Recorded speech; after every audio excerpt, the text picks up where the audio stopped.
A guy gritted his teeth, veins popping out as he lifted the heavy weight. He breathed hard, pushing himself to the limit. The muscles in another guy's back strained as he continued to lift. He pushed through the pain, determined to get stronger. Two bodybuilders were talking, joking that he barely recognized him because he had lost so much weight. King Sejong ran inside a giant wheel, desperately wondering when the torture would finally end. He was sweating and panting, clearly exhausted. A soldier grimaced in pain, his body trembling from the intense workout. He was completely drained. While everyone was working out, our protagonist observed them. He strained, his muscles screaming as he pulled the weight higher. The members of his group followed his lead, doing squats in perfect form. He shouted encouragement, pleased with their progress. Choi Young-jik grinned, his eyes gleaming with pride. He thought to himself that the muscles of his students were getting deliciously toned and in a very tasty way. He looked at the training grounds, a sense of fulfillment washing over him. As a life sports instructor and trainer, Choi Young-jik wondered if anything could make him happier than this. The training area was silent for a moment, the only sound the faint echo of metal. Weights and benches stood ready, waiting for the next round of brutal exercise. Soo-young thought about his past life. He remembered that his name was Choi Young-jik, and he was just a regular guy from South Korea who studied food and nutrition in college. His goal in life had been simple, to become the best all-around fitness trainer he could be. Choi Young-jik recalled that he first got into bodybuilding while he was in the military. Being a frontline unit member, there wasn't much to enjoy. Naturally, going to the gym became Choi Young-jik's only source of joy. He smiled, remembering how happy it made him. Even after returning to college, Choi Young-jik couldn't stop exercising. He thought to himself, why would a physical endowment major be taking Korean history classes? The other students in the class looked at him suspiciously, wondering what he was doing there. Soo-young looked at himself and thought that he didn't seem like a history major at all. He had become obsessed with fitness, and it was all he could think about. Thanks to that obsession, Choi Young-jik became a Class 1 professional sports trainer. He was proud of his accomplishment and knew that he could use his knowledge to help others. If there was something different than usual, it was about to be revealed. If there was something different than usual, it was probably drinking alcohol, which Choi Young-jik normally didn't do for the sake of his muscles. He grinned, remembering how good it tasted. Soo-young was munching on a late-night snack, scrolling through his phone. He wondered if he should watch some YouTube before going to sleep. Soo-young stared at his phone. A video popped up asking why King Sejong lived a short life. Soo-young watched the video, which asked a simple question. Wasn't it obvious that King Sejong lived a short life because he couldn't exercise? Soo-young's eyes narrowed. He wondered what life would be like for a professional health and sports instructor back in Joseon times. Soo-young crossed his arms, imagining how the history of Joseon would change if something like this had happened. The royal guard stood in perfect formation, spears glinting in the sunlight. They looked like they were ready to take on an army, each one a mountain of muscle. Soo-young lay on the couch, a grin spreading across his face. He thought about what would happen if a professional health trainer was around back then, and how much fun it would be to change history. The morning in Joseon came early, announced by the loud crow of a rooster. It was time for the royal prince to wake up. Soo-young groaned, annoyed by the noise. He wondered where his phone was, and then he remembered where he was. What was that sound? The morning was announced by the loud crow of a rooster, piercing the silence with its obnoxious call. The rooster's crow echoed through the room, followed by the chirping of birds. Soo-young stirred in his sleep, wondering what that noise was. Soo-young rubbed his head, wincing at the throbbing pain. He figured he must have drunk too much last night. Soo-young's eyes snapped open, a wave of confusion washing over him. He was startled. Soo-young sat up and looked around, his eyes darting from one unfamiliar object to another. He wondered what the hell was going on. The text explained that the term hanok referred to all traditional Korean buildings. Soo-young thought to himself that he must still be dreaming, as he hadn't fully woken up yet. The chirping of birds filled the air, each tweet adding to Soo-young's growing confusion. He sat up in the bed, looking around with wide eyes. He sat there for a moment, just looking out the window. The morning light streamed in, illuminating the unfamiliar room. Suddenly, Soo-young screamed, his voice filled with terror and disbelief. He couldn't understand what the hell was happening to him. An attendant appeared in the doorway, his arms crossed. He calmly announced that it was time for the royal prince to wake up. Yi-yu was freaking out, wondering why this was happening to him. He couldn't understand what was going on. Yi-yu was in total shock, looking at his skinny body. He wondered whose body he was even in. Yi-yu was losing it, shaking his head. He ran to the door, trying to get out. Yi-yu slammed the door open, but an attendant was standing there. The attendant greeted him, saying good morning to the royal prince. Outside, the morning was in full swing, with people moving around. The courtyard was bustling with activity, horses and servants. Yi-yu was still reeling, completely lost. He started asking himself, what even was his name? The attendant responded to Yi Yu's question, explaining that his birth name was Su, and his courtesy name was Su-ji. He then confirmed that his father's name was indeed Yi-do.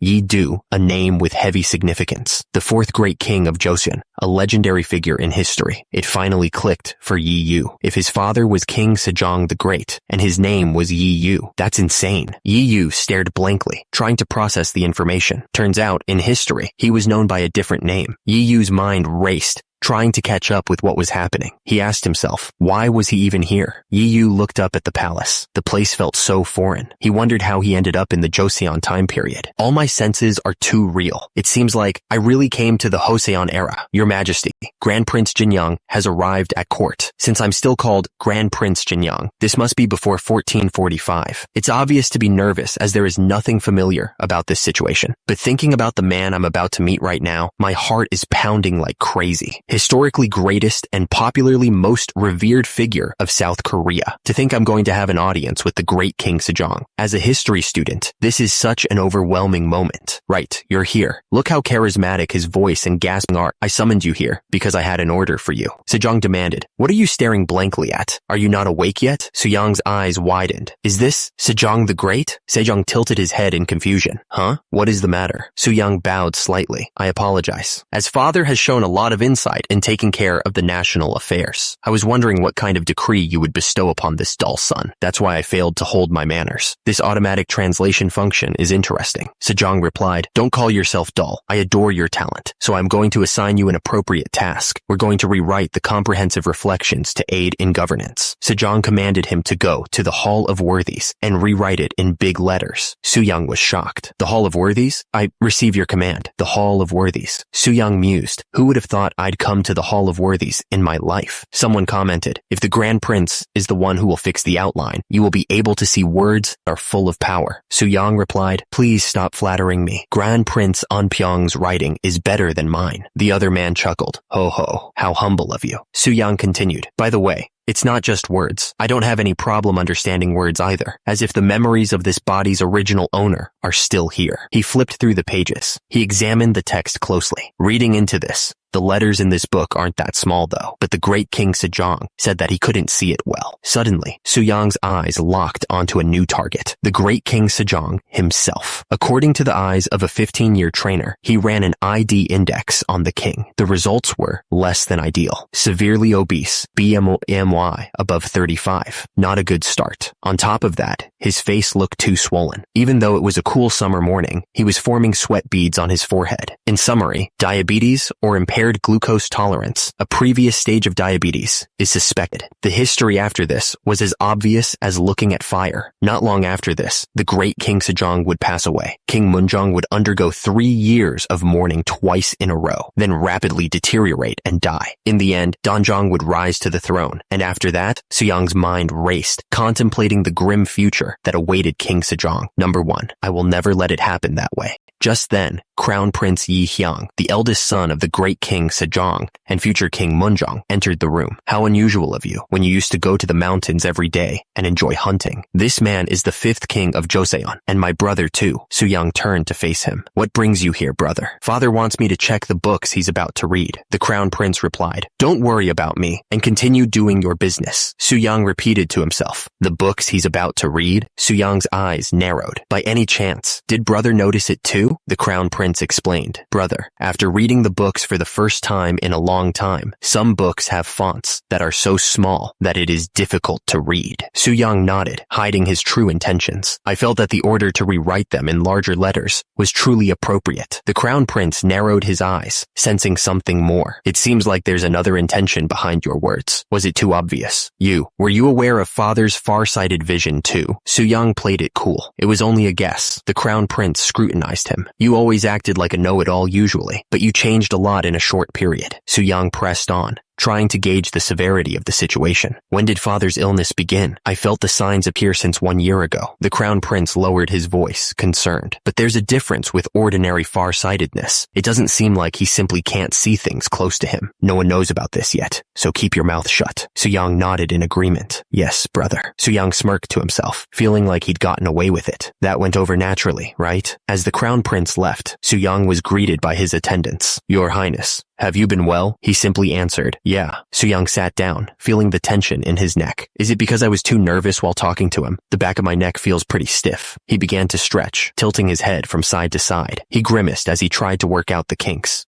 So refreshing, Suyang exclaimed, finally feeling some relief. The other servants looked at him, confused. One of them asked, Grand Prince, what were you doing? If your neck feels stiff, you should give it a massage. But why are you moving your whole body? Suyang realized they had no idea what he was doing. They don't know about stretching. Suyang knew that in this era, physicians offered massages, but their effectiveness left much to be desired. He smirked. It is natural because they don't know the exact anatomy or the shape and connection of the muscles. Let's make something up in moderation. I accidentally sprained my neck while riding a horse the other day. Oh my. He continued his explanation. I remembered that I had a hard time with my neck stiffening, and when I flailed around my back, it was relieved. With a confident grin, Suyang beckoned them closer. Now, why don't you follow me, since it's effective? And just like that, the confused servants found themselves mimicking Suyang's neck stretches, tilting their heads from side to side. They then proceeded to flail their arms and twist their torsos, trying to relieve the phantom stiffness Suyang had invented. The servants looked at each other with a mix of confusion and disbelief, wondering if the Grand Prince had finally lost it. The next day, to think we don't need to press our neck hard. Who would have thought the body would feel this comfortable just by moving the shoulders and back? My neck, which was as stiff as a marble stone, is moving. At this rate, we won't need a physician. The modern stretching method taught by Grand Prince Suyang quickly spread around the hall of worthy scholars. As it relieves the acupoint of the neck, it was called the whale stretch method. But the biggest worry of Grand Prince Suyang Choi Youngjik didn't vanish. Is anyone here? Come out and greet your guests. Just then, a merchant spotted the Grand Prince. Oh my, isn't this His Highness the Grand Prince? What brings such a respected man to this place? Suyang replied, I'd like to buy some oil, something like sesame, not perilla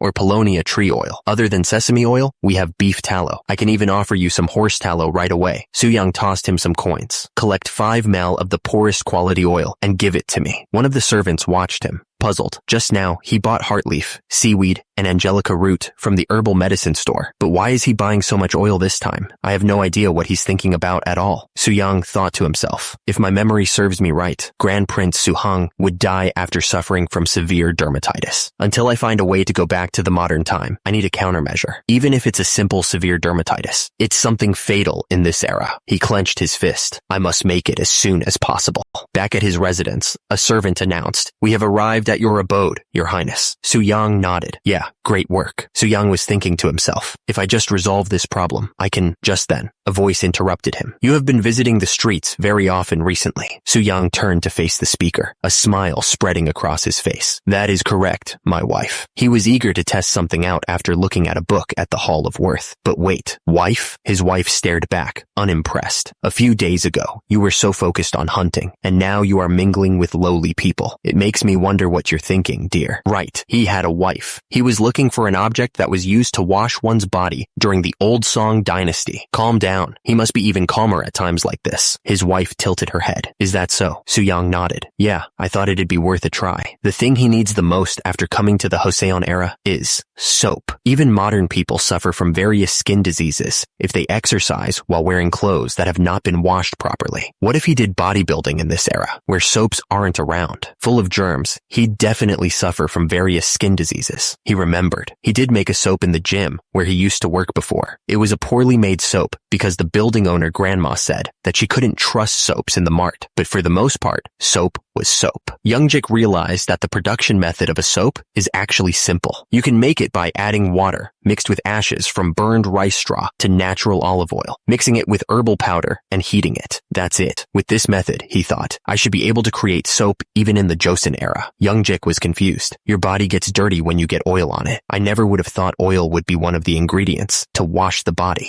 He grinned. I plan to try out several things. In the book, it is said that all dirty water that has soaked into the clothes will leave, and that it removes old dirt too. So how good of an object would it be? His wife stared back at him, silent. Youngjik looked at her expectantly. I really hope that is the case. Huh, my wife? A small chibi version of Youngjik appeared in the corner of the panel, thinking to himself, what's with this couple? Are they not in a really good marital relationship? The sky over the Joseon Palace seemed to mock him with its cleanliness. Back in the kitchen, the soap-making process continued. The pot bubbled away, promising cleanliness in a world of grime. Youngjik watched the chemical reaction with satisfaction. I can see the saponification reaction, so it's a success for now. If I want to find the perfect ratio, I have no choice but to keep testing. He leaned in closer to inspect his concoction. It doesn't look visually pleasing at all, though. I wonder how good its cleaning power is. Youngjik turned to an attendant. I must test it out on me first. Later that night, the candles flickered, casting long shadows across the room. Youngjik lathered up his arm, giving the soap a try.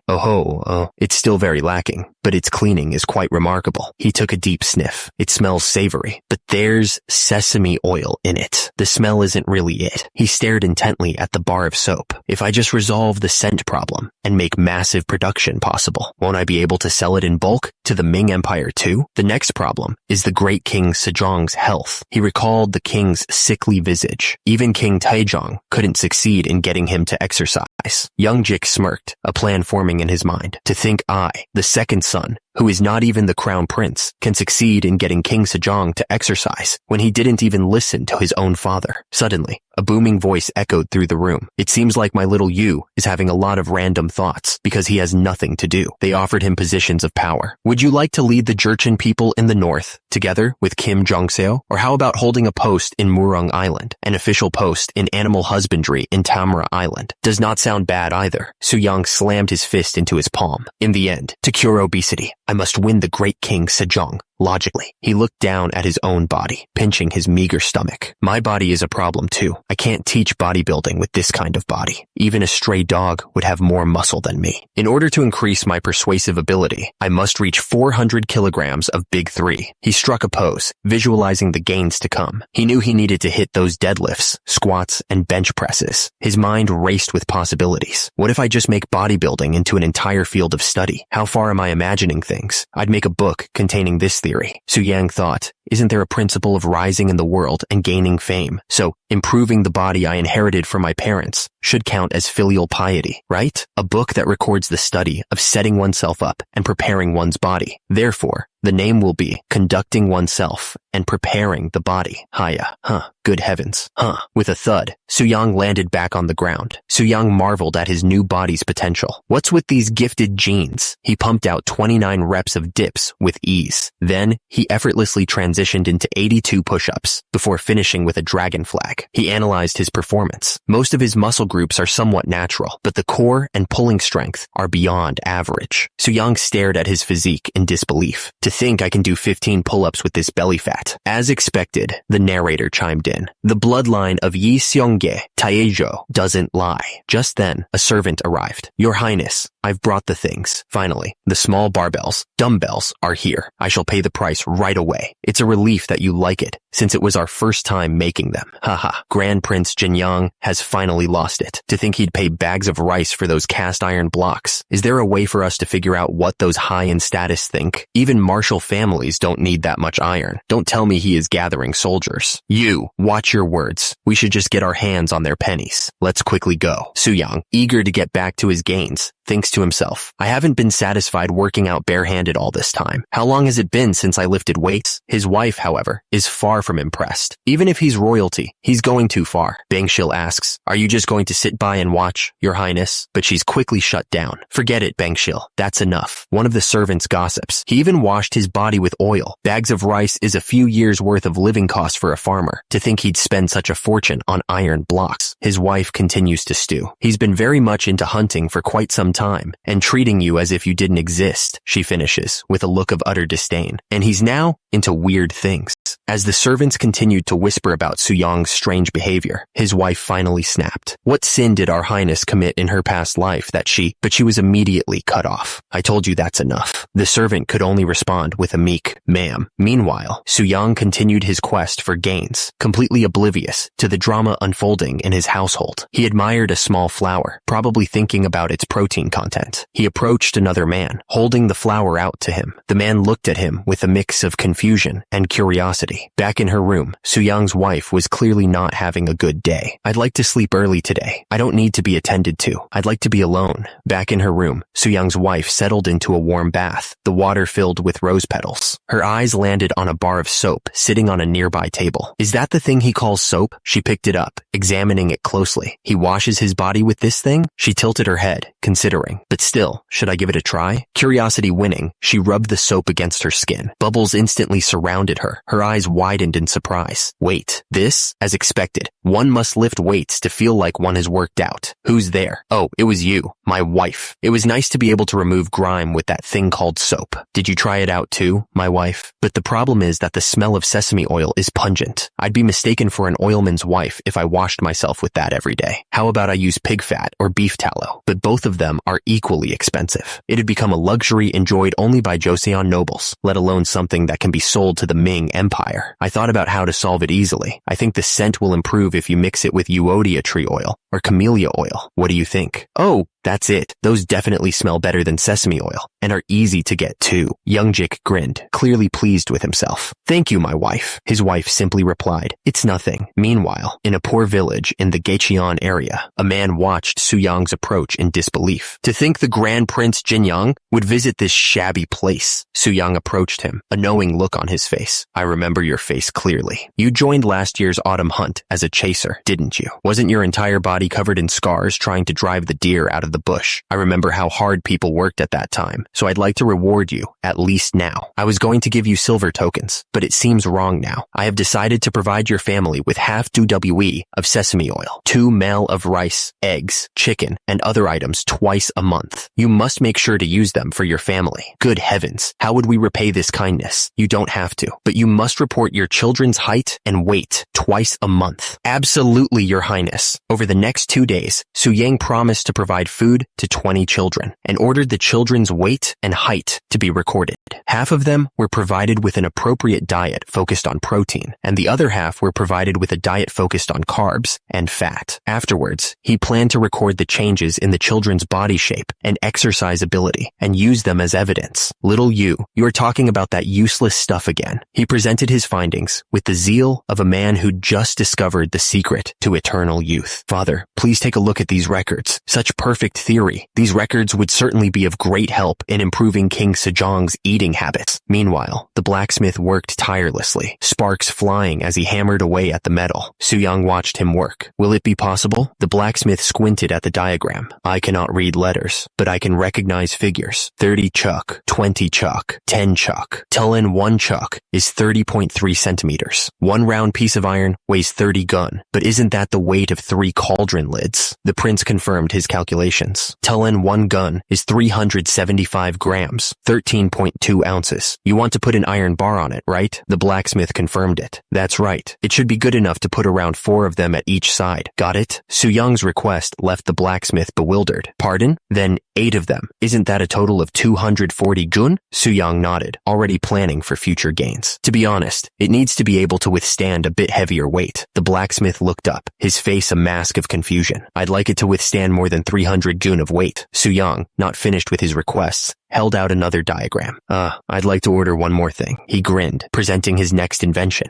The length will be around 3 chuk. Roll up a steel plate and make it into a rod shape to make it lighter. Suyang mused, thinking of the possibilities. I'm doing this out of pure curiosity. I wonder if using the technology of this era, his eyes gleamed with excitement. I can create a rifle. The servant bowed deeply, clearly impressed by Suyang's eccentricities. His Majesty will be very delighted to see your virtuous heart. Suyang watched the servant leave, a thoughtful expression on his face. It seems Grand Prince Suyang's image was a complete idiot before I possessed his body, but it has changed for the better. hasn't it? Then, Su Yang smiled, supremely confident. Things will return to the right path. Didn't I pull myself together and put things back the way they were? Ha ha. He turned to Ma Il-yang. But Ma Il-yang, you, suddenly, Su Yang's eyes glowed with an unearthly light. Trainer eyes activated. He began to analyze Ma Il-yang's physique. You have quite the physique, don't you? Scanning. Amazing shoulders and triceps brachii. Sturdy lat muscles. Assertive forearm muscles. Ma Il-yang was taken aback. Pardon? I've been called strong bones since I was young, but Su Yang's mind was already racing. He just can't become a government official because he's the child of a concubine, but he has the perfect talent for bodybuilding. A devilish grin spread across Su Yang's face. I'd like to teach you to nurture your body as my first disciple. If you succeed, there won't be many people in Joseon whose body can compare to you. Ma Il-yang was stunned by the offer. A disciple? Your Highness, how could I repay this kindness? Su Yang simply chuckled. Haha, kindness, you say? Just believe in me. Ma Il-yang could not even imagine his future. Your Highness the Crown Prince. Ah, you're here, you. Yes. Even when you look like you've lost weight, on the contrary, your upper body has gotten bigger and your eyes look brighter. I'm even more curious about why you asked to meet me. It seems like my face color improved while making a new training method in place of hunting. Truthfully, the reason why I asked to meet you is because I want you to take a look at this, Your Highness. A new training method? And what's that? Su Yang presents the Crown Prince with a box, inside which rests a golden protein bar. Su Yang proudly presents his creation. It's called soap. Please try it out. The Crown Prince heads to the nearest water source to test out the new invention. He examines his hands, now sparkling clean. To think old dirt would come off so easily. What a truly magical object. But he pauses, thinking about the cost. The price of camellia oil is certainly high. Su Yang's wife overhears the conversation and chimes in to correct him. No, if only expensive oil had been used, it would have cost about 4 male of rice. But by mixing it with Evodia tree oil and others, the price only amounts to around 2 male of rice. The Crown Prince nods thoughtfully. I see. Would you lend me a brush for a moment? He grabs a brush and prepares to use the soap for a very different purpose. Right. This should be good enough. The Crown Prince had an idea. Grand Prince Jinyang has created an object called soap that can wash away old dirt. In order to prevent the books from getting dirty, all officials must wash their hands with soap in the morning and evening. He continued, the way I see it, soap may be expensive, but people with money will certainly buy it. But since the efficacy of this item is unknown, no one may want to buy it. His advisor looked at him with a raised eyebrow. Are you making every official in the government office try the soap? If they wash their hands once, won't they want to wash their body too? A chibi version of Youngjik appeared in the corner of the panel, a light bulb flashing above his head. Is it like the free trial promotional strategy used in the modern world? Once soap spreads widely, and a lot of people create soap for their own use, I plan to impose a tax on them. That way, another source of tax revenue will be generated for the government. The advisor was impressed. Simply using soap to generate tax revenue. What a truly adaptable idea. He smiled, as expected from the son of the great King Sejong. No, is it Munjong of the future? Meanwhile, construction continued on the new gym. Meanwhile, some shady characters were getting grilled about a certain order. Are you sure these items were ordered by Grand Prince Jin Yang? We're not lying at all, my lord. Of course you won't, because if you lie, you guys know better than anyone what will happen. Take care, my lord.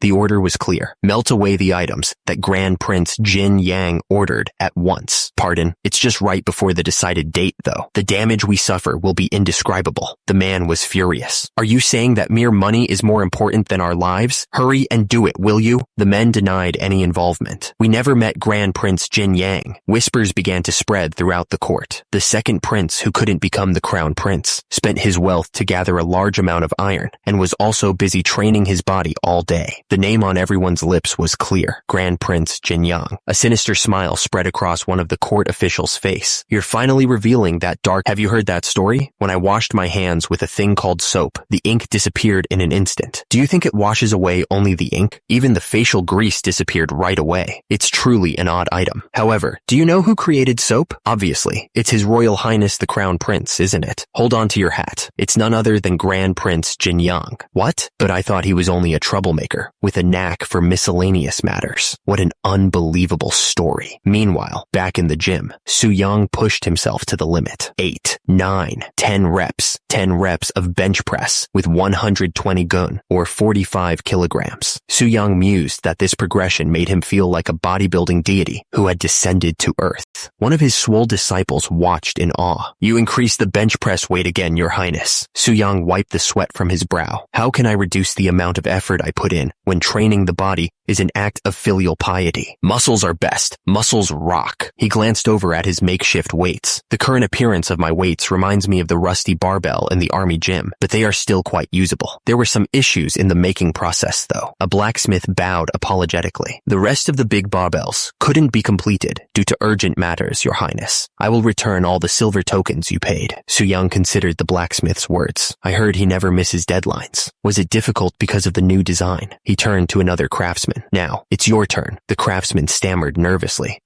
The craftsman, face contorted in agony, cried out, "I think I'll be crushed by this weight at once." Soo-young, ever the supportive gym bro, encouraged him. "Didn't I tell you? Body keeps seeking new stimuli. You need to use both your upper one and lower body to perform a proper bench press. That's it. And again, you were right." Soo-young's wife watched with growing amazement. "This is a truly mysterious phenomenon. I know that he always had an agile body, but it's impressive that he is trying to increase his strength to this extent. In this state, he might rival General Wonbong." Soo-young overheard her, face beaming with pride. "Wonbong, you say?" The craftsman, still struggling under the weight, groaned. "Your Highness." Soo-young, lost in thought, mused. "They say that from a young age, he accumulated military prowess, gaining fame under His Excellency, Kim Jong-seo. Wouldn't it be nice to create the conducting oneself and preparing the body method exclusively for soldiers someday?" He looked down at the struggling craftsman. "I can win in terms of pure strength, but the moment he lifts a weapon, there'll be no chance for me at all." Meanwhile, a furious pounding echoed through Soo-young's residence, startling everyone. The door shook violently under the assault. Soo-young, annoyed by the interruption, demanded, "Who is it banging on Grand Prince Jin-young's door like this?" The doors burst open, revealing a group of officials, their faces grim. Their leader, a stern-faced man with a feathered hat, looked ready for a fight. The uninvited guests startled Soo-young's wife and servants. Soo-young's wife, caught off guard, asked with concern, "What's going on?" The official, seemingly unfazed by the chaos he caused, declared, "Don't you know this is the Grand Prince Jin-young's residence?" "Ma'am, ha!" Soo-young's wife stared back, a mix of shock and defiance in her eyes. "Knowing it well, and yet acting like this, you must have fallen into it too, Your Highness." "Startle," she gasped, caught off guard by the sheer audacity of the intrusion. Suddenly, one of Soo-young's swole guards intervened, effortlessly shoving the official aside. The official, sprawled on the ground, sputtered in disbelief. "How could someone of my physical strength, from the very office of the Inspector General, be pushed away so easily?" Soo-young stepped forward, his expression hardening. "Don't you dare open your dirty mouth carelessly." Before Soo-young could continue, more officials charged into the courtyard, swords drawn and ready for a fight. "Hey," the official, clearly regretting his life choices, pleaded. "Oh my, that's enough." Another official chimed in, trying to sound reasonable. "It's been a while since the hunting competition last year, Your Highness." Soo-young, flexing his newly acquired muscles, glared at the men. "What on earth is going on? Your Excellency, Yi Suk-chi. If you recklessly touch my people, I won't stay quiet." Yi Suk-chi, undeterred, pointed an accusing finger. "Your Highness, how shameless and unaware of your own sins you are. With just one bar you are holding, 20 sabers can be made." He gestured wildly at the rack of weights. "And you have 20 of those. What are you going to do with 400 military weapons? And is that all?" Meanwhile, the captured disciple was dragged away, looking worse for wear. Yi Suk-chi continued his tirade, laying out the facts. "Just 7 months ago, you were someone not interested in the subjects, and now you're actively providing them aid. Do you want to use them in an upheaval?" Soo-young, his biceps straining against his traditional garb, was reaching his limit. "What a sophistry. You can't consider that as evidence. You brought along soldiers to my house on mere suspicion, even if you are someone from the office of the Inspector General. This is a blatant abuse of power." He was absolutely seething. "Don't you dare bring an unsubstantiated claim." Yi Suk-chi just smiled, unconcerned. "It's a rumor-based denunciation. Did you forget? We have always worked this way. Don't worry, the truth will be revealed soon." Soo-young pressed him, his voice dangerously low. What if what you claim isn't the truth? Yi Suk-chi's smile widened, a predatory glint in his eyes. I'm afraid that's unlikely to be the case. Until the truth is revealed, the interrogation of those around your highness won't end. Su-young was speechless. He realized the gravity of the situation. Detention and interrogation, huh? Even if I say it's not true, they have no intention of stopping. A typical target investigation was underway. Su-young was in disbelief. I haven't done anything wrong since possessing Grand Prince Jinyoung, have I? And it's hard to know what happened between the real Grand Prince Jinyoung and Yi Suk-chi. Damn. He furrowed his brow, deep in thought. Su-young glanced down at the floor. What am I supposed to do with this? Just then, a voice called out to him. You, what is happening here? He turned to see his younger sister, her face etched with concern. Elder brother! Just then, a voice booms out, interrupting the tension. I heard negative rumors about you, so I came by in person. Your Royal Highness, the Crown Prince. The Crown Prince eyes Su-young warily. Although I believed that you had figured out a method for training your body. Don't get too close. If that person dreams of an upheaval, who knows what he might do? Su-young looks back, confused. That person? The Crown Prince's advisor steps forward, his gaze sharp. Watch your words, Inspector General. He's not that person, but his younger brother. The Crown Prince turns his attention back to Su-young, gesturing towards the gym equipment. It's a common law for those who are unsatisfied with their relatives to use their wealth privately. You, try to convince me about these devices. Su-young's brow furrows as he responds, his voice firm. Even if one is family, the sin of going against it cannot be forgiven, and the same is true for someone who defames my sibling. The Crown Prince's threat hangs in the air. You too should risk your neck. The Crown Prince's threat hangs in the air. You too should risk your neck. With a resounding thud, Su-young's feet hit the ground. Su-young turns to the Crown Prince and his advisor. It's great that you are here. I needed to talk to you anyway. Su-young gestures to one of his attendants. Bring me the conducting oneself and preparing the body. Yes, master. Su-young explains his grand plan. The reason why I made and trained my body was to put it to use for something really important. He hands the book to the Crown Prince's advisor. First, please check my regimen. What is so important about it that you made a book? The advisor skims through the pages. So you have concluded that nurturing a good body shape is an act of filial piety. Well, that isn't wrong, but the Crown Prince eyed the gym equipment with suspicion. I don't understand why you need such huge devices. He continued, clearly not impressed. Why would you go through such an inconvenience just to make one regimen? Su-young turned to the Crown Prince, his expression serious. I think we should talk privately about it. As they walked, Su-young lowered his voice. You also know that our father's health is deteriorating with each passing day. I shouldn't say this, but I'm sure he has a disease. The Crown Prince scoffed. It's just his age. You are overthinking it. If you really have medical knowledge, tell me what his illness is. Su-young's advisor chimed in, equally concerned. Yes, your highness. You must have noticed that these days, his face looks feverish, and he sweats a lot, even when it isn't hot. I'm sorry to say this. Su-young's face darkened. I suspect he has high blood sugar. Su-young continued to explain his diagnosis. The cause of high blood sugar is excessive accumulation of yang qi. He elaborated. It's likely due to him consuming an excess of food beyond what is necessary. The Crown Prince listened intently as Su-young laid out the facts. He doesn't even indulge in physical activities, so there is no way to release the yang qi. What's more, the high body temperature has affected his eyes and worsened his eyesight. Is that why you have been out to help people? I heard you were making a record after distributing food to the children. Is that act also related to our father? Su-young confirmed his suspicions. Yes, I've concluded that a few bowls of rice and eggs are enough to make someone obese. What's going to happen to our father is quite obvious. That's why I am trying to make a record related to eating and working out, he added, and make our father see it himself. The Crown Prince, now understanding Su-young's motives, addressed the Inspector General. Inspector General, get your men to step back. It seems like Prince Jinyoung didn't have a bad intention.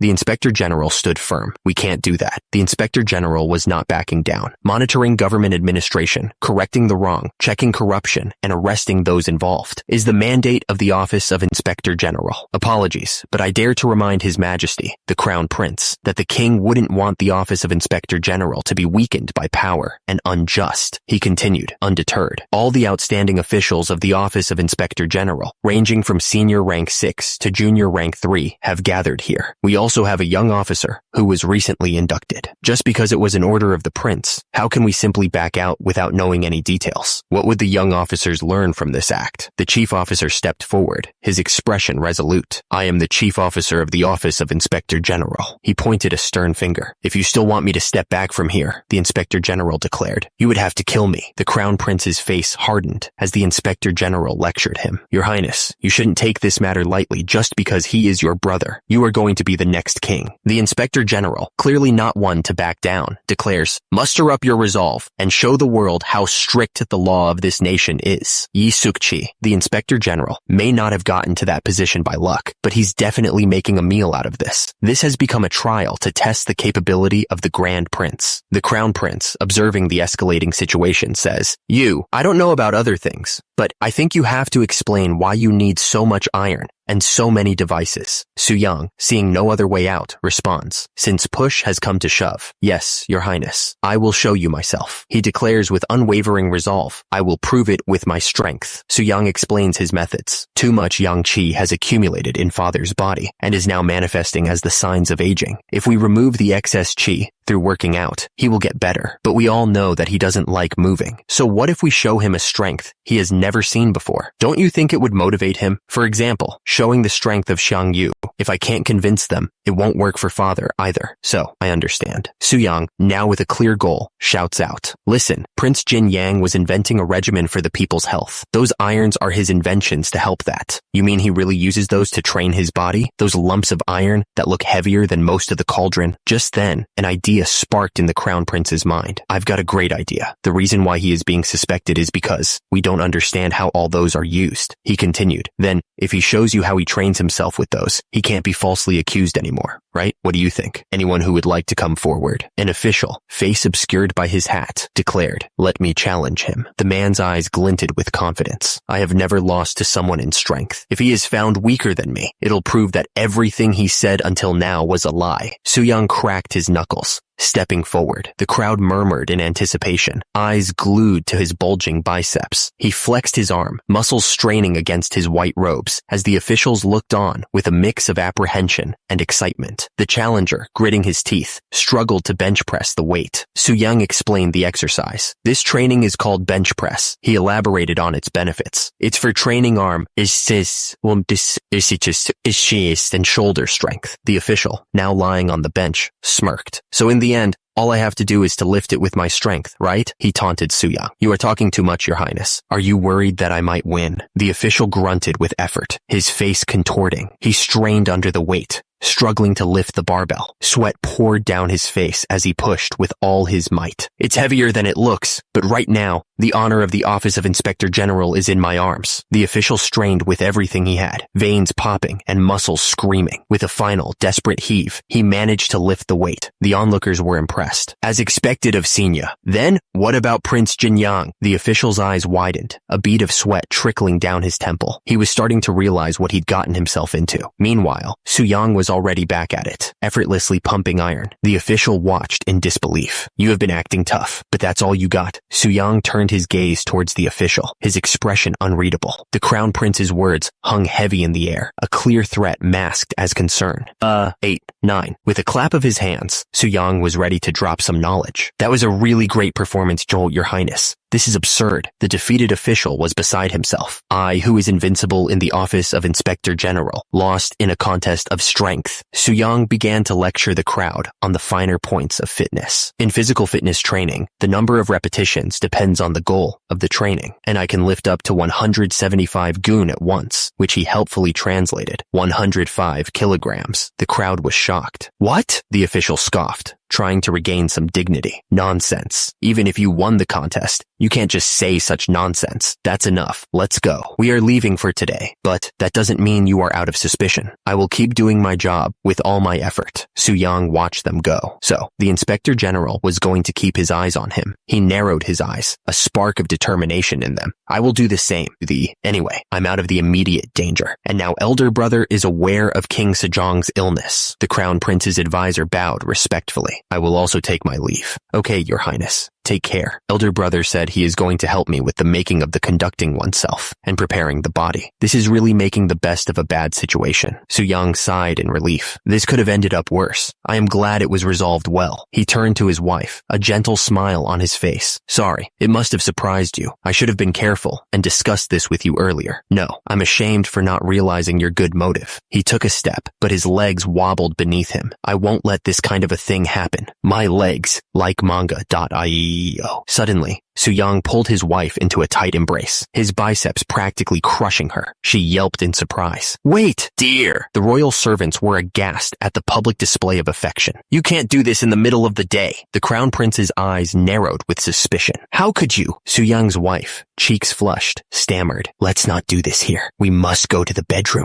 Even the peanut gallery in the corner was shocked. What is this atmosphere? Don't tell me. This is probably... The scene cuts away, transitioning to a tranquil, peaceful village at sunset. Back in the palace, the Inspector General stood firm, unwavering in his resolve. I'm sorry about what happened. I will take full responsibility. Forget it. The Crown Prince, however, seemed unfazed by the whole ordeal. It's not like we didn't gain anything. What, among those devices, was an unusually thin and hollow item. It looked like a miniaturized and elongated chong-tong. I have observed that he is interested in weird objects, so I'm sure he has ulterior motives. What if he is improving Sei Chong-tong to develop a new form of artillery? A year ago, during the hunting contest, I clearly saw the true colors of that beast. That very grand prince Jin Yang is creating, conducting oneself, and preparing the body as an act of filial piety? Ludicrous. I will be watching you to uncover what you are hiding in that dark mind of yours. While Prince Jin Yang was going about his daily life as usual, after a few days, news came that the smithy had resumed the construction of the devices. 3 months after. What did you just say? I wasn't feeling well, so I went to see a physician, and he said I'm pregnant. I think I got pregnant that day. Pregnant? My kid is 3 years old. I don't have the time to work out. The official continued to rant about fitness. Trust me, bro. Your life will change if you exercise. Post-workout freshness is the ultimate nectar of life. It's all nonsense. I don't want to get nagged by a bastard who couldn't get married, even until the age of 40. Su-young was taken aback. What are you saying? Don't you know I am married? I even have 2 wives. Honey, dear Barbell, and Dumbbell, he reminisced. A few days ago, I had such a life, but now I'm a father? The woman beams, cradling her stomach with both hands. Su-young was stunned. Pregnant? Did you say pregnant? Dear. The official's eyes widened with excitement. We must inform His Majesty the King of such great news right away. The Crown Prince's advisor smiled serenely. It gives me immense pleasure to see you so happy, my dear. Let's go together and offer incense to deities. She declared, I have to be healthy in order to give birth to a healthy child. So I was also thinking about learning conducting oneself and preparing the body. We can start with simple posture to not wear you out. She instructs Su-young. Take in a slow and deep breathe.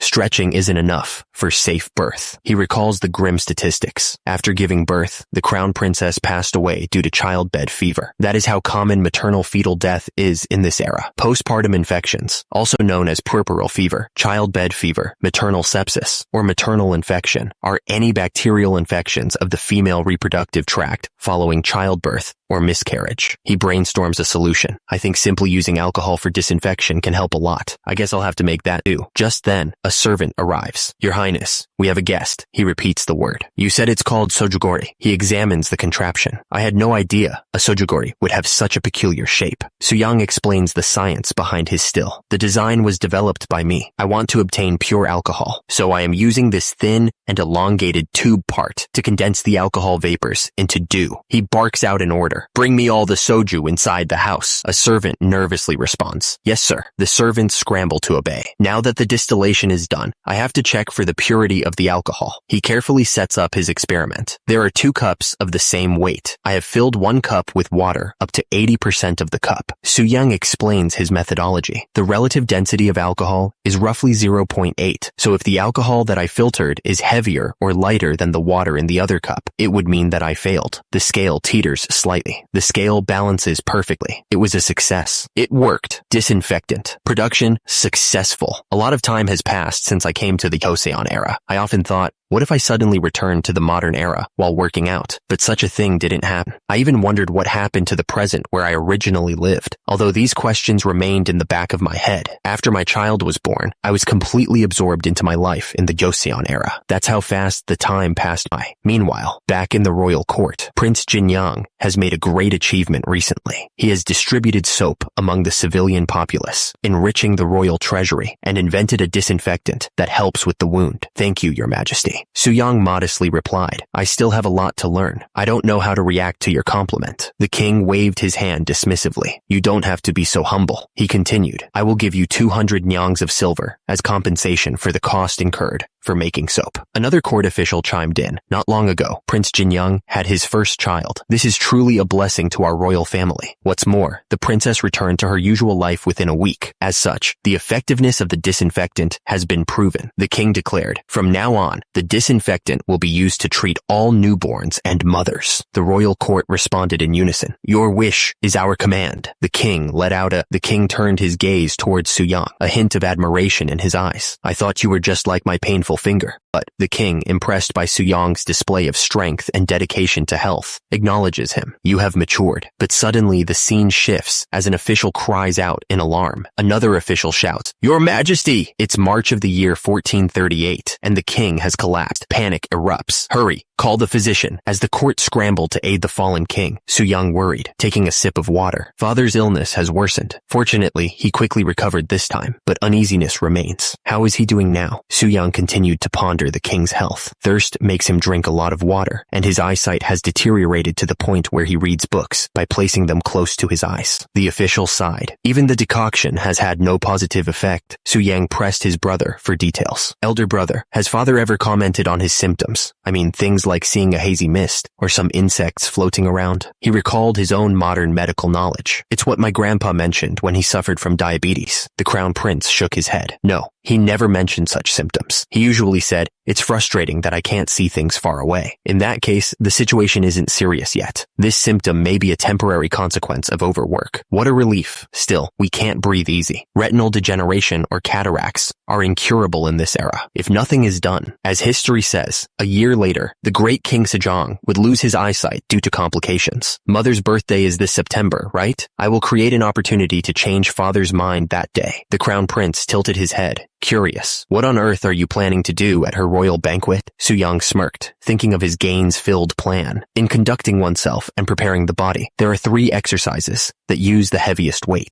Suyang laid out his ambitious plan. The key to saving the king lay in mastering the fundamentals, like the deadlift. Together, they're called the Big 3 exercise. At our royal mother's birthday banquet, I will perform with a total of 1,000 gun in the Big 3 exercises. 1,000 gun in the Big 3 exercises? Doesn't this weight sound ridiculous? The palace guards, who were ordered to try it, failed to lift even 600 gun in the Big 3. Up. How miserable, Your Highness. Right now, I'm only at 900 gun. Achieving 1,000 gun is challenging even with all my strength, but I will make sure to succeed for father's sake. If that's your wish, I will also do my best to help. The current conducting oneself and preparing the body lacks a lot academically. I will make it a book that father will be satisfied with. So you must also devote yourself to your studies. Huh? Devote myself to studies? Didn't you write conducting oneself and preparing the body out of filial piety? At least you should incorporate the content of all 13 classics. And as the author of Conducting Oneself and Preparing the Body, you also need to thoroughly understand them. Hold on. The only scriptures I inherited from the Grand Prince Suyang's memory are the 4 books and 5 classics. Is the difficulty suddenly increased to the 13 classics? But I'm doing it all for the great King Sejong. Suyang's face was a mask of determination. You can count on me, elder brother. When I achieve 1,000 gun in the Big 3 exercises, we will raise the topic of conducting oneself and preparing the body in front of father and make sure he experiences your method. For the sake of our father's well-being, cheers. Suyang steeled himself for the challenge ahead. Now, I have to take on something really crazy. Increasing weight in the Big 3 exercises by 100 gun in 6 months is already a questionable thing to do. But even if I succeed, this body, laden with fat, won't be a compelling argument for the great King Sejong. Suyang glanced at the mountains, a plan forming in his mind. I guess to flex my muscles in all their glory, I need to drop body fat by about 8 gun. And the the best way to burn calories in this era is, of course, hiking. He began his ascent, his loyal companion struggling to keep pace. I hope this body's boundless potential will come handy, because from now on, all I can do is special training. The days blurred into a montage of sweat and study. From early morning hiking to working on conducting oneself and preparing the body, I don't even have the strength to turn a page. Man, I'm going to die. Memorizing all this sounds absurd. The king's collapse has thrown the palace into chaos, but Suyang is focused on the real issue, his gains, the cause of this situation.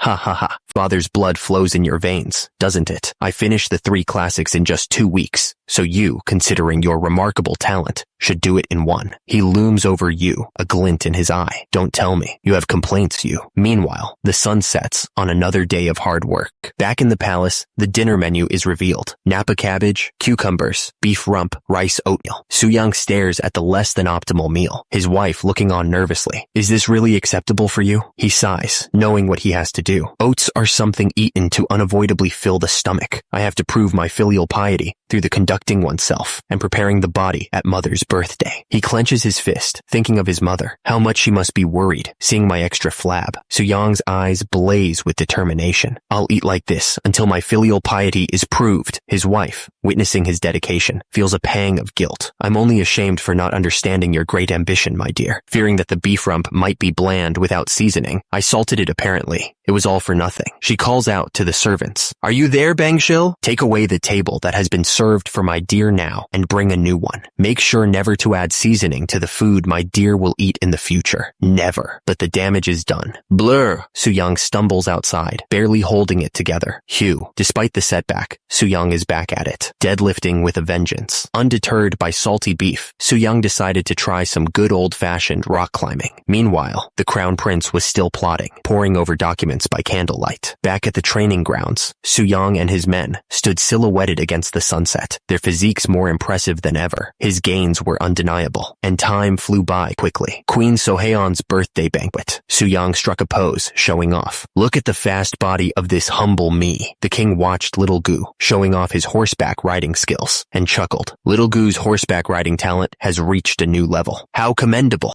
Zooming in through the king's eyes, we see Little Gu on horseback. The king watched with a smile. Meanwhile, the crown prince was still plotting. Your turn is the last. Even among the royalty, everyone thinks you're going to show off your body, like street performers. Elder brother, have you mentioned conducting oneself and preparing the body to anyone else? Suyang listened intently. When I told the crown princess in the morning that you carried 300 gun, she didn't believe it and even got angry. So, just make our plan work out. The crown prince continued. And then, father will surely show interest in conducting oneself and preparing the body. Suddenly, a gust of wind blew. A voice echoes out. A thing I ask of you, you, the hooded figure, you, stands before a high-ranking official, his expression unreadable as he listens to the request. The royal banquet is in full swing. Next is Grand Prince Jinyang. Suyang steps forward, ready to show off his hard-earned gains. Royal Mother, I sincerely offer you my congratulations on your birthday. The fact that I exist in this world is all thanks to the divine kindness of His Majesty, the King, and Your Majesty the Queen. With this in mind, I have created conducting oneself and preparing the body, which means a healthy discipline for self-establishment and development of a fit body.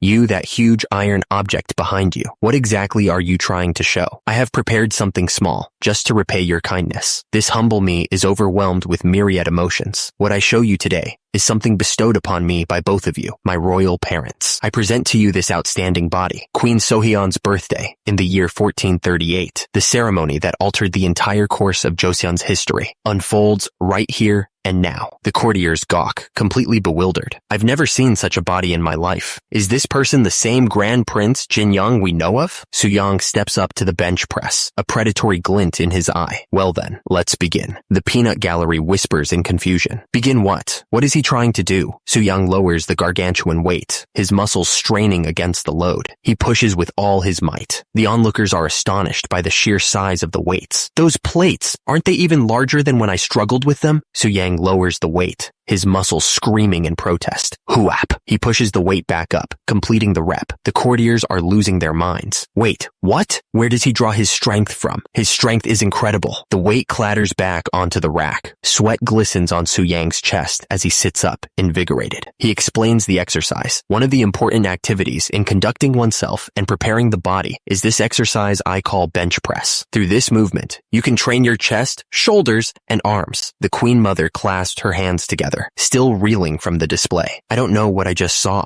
An official nervously calculated the weight. How much does it all weigh? The iron bar is 40 gun, and the cylindrical plates combined are 240 gun. Altogether, it's 280 gun. The king's eyes widened in disbelief. 200? Su Yang, unfazed, moved on to the next exercise. Next is what I call squats. The weight clanged as he loaded up the bar. The weight clanged again. He positioned the barbell across his shoulders. It involves lifting a big barbell on the shoulders and using the power of the legs to sit down and stand up repeatedly. Of course, this technique trains not only the legs, but also the buttocks, waist, and lower abdomen. Suddenly, a shrill voice pierced the air. You! It's dangerous! Stop it right now! Ignoring the protests, Su Yang's eyes burned with determination. With 340 gaon, I will now perform the squats. The translator notes that this is 127.5 kilograms. With a mighty roar, Su Yang began his squats. He gritted his teeth and pushed through the pain. Su Yang's eyes burned with intensity as he focused on the weight. His muscles strained, every fiber screaming in protest. With a final surge of power, he locked out the squat. 340 gaon. Readers, do you even lift? The crowd erupted as he stood up. Physician Yang Hongsu, the king called out. Yes, your majesty, he stammered. One of the court officials was dumbfounded. Is that possible with a human body? This servant doesn't know either, but I speculate. It seems to be related to the so-called healthy discipline. The last activity is called the deadlift, and for it, the heaviest big barbell is used. You mean it isn't over yet? Even a heavier one? That's absurd even in words. Father, excuse me for speaking up. I'm concerned that Yu's waist may be injured. With your permission, I will take some measures for a moment. Su Yang, not wanting to see Yu's spine turned into dust, quickly ran to his side with a weightlifting belt. Su Yang quickly strapped the weightlifting belt around Yu's waist, hoping to prevent any spinal mishap. He stepped back, a bead of sweat trickling down his temple as he watched Yu prepare for the lift. Su Yang's muscles bulged as he prepared to witness this feat of strength. With a mighty roar, Yu hoisted the weight. This weight is 400 gaon. That's 150 kilograms. Su Yang, emboldened by the display, addressed his parents directly. Father, mother, since you bestowed on humble me a body capable of using such might, I will continue to properly nurture it and fulfill filial piety. Somewhere far away, a giant wheel turns, hinting at things to come. The court officials whispered amongst themselves, eyes wide with disbelief. The Grand Prince Jinyang must have lost his mind. 400 gun, daily struggling with that iron thing, he went beyond ordinary madness. Su Yang, though pleased with the result, knew the truth. If I hadn't lost weight, I could have handled even more than 400 gun, but this weight is overwhelmingly heavy for my current body. He glanced at the waistband supporting his lift. Although the waistband makes it a bit easier, this plan is still totally absurd. His goal flashed before his eyes, achieving 1,000 gun in the big 3 exercises in just 2 years. 375 kilograms in total. Well, it can't be helped. I have no choice but to use the sumo deadlift. Su Yang adjusted his stance, preparing for the Herculean task ahead. He gritted his teeth, his eyes blazing with determination. Su Yang's grip tightened around the bar, knuckles white. The weight strained against gravity, groaning under the pressure. It's going up. Is it really possible for that heavy mass of iron to be lifted solely with one person's strength? And with a final surge of power, the weight crashed back to the ground. Su Yang's hands, though victorious, dripped with the price of his ambition. The crowd was left in stunned silence. With the weight down, Su Yang stood tall, a monument of muscle against the Joseon skyline. The crowd was silent, unsure what to make of this display of strength. Su Yang's hands, however, were screaming in pain. Blood dripped from his torn palms. The queen, witnessing this madness, gasped, "Royal Mother!" The weight crashed to the ground with a resounding boom, shaking the very foundations of the palace. The force of the impact pulverized the stone floor. The court officials looked on in stunned disbelief. The queen's attendant looked like she was about to faint. The queen, utterly bewildered by the display of raw power, could only stammer, "My dear." Su Yang stood there, a mountain of muscle, the very embodiment of physical prowess. He turned to his mother, realizing she was inspecting wiping his torn hands. Royal Mother, the queen, holding his bloodied hands, began to speak. You've been using those irons daily for 2 years, so your hands are like this now. What do you mean by that talk of filial piety? But then, a surprising change of heart washed over her face. In all my life, I've never seen a greater manifestation of it than yours. Tears streamed down her face as she continued. Seeing you train your body to this extent makes my tears flow incessantly. Su-young, touched by his mother's unexpected reaction, responded softly, Mama. The queen's praise wasn't the only reaction. One of the onlookers was still reeling from the visual feast he had just witnessed. I know that those who have mastered martial arts may show visible muscles on their abdomen, but to have such distinct texture, look at how the muscles inside are moving. King Sejong, visibly impressed, chimed in. Indeed, you have personally proved the conducting oneself and preparing the body regimen. You've truly worked hard. But then, the king's expression turned serious. I have one thing I want to ask. What is the purpose of the healthy discipline you demonstrated on this occasion? Su-young, with a confident smirk, replied, To establish myself and perfectly prepare the body you both bestowed upon me. The king raised an eyebrow, a hint of concern in his voice. Perfectly prepare the body, huh? Is lifting 1,000 jun like you did today the standard? In that case, I'm afraid that conducting oneself and preparing the body might persecute those lacking strength. Su-young quickly reassured him. There's nothing like that. I started this discipline to get rid of the excess fat hanging around my abdomen. My strength only naturally increased during that process. He flexed his arm, veins popping. In just 3 months, my limbs moved smoothly and fatigue disappeared. King Sejong nodded thoughtfully. Yes, I know that you and the Crown Prince authored books on this. I will read it and distinguish between right and wrong. Let's discuss conducting oneself and preparing the body at the palace later. Su-young beamed, clearly pleased with the king's response. Your royal grace knows no bounds. The king continued. Besides, your royal title, the Grand Prince Jinyang, doesn't seem satisfactory. He gestured regally. Since you invented the healthy discipline and reached its peak, I suggest taking Su from Su-youngbu to name you. And with that, a new title was bestowed upon the swole prince, the Grand Prince Su-young. Under the silent gaze of the moon, the palace stood still, unaware of the seismic shift that had just occurred within its walls. The king picks up the book, clearly impressed. This book is truly extraordinary. He looks up at his son, a flicker of suspicion in his eyes. Even though you lend him a helping hand, since when did you read widely to become this knowledgeable? Su-young bows slightly, maintaining his innocent facade. This humble son of yours has also read this book and marveled many times. I simply compiled the regimen you've managed to create into these books. The king's eyes narrow as he flips through the pages. Unlike other books, there's a diagram he specifically put at the end of volume 1. Alright, today I'll check just this one. He begins to read. Changes in eating habits and body as seen through the growth records of children in Gaichen. Gathering and analyzing data when making policies is quite like me. The king continues to read, his brow furrowing in concentration. If you cook rice with 1 mal of grains, 17 liters, 6 kilograms, an adult can eat it for 10 days, while children can fill their stomachs for twice as long. On the other hand, overeating results in excess fat. A spoonful of sesame oil every day overflows children's bodies with strength. The king's eyes widen in horror as he finishes the passage. Meanwhile, a person with a full stomach gains over half a gun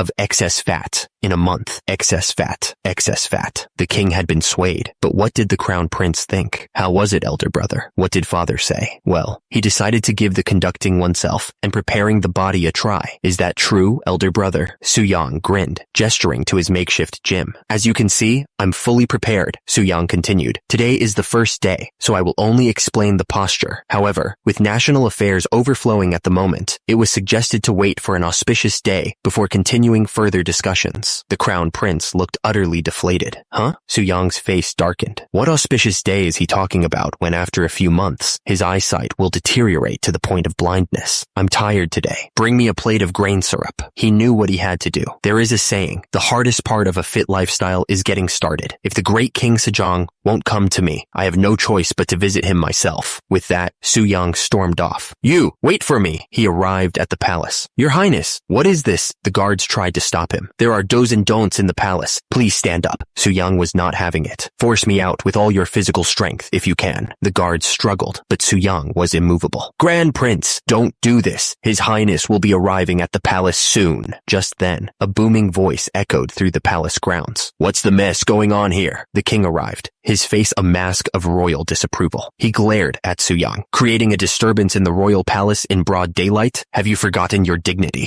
Su Yung wasn't deterred. Father, there is something that really needs to be discussed. The king sighed, already knowing where this was going. I'm certain it's about conducting oneself and preparing the body, isn't it? Besides, I've already read it, and I'm sure I express the will to experience it when I have time. I shed tears of gratitude for Father's immense generosity. However, Su Yung cut him off, undeterred. The right approach to conducting oneself and preparing the body is starting from today and doing it consistently. The king recoiled, sparks flying around him. Let's start exercising, he repeated, exasperated. I said I'm busy. The king narrowed his eyes. Tell me, Grand Prince Su Yung, did you write conducting oneself and preparing the body, suspecting that I had an illness? Su Yung stood his ground. I meddled because signs were appearing. It says in books that the most proper thing is to treat the illness in advance.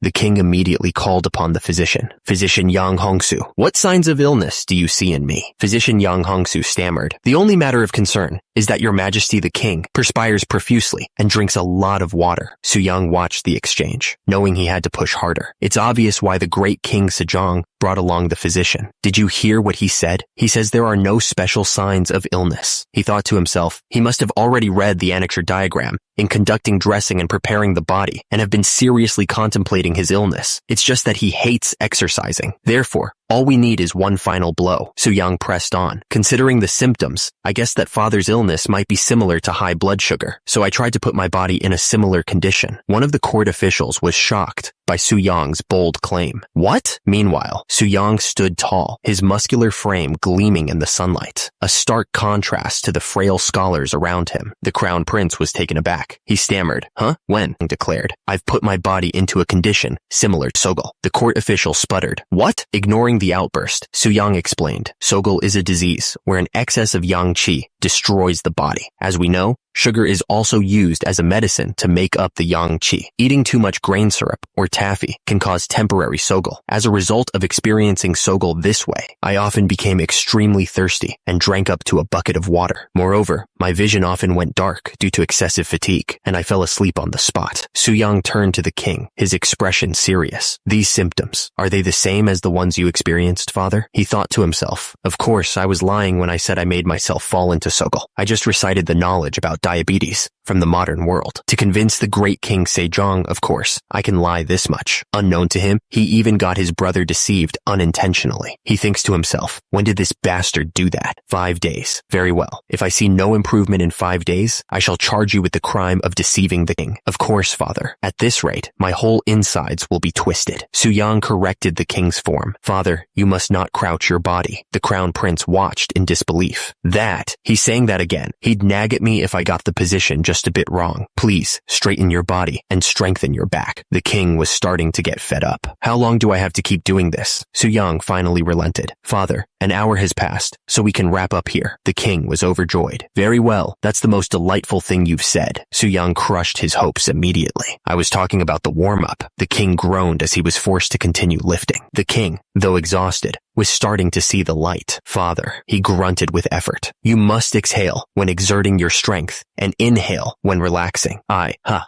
get it. Su Yung continued to coach him through the workout. Doing 24 repetitions of that should be enough. Please press your back firmly against the bench. Please mind the width between the legs. Please don't lean your upper body forward. Blah, blah, blah, blah, blah, blah. Just then, the royal meal arrived. Your Majesty, we will bring the royal meal. Oh, right. Hurry, bring it here. The spread was laid out before the king. He stared at the less than appetizing food. He picked at the rice with disgust. What is with this rice texture? Eating horse feed would be better than this. The king slammed his spoon down in disgust. Is anyone there? Bring the royal chef here at once. A servant rushed to his side. bowing deeply. Yes, your majesty. Is the royal chef here? The king was furious. Take these away at once and bring me my usual food. What is this nasty joke you're playing? He continued to rant about the new diet. Where did the meat in the soup go? And why are there only tofu and slices of radish? And the one piece of meat here has no fat at all. I can't even eat it. He shoved the tray away in anger. Just throw these for the horses to eat. How disgraceful. Just then, Su Yang entered the room, unfazed by his father's outburst. Does the food not fit to your taste, father? The king was shocked by his son's arrival. I specially curated this royal meal for you. Su Yang continued to sell the new diet to his father. To control sugar levels, both grain syrup and honey were removed. The perfect royal meal. Please believe in your son. You will not gain weight. Germinated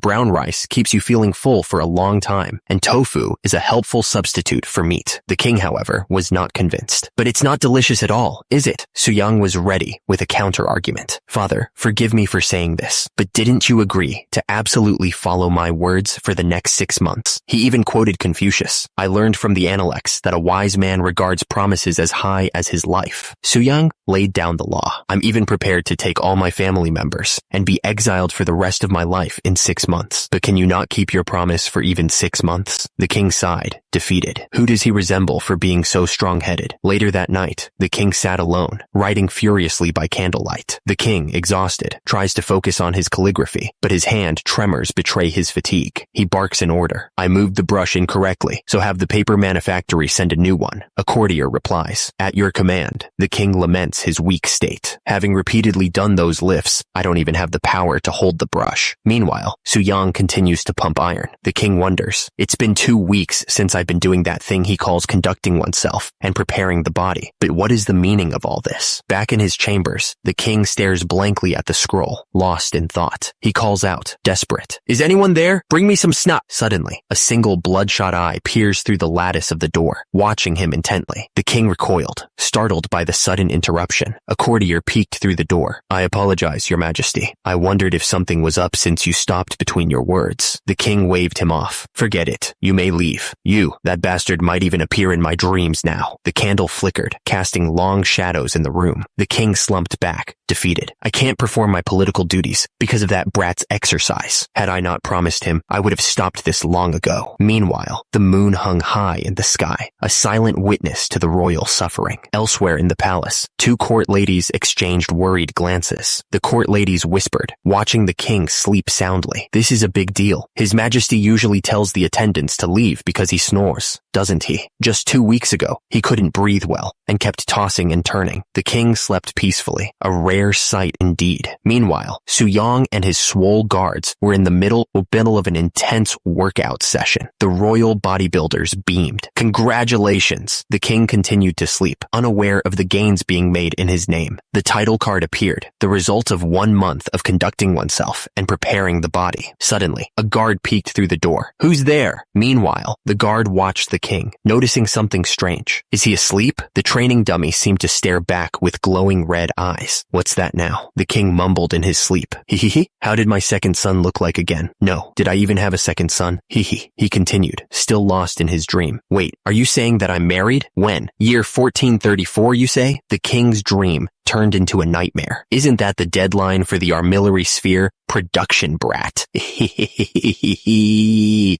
was clearly terrified of something. His Majesty, my Majesty. Once the self-striking water clock is done, he's going to kick me out, isn't he? No? The king's eyes snapped open, a manic grin spreading across his face. I knew it. Aren't you the subject of His Majesty the King? The king, still shaken from his nightmare, wondered, where did my life go wrong? He suddenly snapped to attention, bowing obsequiously. Your grace is immeasurable, your Majesty.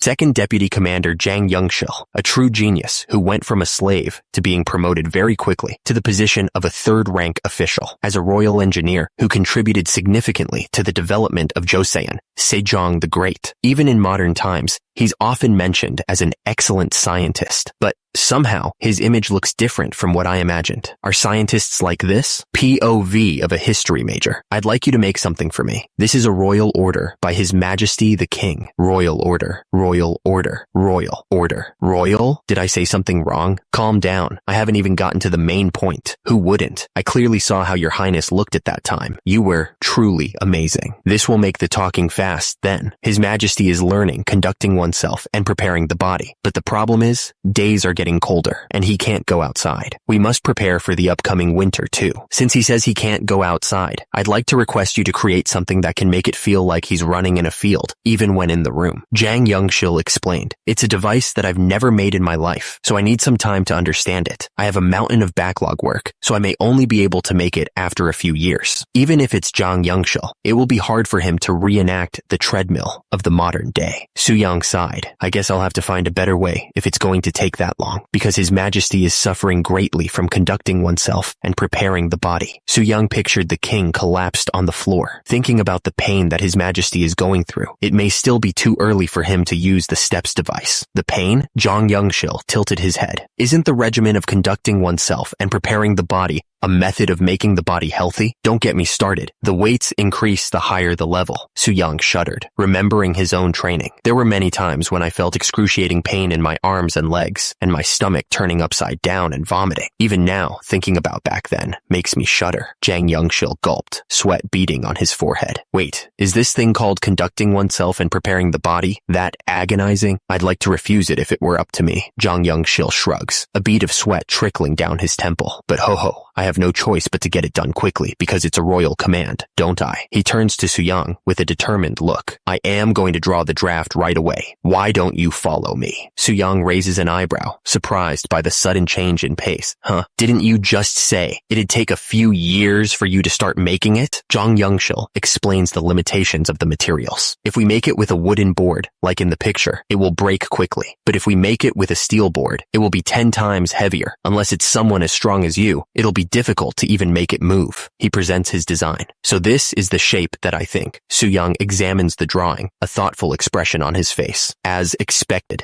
Jang Youngshil confidently states, very well, it'll take around 1 month, won't it? Without fancy decorations, 10 days will be enough. Suyang is taken aback. It only takes 10 days? You said you had a mountain of work to do. Jang Youngshil, dripping with sweat, assures him, since a royal order is strict, I must work until my bones break. Just leave it to me. 10 days later, Suyang and the crown prince stand before a massive contraption. So this is that thing you call the steps device, the crown prince observes. He places a hand on the wood, testing its sturdiness. It's a relief to still be able to exercise inside the palace in the middle of winter, but I'm worried because father is the first one to use it. Suyang flexes, confident in his creation. You don't need to worry too much, brother. I've tested it in advance, and there's no problem with the device function at all. How long has it been? The crown prince sighs. It'd be nice if everyone was like you, but it hasn't been long since father started learning conducting oneself and preparing the body. It'd put my mind to rest if someone who usually does not train could try it in advance. Suyang grins, an idea forming. I happen to know someone perfect for that. The crown prince's eyes narrow suspiciously. Don't tell me. Are you talking about me? You should not make jokes like that. Jang Youngshil's face contorted in a mask of forced agreement. I don't know about anyone else, but I resemble father in the sense that I detest exercising. Time seemed to blur as Jang Youngshil continued his workout of doom, sweat pouring down his face. He cried out, is it enough now? It feels like 1 hour has passed since I'm using this. Suyang was unsympathetic. Only a quarter hour has passed. We still have another quarter left. Only that much time has passed. Jang Youngshil was then forced onto the bench press. Why do I have to do the bench press too? Suyang beamed, completely ignoring the man's suffering. To think someone with a good figure like yours isn't conducting oneself and preparing the body is such a pity. Just 3 more presses. Let's add 3 more! Jang Youngshil's face turned red with exertion and despair. Is this brat set on butchering me? 12 added with 3 makes 15. But how could you want me to add 3 more to that? Suyang loomed over Jang Youngshil, who was struggling with the bench press. Your muscles tell me you can do it 3 more times, brother. I'm going to send you to the teaching official and make him teach you how to count. The camera panned up to the palace roof as Jang Youngshil, utterly defeated, could only plead. Tell me honestly. Jang Youngshil, now doing squats with the barbell, questioned Su-young's motives. I did 12 repetitions of squats earlier, but you're planning to deceive me like during the bench press and keep increasing the number, aren't you? Su-young grinned, his eyes gleaming with maniacal fitness energy. My calculation method changes depending on how your muscles look, brother. If you maintain the right position, the number will never increase. There's no calculation method like that in this world. Suddenly, Jang Youngshil's form faltered. Brother, your knees gave out. Again, Su-young continued to berate him. Your back is tilted too far forward. Again,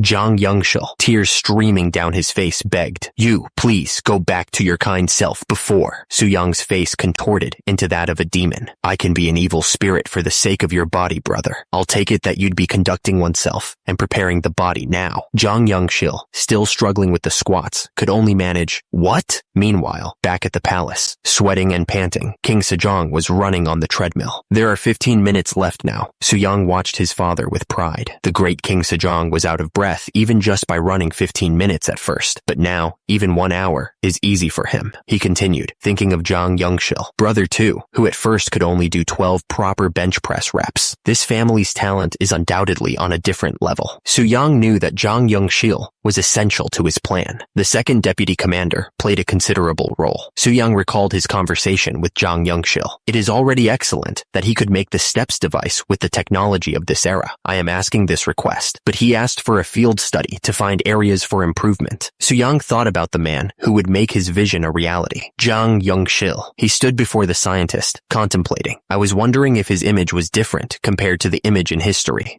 He watched Jang Youngshil tinkering with the armillary sphere, but as expected from the best scientist of Joseon, Su-young observed Jang Youngshil's dedication. He's got an extraordinary sense of responsibility. Meanwhile, two concerned court officials whispered among themselves. Didn't His Majesty lose a lot of weight recently? One of them continued, his brow furrowed with worry. I'm worried if he's sick or something. Is that all? Meanwhile, one of the court officials was getting worried. He thought he was so tired of exercising with Grand Prince Su-young that he didn't put the political affairs on the back burner. Another official chimed in. It is His Majesty's nature to learn any new subject of study so that he feels satisfied. Grand Prince Su-young is making good use of that trait. The Crown Prince overheard their conversation. Everyone is speaking that way, Your Highness the Crown Prince. I didn't tell Your Highness in case you'd be worried, but His Majesty may have progressed to Sogol. To think his body has become so emaciated even before 3 months have passed. The Crown Prince tried to reassure him. Please don't say things like that. Not only you, but I also lost some extra fat since I started exercising. Father is just going through the same thing. But the official was not convinced. But isn't the symptom of Sogol also rapid loss of fat? That's, the other official agreed. As expected, I can't believe this. To think the regimen for the body's health actually harms health. We must put up a remonstrance, asking His Majesty to stop it at least today. Just then, a booming voice interrupted their plotting. What is all this fuss about? The two officials turned to see who was approaching. They gasped in unison. Your Majesty? Su-young's booming voice echoed through the courtyard. I'm asking, what is this fuss all about? Heavy footsteps echoed through the hall. Someone was approaching, and they weren't happy. The two men turned, surprised by the sudden arrival. They started to say something. The men turned in shock. They exclaimed, Your Majesty? The official looked absolutely serious. He was about to say something. The official demanded to know what all the fuss was about. He looked furious. The official in red announced that they would be leaving. The men turned and started to walk away. The official in red noticed Su-young. He called out to him, addressing him as you. They were saying that father's transformation was a sign of his health getting worse. He pointed out that, according to the royal clinic records, even though father was sweating a lot, the official was still worried. He wondered what would happen if it really was a symptom of Sogol, considering they were only halfway through the promised 6 months. Su-young looked up at the sky, a strange confidence in his eyes. He thought to himself that muscles do not betray, and his brother should wait and see. Turns out, is from rizcomic.com. Su-young looked up towards the sky. He thought about how fast time was going by, and his life in the 21st century was starting to feel like a dream. Two men were standing outside in the snow. One of them noticed Su-young and asked if he was His Highness, the Grand Prince. The two men stood there in silence, the snow falling softly around them. Su-young stared back at the man, waiting for him to say something else. The Inspector General spoke to someone who had entered the office before sunrise. He commented on their early arrival. The person in the office, likely likely His Majesty based on context, asked the Inspector General what brought him so early today. The Inspector General explained that His Majesty had been complaining of fatigue and had less time for political affairs. He said he came to lift His Majesty's burden, even if just a little bit. The Speaker told the Inspector General that he was working really hard. The Speaker asked if the Inspector General had any plans in conducting oneself and preparing the body. The Inspector General looked serious as he explained that he had important work to do. He added that as an official, he couldn't only be thinking about his own safety and didn't have time to put effort into the regimen. His Majesty replied that he wasn't as well versed as the Inspector General when it came to public service, but he argued that if the Inspector General just spent 2 hours exercising, he'd be able to devote himself even more to public service for the remaining 22 hours. The Inspector General pushed back, saying that it might be the opposite case. He said that 22 hours of public service might be ruined because of those 2 hours. The Inspector General responded that he was just wishing the best for His Majesty's health, too. The snow crunched underfoot as someone walked away. The meeting was over. His Majesty stood in the snow, looking up at the sky. He thought about the 6 months he'd promised. Someone reminded His Majesty that the time he promised would be over soon. The Office of Inspector General was an organization that investigated the wrongdoings of all high-ranking officials. They made sure to call out anyone who stepped out of line. The sound of footsteps echoed through the halls. Someone was walking with purpose. Impeachment could be based on nothing but rumors. High-ranking officials could be kicked out of their positions, even without any real proof. The Office of Inspector General followed only the principles and were feared by the other officials. Their power was absolute, and they were not afraid to use it. The official looked concerned. Tomorrow was finally the day of the military training. The official looked down, urging His Majesty to make a decision right away. The officials kneeled before His Majesty, begging him to reconsider. They were desperate to change his mind. His Majesty, still holding the dumbbells, asked what brought them in such a hurry. He seemed annoyed by the interruption. The Inspector General begged. The Inspector General explained that all disciplines take time, but the issue was different. He said that political duties were more important than anything, and exercising was just a light matter. The officials continued, saying that although His Majesty had never neglected his political duties, the king must always set an example for his officials and ministers. The Inspector General said that we are worried. The wind rustled the leaves, carrying their worries into the sky. The tension in the air was thick enough to cut with a knife. His Majesty spoke sternly, pointing out that the Inspector General always stuck to his principles. He wondered aloud if the inspector was showing loyalty or challenging the king. A heavy silence fell over the courtyard, broken only by the rustling of leaves. Everyone waited with bated breath, wondering what His Majesty would say next. His Majesty continued, his voice rising with passion. He declared that the reason he learned about conducting oneself and preparing the body was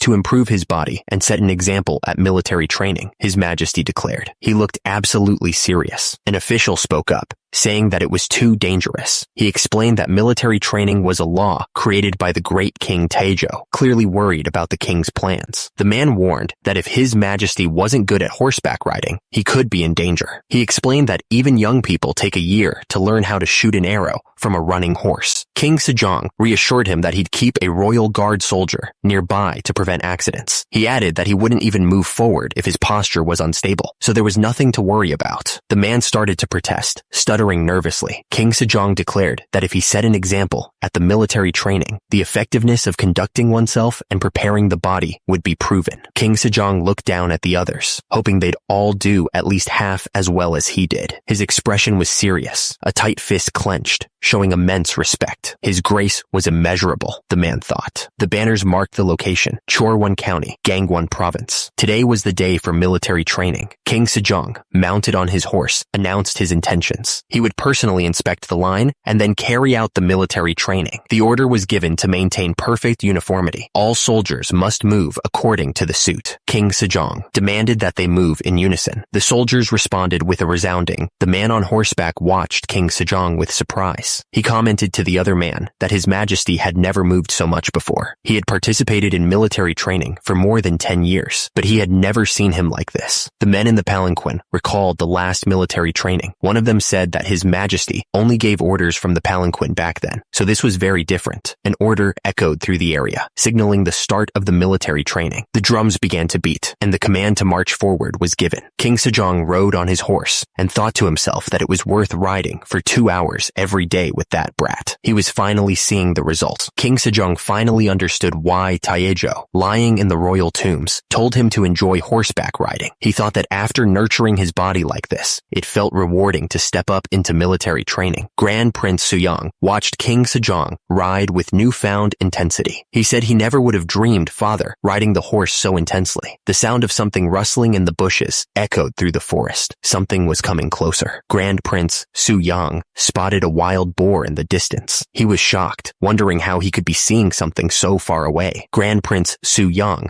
suddenly shouted for the bow and arrow, calling out, "The bow! Give me the bow and arrow!" Someone responded, "Yes, father." Someone addressed the Inspector General, asking if he wasn't participating in the hunt with His Majesty. The Inspector General replied that he had another prey, so they should go first. The Inspector General stared intently at Grand Prince Suyang, his face grim. He had no idea what Suyang was planning by hiding his wicked nature of the past, but he had never forgotten about Suyang's vicious nature, calling him the seed of trouble that would harm His Majesty. Someone rode through the hills, the wind blowing past them. In essence, military training was training to prepare for war, and anything could happen in war. The man stared off into the distance, a slight smile on his face. Anything could happen. The Inspector General's words hung in the air, dripping with venom. "Grand Prince Suyang, you're the seed of trouble that will harm His Majesty." Then, Suyang notched an arrow, his eyes locked on his target. He drew back the bowstring, aiming with deadly precision. "Got it. His Majesty has caught a wild boar. Congratulations, Your Majesty." The crowd was stunned. It is as if we're seeing the military training of the great King Taejo.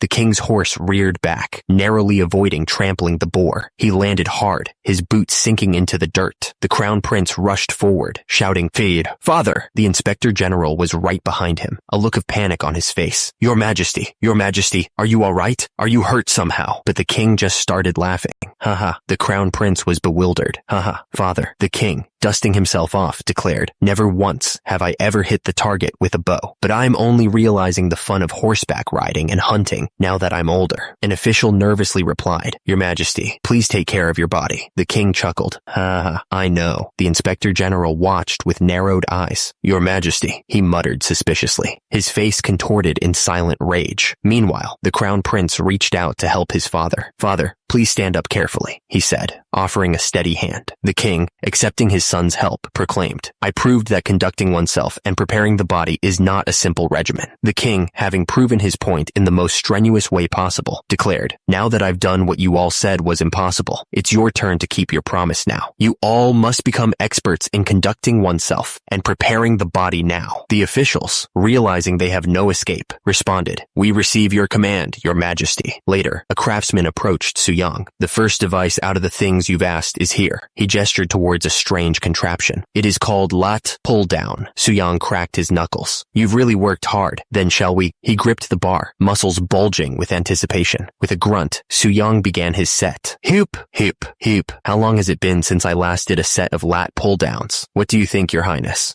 Sorry. I was going to just test it out, but it happens to be a back day. This should greatly help train my back. I've learned a lot of things from Your Highness too. For example, like applying the method of using a moving pulley to another device." "What? Jang Youngshil is learning from me?" Come to think of it, the technology of moving pulleys wasn't widely used in this era, was it? I tried using the device, but it felt like my underarms would get torn apart. I shudder at the thought of the hardships His Majesty must endure while using this device. The second deputy commander grits his teeth, his face a mask of forced compliance. However, since it is a royal order, I have no other choice. Suyang's smile widens, his eyes gleaming with amusement. "Are you really doing this because you have no other choice?" Suyang moves on, already thinking about the next torture device. The next device would be the leg curl. He assures the craftsman, leg curl is easy to make, so 1 month should be enough to create it. Suyang pats the second deputy commander on the shoulder. "You are going through a lot of trouble, second deputy commander. I'll tell His Majesty to let you take a vacation once the leg curl production is complete." The deputy commander refuses. No, he launches into a speech declaring, "I am greatly indebted for His Majesty's kindness in letting me hold a governmental post from being a lowly slave. How would I dare to enjoy the luxury?" The deputy commander, still reeling from the intensity of the training, can only think about how fulfilling it is to see His Highness doing his exercises and recovering his health. Meanwhile, the leg curl machine is complete, looking suspiciously like a chair used when playing drums. The deputy commander is looking forward to how much health it'll bring His Majesty with that device, trying to calm himself down. He needs to ask His Majesty to let Zhang Yongshil take a vacation. Just then, an official rushes up, gasping, "Your Highness the Grand Prince, how much longer are you going to keep His Majesty exercising? He's been exercising for 1 hour every day." Suyang turns to him, a dangerous glint in his eyes. "If you do not follow the path I'm taking, you will be breaking your promise. Are you going to treat a promise with me as a piece of cake?" The official is taken aback. "That is such an unfair thing to say, Your Majesty." Another official runs up, pleading, "Your Highness, please stop His Majesty, and not just keep watching." The official could only smile weakly, thinking, who would dare to stop His Majesty? Another official thinks to himself, there's no mistaking that he's taking revenge on the Office of Inspector General for barging into his abode. If not that, the Inspector General collapses to the ground, exhausted. His subordinates rush to his side. "My lord, are you all right?" The Inspector General, utterly defeated, wheezes, "I'm done for. You all should at least run and chase after His Majesty." His loyal or terrified subordinates respond, "We'll go with you, even if we have to carry you on our back. My shoes are ripped apart. Please save us." One of the officials can only think. I can only hear their moans, as if they're going to fall over at any moment. Ow. Suyang, riding high on his horse, surveys the scene with satisfaction. Desirable to see this of Yoseon. A week after the military training, we find ourselves at Inspector General Yi Suk-chi's house. "Do you really have to go?" The Inspector General is clearly not happy about something. "What is the meaning of it now?" he continues, lamenting his age and the state of the court. "Busybodies who don't even know what's going on are talking about demotion and exile as they please. I'm going to be 50 soon. It means it's hard for me to accept something new now." The Inspector General finally admits defeat. "I must admit it now, that His Majesty really became healthy due to conducting oneself and preparing the body." The camera focuses on a darkened face, eyes gleaming with an unknown intention. Grand Prince Suyang too. The Inspector General realized that Suyang had become a completely different person, even from his eyes, unlike back then. Although it is not a part of primary affairs of the government, recently, the movements of the Jurchen people have been unusual. He plans to go to Hamgyal province as their provincial governor and watch over them. Meanwhile, back at the palace, tell Grand Prince Suyang to be careful about the Ming Empire's Ministry of Rights visit. The Ministry of Rights is an institution in charge of imperial affairs. I've heard that during their last visit, eunuch Chang Sheng tried the soap and bought about 100 of them. Given the case, it is certain that those soaps have ended up in the hands of Wang Zhen. Rumors say that guy is raising a hungry ghost within his body. Someday, he will Was Grand Prince Suyang a time traveler? It's a question that's been on everyone's minds. Last mid-autumn, Harvest Festival holidays, the whole family gathered together to enjoy the traditional folk game of powerlifting. The grandfather was as happy as a child when his grandson lifted 20 kilograms more than last year. Conducting oneself and preparing the body took root in our country, starting from Grand Prince Suyang, the second son of King Sejong the Great. Traditional folk games weren't the only thing he developed. Grand Prince Suyang was also the first creator of soap and surgical spirit. Some even claim that he was a time traveler. According to Lee Doan Kwan, director of Joseon History Archives, conducting oneself and preparing the body that Grand Prince Suyang created seems similar to modern bodybuilding. During his youth, he was competent to the point that he seemed like a time traveler, but he became more negligent of his duty as days passed. Experts also criticize him for that. Had he spread conducting oneself and preparing the body even further, it wouldn't have been simply a traditional folk game. Instead, it would have spread to the entire world and replaced bodybuilding. To sum it up, he is just a meaningless figure who only added a folk game to the cultural heritage of our country. The Crown Prince eyed Suyang with concern. "What dream did you have that you're behaving prudently?" He noticed Suyang's pallor. "You look very pale too. You'll have to reduce reading books for a bit." "Yes, brother. That dream felt so real. There's no way I'd get caught for being a time traveler in the future." Suyang shook his head, a newfound sense of purpose in his eyes. "No, it certainly can happen. On top of that, if I don't work hard from now on, it's highly possible that I'll be criticized by future generations." The weight of responsibility seemed to crush him. "I'm about to die. under this pile of books. But then, a spark ignited within him. I'm going to make a new set of characters for our people starting tomorrow, he declared with renewed vigor. I can't say that you're excellent in simply but with the passion of conducting oneself and preparing the body. There's nothing you cannot do, is there? Let's gather our strength and make it. The Crown Prince smiled. You happens to know Sanskrit too, so it's a relief. We have a lot of books on phonetics, so it'll be of great help, aiding him in making proper sounds for the instruction of the people. I had a lot to prepare just for conducting oneself and preparing the body. Do you understand how I feel? The young prince now thinks that I'm someone who visits him only in the middle of the night. Your habit of sighing now resembles the second deputy commander, Zhang Yangshil. Su Yang sighs deeply, contemplating the future. What do you think about looking into disciples? Didn't you say that you needed the roles of a trainer and assistant trainer? I think Ma Il-yong is suitable for that role. Since he's the son of a concubine, he couldn't rise to the governmental position, but his abilities are outstanding. It'd be great if it were him, but it'd be better if there were people of various identities. Why do we need people of various identities? Aren't filial piety and talent much more critical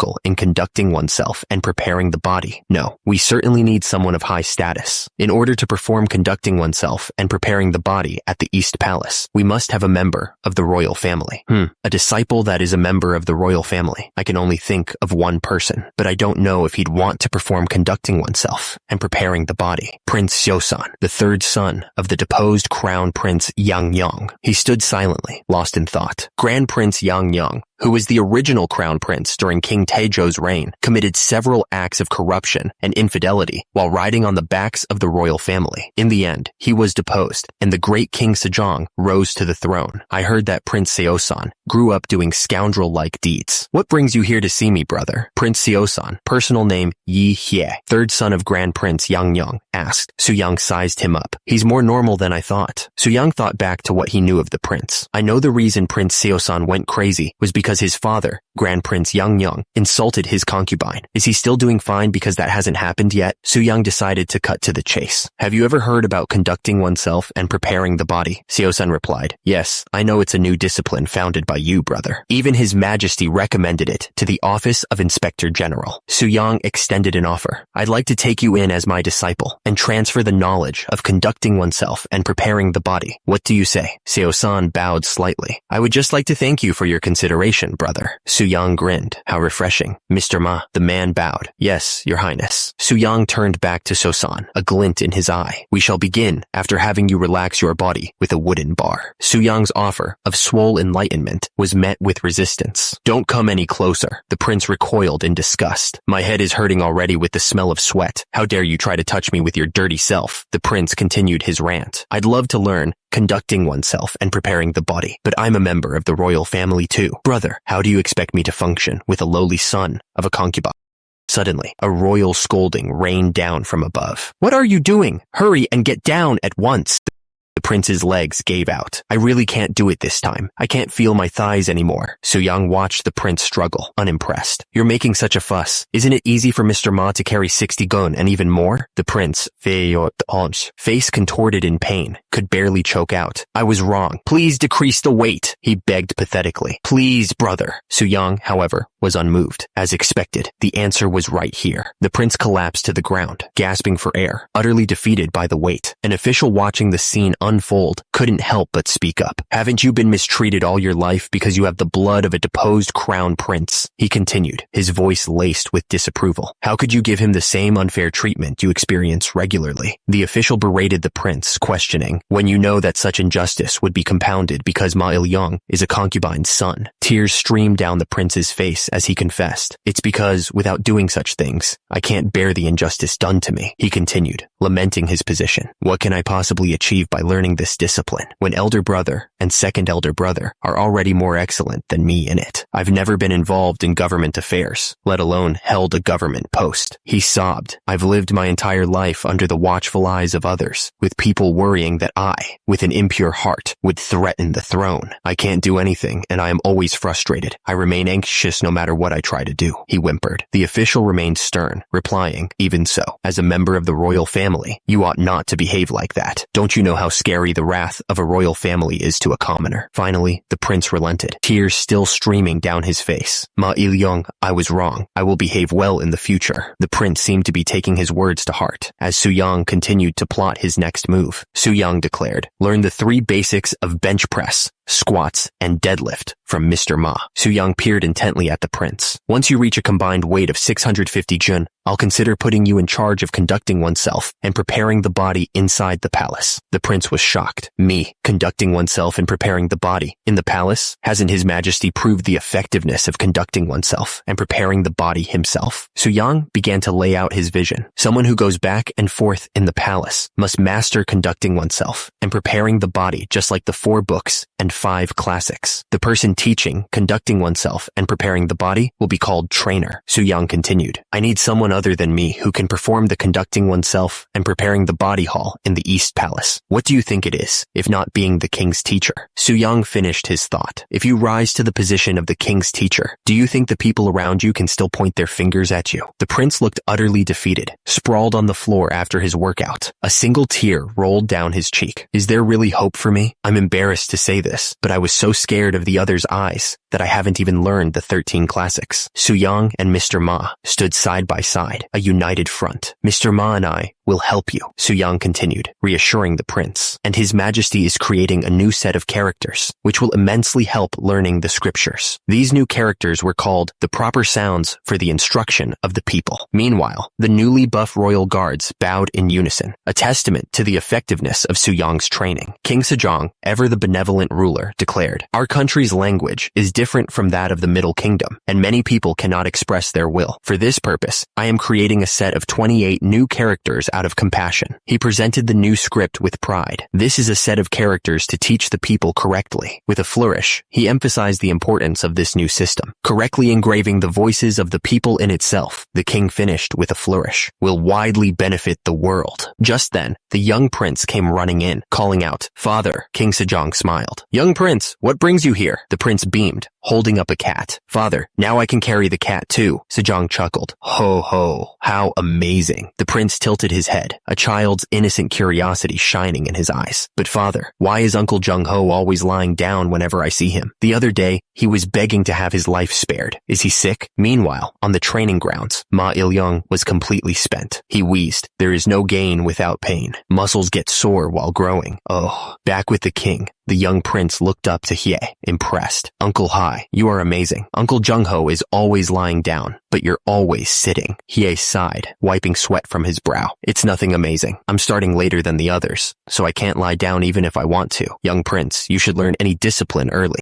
The prince's eyes widened, holding up a book. Then again, you're still 5, so it'll be too much for you to read any book. Are you talking about this? The young prince, Pai, holding up the book, asked, You brat, when did you learn how to read? Father gave me this book. Would you like to take a look too, uncle? Su-young's thoughts drifted. My son is already 5 years old. Is this even possible? My life was all about progressive overload. I mean barbells and dumbbells. Progressive overload is when you gradually increase the weight, frequency, or number of repetitions in your strength training routine. But my life from the modern era feels like a dream now. Back in the courtyard, Su-young's wife was doing dumbbell exercises. He thought, to think exercising will be my family's daily life. She smiled, wiping sweat from her forehead. This much is easy now. Su-young's eyes widened. Huh? He rushed toward her, shouting, My wife. Su-young rushed to his wife's side, concern etched on his face. My wife, are you all right? She leaned into him, explaining, Yes, I couldn't keep myself together. My head suddenly felt dizzy, and I failed to control my body. Her words were followed by a concerning admission. I feel nauseous too. Su-young's eyes widened. She feels nauseous? Nauseous? He quickly tried to diagnose the issue. This must be a temporary symptom caused by shortness of breath, which caused a reduction of the flow of air to the head. Don't tell me? Take a deep breath slowly. He steadied her, relieved. Fortunately, I was right beside her. Otherwise, she could have been injured seriously. Su-young's expression darkened. The more people exercise, the more people will get injured. He was clearly conflicted. What should I do? Su-young's eyes gleamed with an almost maniacal intensity. It wasn't 250 gyun, but 150 gun. He approached the man, a predatory glint in his eye. So you're Woo Hyun-gyu. Let's have a talk with me, will you? Su-young turned away, a thoughtful expression on his face. He began his diagnosis. This is more serious than I thought. It looks like frequent meals to nurture his injured back back caused him to gain weight, scanning shoulders that keep getting hunched due to a weak core, protruding belly, even with a skinny body. I heard he didn't stop riding horses even after injury because his weight was increasing. It may no longer be possible to do anything about it. Woo Hyun-gyu looked up at Soo-young, desperate. It seems to me that your condition has worsened since you continued to train, despite being injured. Is there a way to cure this? Soo-young smiled, a hint of challenge in his voice. There is, but I can't assure you that you will be cured completely. Would you trust and follow me? Soo-young demonstrated the workout routine. First, lunges, hoop, back stretching Mackenzie exercises. Diligently train your body this way. Woo Hyun-gyu looked skeptical. Yes, I understand. But does this really train the body? Isn't it simply moving the body? About that. Unfortunately, I need to tell you this in advance. Soo-young paused, choosing his words carefully. Even if you perform conducting oneself and preparing the body, you won't be able to lift heavy weights. Of course, it'll get better from now. But since you said it has been more than 1 year since you hurt your back, the bad news hit him hard. It seems like it'll be difficult to make a complete recovery. Woo Hyun-gyu's face fell. No way. Despair washed over him. Is there another way? Are you telling me to live this way without being able to act like a man? I'm ashamed to see my wife now. Woo Hyun-gyu's world had just crumbled, but then he heard a voice. A wife. My wife, are you all right? He rushed to her side, a wave of emotion washing over him. I couldn't keep myself together. Soo-young watched the scene unfold, then spoke. So I'd like to ask you, Woo-jong. Soo-young continued, laying out his plan. I'd like you to find ways to cure yourself based on conducting oneself and preparing the body. Woo Hyun-gyu was dumbfounded. Are you asking me to become a physician? I've never even read any medical books. Soo-young countered with logic. Even physicians don't know about muscles in detail. He elaborated on his reasoning. That's why many people like you receive wrong prescriptions. A rehabilitation physician must understand the relationship between muscles and skeleton. The royal physician was moved by Soo-young's dedication. I see. To think you'd be this deep thinking. I won't let anyone speak badly of His Highness now. Soo-young chuckled. Haha. I think everything will be fine as long as you keep your mouth shut. Meanwhile, the royal guards continued their intense training, lifting weights and performing calisthenics under Soo-young's watchful eye. Soo-young mused to himself. By the way, I'm slowly gathering disciples. Through the invention of Hangul, the concept of conducting oneself and preparing the body would spread rapidly, and at this rate, people would start exercising naked outdoors. He realized the need for appropriate workout attire. I must find a fabric that anyone can easily buy and wear, regardless of whether they are nobles or commoners. He examined a sample. Oh, you created this in a hurry, but it's not bad. It's a fabric that is easy to obtain, so even if it gets torn and dirty, it will be easy to wear again. One of the court ladies examined the fabric closely. Even so, isn't cotton mainly worn by commoners? Soo-young flexed, showing off the gains. There are other fabrics too, but why does it have to? What do you think, my wife? The queen was visibly shocked by the sight. Good heavens. What kind of clothing is it? It's my first time seeing this type of clothing. Soo-young explained his vision. This is an outfit exclusive for exercising, designed by me, although it's just a normal t-shirt in the modern era.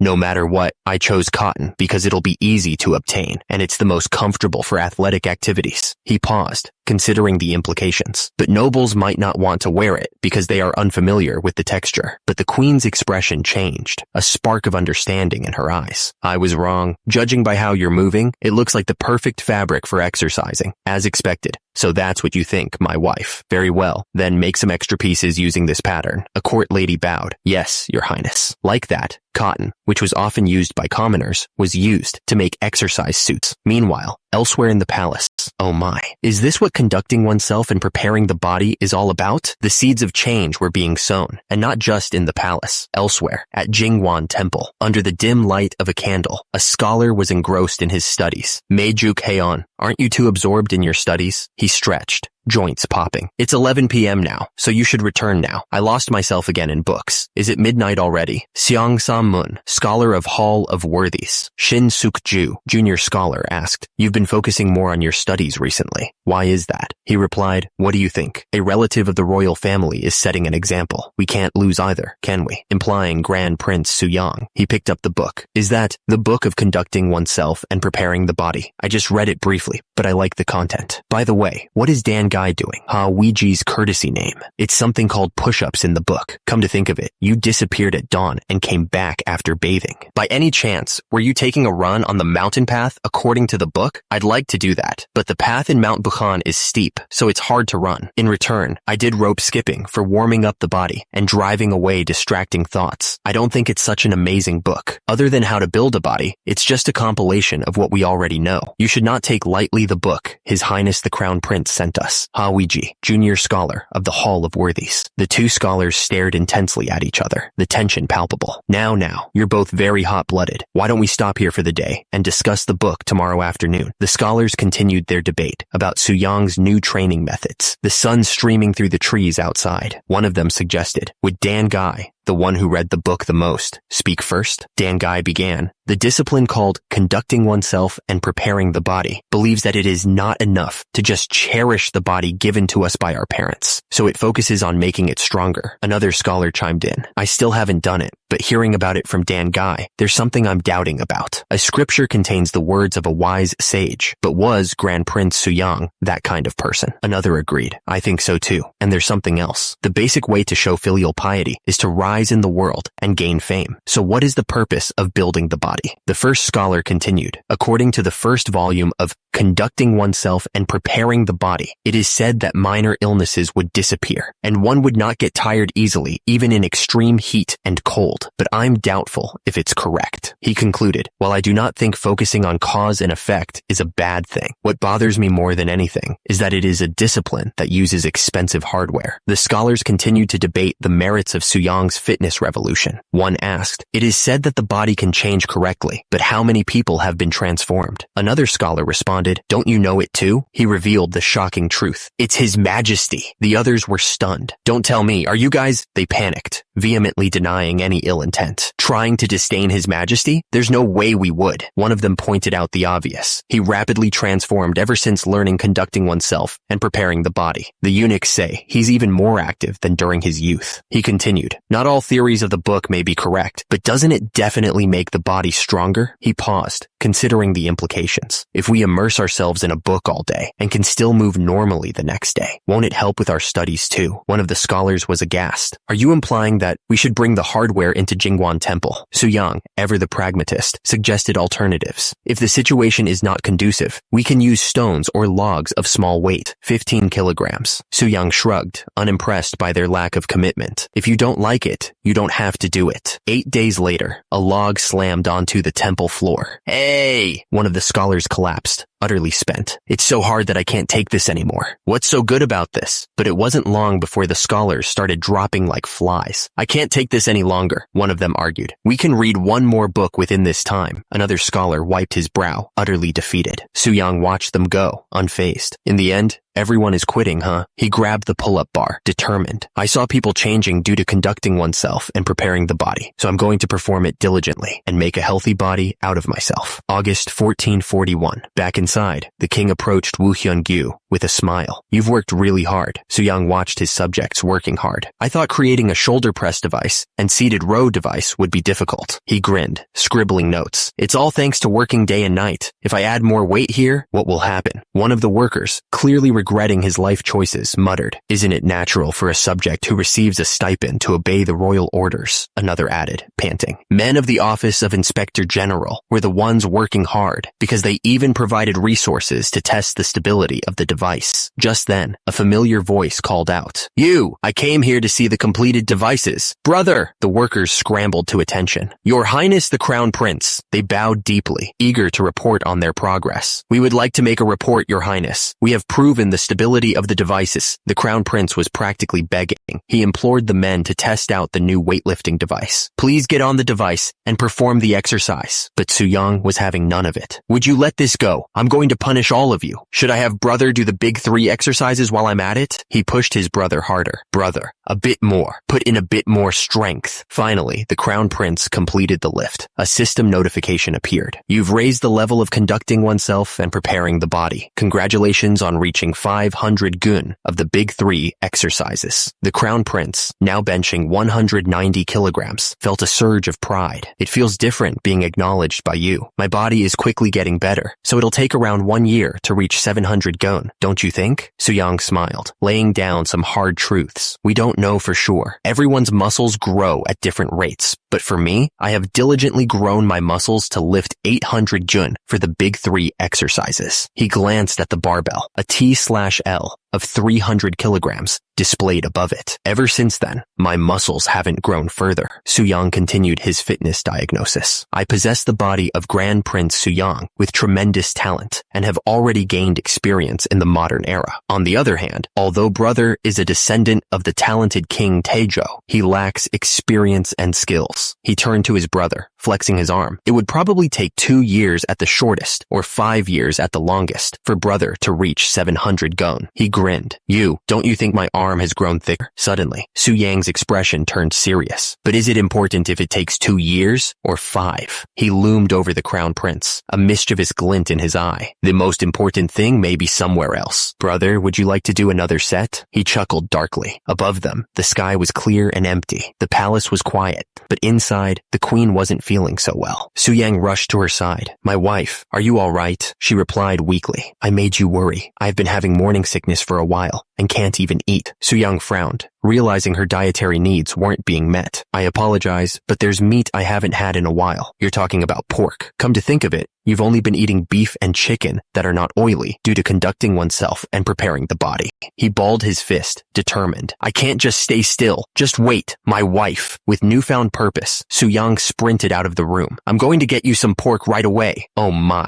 He arrived at the butcher shop, ready to make a demand. It will be used as meat for consumption, so show me the biggest one here. The butcher beamed, presenting his finest specimen. Absolutely, Your Highness. Here it is. Suyang's face fell. Stop joking around and show it to me. The butcher, feigning innocence, replied. Oh my. Your Highness, why would I play some joke with you? Doesn't its flesh look so firm, yet so puffy at the same time? Suyang was incredulous. Is there a better pig than this in the 8 provinces of Joseon? This is an adult pig? He stared in disbelief at the tiny piglet. This? Even without its cheeks, doesn't it look sturdy and chubby? I bet you will never be able to find a better pig than this in the 8 provinces of Joseon. This is a fully grown pig. This won't do. I need to feed my wife a bigger pig. Meanwhile, back at the palace, Kim Jong-seo had returned from battle. Your lowly subject, Kim Jong-seo, has defeated the northern barbarians and returned to the capital. Kim Jong-seo, courtesy name Kim Guk-jeong, a tiger from the early Joseon dynasty, who is good at both scholarly and military arts. The king greeted him warmly. It's been hard on you. It'll be winter soon, so even the barbarians won't be able to move around easily. Kim Jong-seo bowed deeply. It's all thanks to your immeasurable grace, Your Majesty. As the lanterns glowed in the night, Suyang found himself in the middle of a feast. Can I pour you a drink in His Majesty's stead? Suyang accepted the offer. Of course. His companion continued. I heard about your rumor, Your Highness. I think your presence can rival that of the greatest general in the world. Suyang chuckled, accepting the compliment. You flatter me. I didn't build muscles to shoot a bow or swing a sword. The man leaned in conspiratorially. Didn't you send a guy who was more trustworthy than a bow and a sword all the way to the north? A trustworthy guy? Suyang nodded sagely. I'm talking about the spirit, the man explained. I had my doubts when we suddenly received strong liquor from the capital, but they told us it was Your Highness' invention and that we should use it to wipe the wound with a clean cotton cloth. Thanks to it, the number of soldiers with festering wounds decreased. So that's why there was no rust in the distiller. I can't believe it's being used so well. However, the fact that you sent a spirit was not necessarily a good thing. Northern soldiers always drink to drive away the cold. There have been many times when they got in trouble for drinking spirit. Now that I think about it, you get alcohol if you mix spirit with water. In the first place, using soju as ingredients. How did you take care of it? We added motherwort, a bitter plant, to the spirit. After that, even if they tried to drink it secretly, they had no choice but to spit it out. Haha. Oh ho, Lee Wanbong. Take a cup too, huh? Wanbong, with his incredible strength, Wanbong also played an important role in subjugating the barbarians. No, I simply use my strength for His Majesty the King. Yi Chinggok, courtesy name Yi Wanbong, a famous general in the early Joseon dynasty who rose to fame under Kim Jong-seo. Now that 2 strong men have met, you two must have a lot to talk about. I have to go learn new writings from His Majesty. Trainer's eye activated. Scanning. Great overall muscle balance. Firm muscles. muscles. This is the first time since I came to Joseon that I have seen anyone whose physique can be compared to mine. This man was an incredible martial artist. As history tells it, when Suyang ascended to the throne and was in danger of a purge, he attempted to raise the military by gathering the Jurchens from Hamgyal province. But according to the history books, he was killed by his subordinate generals. In the end, the rebellion failed, but he is said to be the most powerful person in history in terms of strength. What's this? Did he not come here because he had something to say? Suyang thought to himself. This is so awkward. Well, I guess it's understandable,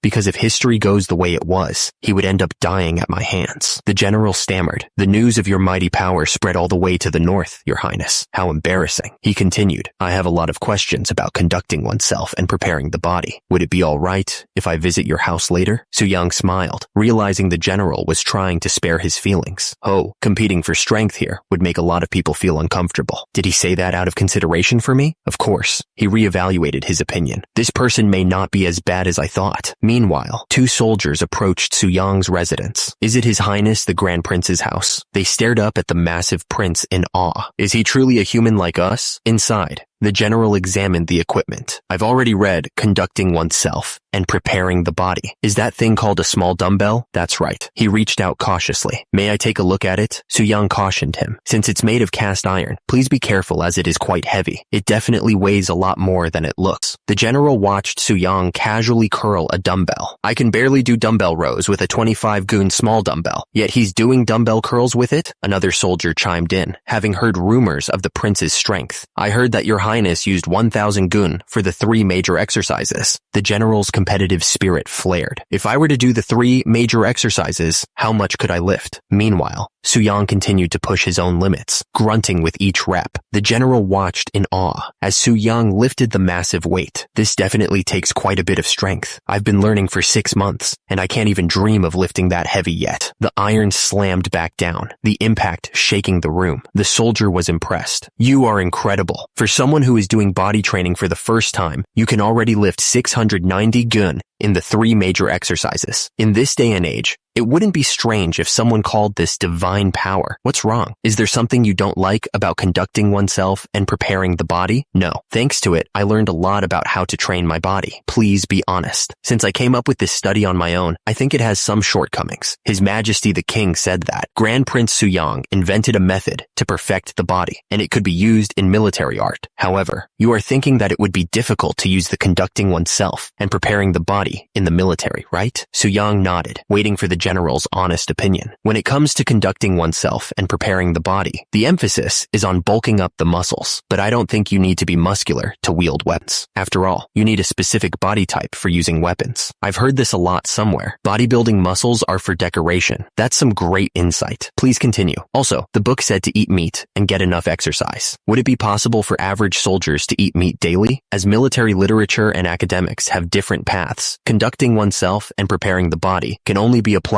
to academics. It isn't practical. Suyang's face darkened, a dark aura emanating from him. So he's saying, I don't know anything about military literature. Grand Prince Suyang may not be a military man, but I, Choi Young-jik, was a former member of the Korean military and a reserve sergeant before I transmigrated. I first learned about bodybuilding in the military as well. Within 3 years, I will invent a new conducting oneself and preparing the body schedule for soldiers. Meanwhile, back at the palace, King Sejong sat on his throne, reading a letter. Just then, the crown prince entered. Is there something wrong, father? The king looked up. It is a letter from the Ming Empire that they want to purchase about 100 soap bars. That's great news. It's worth having grown alodia trees, the material used to make soap. He paused, his expression turning curious. But they also want to see Grand Prince Suyang, the one who created the soap. One of the court officials looked concerned. I don't understand why they would want to see him, considering Yu has no connection with the Ming Empire. From what I heard, it was an eunuch from the Ministry of Rights. The king smiled, pleased with how things were progressing. This has gone rather well. Among the royal members, Yu has a more open view than anyone else. His smile widened as he considered the possibilities. How about we send him to the Ming Empire as our envoy? The iron slammed back down, the impact shaking the room. Sweating and panting, the soldier wipes his brow, clearly impressed by Suyang's scenes. In just over a year, since you began studying conducting conducting oneself and preparing the body. You've already achieved the feat of lifting over a total of 500 juns in the 3 major exercises. It seems quite achievable for you to become an assistant trainer by next year. Really? In my opinion, I don't think I will even be able to catch up to His Highness the Crown Prince, let alone become an assistant trainer. Soo-young suddenly changes the topic.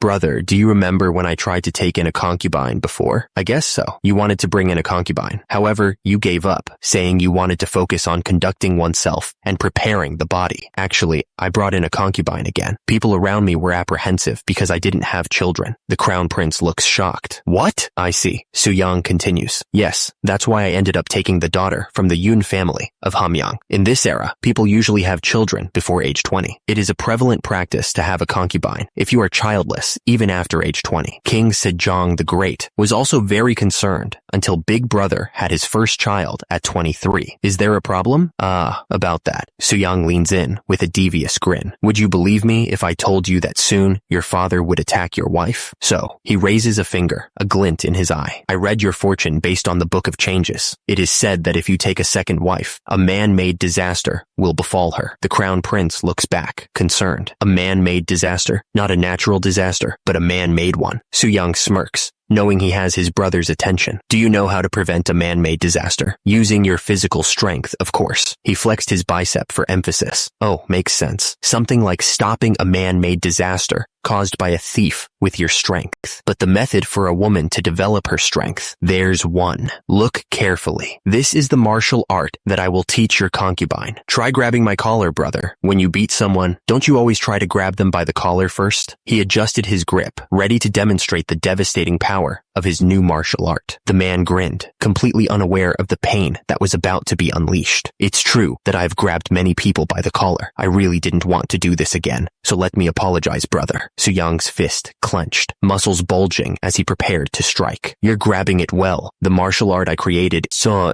something like this. The world seemed to slow as the general's eyes widened in confusion. With a sickening thud, the general went down. The general lay groaning on the ground, completely defeated. What on earth just happened? You collapsed after I hit your joints. Since you just experienced the effectiveness of my martial arts in person, bring your concubine to the training field soon. As they are both women, my wife can teach her in my stead. The general agreed. Yes, brother, I understand. A few days later, the general's concubine was getting the royal beatdown. I'm going to die. Soo-young's wife continued the training. Okay, it's your turn to try, she instructed. You need to use more strength, Lady Yoon. Now it's your turn again, my dear. Then, Lady Yoon, Prince Seo-san's concubine, asked, did you have any trouble learning it? She answered, yes, thanks to you. I learned it without any problem. But why are you teaching me this? Soo-young's wife responded with a knowing smile. I'm sure it will be of great help someday. All right, since I've mastered it well, I will definitely use it when there is a thief. Time passed by, and it was now June 1442. Your Highness. Just then, a messenger burst into the room. Something terrible happened to His Highness the Grand Prince Yangyang. He continued, the day has finally come. It is said that he has been beaten by a family member. His left arm is broken, and his teeth are damaged. Soo-young tilted his head, wondering,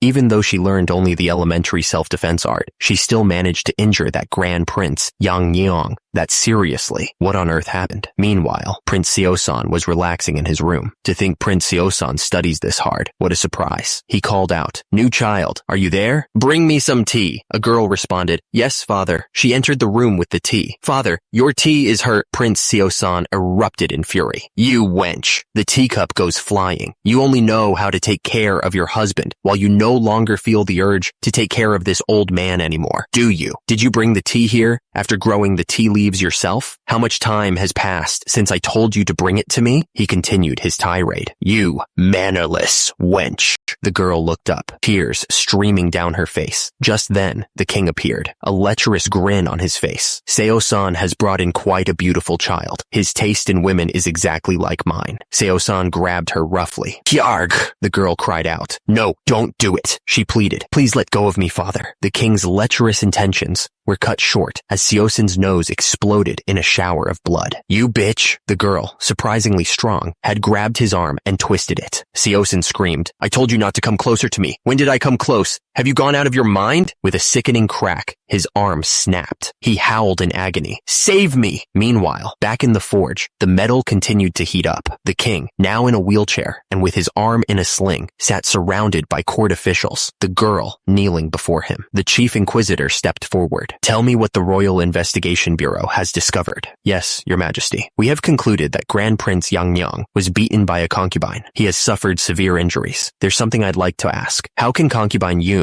beat Prince Yang, who knows martial arts? Hye and Yu have trained concubine Yun. Their techniques are meant to kill others. Even though I knew martial arts, I still ended up in this state. Had I been an ordinary person, I might have died. Please punish not just this wench, but also those who recklessly taught her those lethal techniques, your majesty. He always said I was his favorite nephew, but now I'm just a stranger, huh? Is that true? Tell us in detail what has happened so far, Grand Prince Suyang. Your lowly subordinate, Grand Prince Suyang, only taught her self-defense art. I understand. First of all, rather than being a technique to kill people, it seems that the method invented by Grand Prince Suyang is a way to protect one's body. What do you all think? Who is at fault? I, your lowly subordinate, Chief State Counselor Huang Hui, think that, considering Grand Prince Yang's usual behavior, he may have tried to rape concubine Yun and was beaten back. I, your lowly subordinate, Minister of Justice Yu Gye-mun, is of the opinion that, although Grand Prince Yang's sin is great, concubine Yun still harmed her father-in-law. This constitutes a crime of ethical violation. How troublesome. I am well aware of my brother's actions, but there are laws in the country. A person who commits a crime of ethical violation is punished as severely as treason. In other words, it's capital punishment. Concubine Yun kneeled before the king, awaiting her fate. The king sighed, finding the whole ordeal rather troublesome.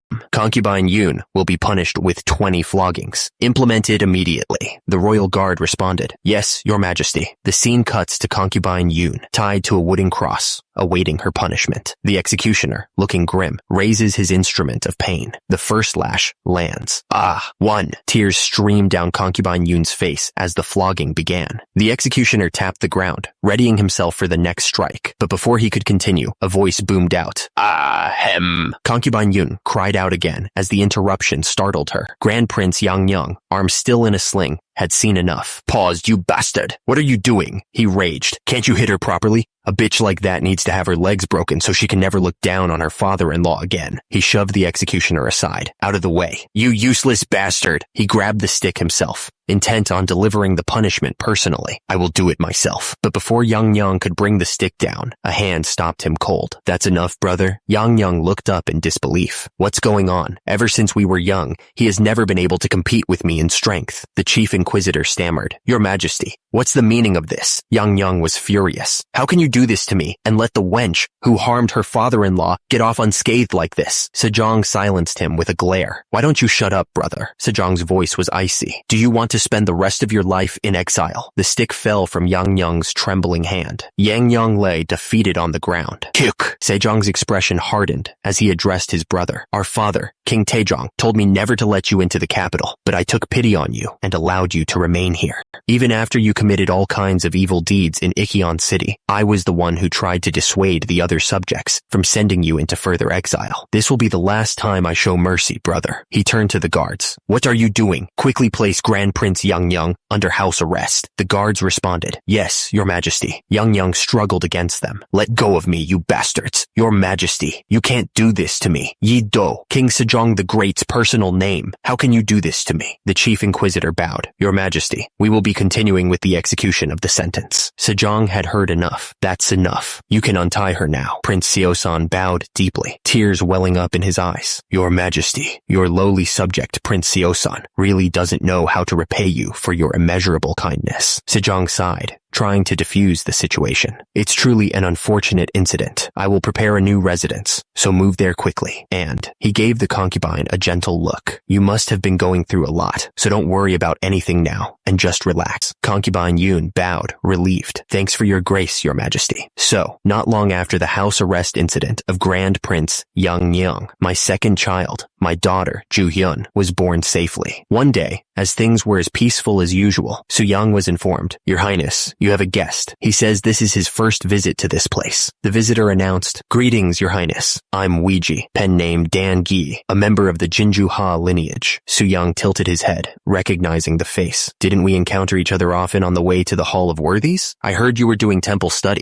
So what are you doing here?" Ouija grinned. "What's more, your physique has changed so much that I almost didn't recognize you." Ouija explained, "My body was weak when I first started my temple study. After sitting around reading books for a long time, my back would hurt so much to the point that I couldn't sit any longer. So I started doing the conducting oneself and preparing the body." He continued, "I felt like collapsing at first, but I got used to it after a while, so I wanted to come to say thank you." Su-young waved his hand dismissively. "There's no need for that. It's not like I taught you anything." Ouija asked, "On that note, would it be alright if I join you in conducting oneself and preparing the body?" Su-young could only respond with a confused, "Huh?" Su-young tapped his chin, deep in thought. "I would have agreed in a heartbeat had it been somebody else, but Ha Ouija is one of the 6 martyred ministers. Ha Ouija is a man of great ability, so our country will suffer losses." Su-young voiced his concerns. "I'm just worried that such a talented man like you seems to be taking an arduous path." Ouija responded, "Pardon? There is no need to worry." He continued, "Compared to other friends, my talent is nothing special. Aren't the people you are comparing yourself to all geniuses?" Su-young looked him in the eye. "Do you truly want to become a trainer?" Ouija responded with a determined look. "Yes, I do." Ouija declared, "I have already told His Majesty the Lord that I am withdrawing from the Hall of Worthies." Meanwhile, back at the Gain's dojo, Su-young's fitness revolution continued to unfold, one pull-up bar at a time. A new disciple arrived, ready to embrace the path of iron. "I am the new disciple, Ha Jiwi. It's my pleasure to meet you, senior brothers." One of the senior disciples responded, trying to put on a brave face. "All right, although you have started your career as a government official, your experience in conducting oneself and preparing the body seems lacking, so come watch us and learn a lot." Ha Jiwi bowed respectfully. "Yes, please guide me." One of the swole disciples flexed his biceps, eager to show off. "It's embarrassing, but I'd like to show you what I've accomplished so far." He approached the pull-up bar, ready to demonstrate his mastery. "I'll start with pull-ups first." He paused, confused. "Huh? Pull-ups?" The senior disciple struggled on the bar. "Don't overdo it. It is difficult for those who are new to conducting oneself and preparing the body to do even one pull-up properly." He grunted with effort. "I have studied it for half a year, but I still can only do 3 or 4. Another disciple took over, exploding with reps. 5, 6, 7, 8. The first disciple, humbled, yelled, "Your arms aren't fully extended. It's the correct form that matters, not the numbers."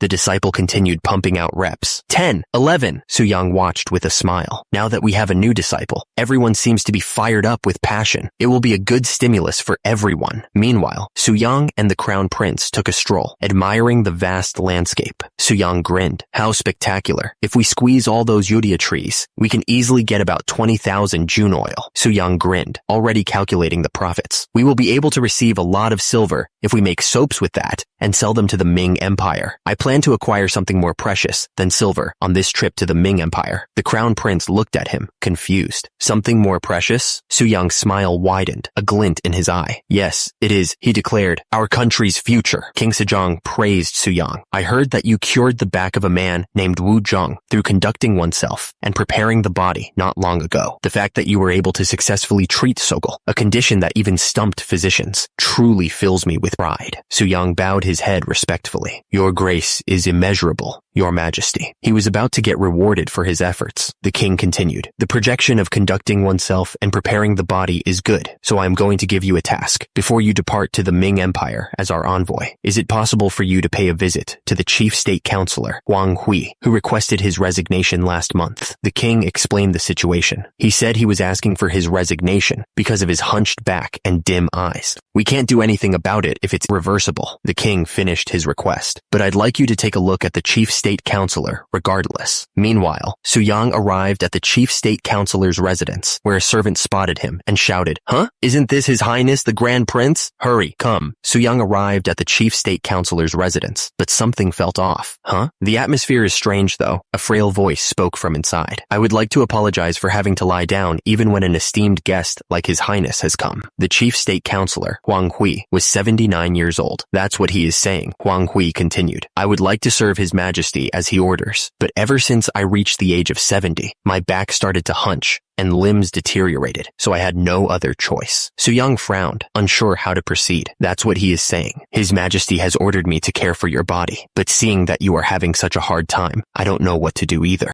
Su-young sighed internally. A royal order is a royal order, and you must know about your body the best. Huang Hui chuckled weakly. Then you won't be able to play Go comfortably, even with such a high-quality Go board. Su-young smiled slyly. It seems like a good idea to let Sir Mang-chung use this beautiful Go board. Su-young's expression suddenly shifted. He placed his hand on the Go board. The Go board is warm. Su-young realized. It's as if someone was just playing Go just a while ago. Huang Hui sighed. All I can say is that it's impossible to restore your body's aging with my power. Su-young smiled, ever the picture of health and vitality. However, I'd like to tell you about a way that helps in taking care of the body, rather than curing it. Huang Hui chuckled, a weak sound in the room. Oh, to think you'd put such efforts for this old man. I feel apologetic that my body isn't following. Huang Hui bowed slightly. Ho, I'm ashamed to meet His Majesty, but I'd use this exercise method to keep my body fit. That is what he is saying. Su-young maintained his polite smile. I too hope that the Chief State Counselor can recover his health. Su-young watched the sleeping Huang Hui for a moment longer. Su-young offered some final advice. It is a good idea to keep the room warm to protect the body, but anything too much will become poison. Su-young frowned slightly, noticing the unusual warmth. I was wondering why the room was so hot that even the Go board was warm. He glanced at the sleeping Huang Hui, noting the lingering signs of activity, as if someone was playing Go just up until a while ago. Su-young, ever the picture of politeness, turned to leave. Then, I shall be taking my leave. The Crown Prince reflected on the Chief State Counselor's condition. The Chief State Counselor isn't in a critical condition, but as he is already very old, it is difficult to cure him with conducting oneself and preparing the body. He sighed, lamenting the missed opportunity. It wouldn't have been this bad had we stepped in just 10 years earlier. How really unfortunate. The Crown Prince continued to mull over the situation. Had he started conducting oneself and preparing the body early, he could have participated in government affairs for another 10 years. Su-young frowned, thinking back. Chief State Counselor, I was thinking about a policy that could dramatically increase grain production. Years ago, Chief State Counselor Huang Hui, age 69. I should have discussed more things with him when he had the energy. He continued to lament the situation. How good would it have been if he had learned conducting oneself and preparing the body from a young age? Is this what they call better to cultivate the young 100 years early? Just then, the Crown Prince spoke up. But how did it go with your disciples? Su-young smiled, thinking of his trainees. I've gathered good disciples, and they're slowly showing their results. The Crown Prince continued. Not long ago, you met Kim Jong-seo of the northern area, right? It'd be good to think about a way to strengthen the soldiers of the north, too. Su-young replied, I understand, Your Majesty. The Crown Prince shifted the topic. How is the preparation for going to the Ming Empire as an envoy? Are you going to Henan after stopping by Beijing? Su-young confirmed. That's right. The Crown Prince listened intently. I heard that you plan to tour the Nanjing area and then take a boat back to Hangzhou. It seems like you have a goal of crossing half of Ming. Su-young confirmed. One of my goals is livestock. He then thought to himself that the pigs of this era are frankly mini pigs. Su-young continued. If I bring pigs from the Ming Empire, people will be able to consume protein, regardless of their status. In China, meat always means pork. The pigs of the Ming Empire are certainly a breed that's easy to raise and gain weight.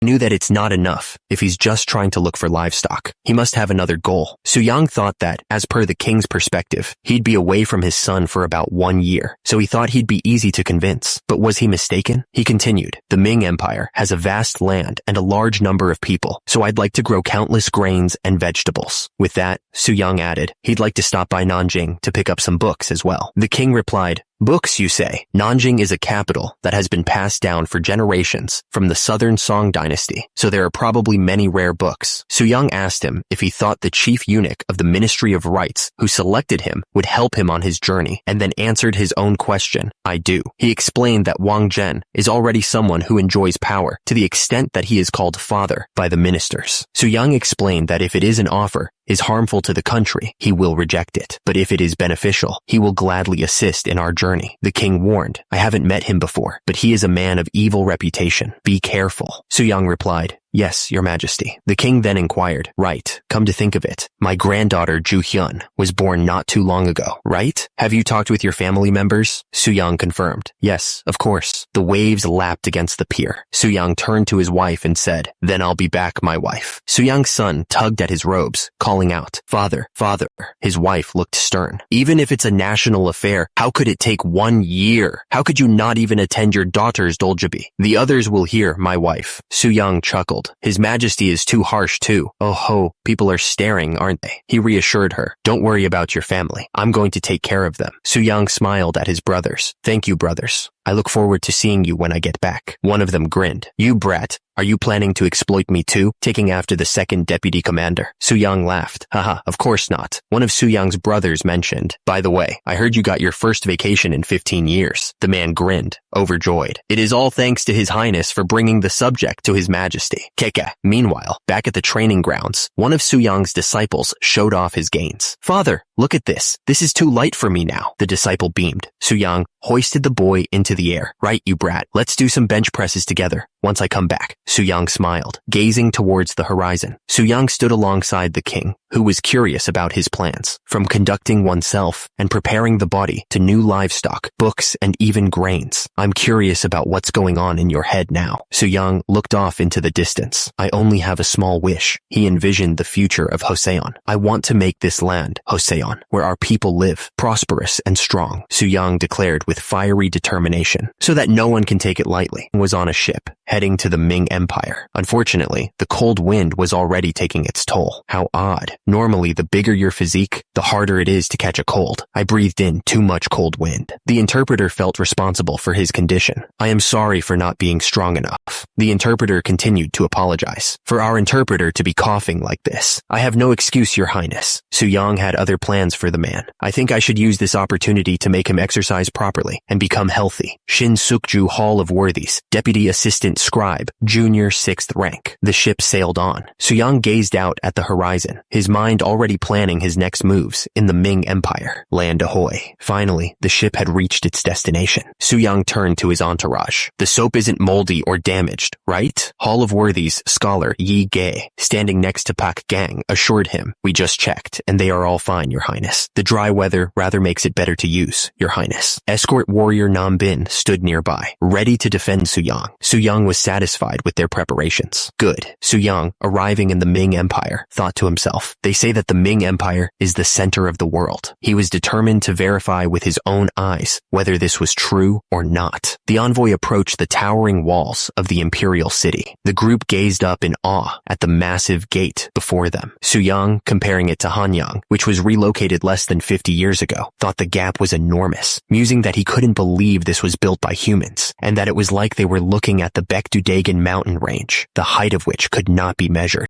Nearby, eunuch Chang Sheng smirked, thinking to himself, these country bumpkins. Soo-young's envoy inquired, when can we have an audience with His Majesty? Oh ho. The official replied, he is not someone with whom just anyone can have an audience. Only Grand Prince Soo-young will receive an audience with His Majesty the Emperor. The official added, and about the date, he continued, it should take about 40 days. The envoy was shocked. 40 days? The official responded, that's right. By the way, are those the tributes you brought? Is there a problem? Another official chimed in, I tried using the soap some time ago, and it was quite effective. Soo-young smiled, pleased with the reception of his product. Even though it's still lacking, I'm glad you like our product. He then added, since the existing soap was not fragrant enough, I've brought a specially improved product this time. The official wondered, improved product? Doesn't that mean you won't have enough? Soo-young replied, we prepared 2,000 jun and brought some extra. Would you like to take a look? The official leaned in, inhaling deeply. The scent of flowers and ginseng is faintly present. Did you say you've brought 2,000 jun of this? The official smiled, taking the soap. It's great to see a not-so-well-off country set such a great example like this. Another official watched Soo-young intently, thinking to himself, I heard that the second son of the Joseon king has the appearance of a brave general. The official looked at Soo-young with admiration. Now that I see it, your wide-open shoulders and magnificent arms are just like Verhaka. Startled by the sudden praise, Soo-young's aide could only respond, "Sir." The official continued, "What's it about that?" The aide, confused by the comparison, wondered, Does that make any sense? Meanwhile, Suyang kneeled before the emperor from the vassal country of Joseon. "This lowly one, Yi Yu, greets you, your majesty." Suyang kneeled before the Ming emperor, head bowed low. "The world is at peace thanks to your immeasurable grace, and everything is singing your praise. My mouth hurts just from saying my greetings." The Ming emperor, Yingzong, responded, "I heard that Yi Do, the king of Joseon, had several outstanding sons." Yingzong held out his hand, examining it closely. "The other day, when eunuch Chang Sheng brought me the soap, all of the dirt on my body disappeared. The fact that you were the one who created this surprised me even more." He continued, "It must have been hard to bring 2,000 jun of soap here. Let us discuss the future trade of soap in another place. Your grace is immeasurable." The officials behind Suyang exchanged uneasy glances. The emperor dismissed Suyang. "Then you may take your leave." Suyang bowed. "Yes, your majesty." He felt the strange atmosphere. Suyang was taken aback by the sudden hostility. "What's going on?" One of the men sneered, "Seeing those urine-stinking bastards hanging out with the parasitic Hoseon bumpkins. It truly makes me sick." Suyang was confused by the animosity. "What's with this hostility?" One of the men declared. "You are finally here." Another added, "We've been waiting for you." The lead official bowed deeply. "It's my great honor to meet you. Thanks to your kindness, I met His Majesty the Emperor in just 10 days. The official smiled, clearly pleased with himself. "It's truly our greatest blessing." "Does that mean you know who this person is?" Another official chimed in. "According to a rumor we received, there was a magnanimous gentleman from the Ministry of Rights, and the subjects referred to him as Elder." Wang Zhen peered from behind his fan, a hint of amusement in his eyes. "I have heard many stories that the second son of the king of Joseon possesses a strong build, but it looks like he was also one with great intelligence." One of the officials held up a bar of soap. "Thanks to the soap made in Joseon,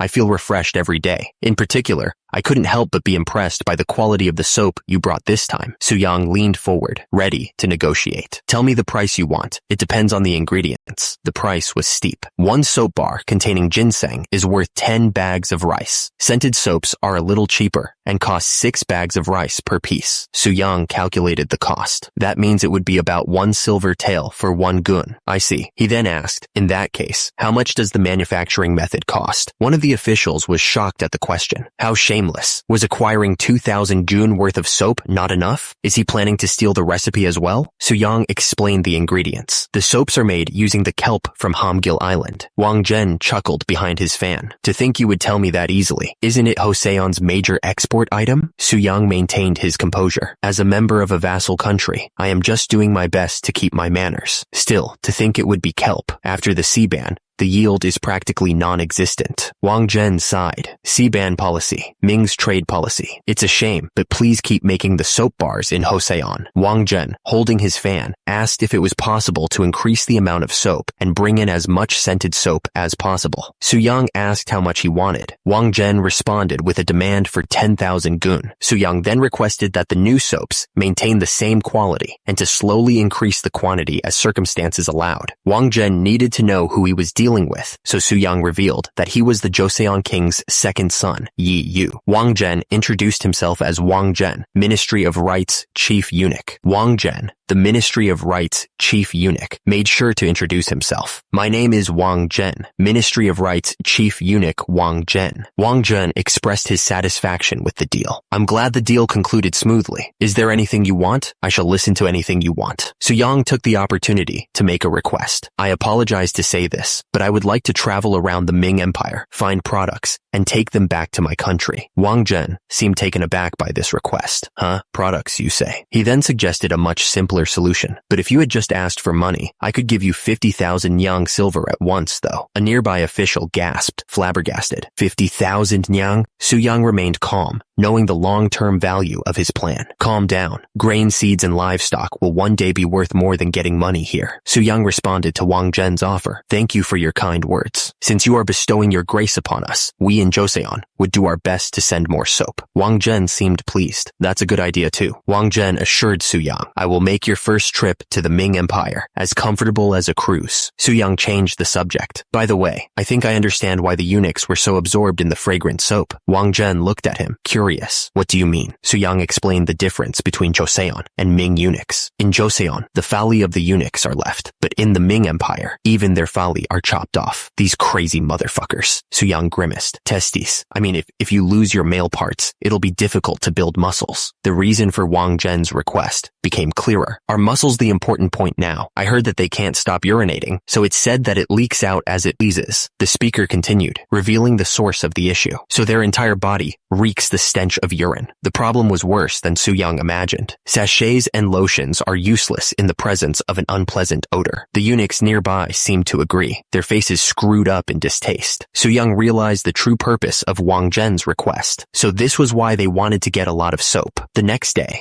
day, a horse-drawn carriage arrived. A man asked, "Are you the envoy of Joseon?" The man, who appeared to be the chief eunuch of the Ministry of Rites, said, "The chief eunuch of the Ministry of Rites asked me to take care so that there would be no disruption to the tour." He gestured towards the carriage. Such a dazzling carriage. Isn't this almost like the carriage the prince rides in? Another man looked nervous. Are we really allowed to receive this? The carriage that the prince will be riding in is twice as big as this one. Please do not worry. The carriage rolled along the dusty road. Inside the carriage, one of the men marveled at the speed. To think the carriage could run 150 li a day. How interesting. Another man, seated nearby, was less impressed. Would you close that window?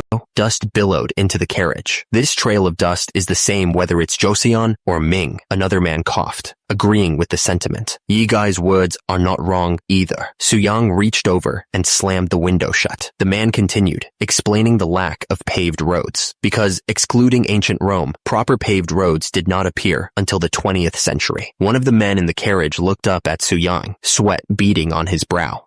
Your Highness. Suyang was doing seated push-ups between two benches as the man questioned his sanity. What are you doing when you have a perfectly intact chair? Suyang paused for a moment, looking at the man. You miss my father and mother more when you come to a foreign country, don't you? Expressing filial piety with your body is what conducting oneself and preparing the body is. The man seemed to be at a loss for words. You must not neglect the body given by your parents, even for a moment.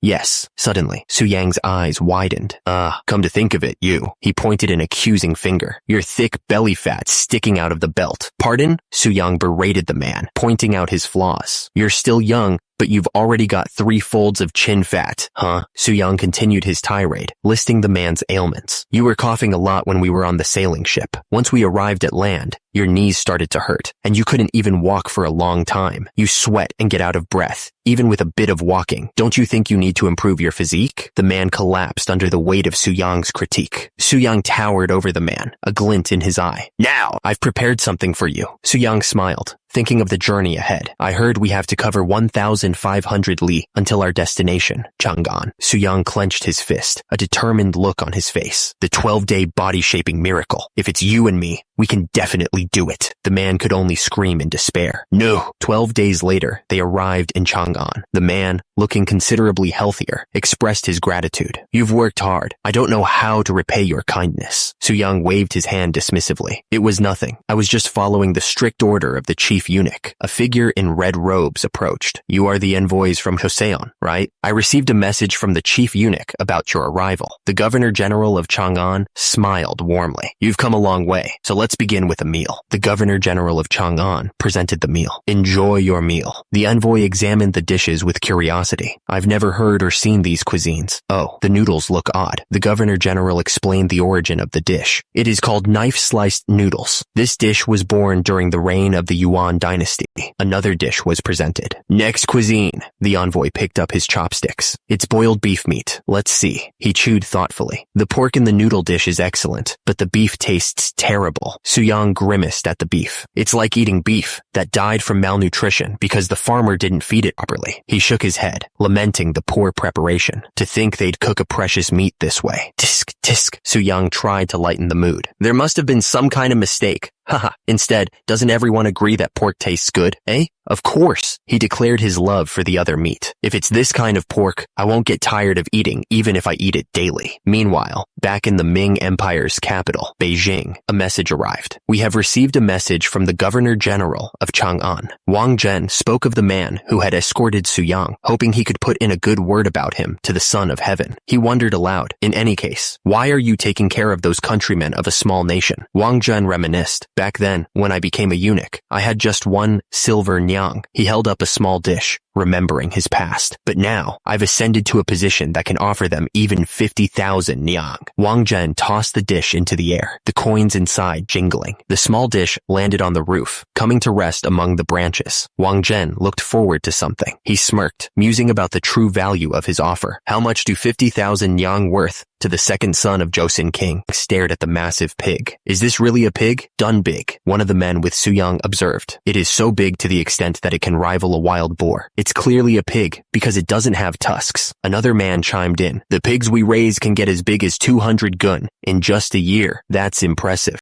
Another man suggested, please cut off a piece of this big guy so that we can recognize its quality. Suyang stated, even if we only bring in that pig, it seems there would still be enough to serve a nation. What are you still worrying about bringing in these good pigs? One of the men replied, we have to be careful about bringing in the pigs here into Joseon. We must look into other pigs and compare first. Suyang stressed the importance of carefully selecting the pigs they bring into Joseon. If we bring in all kinds of pigs without any hesitation, their blood will mix, and they will become a mixed-up mess. The group continued their journey. They arrived in Luoyang, a city in the Ming Empire. So Luoyang has as much crowd as Beijing, Suyang thought. Suyang observed the bustling crowds. In the capital, it's hard to find people engaging in such activities. As expected of the Ming Empire, he overheard snippets of conversation, but the way they speak is a bit strange. I heard someone saying something about Joseon, the savage country or something. Just what are they talking about? Suyang paused, overhearing something that piqued his interest. Huh? If you buy this in bulk, you can also have a body like Grand Prince Suyang. One of Suyang's men spotted something outrageous. Those bastards are selling off your name. He's saying that he's selling pills containing ginseng purchased from the Joseon prince. He says that if you eat just that, your body will become strong. Oh ho! Suyang was shocked. It's only been a month since we started our journey in the Ming Empire, but the rumor has spread to this place already? His subordinate cautioned him. Your Highness, it'll be troublesome if envoys cause any problems. Suyang scoffed. If I cause a problem here, won't it be the same as insulting father, right in his face? I'm just trying to show off real muscles. The man could only repeat himself. Exasperated. Your Highness! Nearby, a merchant hawked his wares. Now, eating one of these pills will boost your energy, and eating 100 of these pills will make you the strongest person in the world. This is the highest grade medicine made using ginseng, obtained from the Joseon prince who visited Beijing. The merchant gestured grandly. This friend right here ate 100 of them. The crowd was shocked. With 100? Huh? The crowd looked up at Suyang in awe. Wait, such a strong and big build. Is that really the body of a person? The merchant turned to Suyang, pills in hand. I don't know where you're from, but you'll become the strongest man in the world if you just take 50 pills of these. Suyang crossed his arms. I don't need any pills. Suyang stepped forward, towering over the pill peddler. I'm here to have a contest of strength with the strongest man in the world. The merchant chuckled nervously, clutching his chest. It seems like our esteemed customer won't need to take any pills. The man's face twisted in disbelief. You said that you got ginseng from the Joseon prince, right? How dare you when you don't even recognize me? The merchant sputtered, his eyes wide with panic. Who are you? Do I have to know you? Suyang's muscles rippled as he prepared to reveal himself. I am none other than, with a burst of fiery aura, Suyang declared. Grand Prince Suyang from Joseon. The merchant, utterly terrified, yelled, Youngest, deal with him. Oh, the youngest stepped forward, fists clenched, ready to face Suyang head on. The youngest struggles against Suyang's grip, face contorted in effort. Ku? He couldn't believe it. I have a bigger build than him, but why am I losing? Suyang's face looms closer. Because, with a mighty roar, Suyang slams the youngest into the ground. I have much more muscles than you. The youngest lies defeated, Suyang standing over him. Suyang smirks, assessing his victory. Suyang stands over the defeated youngest, suggesting he try 1,000 gun of big 3 exercises to become the strongest man in the world. To think the youngest lost. The onlookers realize they messed with the wrong person as they are sent flying. Suyang smirks. These are the real muscles of Joseon. Suyang flexes, showing off his gains to the crowd. One of the men, clearly impressed, asks, would you hand me some paper, pen, pen, and ink. One of the onlookers plans to carve a new Buddha statue in Longmen Grottos and thinks it will be majestic if he uses that body as a model. The man taking notes tells Suyang it's cold and asks him to stop. Suddenly, two men rush towards Suyang. "Ah, so here you were, Your Highness. Did you obtain anything?" Suyang replies, "I think it's too early to decide on the pig breed. What about you people, huh?" One of the men explains, "We found some old books, but they aren't in good condition, so we plan to send them back to the country first." Another man adds, "We got a lot of seeds, but we don't know how they will adapt to our country. You've all worked hard." Wait, Suyang looks at a book and asks, "Isn't this the new writings of Baekje?" One of the men happily declares, "You got your hands on a really satisfying item. You even got the inscription of Chu Suiliang." Suyang rolls his eyes, muttering, "Is that true? Make sure to show them to me. Is this the difference between an art god and a martial god? They're nerding out too much." Another man exclaims, "Oh, isn't this the book about the life of Han Xin, the general of the Zhou dynasty?" Someone else calls out, "Please show me too." The narration states, "The harvest of Luoyang was pretty good, and we moved to the next location. It's March 11th, 1443. The group arrives at Jinghang Waterway, Entreport Hongzhe Lake, where Suyang marvels at the size of a massive ship. Is this a ship or a city? The turtle ship is one of the world's largest ships, but this huge ship makes it look like a little child. One of the men explains, "This must be the only ship in this world like this. It was used when Emperor Yongle created a large-scale expedition with the eunuch Zheng He as the commander." Suyang nods, commenting, "If we visit Nanjing, we really need to go to the shipyard that built this ship." He reflects, "Come to think of it, it has been 3 months since we arrived at the Ming Empire by ship. Has that much time passed already?" Suyang sighs, homesickness washing over him. "It makes me miss my family in Tosan." Meanwhile, back in Joseon, the crown prince reports to the king about the newly researched Huapo, a small fire gourd. "Yes, your majesty," he confirms. The king wonders if they are wasting their time. "Doesn't such a small Huapo just serve to scare off the enemies? I wonder if we're wasting our time." The crown prince explains the advantage of the new weapon. "No, in return for being small, it is made long and can be moved while firing." He continues, "So if each soldier carries a Huapo, he can fire at the enemy freely." However, the crown prince informs the king of a report from the northern area. There was a report from the northern area that a countryman who shot with a Seichongtong woke up fine. The report also said that he killed the person who shot him. The crown prince clarifies the details of the report. That's because the countryman was dressed in leather and a small arrow was used against him. Had he been shot hard using a wax-coated pill, his leather clothes would have been pierced and he would have died. Suyang, still in Ming, ponders the gifts he received. "Therefore, I tried to find a breakthrough in the counterweight sticks that you gave us." He stares intently at the counterweight stick, his mind racing with possibilities. Suyang raises the counterweight stick, a glint of inspiration in his eye. He took a sip of his drink, lost in thought. He was enjoying a long-awaited vacation, but he still couldn't stop thinking about His Majesty. He muttered to himself, "Tell me, what should I do to satisfy His Majesty?" A servant overheard Suyang's soliloquy and wondered if he was losing his mind. What? Is he self-talking? Suddenly, a strange mannequin appeared, offering a drink. "Your jokes are going too far. Ha ha ha ha." Suyang grabbed a bottle. "Here, let's stop talking. You should drink a glass too." Suyang looked up, surprised by the sudden arrival. "Huh? Aren't you Second Deputy Commander Zhang? What brings you here?" The Second Deputy Commander Zhang brushed off the formality. "There's no need to address me formally. Would you grill me one herring? Ho ho, it'll come out in no time." He presented the grilled herring. "Here it is. Let's see." The Second Deputy Commander Zhang took a bite, his face twisting in displeasure. "It seems like this herring has gone bad. It tastes weird. It seems like it's because the herring was salted late. In return, I'll bring you seasoned vegetables." Suyang's eyes narrowed, focusing on the man's words. "Wait, it went bad because it was salted late?" Second Deputy Commander Zhang then held up a bottle. "This is called alcohol. If you clean the wound with alcohol, it will heal easily. But if you leave it for 2 days, you will suffer for several days even if you clean it with alcohol." Suyang considered the information, a new idea forming in his mind. How old is this herring? It was left under a boat for roughly 2 days and then made into this dish. He envisioned the process. Then, if you cut open the stomach of the live fish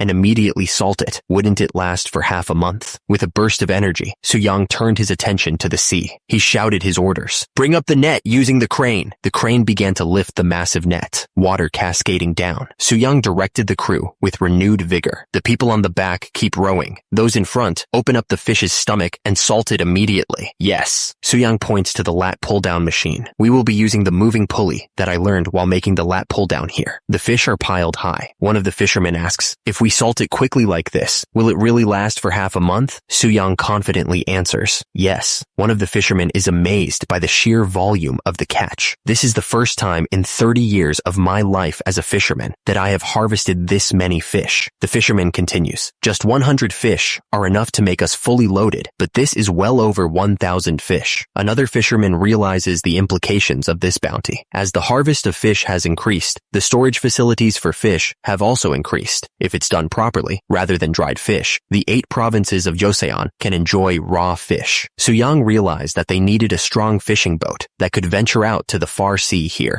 He knew what he had to do next. I need to send a letter to His Highness. Suddenly, a voice boomed. A royal order. The royal order was delivered to Suyang's disciple, Ma Il-young. Grand Prince Suyang's disciple, Ma Il-young, carry out this order. Ma Il-young reads the order aloud. I'm planning to make a big haul for conducting oneself and preparing the body soon. Ma Il-young continues, reading the royal order, his eyes widening in disbelief. Therefore, as the first disciple of Grand Prince Suyangwa, gather 20 children of powerful and rich families who were eliminated during the examination of country magistrates. He pauses, shocked. 20. Ma Il-young had a royal order to fulfill, to gather 20 children of powerful and rich families and teach them how to conduct oneself and prepare the body. 1 month later, Ma Il-young reminisced. It was good times when I exercised together with His Highness. When will I gather 20 people? He turned to one of his students. Do you understand the hard work brother went through to teach you? The student replied, yes, but the disciples' eyes light up every time Prince Seosan teaches them. Ma Il-young was frustrated. But when I carry the book and teach them, they don't even meet my eyes. Shockingly, no one gave any attention to him. Ma Il-young pondered. It is said that those who do not pass the annual exam by next year will be sent to Hamgil province. They still haven't got themselves together. The courtier seemed shocked at the news. To Hamgil province? Yes? Ma Il-young's face fell. Suyang looked at the courtier. Really? So, all the disciples went to Hamgil province. Ma Il-young looked concerned. Hamsil province, you say? Isn't it cold there? Just imagining it makes me shiver. Your Highness. Suyang, ever the enthusiast, grabbed a dumbbell. Let's warm up together. Ma Il-young's face crumpled in dismay. Suyang declared, I can't bear to see disciples living with the countrymen. Then, a thought bubble appeared. As expected, for someone who lacks learning, the scene shifted to a shot of weights. Wouldn't weightlifting be the answer? A distant scream echoed. Suyang, struggling with a barbell, demanded, what have you learned all this time? Are you still unable to answer the question? Sweat dripped from his brow as he stared intensely. This won't do. Suyang, arms crossed, demands, add 1 more plate. The disciple, struggling with the weight, shouts, I know. Suyang observes the disciple's struggle. Judging by how you're saying the correct things every time I add the plate, it seems like I must add more. Another plate is added to the barbell. The disciple grits his teeth, barely holding the weight. Get yourself together. We can't lose in weightlifting. I can't. Sweat pours from the disciple's face as he strains. I can't be the only one to suffer, Suyang declares. I shall let those coming after me answer with weightlifting too. This way, the answer provided by weightlifting began to spread throughout the 8 provinces of Joseon. Meanwhile, Suyang's travels take him to Nanjing in the Ming Empire. Lunar calendar 4th month, Nanjing, Ming Empire. Isn't Beijing the capital of Ming? On the contrary, Nanjing looks more like the capital, he muses. He continues his observations, noticing the agricultural practices. I mean, it's only the 4th month of the lunar calendar, but there are already cucumbers here. They should grow rice while they grow these cucumbers. How could they? The answer, it seems, is economics. It must be because it's possible to make more money by farming vegetables other than rice, he realizes. Suyang reflects on the differences between Ming and his own kingdom. Joseon's farming is rice farming because survival is its first and foremost priority, he thinks. He knows that Joseon's agricultural focus is rooted in its tumultuous past. Joseon was a country founded on a kingdom devastated by invasions by the Red Turbans, rebellion, and Japanese pirates, he remembers. Suyang continues his work in the fields, knowing that Joseon had no choice but to pursue state-led food production. However, Suyang declares, we must move forward like this from now on. Everyone, follow me, he announces to his group. We'd like to have a feast with this, so take care of it and bring us the food. The group stares in stunned silence. The 2 men look at each other, their faces a mixture of shock and disbelief. Suddenly, a dish is presented. This is a fried carp that is still alive and kicking. If you touch its head, it will flap around, so please be careful. The feast continued with a roasted whole piglet, deboned and stir-fried for easy eating. Roasted whole piglet. It has been deboned and stir-fried, so you can eat as much as you like. Next up was a sea turtle soup. We had a great sea turtle, so we made some soup out of it. The men looked on, stunned by the sheer volume of food. Suyang savored the flavors. Hiya, so this is the taste of the Ming Empire. There were a lot of interesting ingredients. Suyang then asked the people of Joseon if they were experiencing the true flavor of the mainland. Is this the true flavor of the mainland? Did you see that, people of Joseon? With the feast concluded, Suyang prepared to move on. Now that we all are full. With the feast concluded, Suyang prepared to move on, stating, now that we all are full. Suyang announces, there's someone I'd like you to meet. The scene shifts to the Nanjing shipyard. Suyang approaches a man with a muscular build. Are you here? I came to ask something. The man eyes Suyang up and down. A new porter. With that physique, you could probably move an entire keel. Suyang replies, I am Grand Prince Suyang, a member of the envoy from Joseon. The man responds, oh, I see. Suyang waves off the almost faux pas, then asks, I heard you designed the ship for court eunuch Zheng He's expedition. The muscular man beams. I did. The sight of that massive ship setting sail was truly impressive. He introduces himself as shipbuilder Fang Jiju. Fang Jiju continues, we built a 2000 Rio 1 specifically designed to escort the flagship. I didn't know then that it would be my last achievement. There were no more expeditions, and the flagships I built one by one also reached the end of their lifespan. He sighs. After that, I made a living by building simple merchant ships. Miserable. Fang Jiju's face scrunches up in frustration. Isn't building massive ships a natural matter, of course, for a man? Suyang leans in, intrigued. Have you ever built other types of ships? I learned a lot by living and being obsessed with them. Fang Jiju boasts, I had a hand in the Fuchuan Fujian province's ship, the Guangchuan Guangdong province's ship, and naturally, I am familiar with the Niaochuan Zhejiang province's ship in the vicinity. Oh, ahem. Suyang looks thoughtful. You seem to like shipbuilding. Do you have any plans to build a new ship again? It's a pity to let your skills go to waste. Fang Jiju's eyebrows furrow. You're suggesting moving to Joseon and building ships there, aren't you? The shipbuilder scoffs. I appreciate the offer, but the life of a true man is about building a large ship to conquer the ocean. Fang Jiju's voice rises in disbelief. How can I go to Joseon to build a smaller ship? Suyang sighs, knowing that some things are universal. Engineers never change wherever you go. Suyang presented Fang Jiju with a draft, saying, well, would you take a look at this draft? Isn't this just a small fishing boat with only one sail and oars for rowing? He pointed to a specific part of the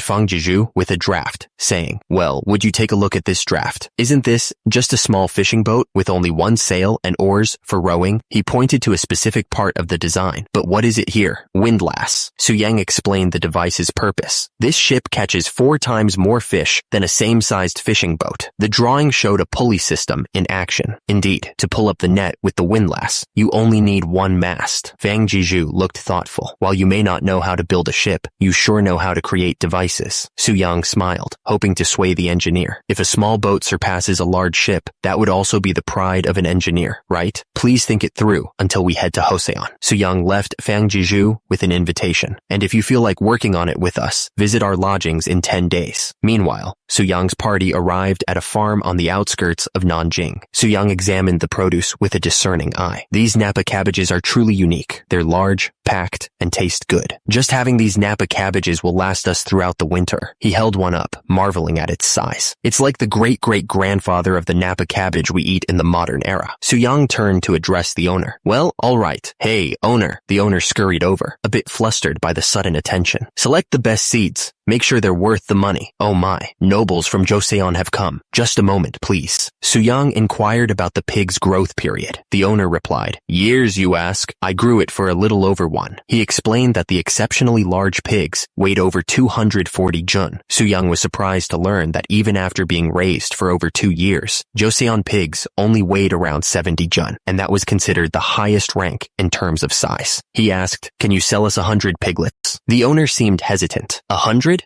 That sounds difficult. Suyang smiled, assuring him that he could add as much as needed. This pig's breed is Yimeng Black Pig, sir. The owner agreed to provide them with an 8:2 golden ratio of females to males by the next day. Joseon, what a beautiful country. Okay, do your best for me. Suyang gazed at the horizon, realizing that their journey to the Ming Empire was coming to an end. Unfortunately, the silver coins borrowed from Chief Eunuch Wang Zhen of the Ministry Ministry of Rights had run out. Even though exporting soap could easily cover the costs, dealing with someone whose thoughts were unknown was still worrisome. However, Soo-young steeled his resolve. To make Joseon prosperous, it was a mountain they had to overcome. He narrowed his eyes, lost in thought. Just then, a voice called out to him. Your Highness, someone named Fang Jeju is looking for you. Has it been that long already? Soo-young looked off into the distance, musing. It seems talents are gathering in Joseon. He turned to his companions. Did you all pack the baggage well? There are over 400 books. Please handle them carefully. The men bowed deeply. Understood, Your Highness. Soo-young stared at the massive stacks of books. Since there are more belongings than people, the journey from Beijing back to Joseon might be tough. One of the men agreed. That's true. Soo-young was optimistic. Still, the wind is good, so 6 days should be enough time to reach Shandong. I'm curious as to what will happen in Hanyang. One of his men looked thoughtful. How will they perceive the gifts we brought? Soo-young smirked. Don't worry. The Hall of Worthies will be crowded. Back in Joseon, a voice called out. Your Majesty! Back in Joseon, a court official rushed in, interrupting whatever Soo-young was doing. Your Majesty! Something big has happened. He continued to explain the situation. It is said that there's a huge uproar at Muakajai. Soo-young was not pleased to be disturbed. I was about to break the deadlift record, but you bothered me. If this deal isn't important, be ready for punishment. Now, tell me. The official seemed unsure of how to proceed, but tried to phrase it as positive news. Those who had finished their diplomatic mission have returned. That's truly welcome news. That's truly welcome news. He stammered, finally getting to the point. No, Your Majesty. It's because pigs have escaped, and the whole area is in chaos. Soo-young was annoyed by the interruption. Damn you. Don't make a fuss. It must be piglets brought from Ming. A court official reported. You see, the big one is said to weigh 120 jun. Another official reacted in disbelief. 45 kilograms. What? Chaos erupted as someone shouted. Catch them! One of the soldiers struggled to contain one of the pigs. Is this a pig or a wild boar? Why is it so strong? Nay, a horse. Another soldier, clearly struggling to control his horse, shouted. Catch! Catch them! You're a military officer. Why are you on a horse? Nay, I hate him. I'm scared. Oink. It doesn't listen because of the pig. A pig, seemingly offended, yelled. Ugly human! That's my husband! Honey! The pig, furious at being captured, was about to charge. The pig is about to charge in! Let go, human! The soldier screamed as the pig lunged forward. Eek it! T.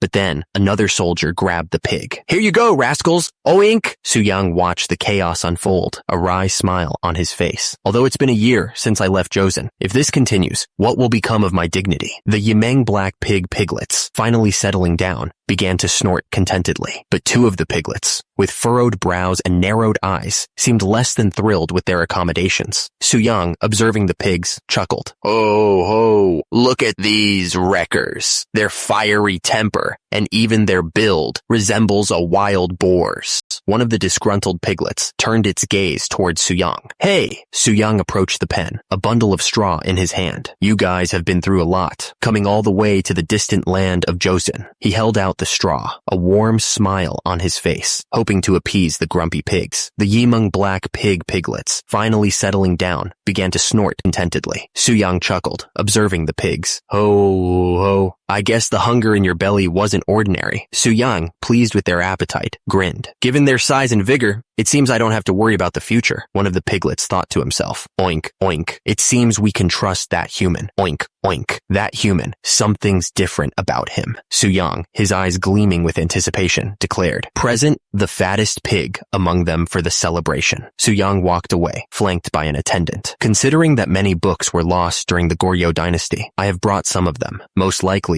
the majority of them are about farming and commerce, so the public works and taxation ministries are going to be busy. The attendant bowed his head respectfully. You've worked really hard. Is there anything you wish for? Soo-young replied, I do. I've learned a lot during this visit to the Ming Empire. Soo-young, ever the visionary, knew that the key to a stronger Joseon lay not just in military might, but also in the bounty of the land. If Ming's agricultural methods are applied to Joseon, he continued his train of thought, envisioning fields overflowing with crops. Our dietary life will surely undergo a change. It can help address nutritional imbalance. He shifted his focus to another crucial element for Joseon's advancement. Next is the talent. Soo-young addressed the assembled craftsmen, singling out one by name. Fang Jiju, was it? The craftsman, visibly nervous, replied, Yes, Your Majesty. Soo-young acknowledged the sacrifices made by those who had left their homes to serve him. Leaving the Ming Empire, and coming to the distant land of Joseon. You all must have endured a lot. I will ensure that separate places are prepared for each of you." The craftsman, deeply moved, exclaimed, "Your royal grace knows no bounds, your majesty." Suyang knew that skilled artisans were invaluable assets to his kingdom. An enthusiastic craftsman is sure to be useful. The newly trained men expressed their gratitude to Suyang, acknowledging the difficulty of the training they've endured. "It's our pleasure to have an audience with you, Grand Prince Suyang. MHM, it seems everyone here has gone through hardship to keep up with the training." Suyang turns his attention to Ma Jungho, praising his efforts. "And Ma Jungho, you've done a great job as well." Ma Jungho modestly replies that teaching is different from learning, hinting at some difficulties he's been facing. "Ah, it's nothing. Being in a teaching position vastly differs from being a learner. I've had reports of that as well." Ma Jungho explains that he hasn't been distinguishing between the children based on their social class or whether they are from common or servant families. There's nothing about distinguishing a child of a concubine from the common or servant class in conducting oneself and preparing the body. It's just a study thoroughly focused on filial piety. Suyang's expression hardens slightly as he asks if Ma Jungho, a concubine's child, has been disrespected. "Even so, did they disrespect Mr. Ma, who is a concubine's child? I think I know how to handle it." Suyang declares that he will teach them in a new way. "All right, from here on, I'll teach you in a new way." Suyang decided to introduce a new training method. It's called CrossFit. I've been told that people are bored with repetitive movements. He held up a kettlebell, ready to demonstrate. "So, we'll perform various exercises to clear away our idle thoughts. Watch closely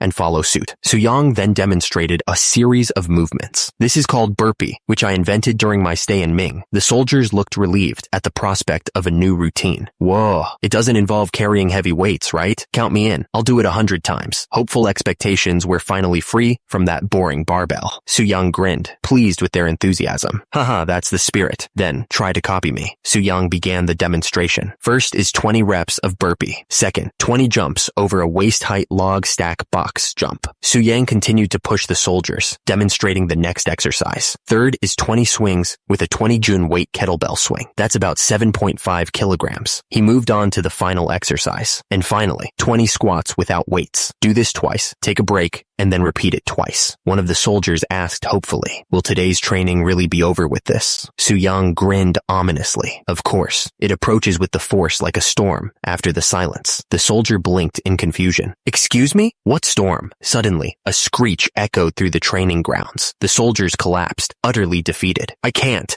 do it anymore." One of the soldiers gagged, bile rising in his throat. "Oopchu!" The soldier looked ready to lose his lunch.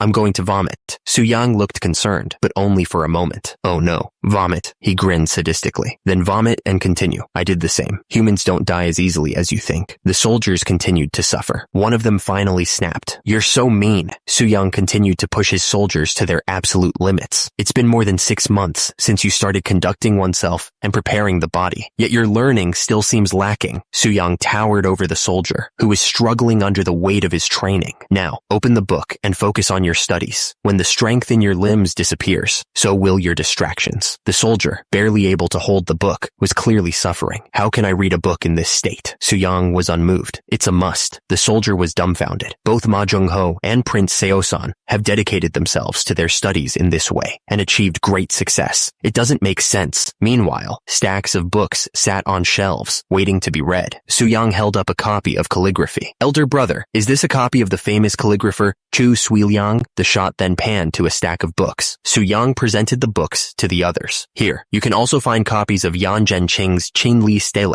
and Ouyang Shun's inscription on the sweet spring in the Jucheng Palace. This detailed and bold calligraphy must be thoroughly mastered." Grand Prince Anpyong, third son of Sejong, spoke up. "Next time, it would be nice if Yi Yong departed as envoy instead of you." Suyang smiled. "Certainly, elder brother. I also want to visit Khufu, where the descendants of Confucius live." Suyang continued, noting his father's approval. "Actually, father seemed pleased with the outcome of this diplomatic mission and asked me what I thought about going as the next envoy." Suyang, holding a calligraphy book, tilts his head, a puzzled expression on his face. "What's wrong, elder brothers?" One of the brothers asks, "Yong, have you seen the transformation in Deputy Assistant Scribe Shin Suk-ju's physique?" weak. Considering the hardships a diplomatic mission brings, your frail body worries me. The other brother chimes in. You need physical strength to travel to distant foreign countries. Suyang's brothers look down at him with concern. It's just that my touch is meticulous, making it difficult for me to lift those lumps of iron. One of the brothers replies, Yi Yong will never know how delicate a dumbbell is. What do you think, you? Suyang looks up, a determined glint in his eyes. Although my muscular strength has more than doubled, my skill in calligraphy remains unchanged. Suyang's brother is taken aback by his sudden interest in calligraphy. Wait, you originally had no interest in calligraphy, did you? But his brother refuses.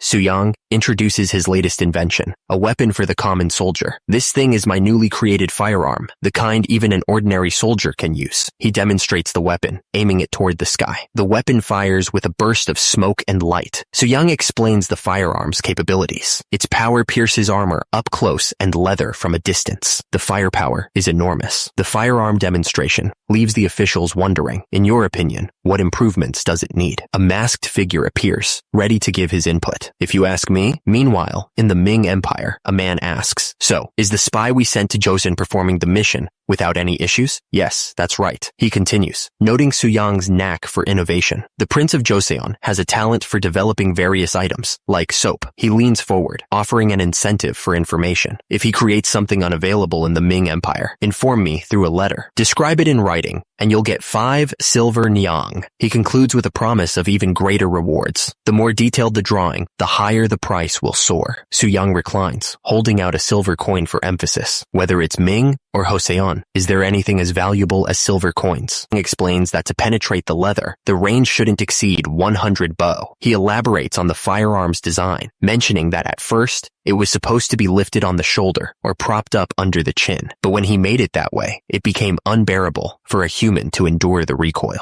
Therefore, Suyang devised a shooting method where you wedge this firearm between your side and arm. One of the soldiers notes that it's very similar to the Seongja Chongtong from the Goryeo dynasty, and that a revolutionary item has appeared. The man in the orange-trimmed uniform states that the way he sees it, this weapon might be vital during a siege or defending the city. Suyang tilts his head, questioning why they are discussing siege or defense when it is designed to be carried by foot soldiers. Suyang points out the firearm's limitations in close quarters combat, stating that's because it cannot aim in situations where enemy troops are attacking. I will demonstrate by firing it myself. The weapon fires with a loud bang, scattering a flock of birds. The soldier peers through the hole in the target. Did it make its way through both the iron plate and wooden board? That's a lot of power. Suyang notes the need for improvements, saying, since the bullets are missing the target, the accuracy needs improvement. Also, the aiming method is somewhat inconvenient. Suyang strokes his chin thoughtfully. I agree. Ordinary soldiers may dislocate their shoulders after the first shot. I should try reducing the size, even if it means sacrificing the power. The soldier in the blue-trimmed uniform asks, and regarding the inconvenience with the aiming method you mentioned, is there any alternative? Suyang was about to suggest a solution when a rustling sound came from nearby. The soldier with the scar on his eyebrow asked, was it just me, or was there a rustling sound? Suyang waved it off.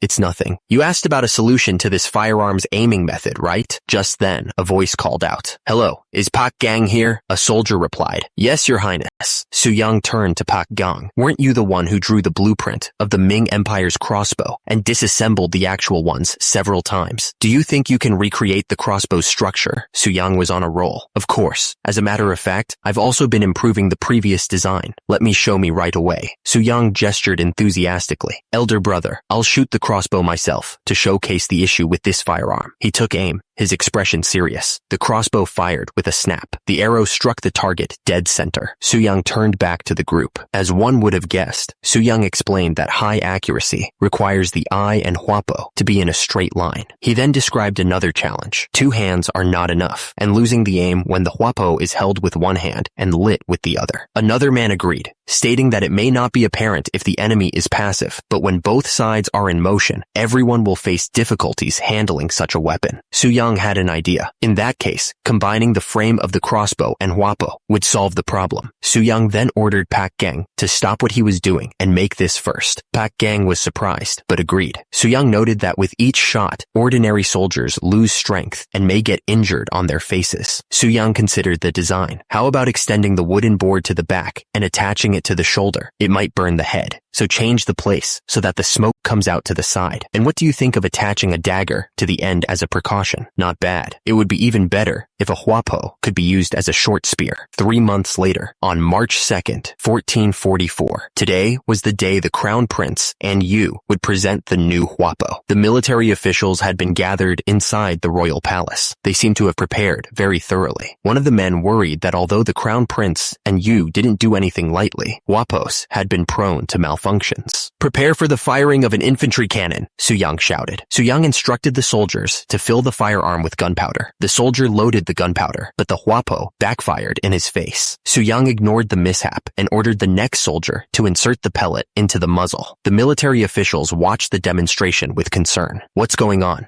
That huapo is making so much noise. One of the military officials scoffed at the display. As expected, it can't be helped for those without any battle experience. Tisk tisk, Suyang shouted. Fire! Suyang shouted. Fire! The huapo discharged. The military officials erupted in laughter. The pellet flew through the air. A soldier shouted, check the target. Yes, sir. The target was hit. One shot hit. The military official was surprised that such a noisy item could result in a precise shot, but he wondered where they would use such a thing. He questioned the effectiveness of the weapon. Only one, huh? Pardon? What was that again? The official explained. I said, that hand cannon can only make one hit at a time. If the enemy is at a distance, it will need to shoot 10 times just to barely hit the target. Suyang ordered them to prepare for the firing of a cloud hand cannon. The soldiers readied the cannon, ready to fire. That hand cannon appears unsuitable for the average person to use. It's large, so the pellet must be of a special kind. The order was given. Fire. 2 shots hit. Suyang considered the results. At least this cloud hand cannon is useful. Even so, it takes an eternity to reload. While a huapo fires 1 shot, a skilled archer can charge 3 arrows, don't you think? Suyang smirked. It's still good for hiding, shooting once, and fleeing. You can preload the gunpowder and use it whenever needed.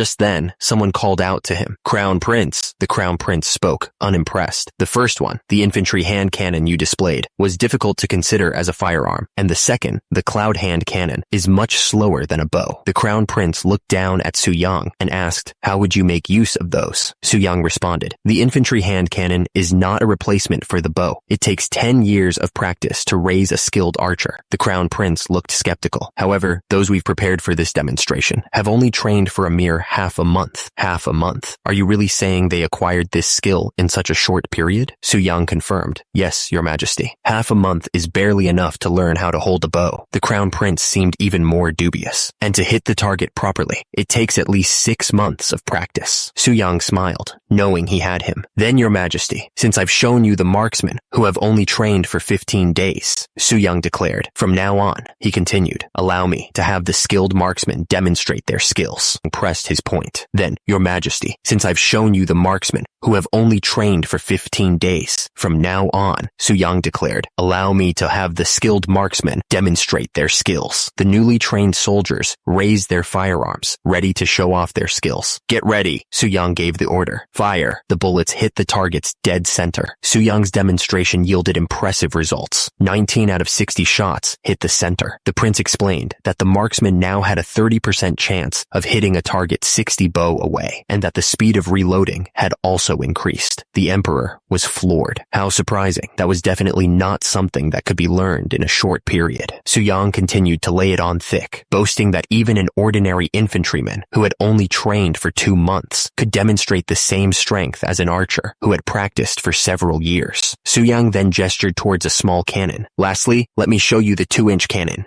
Are you ready? You, standing proudly by the cannon, responded, Yes, Your Highness. The emperor eyed the small cannon with skepticism. Eh? What's that? Isn't that a huapo? That can't be considered a chongtong, given its size. Suyang addressed the emperor. What kind of pellets does it use? It uses slugs, Your Majesty. We will show you what kind of power it has right away. The 2-inch cannon fired a devastating shot. The blast echoed through the courtyard. The onlookers gasped at the sheer force. The emperor's eyes widened in amazement. Incredible. With your Sejongtong, and 2-inch cannon, let alone the barbarians. Even the northern Yuan people who used to trample on Goryeo will be crushed instantly. Su Yang smiled, basking in the emperor's praise. It's my honor, your majesty. He thought back to the man who helped him. You helped me a lot. Meanwhile, back at the Ming Empire, Wang Zhen's residence, one man asked another, who was seated and writing. He even developed those firearms, huh? Should I ask the spy to send us a copy of the blueprints? The seated man considered the idea. No, it will be difficult to reproduce it exactly if it's drawn by an outsider. He resolved to take matters into his own hands. It's best if we can get our hands on them ourselves. Regarding the hand cannon and the cannon that you and the crown prince created, one man explains that there's a problem when they try to mass produce it, prompting the other to ask if there's a problem, your majesty. The emperor reveals, we received a letter from the Ming Empire. He continues, reading from the letter. Inside the letter, it is said that they heard about the objects made in Joseon and requested that they be sent as tributes since the emperor is very interested in them. Su Yang realizes, I think the objects that they talked about are likely the Seichongtong and the 2-inch cannon. He wonders how they found out about them, then considers that since the letter only says objects, it's possible that they are referring to something else, not the firearms. Su Yang considered the emperor's request. It's possible. However, he knew that if they sent something else, and the Ming discovered their new firearms' existence and made a big deal about it, the situation could escalate. They would think they were hiding them on purpose. Su Yang realized, to think they called them objects, even though they already knew about their existence. He deduced that no one but Wang Zhen could think of a plan like this. In that case, please send 2,000 pieces as tribute. The other man was taken aback. 2,000. That's too many. Sending 500 per year seems more appropriate, though. Su Yang was firm. No, please send 2,000. Meanwhile, inside the Ming Dynasty Forbidden Palace, the emperor considered the tribute. Oh ho, 2,000 pieces. An advisor spoke up. It is said that the third prince of Joseon will personally bring 500 pieces himself within this year. There's no way a small country on the border can go against the Great Ming. Another official inquired, but may I ask why you wrote objects in the letter? The first advisor replied, if Joseon sends another object, it means they must have another plan. He continued, if that happens, we can pressure them to receive more tribute. The emperor mused, well, since Yi Do, the king of Joseon, is a smart person,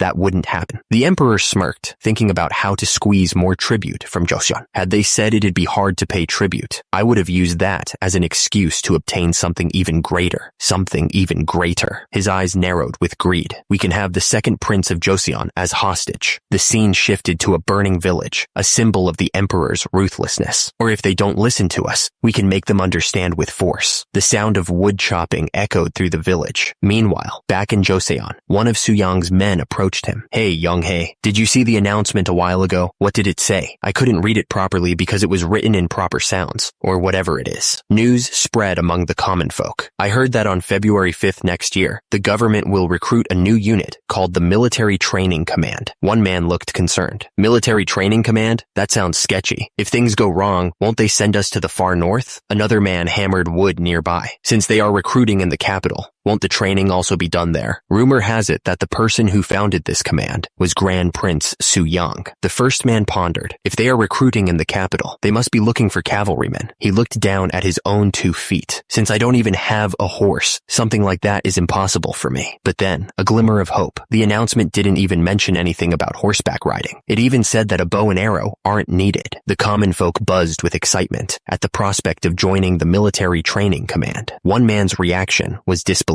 Are you serious? The announcement continued, promising that all one needed was an identity tag, a strong body, and a strong will, regardless of their current status. Furthermore, those who completed the training, along with their families, could become commoners. A lord spoke sternly to a man groveling in the snow. I am sending you to the capital out of generosity, but you know what will happen if you run away, right? Your mother and father will be punished in your place. The man kowtowed deeply, his voice filled with gratitude. Thank you so much, my lord. One man, burdened by his past, trudged through the snow, praying for his family's safety. I will pray every day that my parents are safe while I am visiting Hanyang. That's how hundreds of young people from all 8 provinces across the country, regardless of their social status, believing that as long as they had a strong body, they could become a military officer, made their way to the capital, where Grand Prince Su Yang. That's how, regardless of social status, hundreds of young people from all 8 provinces across the country, believing that as long as they had a strong body, they could become a military officer, made their way to the capital, where Grand Prince Su Yang awaited. On February 5th, 1446, Suyang surveyed the scene at Nodulnaru, now Noryangjin. He muttered, 1,052 people, huh? Suyang crossed his arms, unimpressed. That's much lower than I was expecting. It can't be helped. He knew that these people didn't even know exactly what their military training command was. Suyang addressed the crowd, thinking, considering what benefits the members of the military training command will receive, it's truly a shame. The Minister of War hid behind Suyang, prompting the prince to ask, by the way, why do you keep hiding behind me? The Minister of War trembled. Can you speak in my stead, Your Highness? But aren't you the Minister of War who will command the army? The minister stammered, tears welling up in his eyes. I can't do it. I have only been carrying out administrative tasks in the first place, so please calm down. His Majesty must have appointed you knowing you would do well. Suyang cleared his throat, ready to address the crowd. Now then, since everyone has gathered here, Suyang took a deep breath and boomed. We all sincerely welcome you all who have endured the cold winter to make it to this place. Suyang addressed the crowd, introducing himself. I am Grand Prince Suyang, who is in charge of the military training command, under the command of His Majesty, the King. He explained that joining the ranks wouldn't be a simple matter, because the military training command will use completely different training methods and weapons than the existing units in the capital. Unfortunately, not everyone can receive it. Suyang continued, setting the stage for the trials ahead. Only those who pass the test will be able to join the military training command.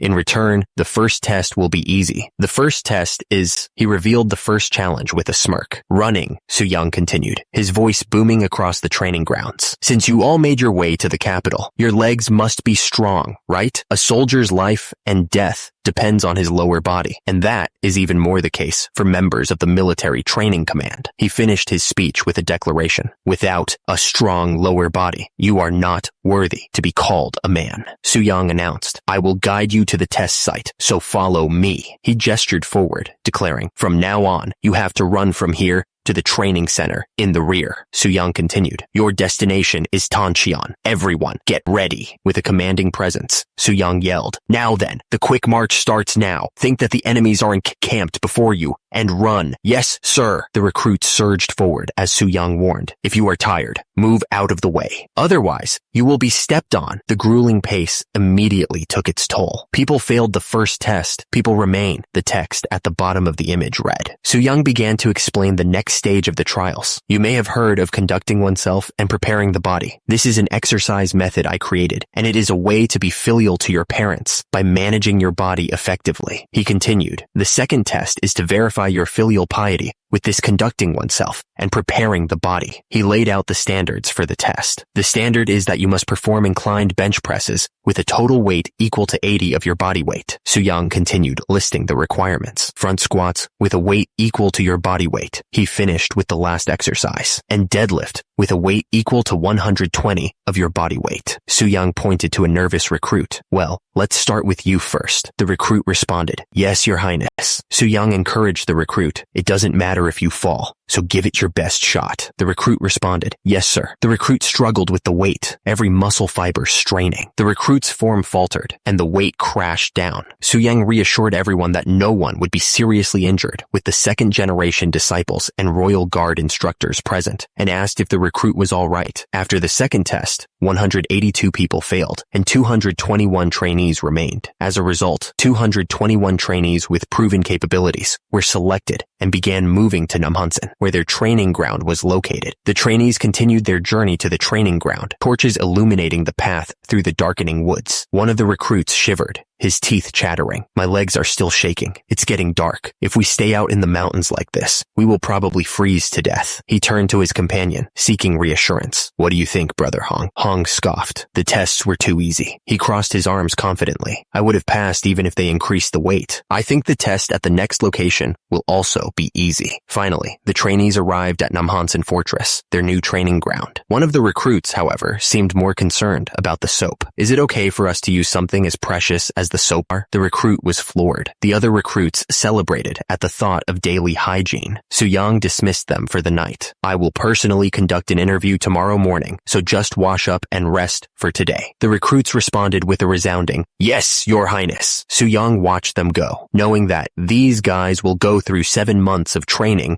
before becoming a junior, third-rank officer. Su-young's attendant informed him that the next candidate was ready. Your Highness, I will tell the next person to come in. Su-young responded. All right, let him in. Su-young grimaced, the interview process dragging on. The interview is almost over. There are only 2 left from the Hong family. Su-young learned that the first of the Hong family was named Hong-san. The first one must be Hong-san. He was a slave in Gangwon-do and came here to upgrade his lowest class. The young man explained his motivations. Why did you apply for the military training command? Hong-san answered, Our Lord said that if I became a military officer, my parents would also acquire a higher status, so I applied. Su-young considered the applicant. He is short and weighs too little, and Hong-san continued, I thought it was my duty as a child to free my parents from slavery, so I worked hard in training to practice filial piety, and Su-young mused to himself, oh, the training so far must have been quite arduous for him. Su-young considered that the military training command's training would be tough. However, if someone with such a strong will, like Hong-san, participated, Su-young thought about how much Hong-san would change. The young man bowed deeply. Thank you so much, Your Highness. Su-young nodded. I understand you may leave now. Su-young turned the page in his book, ready for the next candidate. Let's look at the next person. Su-young read the file. Hong Yun-seong, nicknamed Yong-hae, born in 1425. Year of the Snake? Su-young's eyes widened slightly as he recognized the name. Wait a moment. That human butcher Hong Yun-seong? The next applicant stated, I am from Hoin District, Chungcheong Province. I have a healthy body, but because my family wasn't well off, I couldn't learn horseback riding. The next applicant stepped forward, stating, I applied because I want to be successful. Su-young considered the man before him. They say people can't be changed, so can I change the 22-year-old Hong Yun-seong? Do you know what you are doing here? I was told to become the infantry leader and take care of them. Su-young replied, those who lead people should know how to handle their men without using harsh tactics. It's not about beating and suppressing people to make them listen. He challenged Hong Yun-seong. Can you lead your subordinates like that? Hong Yun-seong paused for a moment. He stated with conviction, if they can't use harsh tactics, why do soldiers exist in the first place? Hong Yun-seong stood firm, arguing, if they can't use harsh tactics, why do soldiers exist in the first place? Su-young paused, considering his words. Su-young responded with a slight smile. I hope you find that answer by the time you finish the training. With that, Su-young dismissed him. You may leave now. The door slid shut. Su-young was confident that even the stubborn Great King Sejong changed, so Hong Yun-seong, who is even younger than him, will definitely change. Meanwhile, the training at the military training command was underway. Left turn, march, left, left, a loud voice barked. Stop chit-chatting. 2 soldiers watched the training. One of them asked, what an interesting way of training. What do you think, Brother Hong? Hong-san replied, it is a training of adaptation to make the team perfect. There is nothing more important than loyally carrying out orders on the battlefield. The scene faded to black, with a question hanging in the air. Isn't this the place where people who were just alive turn into lumps of meat? Su-young declared that from now on, all command systems used in the military would use the proper sounds. He emphasized that those who would lead the soldiers must also master the proper sounds.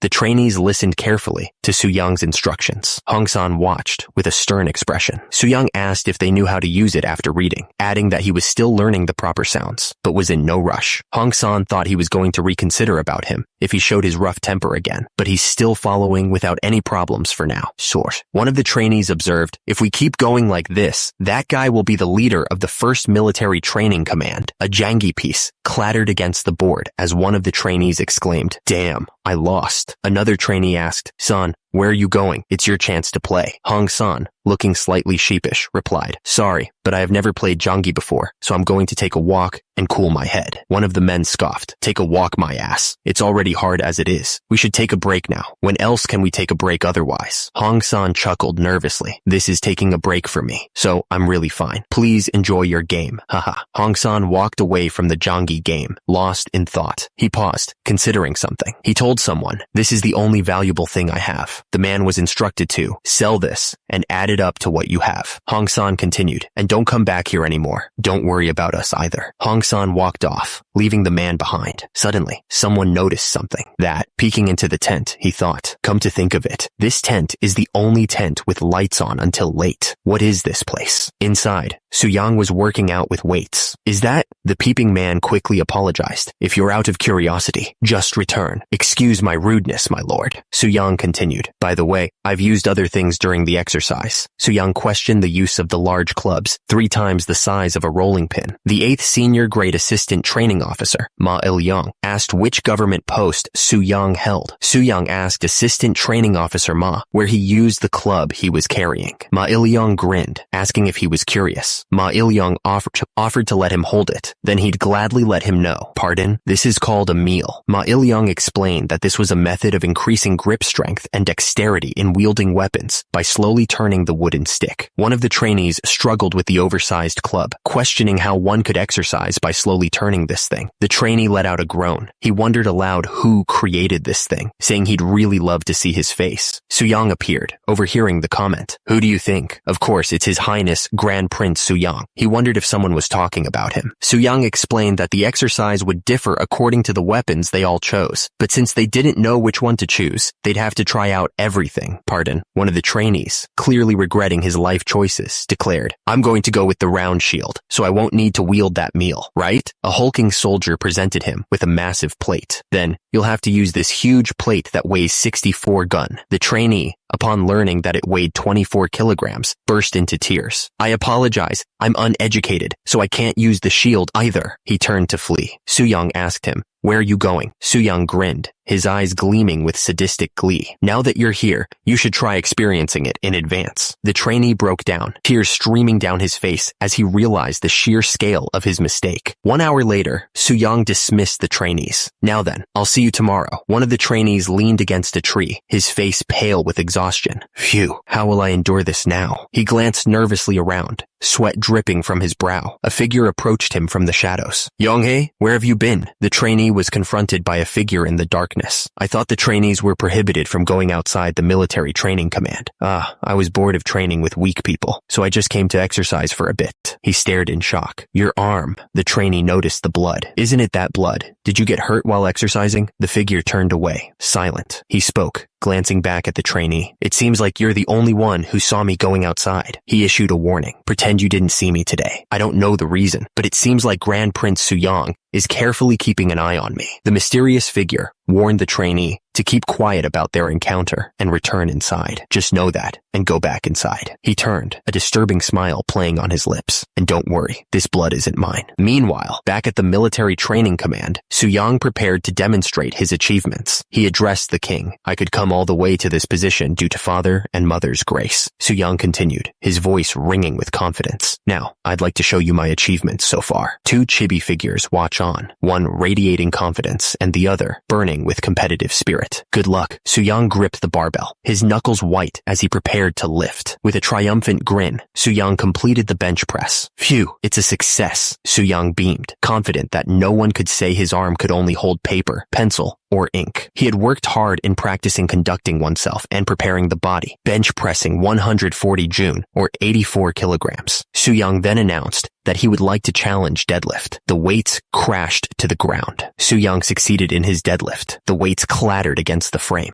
The king and his advisor looked on as Su-yang totaled his squat, bench press, and deadlift. With 180 gun, it made a total of 500 gun. Su-yang beamed. You may have started late, but you're quick in learning, so I'm very satisfied. Thanks to both brothers, I could make a trip to the Ming Empire with a healthy body. King Sejong replied, but you can't be satisfied yet. The king continued, you still have a long way to go, so you must never stop moving forward. Now, he can no longer be satisfied with goon of Big 3 exercise. Then again, even the great King Sejong can handle that much weight now. Sejong added, right, while we're at it, I'd like to see you's further achievements in conducting oneself and preparing the body. Su-yang's face fell slightly. I heard that you recently raised your level of conducting oneself and preparing the body by a lot. I'm screwed. I've been busy with the military training command. He trailed off. Su-yang finished. So I've only done it 6 times a week. Su-yang continued to train, his back muscles rippling with each movement. Meanwhile, King Sejong watched with a smile. It's always greatly rewarding, no matter when I see that body. Suyang steeled himself. I'm always working hard with filial piety in mind. Then I shall begin squatting with 440 gun of weight, 264 kilograms. Suyang began his squat, the weight pressing down on him. He strained under the load. Suyang pushed through the pain, determined to complete the squat with 440 gun. Suyang followed his squats with a successful 330 gun bench press. He stared at his body, musing. It started off daringly, but this body is very strange, relatively dissatisfied to think this is really a weight a human can lift. He examined his hands, flexing his fingers. Normally, I can't lift this much weight. How truly amazing. King Sejong watched him, a hint of worry in his eyes. As expected, even if it's you, it's natural to be scared of that much weight. You may take a quick break. Suyang scoffed. No, father. I've taken enough breath, huh? He prepared himself for the final lift. So, for the last one, I shall perform deadlifts. As Suyang prepared for the final lift, the royal guards watched with a mixture of awe and fear. The onlookers could only stare as Suyang began to lift. With a mighty heave, Suyang completed the deadlift. 430 gun deadlift succeeded. King Sejong beamed with pride. How proud am I of you. The Crown Prince is on 700 gun, and Grand Prince Anpyeong on 500 gun. To think you can lift what they lift combined. How can this not be a blessing? He instructed Yang. Before Yu goes to Beijing, draw his body on an 8-panel folding screen. He continued, place the folding screen in the exercise hall to serve as an example for those who are working on conducting oneself and preparing the body. One of the trainees looked up, confused. Pardon? Drop. Suyang stared at the poster of himself. Now a fitness celebrity. Don't tell me. Won't the gym be swarmed with this from now on? King Sejong stood proudly, but Suyang was mortified. Father, leaving my body for generations to see is embarrassing. No, since you lifted 1,200 gun weight, isn't that a feat that will forever be remembered in history? Suyang's face soured at the thought. We shall be calling 1,200 gun of Big 3 exercises as the Suyang Gun. Suyang Gun. Suyang's mind raced, questioning his influence. I'm not changing Joseon in a weird direction, am I? Meanwhile, at the military training command headquarters, new orders were being issued. Starting today, we will divide the military into different types and begin training tailored to each weapon. The speaker emphasized a crucial point. Keep in mind that the marksman is the one who handles the new firearm developed by the Crown Prince. Suyang instructed his trainees. Then, stand on the branch of your choice. The trainees responded with a resounding, yes. Back at headquarters, a man reported to Suyang, Your Highness, the number of military trainees desired has been organized. The numbers were broken down as follows: 41 shieldmen, 51 spearmen, and 63 long swordsmen. The report continued, and, lastly, 66 marksmen. Suyang noted with a thoughtful expression, there are not a lot of marksmen. I guess it's because people are still used to cold weapons. Suyang was still worried about designating proper training for the trainees. He inquired about the shields that the shieldmen would be using and received confirmation. Suyang observed that the shields seemed sturdy enough to withstand even an attack from a mountain tiger. Before yelling, You there! Suyang demanded to know what they were doing and ordered them to get to their positions and get ready. The trainees apologized. Suyang asked if everyone was ready. He announced that the first training exercise involved turning the shield in all directions. One of the trainees looked at the shield in disbelief, noting that it was already heavy enough just to carry. Suyang commanded them to stop talking and quickly follow his moves, and the trainees responded affirmatively. He explained that while the shields might be heavy now, they had no other choice, adding that the primary reason the shield was made big and blunt was to increase the defense range, and the secondary objective was to block the enemy's march. Meanwhile, a figure in a mask mused that they didn't know where the cannons that would be sent to Ming might be used for. RizComic.com. The masked figure continued that they should prepare in advance. Back with Suyang, he declared that only those with the greatest strength would be able to become a shield man. Suyang explained that it was because, in order to avoid being penetrated by a hand cannon at an effective range of 100 feet, the weight must naturally be increased. Two of the trainees watched Hong San, impressed. They commented that he was really getting better as time passed, wondering where he got such strength. One of the trainees told Hong San he could stop now. Sweating, the trainee asked if Hong San remembered how many times he turned it. Hong San looked back, confused. Hong San, still sweaty from his workout, spotted someone. That guy? The two trainees strained under the weight of the logs they carried, but 1.5 months was enough time to change people. It is hard as hell, but the meals are really good. If you eat that much for lunch, don't you feel bloated? One trainee asked, a rice ball halfway to his mouth. Another trainee smirked. I don't think I'd be as bloated as you. Shieldmen eat with their shields on their backs, even during meal times. Well, I always ate horse or cow meat. The meals are one thing, but I have only discovered that pork is this delicious since coming here, the first trainee replied, taking another bite. The trainee savored the pork. I agree with you. To think I'd be eating pork instead of beef. When else would we enjoy such luxury? Another trainee, hearing this, decided to get more. In that sense, I'll be getting more food for myself. Wait, already? He grinned, already heading back for seconds. Yes, maybe because of the difficult training, I end up eating endlessly. I'll be back soon. Then again, he's at his peak growth. Suddenly, Su Yang's voice boomed out. You finally look like a soldier. As you may have already experienced during the admission, a soldier's life is all about their lower body. Su Yang informed them. Socks and new shoes will be provided additionally, so get used to it. We will be going on a march in 2 days. One of the trainees looked up quizzically. What kind of march do you mean? Su Yang grinned. We're going to walk the mountain path from morning until evening for 100 li, 40 kilometers. One of the trainees muttered. Of course, whatever it is, I won't starve. So, rain began to pour down on the trainees. They trudged along the mountain path. One of the trainees grumbled. If it were up to me, I'd really love to just run down and go home. His companion replied, you'll meet a mountain tiger and die if you do so. Su Yang announced, let's take a short break. Replenish your stamina here. The trainees cheered. Su Yang had already run out of taffy. Here, take a sip of water at least. Everyone, eat a grain of salt when you drink water, he added. Su Yang continued, and those who ran out of water should not worry either. You'll be provided with water once we arrive at the next hill. One of the trainees smiled. At least, it's worth fighting when we have someone like that as our superior. His companion agreed. You're right. The rain continued to pour. Now, let's begin the match again. Get in a row, Su Yang shouted. There was around 1 month left for the military training command. The rain continued to soak the trainees as they trudged along. Hong Yun-sung was an extraordinary man from the beginning, but Hong San, that guy may have looked weak, but when did he grow that fast? Not only those two, the others, who were all over the place at first, changed too. Su Yang smirked, pleased with the progress. He thought to himself, I want to quickly show these strong figures to father. It was September of 1445 in Beijing of the Ming Empire. A man on a throne welcomed, welcome,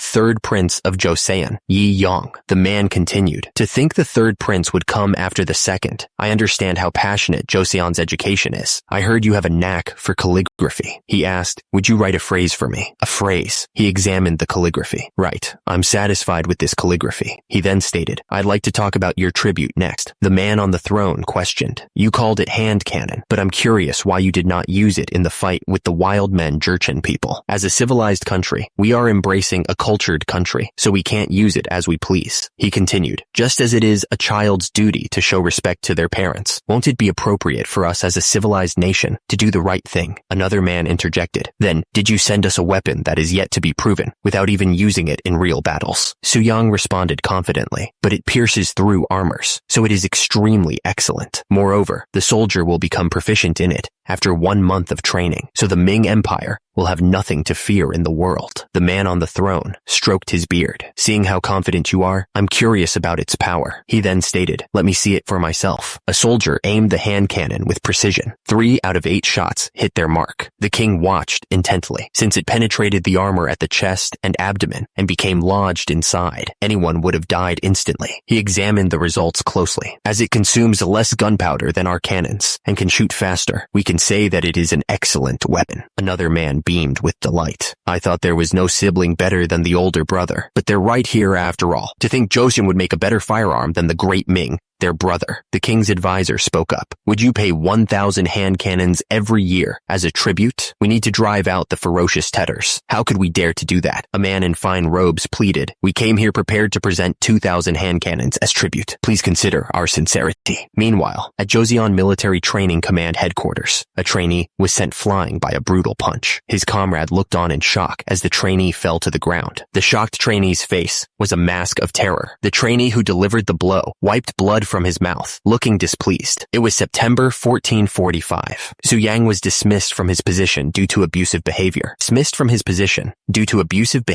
Su Yang's legacy was already being carved in stone, literally. The Luoyang attraction, Longmen Grottos, stood as a testament to art and history, and Gyeon, an early Joseon dynasty painter, was clearly impressed. What a sight. There are stone caves and thousands of Buddha statues along the cliff, he remarked. Grand Prince Anpyeong pointed towards a new addition. Grand Prince Anpyeong, there is a newly carved stone Buddha over there. He examined the statue closely. Maybe because it is new, it seems slightly different from other stone Buddhas. It seems like a bold attempt to express another aspect of the four heavenly kings. Anpyeong gestured further into the grottos. As you go further back, there are more stone Buddhas like this. He squinted, noticing a peculiar detail. But why do their faces resemble that of Grand Prince Su Yang? As the group admired the stone Buddhas, one man turned to his companion, asking, "Hey, do you know who carved these stone Buddhas?" The scene cuts to a flashback, revealing the reason behind the question. 2 years ago, there were con men who sold fake drugs to people. The flashback intensifies, with a brutal display of justice. Please refer to chapter 25. The narrator explains the divine intervention. It's said that Virudaka, who could not bear to witness such a scene, came directly from heaven and punished them. The explanation continues, clarifying the deity's significance. One of the four heavenly kings, and a major deity in Buddhism, the style of the stone Buddha slightly changed afterward. Back in the present, one of the onlookers mused, "Ho, isn't this story about Grand Prince Su Yang? He will definitely find this interesting." Su Yang's face contorted in fury, veins bulging. "Take those words back immediately. How can my brother's muscles be full of fat like this?" A nervous attendant tried to calm him down. "People will gossip, Your Highness. Please lower your voice." Su Yang was not to be reasoned with, staring at the offending statue. "How am I supposed to stay still now? What kind of muscles are that, flabby?" His rage was palpable. "To think they would dare to insult my brother's muscles.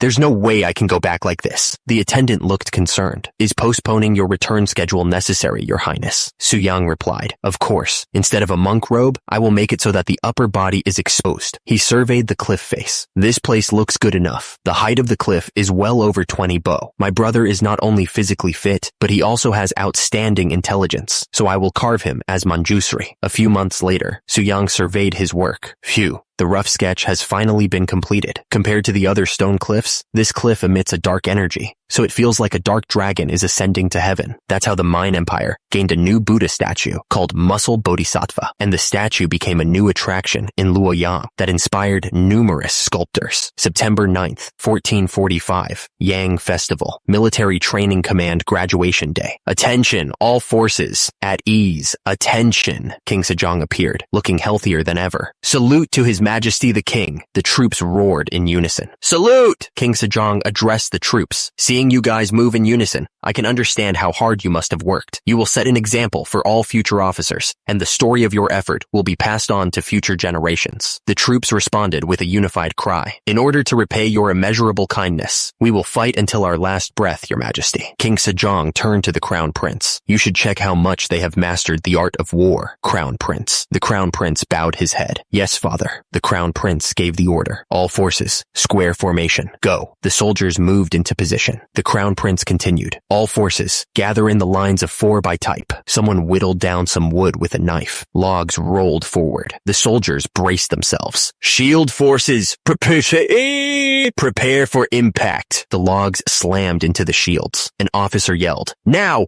push and come out." The logs scattered. Su Yang continued to drill the soldiers. "Next, spearmen." He called out the next group. "Next, longswordsmen." His gaze was intense. He stomped his foot, signaling the next part of the exercise. The spearmen thrust forward. Su Yang barked out orders. "Marksmen, 2-rank formation, 2 ranks formation." Su Yang ordered the soldiers to prepare. 5 fire carts, shooting formation. He explained the weapon's origin. "Brother made this weapon specially for the soldiers of the Military Training Command. Should I call it Joseon's version of multiple barrel firearms?" He gave the order to unleash the volley. "Fire!" The fire carts erupted in a massive explosion. The king clapped his hands together, impressed. "Splendid. That was incredible." The king beamed with pride. "I don't think there will be any foreign enemies that will dare dare to attack our country from now on. The first military review of the military training command that day was a great success. By order of King Yang, the townspeople from the towns had their statuses upgraded, and Hong San was given a new name, Jung Byomsu. A man held up a document, seemingly in disbelief. Did they really complete all of these? Another man in a blue robe responded. It is said that His Majesty the King personally confirmed this. The king sat on his throne, looking over the report. If everything in this letter is correct, they are truly talented people. Normal soldiers won't even be able to compare to them. However, a voice echoed in the room. They must all be greenhorns with no combat experience. Yes, my lord. No matter how strong and agile those soldiers are in training, some of them might still run away during a real war. The man mused over the mountain range. They have never trained in the middle of winter, right? They might have climbed the mountain quite a lot, but there is no way they'd know how cold the mountains can be during the winters. He lowered his gaze, lost in thought. The military training command must have been created to stand at the forefront of the war. Another voice broke the silence. Then shouldn't we get ourselves some experience as well?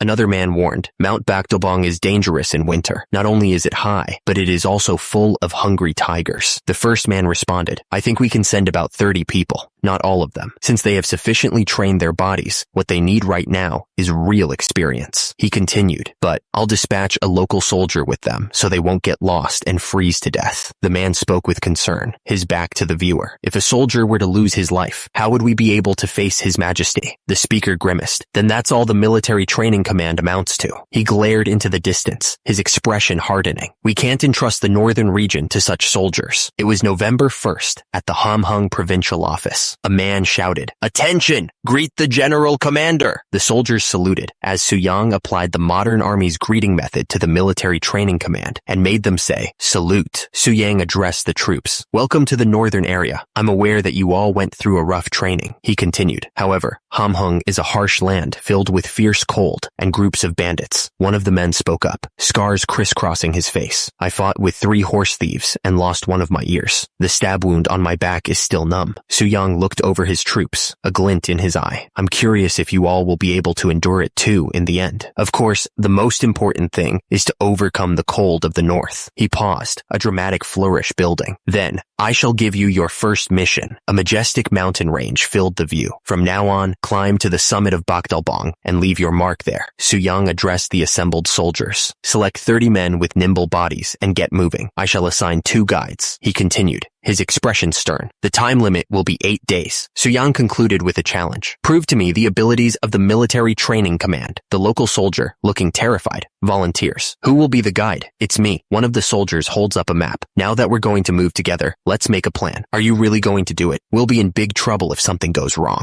The local guide looks up at the soldiers. Is there a law saying that bandits must not barge in during winter? Soldiers must carry out orders given to them. One of the soldiers replies, That's true, but the view shifts to the mountain range. All this time, you would have spent a day on the mountain near the capital city at most, but this place will really be different. The soldier holding the map expresses his concern. It's common for even seasoned hunters to cut off their fingers and toes there. Have you prepared a solution to that? A hand reaches out to grab a bag, presumably containing the solution. Suyang's face darkens. Are you going to just keep babbling about? You can join if you want to go. Otherwise, forget it. One of the soldiers speaks up. One of the instructors who taught us in Mount Namhan was from Kapsan. We learned a lot of hiking thanks to him, so it'll be of help to us. The soldier's face tightens. There is no time to waste. Those who have packed their equipment should go first. The soldiers murmur amongst themselves as they watch the group head out. He's tall and has a good physique. But what? One person leads 15? Another soldier scoffs at the departing group. I don't know about the general commander. How funny. Do those guys even know how to fight? Shall we have a bet on how many toes they'll lose off in total? I'll bet on 20. As the group set off, one of the soldiers eyed the hand cannon strapped to Suyang's back. By the way, what's that iron bar? Another soldier noticed the load he was carrying. Shields and even weapons. Aren't you carrying too much weight? Suyang smiled confidently. Don't worry too much about me.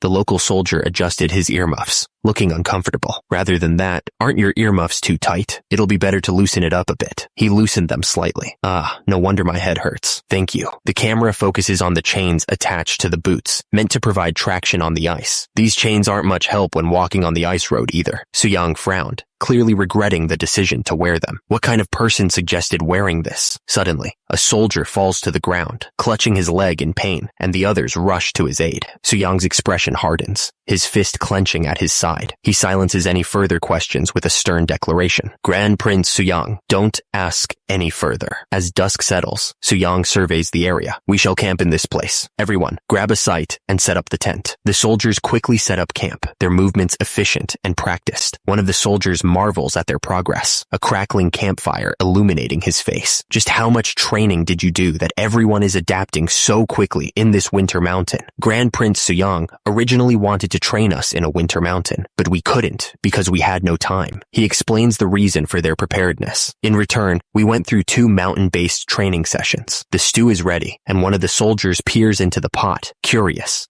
I think it's done now. What did you put in? Is it like steamed rice? The cook offers him a bowl. It's an assorted stew that we eat in the military training camp. It's not that delicious, but it'll give you energy. Thank you. He takes a tentative sip, his expression thoughtful. He chews slowly, savoring the unexpected flavors. It tastes unique, and the fruit scent is unique. How did you make this? After roasting the pig, it is dried well and ground. Then I added dried and chopped cherries, seaweed, and apples. Just then, a soldier approaches Suyang. Officer Hong-san, we've installed the tents. Suyang replies, oh, already? Suyang nods in satisfaction. Very well. 6 people for night watch should be enough. Suyang barks out orders. Stand by in groups of 2 at a time on 3 sides, and be sure to carry a whistle. Understood. The night deepens. A soldier sits by the bonfire. Suyang approaches him. Is the bonfire all right? It's not your turn yet, is it? The soldier smiles, looking up at Suyang. That's true, but I'd like to talk with you. Won't it be a good idea if you can speak more kindly to the other soldiers? Suyang looks back at the fire, his expression hardening. We may be comrades, but I'm the one who leads them. Humans will seize any given opportunity. Suyang's face is stern as he confronts the soldier. If you're dissatisfied that I'm the same junior 3rd rank officer as you, you should have told me directly. Junior 3rd rank officer leader of a 15-people squad. The soldier's eyes widen, sweat beading on his brow. What are you talking about? Never once did I have that kind of thought. Suyang's expression hardens, his gaze piercing. Haven't I always been a thorn in your eyes? Suyang continues his accusations, his voice low and dangerous. That's why you secretly went to Grand Prince Suyang to talk about leaving the camp. Do you sleep comfortably talking behind your comrade? The soldier stumbles back, his face a mask of panic. Stop. Suddenly, a voice cuts through the tension. It's time to rotate the night watch shift. Suyang warns. Be careful, son. He continues darkly. I may be the one to stab you in the back with a knife next time. The group of soldiers finally reaches the summit of the mountain. Suyang surveys the view. To think we reached the summit already. I've climbed a lot of mountains, but I've never climbed up to a summit this comfortably. One of the soldiers notices something. Is there a problem? He points to the sky. Dark clouds are coming from the northwest area. Suddenly, the eye of a tiger peers out from between the trees. Suyang shouts, descend quickly. Make a torch. Even if you have to tear down the tent. It's dangerous to be isolated in the mountains like this. Just then, a soldier yells, Officer Younghae, behind you! Younghae's eyes widen as he turns. He raises his sword to defend himself, but it's too late. The tiger's claws tear through the air, leaving a trail of blood. The tiger's claw slices across the soldier's arm, drawing blood. Too shallow. The soldier grits his teeth, bracing for the impact. The tiger's paw slams into the soldier's shield. The force of the blow sends the soldier stumbling backward. The other soldiers look on in horror. The soldier loses his footing and plummets off the cliff. Someone shouted. Officer orders the soldiers to perform the 8th posture of PT gymnastics, preparing them for 31 repetitions of the lying leg twist. The soldiers look up at Suyang, aghast. The 31? Suyang glares down at the men. Don't start from the final count, you lazy slouches. He demands they get their muscles moving. The soldiers begin the exercise. 1, 2, 3, 4. Suyang watches them closely. Maintain your posture. Until your posture is correct, the repetition won't count. The soldiers struggle to complete the 8th posture, their legs trembling. My legs! Suyang watches them with a stern expression.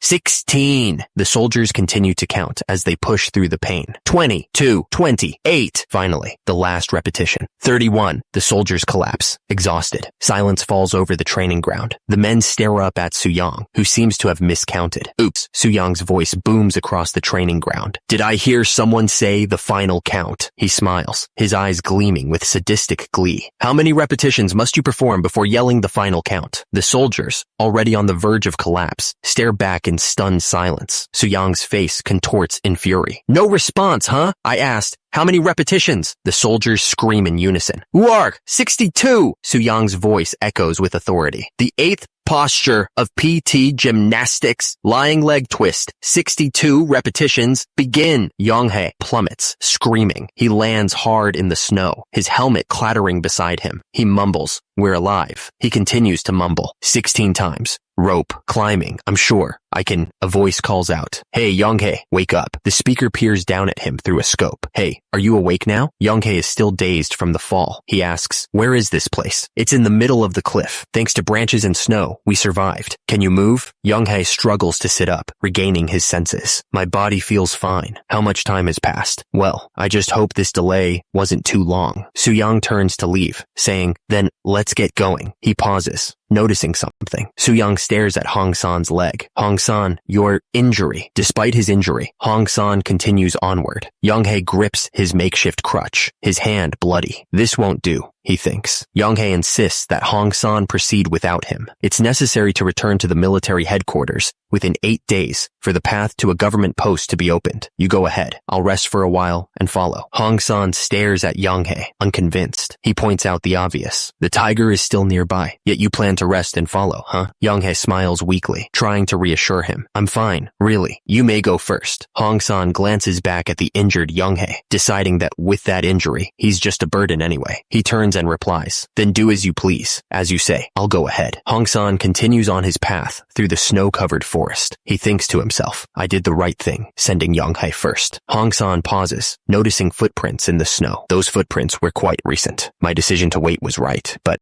suddenly, a tiger emerges from the trees, stalking him. To think we would meet like this beast having starved all winter will chase Yonghae the moment it takes my life. Hong San knows there's no turning back now. He aims his rifle, realizing that his shot will barely make the tiger flinch. The tiger's face is marred by a wound, possibly obscuring its vision, and Hong San sees this as his only chance. He thinks, come closer. A headshot is my only way to survive. The tiger lunges. Its massive paws crash down through the snow. The tiger's fangs close around Hong San. Indeed, it was impractical to deal with it all alone from the very beginning. Suyang finishes the tiger off. He looks down at Hong San, whose face is marred with blood. Hey, don't get me wrong. I didn't come back because of you. He explains his true motivation. Any dropouts will raise doubts about the competence of the military training command. That's all. Suyang looks down at Hong San, a thoughtful expression on his face. I see. Hong San looks up in confusion. And do you still hate His Highness? What? Suddenly, a voice booms out from the darkness. Where have you been? I thought the trainees were prohibited from going outside the military training command. The speaker pauses, searching for the right words. Like, the man's eyes widen as he takes in the scene. Hong San, and is that Hong Yun-song covered in blood? The man's accusation rings out. We must expel Hong Yun-song now. He leaves the camp at will, pretends to be a military officer, and fights with the subjects. Suyang is told that his behavior will only tarnish the military training command's reputation. Meanwhile, Hong Yun-song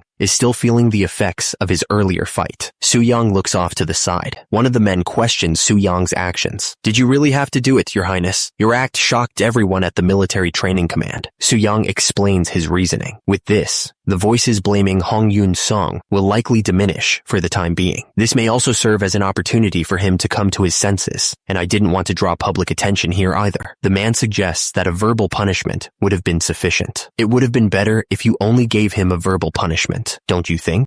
Suyang's companion warns him that Hong Yun-song has a strong sense of pride, and this might have the opposite effect. He adds that other instructors won't go to that extent either. Suyang believes that living in the military training command, Hong Yun-seong will definitely come to an understanding, even if it's hard to change someone's personality in just 7 months. One of the men suddenly questions what Suyang is talking about. Hong Yun-seong, covered in blood, states that he doesn't remember when that conversation happened, and that he has shaken off those feelings long ago. Hong Yun-song smirks. Far off in the distance, a group of people call out for Hae. Officer Hong San and Officer Young Hae, a man in a straw hat, looks up in shock. Officers! He shouts. He barks out orders. Pack your stuff without delay. If the ordinary soldiers encounter heavy snow, they'll all be goners. Hurry up! Suyang explains the urgency of their situation. Considering the height of Bakdalbong, the snow must already be piled up to the waist. Even if we depart now, he grits his teeth. Their vain deaths will be entirely my responsibility. I can't just sit idly by like this. He wastes no time. Suyang mounts his horse, determined to rescue the soldiers. Quickly gather those among the horsemen who are agile and accustomed to living in the mountains. We must be able to return here, carrying 30 people. Suyang's booming voice echoes, demanding they open the gates. The gates swing open, revealing Suyang on horseback, ready to ride out into the harsh winter landscape. The soldiers stare in disbelief at the sight of Suyang. Huh? The men are shocked to see their prince. You? The soldiers immediately snap to attention, offering a crisp salute as Suyang rides through the gate. One soldier, still reeling from the shock of Suyang's sudden appearance, wonders aloud, "How did you?" One of the soldiers reports, "We left traces and flags as you instructed." He pauses, glancing down at something behind him, and the soldier continues, explaining the delay. "During our descent from the summit, a mountain tiger was lurking around. We had no choice but to capture it." He bows slightly, apologizing. "That led to a slight delay in our schedule, for which we apologize." Suyang stares at the massive tiger carcass. "Huh, you really caught a mountain tiger." Suyang acknowledges the difficulty of such a feat. Even with 30 soldiers, it wouldn't have been easy. One of the men objects to Suyang's praise. "Excuse me, this tiger was captured by officers Hong San and Hong Yun Song, just the two of them." The officer explains further. "We were lucky because the tiger wasn't in good condition. Officer Hong San made it possible by pushing the beast back with a shield." Another soldier expresses his disbelief.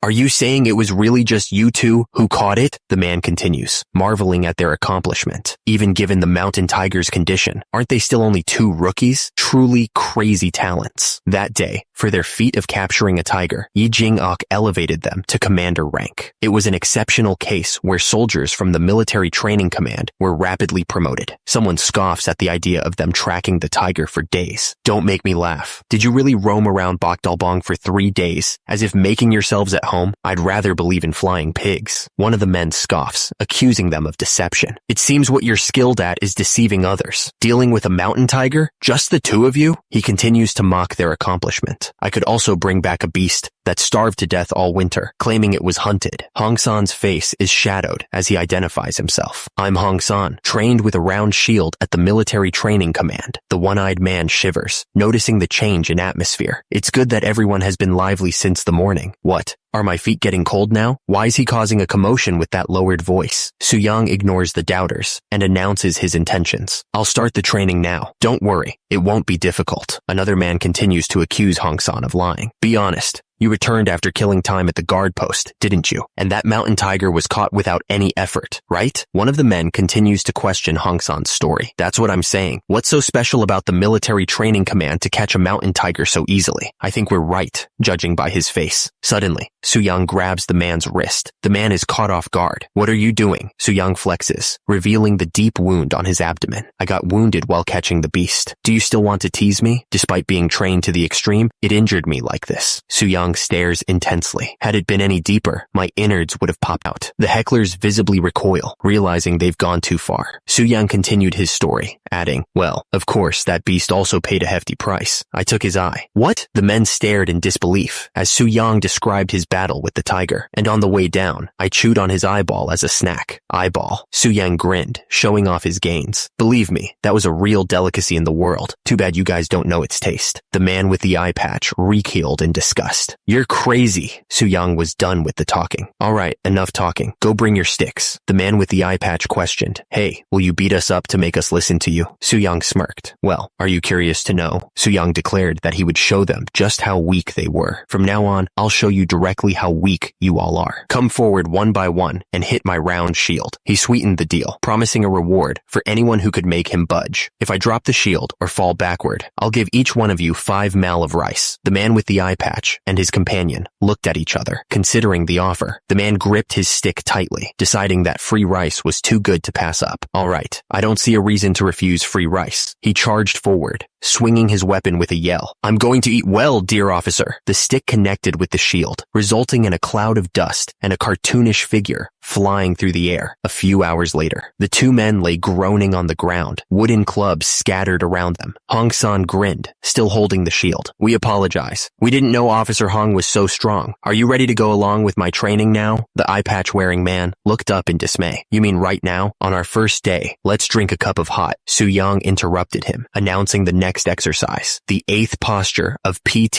gymnastics. The screen flashed with the name of the new exercise. Prepare for the lying leg twist. The cold attitude toward newbies suffered a complete setback against the military training command's teaching method. Meanwhile, in the capital of Hanyang, Grand Prince Anpyeong, who went to the Ming dynasty, returned, thanks to Joseon, offering the infantry hand cannon. A significant reduction in the annual tribute to 2,000 horses was achieved during this visit. How amazing! Yi Yong was walking down the street when he heard someone call out to him, "Hey, is that you, Yi Yong? Elder brother." Yi Yong's elder brother approached him. "Your shape seems better than before. Was it a nice trip?" Yi Yong smiled. "It was, elder brother. I had discussions with the descendants of Confucius about the study of conducting oneself and preparing the body." His brother replied, "Oh, really?" Yi Yong explained that their thoughts had been influenced in terms of respecting parents. He then offered a gift. Yi Yong's elder brother examined the gift. "Isn't this a depiction of Longmen Grottoes?" Yi Yong confirmed it was, and that it represented his elder brother. He told him to stop by Luoyang if he ever revisited the Ming Empire, because he made a new one. Yi Yong recalled how those bastards had filled his beautiful muscles with fat, and he still felt super angry just thinking about that moment. How could he remain indifferent when it came to his duty as a younger sibling? Yi Yong's elder brother sighed. He expressed his gratitude, saying that Yi Yong was the only one who thought of his muscles. He promised he would definitely stop by Luoyang. Suddenly, an urgent message arrived. "Sir, someone has arrived at the royal palace." Su-young, mid-workout, paused, a dumbbell in each hand. "Who's paid a visit?" He looked surprised. One of the men looked at Su-young, concern etched on his face. "Didn't His Majesty the King say he would go to a hot spring with His Highness the Crown Prince?" "That's correct." The man wondered why someone was here. A small child stood nearby, looking distraught. "Has His Excellency the grandson come here?" and was asked about his trip to Ming. "Okay, so you're curious about my trip to Ming?" "Yes." The child asked if ships cross mountains in Ming, but Su-young corrected him. "Is it true that ships cross mountains in Ming?" "No, they don't cross the mountains, but follow the river between them." The child's eyes sparkled with curiosity. "How was something like this made? I'm really curious." Su-young explained the origins of the Grand Canal. The initial Grand Canal was originally created by Emperor Yang of Sui. The child listened intently as Su-young continued. To confluence the Yellow River and the Yangtze River, he exploited his subjects cruelly. Su-young finished his explanation, painting a grim picture of the canal's construction, to the point where a lot of people broke their limbs just to avoid forced drudgery. "Your Excellency the grandson, scholar of the Hall of Worthies, Li Ha-jip, announced, 'It's time for the evening study, so please hurry and get ready.'" Su-young stood before the child and the scholar. The scholar's face was tense, a bead of sweat trickling down his cheek. The child looked devastated. "Oh dear." Su-young grinned, thinking, "Did you say the evening study? I wonder if I could teach him a little." The scholar relented. "All right, just for an hour." He sighed in relief. "Sure. Thanks." Su-young declared he would be right back with something. As the child called out, Uncle," the scholar sighed, reminding the child to mind his dignity. Su-young returned, holding a badminton racket and shuttlecock. "So, this is called badminton." The child on the court looked up at Su-young, who explained, "Do you know that His Highness the Crown Prince practices conducting oneself and preparing the body to refine both body and mind?" He added, "Yes." The child responded, "Conducting oneself and preparing the body should be done after celebrating one's coming of age ceremony when the bones have become firm. It's not right for young children to exert too much force, so I developed a new exercise." Su-young grinned, ready to demonstrate his new form of learning. "It's also a form of learning, right?" Su-young put all his weight behind the swing. The shuttlecock rockets towards its target. The child's eyes widened as the shuttlecock pierced through the paper window. The child cried out, "I don't think I can do this, Uncle." Su-young grimaced, realizing his error. Oops, he thought to himself that after practicing the test version of badminton with Mr. Ma,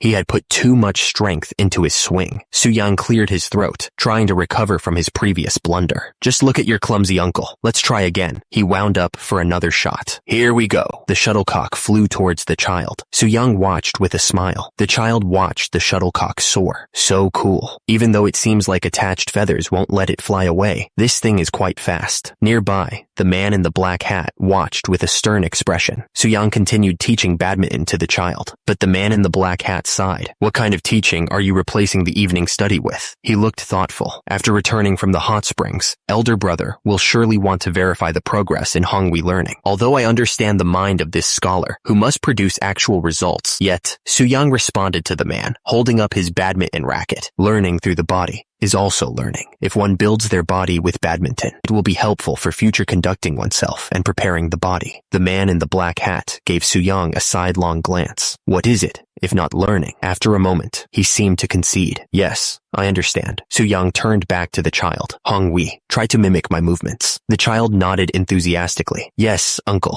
Soo-young smiled, explaining that skipping the basics is like trying to understand advanced scripture without elementary learning. The child peeked out from behind the wall, and the king asked if the young prince would like to try it as well. The child responded, asking if his father was serious. The shuttlecock flew through the air. The young prince took a swing. Soo-young also took a swing. The king announced the scores, revealing that the grandson scored 9 points and Prince Doan scored 11. The attendant suggested, Your Excellency, the grandson, how about we stop for today and go inside? The young prince's face appeared, suggesting Soo-young try badminton himself, but the attendant refused. Why don't you try badminton yourself? Absolutely not. I'm here just to serve His Excellency the grandson. Oh, come on. Just once, the young prince insisted, grabbing Soo-young's arm. The attendant was shocked. What are you doing? The attendant scolded Soo-young, his face contorted with disapproval. Your Highness the Grand Prince, even you shouldn't exceed your authority. His Highness the Crown Prince will also be greatly disappointed that the grandson skipped the evening study. After a while, Your Excellency the grandson, Soo-young called out, a touch of sweat glistening on his brow. Please move your feet more diligently, all right? The young prince suggested it was time to return to the palace. Soo-young agreed, noting the young prince's exhaustion. I think now's the time to go back to the palace. That's right. He seems exhausted, so it's better to continue tomorrow. My dear young prince, go have your dinner. Soo-young suggested that his wife should also try exercising with badminton, stating it's good for everyone, including women, but conceded it was getting late and they should have dinner. After a while, Soo-young declared he'd hit the line, claiming a point for himself and stating he saw it clearly. Soo-young, with a touch of awkwardness, told his wife that they may now go have dinner. However, the question remained, did the popularity of badminton end there? Meanwhile, it was mentioned that the young prince often visited his uncle's place. His companion pointed out that missing so much of the evening study meant he must have known his father would scold him severely. Suddenly, the young prince appeared, demanding more badminton. Father, it's evening study time. I haven't tested all the learning yet. Hurry up and hit. Another prince watched from afar, growing envious of the attention Soo-young was receiving. You, damn you! When you develop a new exercise, you naturally should present it to me, your elder brother, first, out of our brotherly bond. It seemed that badminton was taking over the royal court. Has badminton become the only authorized drug in Joseon? And just like that, with the gentry at the center of the trend, badminton spread even among the common subjects, and thus, Joseon acquired a new traditional game. Back at the palace, the king was ready to put the cannons to good use. He addressed his minister. Excellent. I will ask Kwang Ye from the Ministry of War. How many infantry hand cannons have been produced so far? Kwang Ye bowed low. We have received 3,000 pieces of those from Joseon, while the current mold production amounts to 8,000 units. The king stroked his beard, considering the report. How are the molded infantry hand cannons? The performance is similar, but being much heavier, they cause fatigue in ordinary soldiers more quickly. He grinned, a solution already forming in his mind. If weight is an issue, let the sturdy soldiers carry them. The king nodded, pleased with his own genius. Ah, that's right. When subjugating the northern Yuan, use the infantry hand cannons. The king declared, I'll follow the imperial order to produce far more of them. What? Kwang Ye looked up, startled. Your Majesty, did you say subjugate? The king confirmed, I did. His face hardened with resolve. I will take this opportunity to wipe out those infinitely arrogant northern Yuan bastards. Meanwhile, Soo-young's influence was being felt in unexpected places, starting with the military supplies department. The king addressed the department head. So, after several failures, you finally managed to improve the infantry hand cannon? The official bowed deeply. Yes, Your Majesty. He continued, it's all thanks to His Highness the Grand Prince. Without his inventions, I wouldn't have been able to make it. Soo-young looked surprised. My inventions? The official elaborated. Do you remember when the axis in the steps device I was using recently bent and had to be remade? He marveled at Soo-young's impact. With that kind of strength, Soo-young had an idea. I thought, why not peel the barrel as well? He demonstrated his idea with a burst of strength. Just like this, the apprentice inside the barrel peeling device was sent flying. Sparks flew as the blade spun, carving away the metal. Soo-young asked, what do you think? This is the way to make infantry hand can. Nons. In a short time. He explained the original method. At first, the apprentices rotated the blade to create a narrow hole using the strength of their forearms. However, no matter how hard they tried, the strength of their arms was limited, causing the blades to often go off course. Suyang elaborated, "That's absolutely right. Continuously repeating the same motion is bound to gradually weaken the strength, isn't it? So, in compensation for leaving 1 hour earlier, we had them use the steps device." One of the officials looked skeptical. Were they swayed into exercising by the offer of leaving work early? Suyang's man confirmed that they were. Then, everyone was eager to use the steps device. Another official questioned, "Are you not using the methods of wrapping soft iron or two mutual wrapping that I taught you before?" Suyang's man explained the problem. "Yes, they couldn't withstand 100 shots and kept breaking, so we resorted to the narrow hole method." His Highness the Grand Prince Gumseong came. He came up with many ideas. Grand Prince Gumseong? That fellow is clever, but Suyang continued, "Just judging by the military supplies department alone, we'll easily produce 2,000 infantry hand cannons annually. Does that mean infantry hand cannons, made by rolling up steel plates, will soon disappear?" He confirmed, "That's the plan." He elaborated on the cannon designs. While the cloud hand cannon offers superior range and power, it requires grooves to be carved. On the other hand, it's a precious item that must inevitably be made by rolling a steel plate. Suyang explained further, "Since the infantry hand cannon has a low unit price and a good production rate, once the craftsmen become skilled, we intend to spread this narrow hole method." The king tilted his head, listening intently. "I see. But father,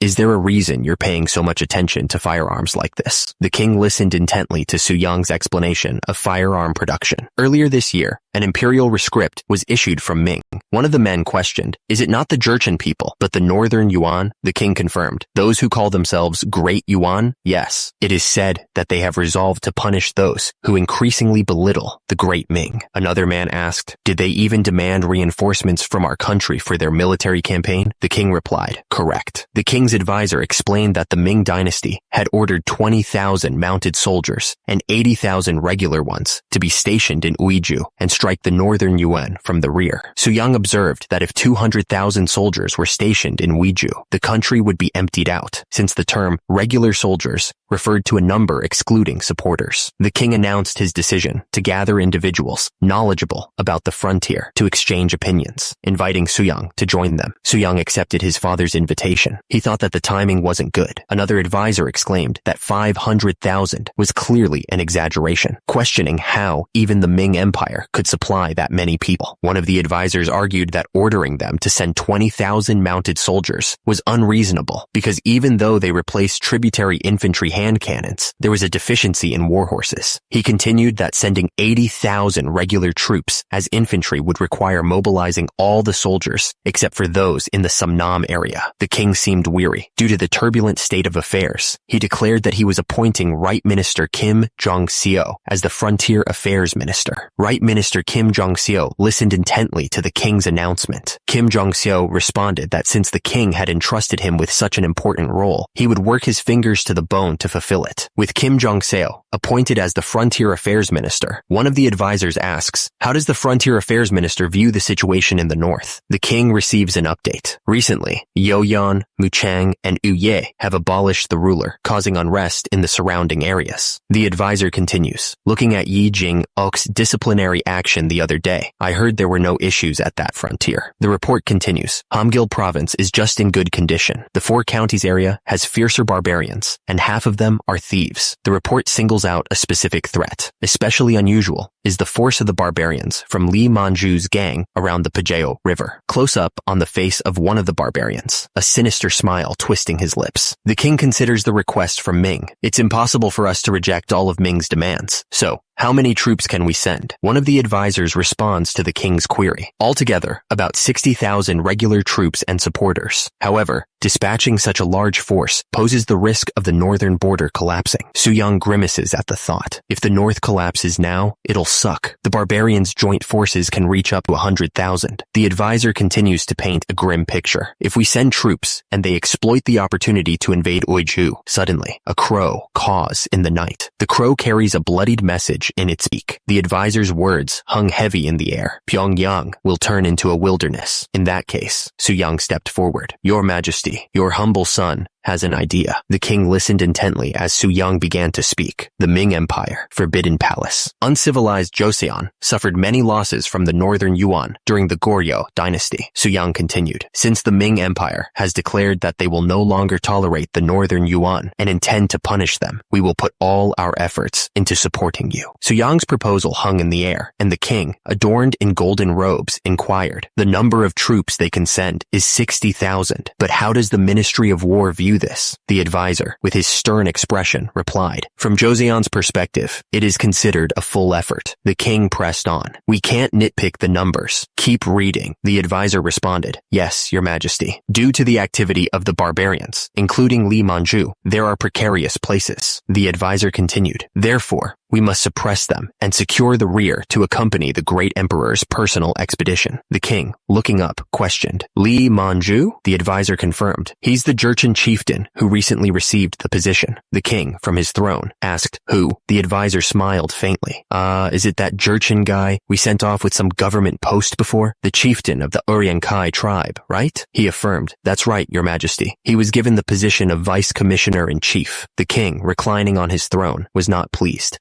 He received an official position bestowed upon him, yet trades in robbery. Pitiful bastard. Tell them to get rid of him right away. A servant stepped forward, eager to offer his opinion. Please allow this servant, Kwang Ye, to speak up to the emperor. Kwang Ye, dressed in formal robes, explained the situation. Although it's a formality, that person received the position from Ming. The king listened intently as Kwang Ye continued. If you have him subdued by Joseon, other Jurchen people may rise against Ming. Another advisor looked concerned, worried about the potential consequences.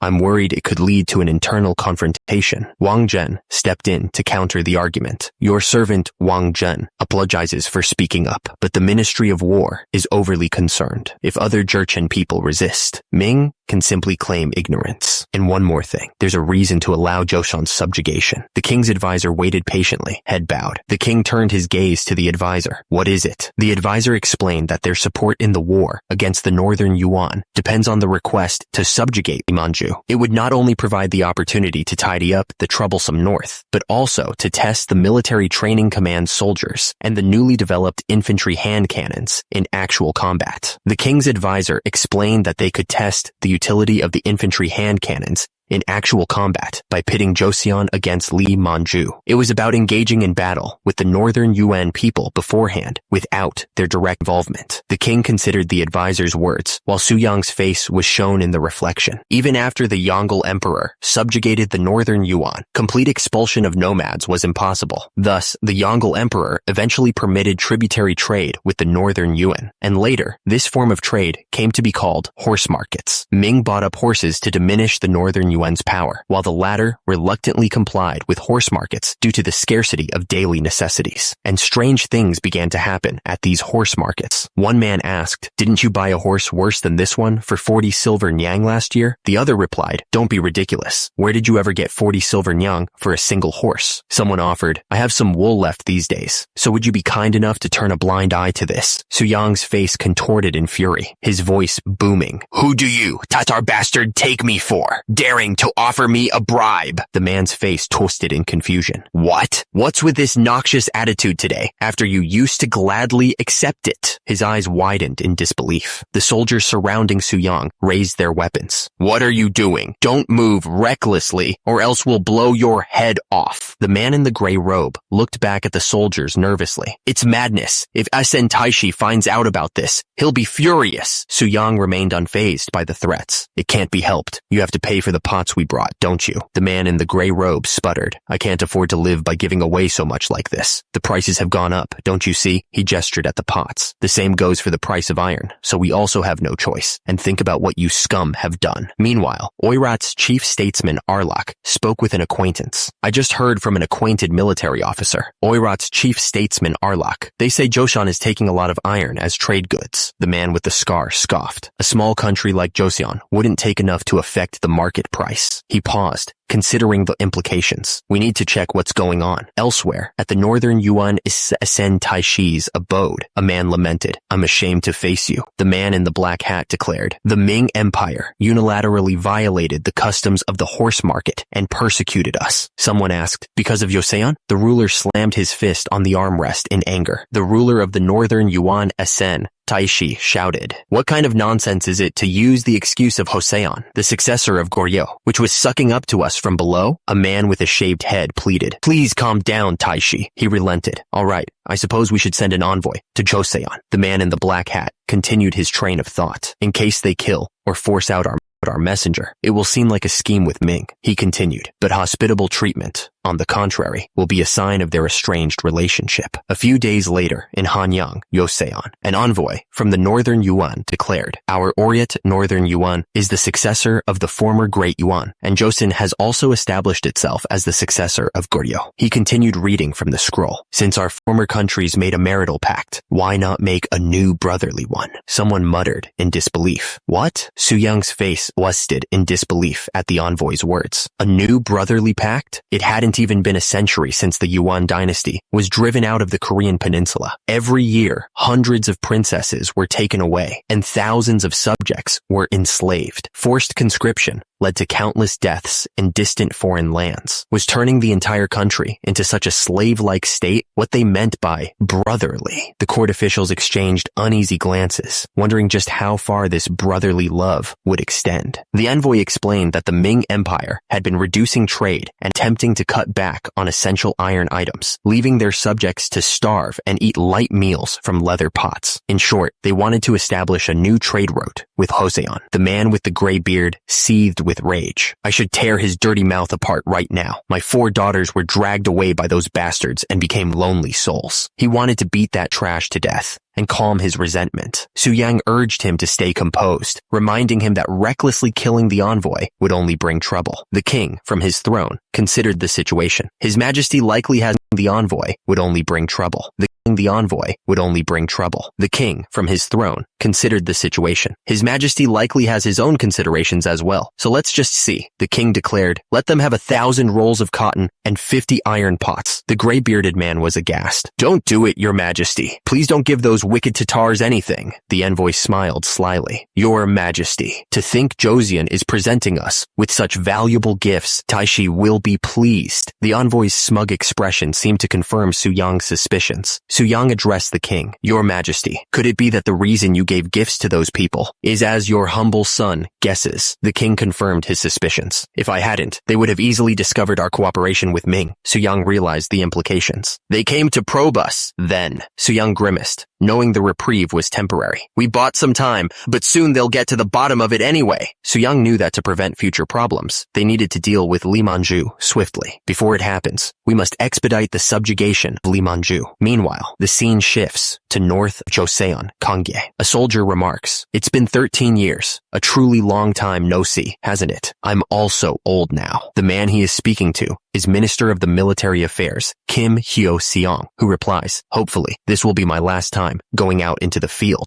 The soldier continues, I heard that Wonbong added common soldiers from the so-called Military Training Command. Magistrate of the Privy Council, Yi Jing-seok, responds, when dealing with barbarians, we rely on the cavalry, right? It's beyond the strength of the infantry. The soldier remarks that mounted troops are best in less rough terrain. He adds that those passing through the 4 counties might appear like beggars. Map. The man in the helmet thinks it's unusual to finish one campaign and immediately embark on another. The other soldier calls someone a naughty noble. Someone asks why he is making that face, since it's been a while since he has seen his younger brother, and if they are still not getting along. He replies that he just has no affection for a narrow-minded brat. The man on horseback is introduced as Wonbong, who even after traveling a long distance and defeating bandits, still exudes strong military power. The battle plans are being finalized. The decision is made. We'll move troops on the first day of the 6th month in the lunar calendar. The man with the beard speaks with conviction. Despite the slaughter of thousands of barbarians, should Li Manju escape alive, it will only fuel his morale, enticing more barbarians. Su Yang proposes a strategy. In that case, why not split our forces into right and left and surround them simultaneously? The right troops temporarily stay in Shenyang and send the vanguard north first. The man on the right adds, the left ones march northward from Kangye and strike east of where Li Manju is staying. We need to set a date for the encirclement from both sides. Our coordination is crucial. The bearded man explains, as we heard from the barbarian chieftain who decided to cooperate in this maneuver, Li Manju's gang has already crossed the Pajeo River and is hiding deep to the east of Kaiyuan. The bearded man emphasizes the importance of a swift victory. If we can't subjugate them at once, they'll hide even deeper. He continues, concerned about the logistics of the operation. Eventually, it may be impossible to find them. I'm fine with the right troops, but the left, can they travel 600 li on mountain roads? Su Yang steps forward with a proposition. I have a request. Please remove 400 infantrymen and 600 supporters from the left troops. The man with the top knot questions Su Yang's request. What's that for? We need enough supporters to be able to fight in war. I have separately selected reliable individuals. Su Yang assures him of their capabilities. They have already experienced and checked high-altitude regions many times. The man with the top knot still seems unsure. Can they really meet the date? There's no doubt. But Su Yang's thoughts raced ahead. If we arrive first, he wondered further. Can we take immediate action? The man with the top knot peered intently, weighing the risks and benefits of Su Yang's proposal. Central Flank Commander Kim Hyo-seong leads a force of 8,000 men, along with 3,600 auxiliaries. Meanwhile, Right Flank Commander Yi Jing-seok commands a cavalry unit with a strength of 5,000 men and 2,500 auxiliaries. And finally, Left Flank Commander Yi Jing-ok leads an infantry unit consisting of 4,000 men and 1,400 auxiliaries. On June 1st of the lunar calendar, 3 armies set out to subjugate Li Manju.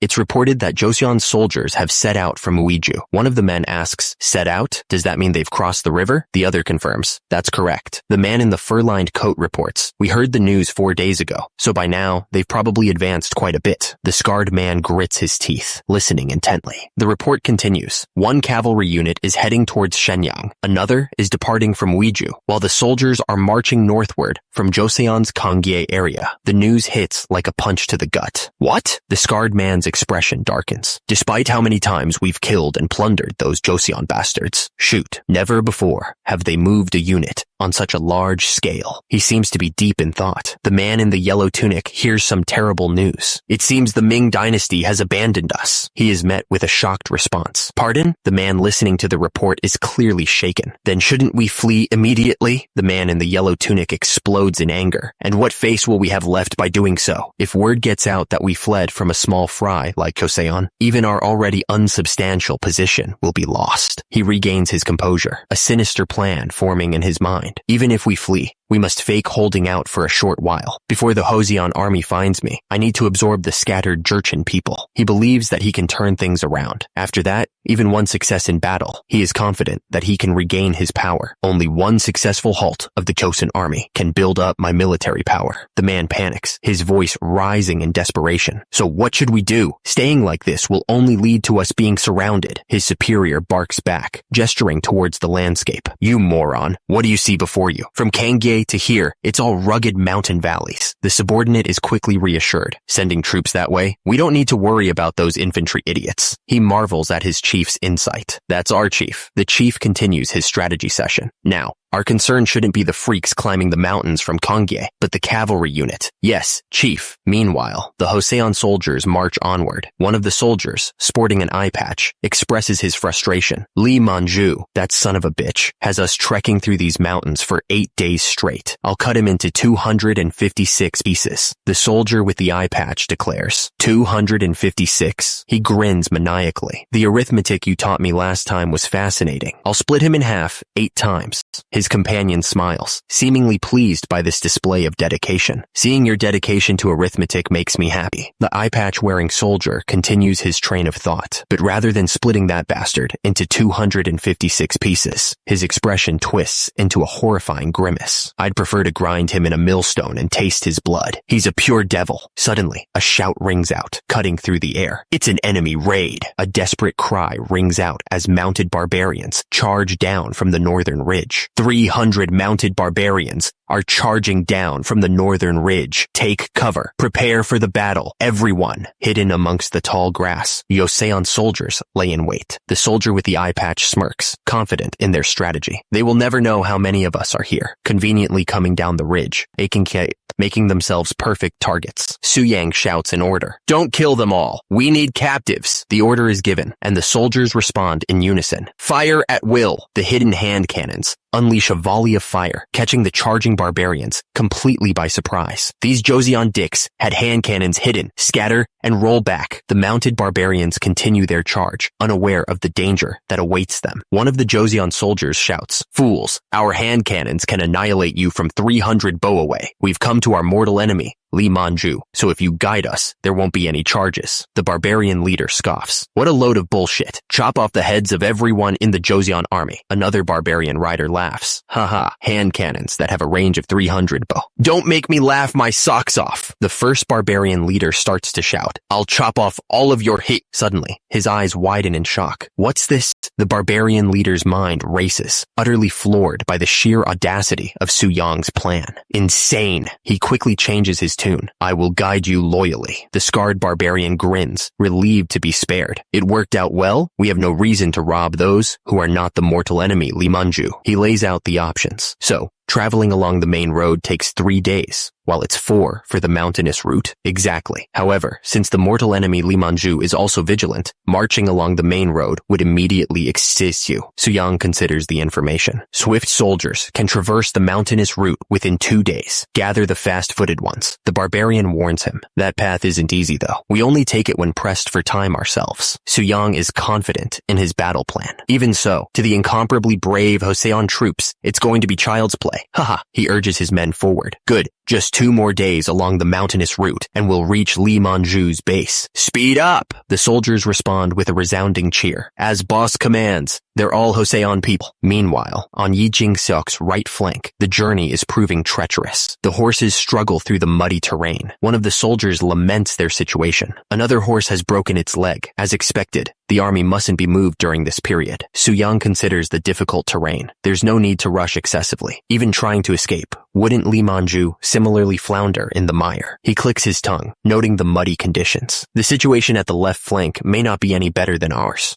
Then why go through unnecessary hardships, brother? Su Yang's expression hardens. He scoffs at the situation. That's not stupid perseverance. It's pure foolishness. 2 days later, the scene shifts to the southern mountains, Shifang. Su Yang addresses his troops. You've all followed me very well. Isn't it tough? I'm dying. The soldiers look around, clearly confused. Su Yang addresses the troops. Since the schedule has been prolonged, I'll provide each of you with 5 mail of rice. Don't worry. One of the soldiers expresses his gratitude. One soldier asks, but what should we do now? His companion responds, first, wait until the right flank arrives. One of the soldiers panics. The guard isn't usually strict, so those bastards might not notice us for a while. We have a big problem. The soldier shouts, the barbarian we brought along as a guide has gone missing. Suddenly, the barbarian grins, revealing his treachery. What? You fell for my perfect acting, didn't you? The treacherous guide has clearly rushed to Lee Manju, making it too dangerous to stay still. Su Yang realizes they have no other choice. He draws his sword. Su Yang commands his troops to get ready to attack, and grimly declares, so, we have no other choice. He draws his sword, the polished steel glinting in the sunlight. Sword in hand, Su Yang commands, everyone, prepare to attack. The army moves out, traversing the snowy mountain terrain. The scarred commander barks orders. Feed the horses until they're full, and pack your stuff, so you're ready to leave at a moment's notice. Another soldier confirms. It's a pity, but the sorghum and barley have to be dumped. He receives an affirmative response. Yes, Chief. Chief, those Joseon assholes are on the mountain. Hey, you scared me. Another man, with a shaved head and wearing a fur-lined coat, demands, what are you talking about? How could their cavalry bastards get up to that high summit? Well, the scarred man repeats the information. It's Joseon bastards. What? Meanwhile, Su Yang's army advances through the snowy mountain pass. The soldiers march forward, their faces grim and determined. The scarred man is shocked to see the approaching Joseon army. How the hell? He shouts orders to his men. Shit! Mount your horses, y'all! Yes! The scarred man observes the approaching army. They must be tired after the climb. Move! But their formation seems a bit unusual. He wonders about their strategy. Why have they put an extra line of soldiers behind? He speculates. They are probably archers. Joseon bows are weak against rain, and it seems the glue has softened during their march. He realizes the danger a moment too late. moment. So,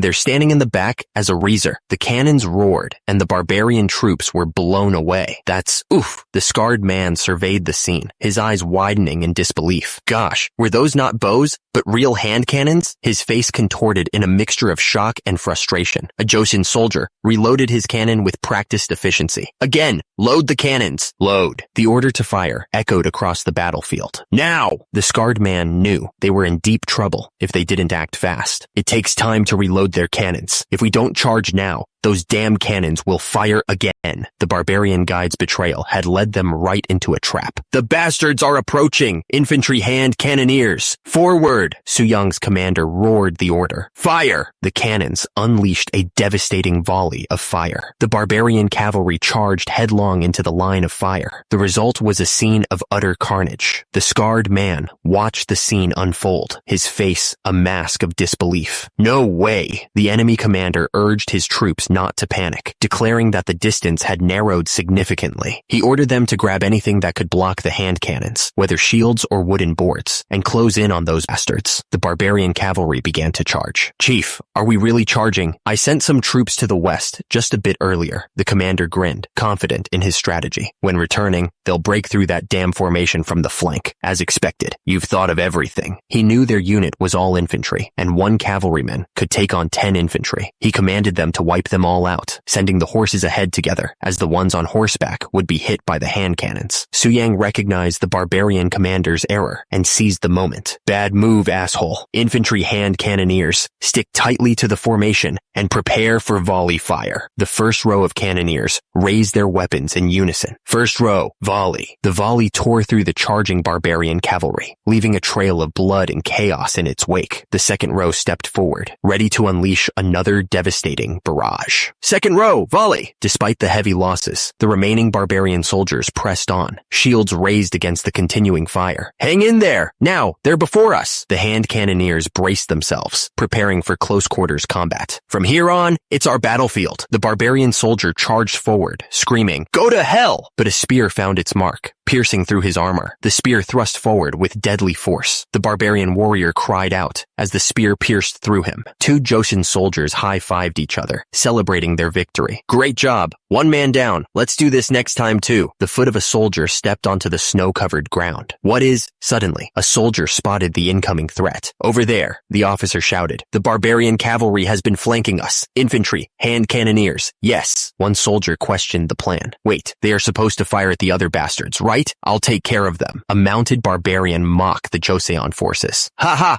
Blocking a dashing horse with just one shield! He charged forward, confident in his attack. Stop me if you can. The Joseon soldier braced for impact, his steely gaze unwavering. The charging barbarian horseman crashes into the Joseon shield wall. The mounted barbarian is thrown from his horse. Shit, damn you. The barbarian leader is furious. How dare you, Joseon bastards, deceive. The barbarian falls, defeated. He lies bleeding out on the snow-covered ground. An officer gives the order. Soldiers carrying cloud hand cannons, leave the horses and aim for the men. Infantry hand cannoneers, you may fire at will. The Joseon soldiers surveyed the battlefield. By the way, where's that damn Lee Man-ju? He didn't escape, did he? Another soldier, his face grim, responded. Hey, you've seen his face. Is Lee Man-ju here? No, he isn't. A master of fleeing like him must have already gotten out of here. The horses, exhausted, struggled to move through the rough terrain. Have these sickly horses lost their strength so soon? We have no choice but to walk from here on. One of the men shouted at an approaching tribesman. Chief, what about the tribesman? The chief snapped back. Assess the situation with your eyes before speaking, you moron.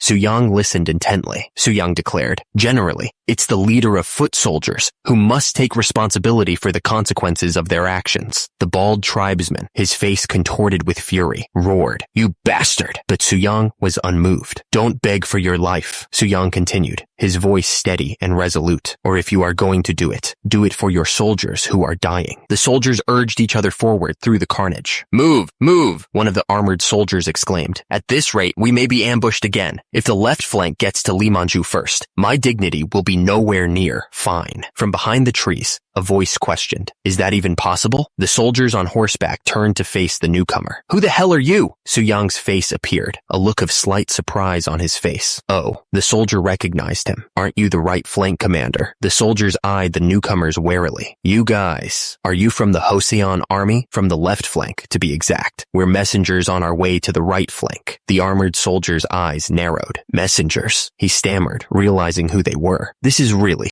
The soldier's eyes widened in disbelief. Really, Lee Man-ju. Just then, the real Lee Man-ju appeared, wiping his hands. What happened here? Have you arrived, elder brother? My apologies for not greeting you earlier. I was washing up. Lee Man-ju smirked, revealing his strategy. Thanks to Lee Man-ju sending troops to handle the right flank, the left flank got its chance. Su-yang questioned the soldier, his tone laced with disbelief. So, while I wasted time dealing with at most 200 people, the infantry alone finished off Lee Man-ju. The soldier stood firm, unfazed by Su-yang's skepticism. Your contribution is truly remarkable. Where are the horses those bastards were using? The scene shifts to the aftermath of the battle, showing the fallen horses amidst the carnage. Since the left flank doesn't have cavalry, riding them is a pain in the bottom. Thus, we concentrated fire to kill them from the first seconds of the battle. The soldier's expression turned gleeful as he spoke of the spoils of war. For the surviving horses, yum! 2 soldiers are now feasting on horse meat around a campfire. The drink sucks, but damn, this meat got me hooked. Where else would we taste such precious horse meat? The armored soldier's face contorted with a sinister glee. Some were allocated as rations, with the rest given to the cooperative barbarians. Well, as a monk general, you can do as you please. What about the Jurchen captives? The soldier explained that most of the captives had been handed over to the hamlets that helped guide them, which caused Su-yang to exclaim, "What?" Su-yang's face contorted in rage as he roared. Isn't 100 captives enough? Listen, do you even realize the value of them and their horses? Another soldier, also in armor, approached. Is there a problem, elder brother? The camera zooms in on the armored soldier's teeth, clenched in what seems to be suppressed anger. Su-yang responded, trying to control his temper.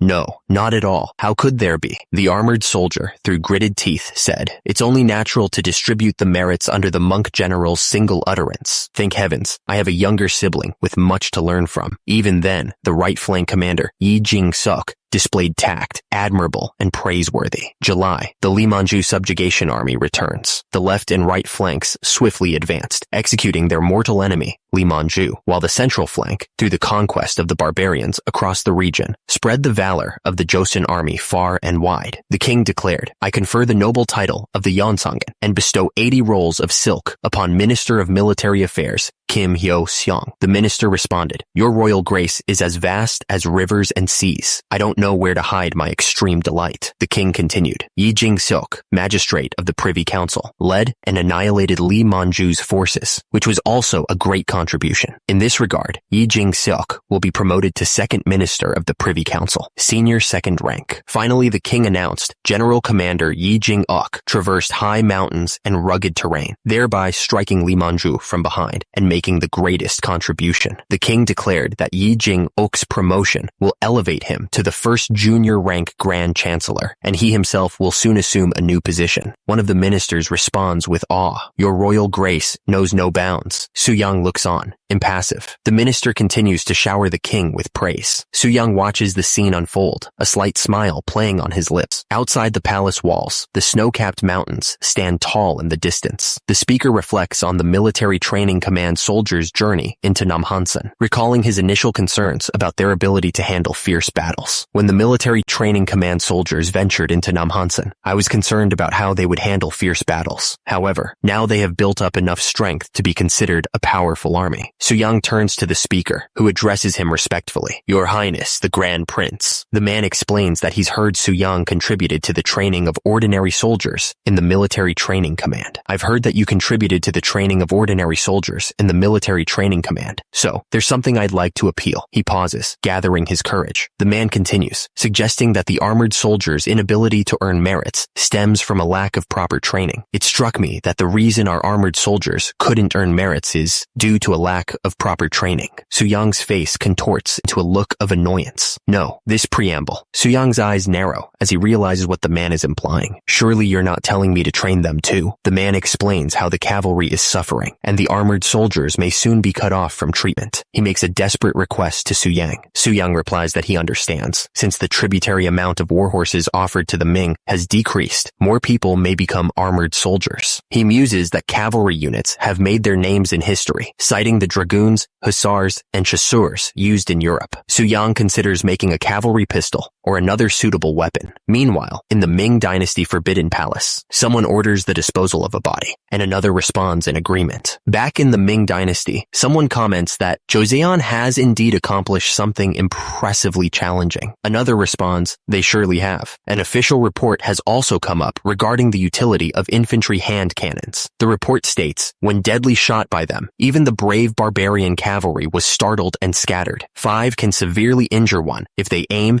and shoot at the enemy from a distance 60 biso. The first man adds that the distance is about 100 meters, and the loud sound of infantry hand cannons startles the horses, which was an unexpected effect. He concludes that even if Tatar riders come in hordes, they can use the weapon. The second man reiterates that an official report has also come up regarding the utility of infantry hand cannons, and that they can make them resort to aggression first. The first man finishes by saying that even if they don't react to their provocative acts, starvation will cause internal discord, and that is the opportunity they will grab to begin the conquest. Back in the Ming Dynasty, Yu Qian, a servant, makes a request to the emperor. Since infantry hand cannons have proven to be effective weapons in Joseon, ordinary soldiers should be proficiently trained before the conquest. The emperor, sitting on his throne, considers the proposal. However, if even one soldier of Ming is taken captive, they might turn the infantry hand cannons against us. Don't you think? Another official interjects, agreeing with the emperor. No, your majesty. The words of the vice minister of war are indeed correct. In order to acclimate to the roar of hand cannons, all ordinary soldiers must fire 10 shots. The emperor wonders, what? 10 shots? Is it really enough? He suspects a conspiracy. That damn eunuch wouldn't possibly plan to conserve gunpowder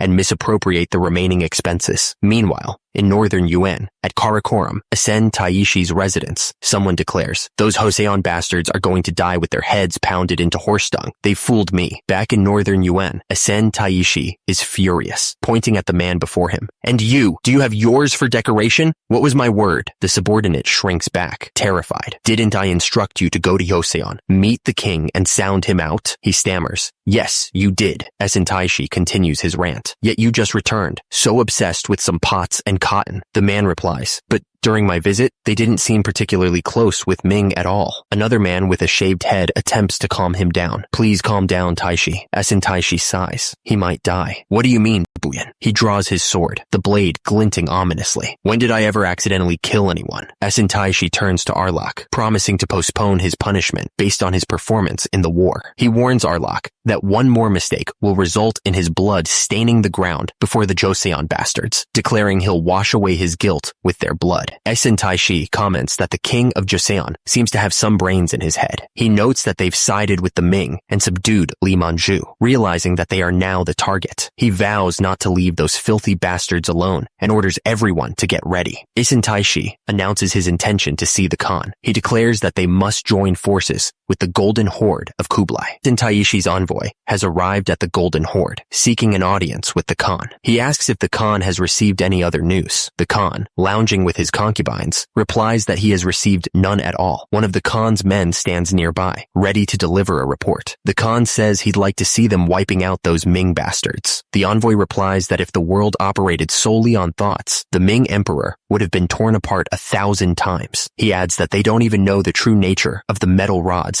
the Ming bastards have been consistently using against them. The Khan pauses, mid-bite, and asks what he means by metal rods. The envoy confirms that the Khan doesn't know, explaining that they've been using strange weapons for several years. The envoy from Asen Taishi orders Arlok to draw what he witnessed. Arlok quickly sketches the weapon. The Khan asks if the soldiers carrying these weapons have a matchlock, or rather, straw rope, to ignite the fire. One of his men confirms that they do, explaining that it's extended and attached to the iron on top of the weapon. He states that this must be the answer. The Khan slams his hand on the table, realizing that this must be a firearm. He recalls that this weapon was used to massacre the dregs of the Jin dynasty, the Jurchen tribe, and conquer every nation. The Khan is astonished by the weapon Arlok sketched, stating he's never heard of a portable hand cannon before, and that, according to the elders, a small iron bead exceeds a crossbow in terms of power. Power aside, he continues, those refined hand cannons fire with an explosive sound. He recalls that during the conquest of the Song dynasty, it was said to be as loud as thunder, frightening the horses to the point where they fell sideways. One of his men asks how such a small hand cannon could produce that sound. The Khan thinks aloud that while one person's voice may be weak, when thousands gather to shout, it shakes the plains, and asks what would happen to the horses if thousands of hand cannons were fired in unison. He tells them to imagine thunder striking right beside you. The Khan scoffs, suggesting, what about waiting for gale force winds or rainy weather? He continues, you must know why those bastards don't come to attack first. On windy or rainy days, they're determined to stay inside the fortress. One of his men proposes a solution. If the explosive sound startles the horses, couldn't we simply plug their ears? Then they wouldn't focus on commands and might get even more nervous. Su-young suddenly shouts, that damn explosive sound. I feel like I'm going to explode first. She looks around, confused by the sudden outburst. Huh? Suddenly, a massive explosion erupts nearby, sending her flying backward. Su-young suddenly shouts, hey, bonehead, don't you know that putting wet charcoal in the brazier leads to an explosion? The Khan's eyes widen in surprise. Su-young realizes something. Right. Why didn't I think of that? He recalls the history books. The soldiers of Kublai Khan, intending to punish the Tron family, burst bamboo to drive away the surrounding mountain animals. The Khan looks puzzled. Bamboo? Is there a tree that explodes when put on fire? Su-young nods. That's what I'm talking about. The Khan's face contorts with a sudden realization. He barks an order. Arlok,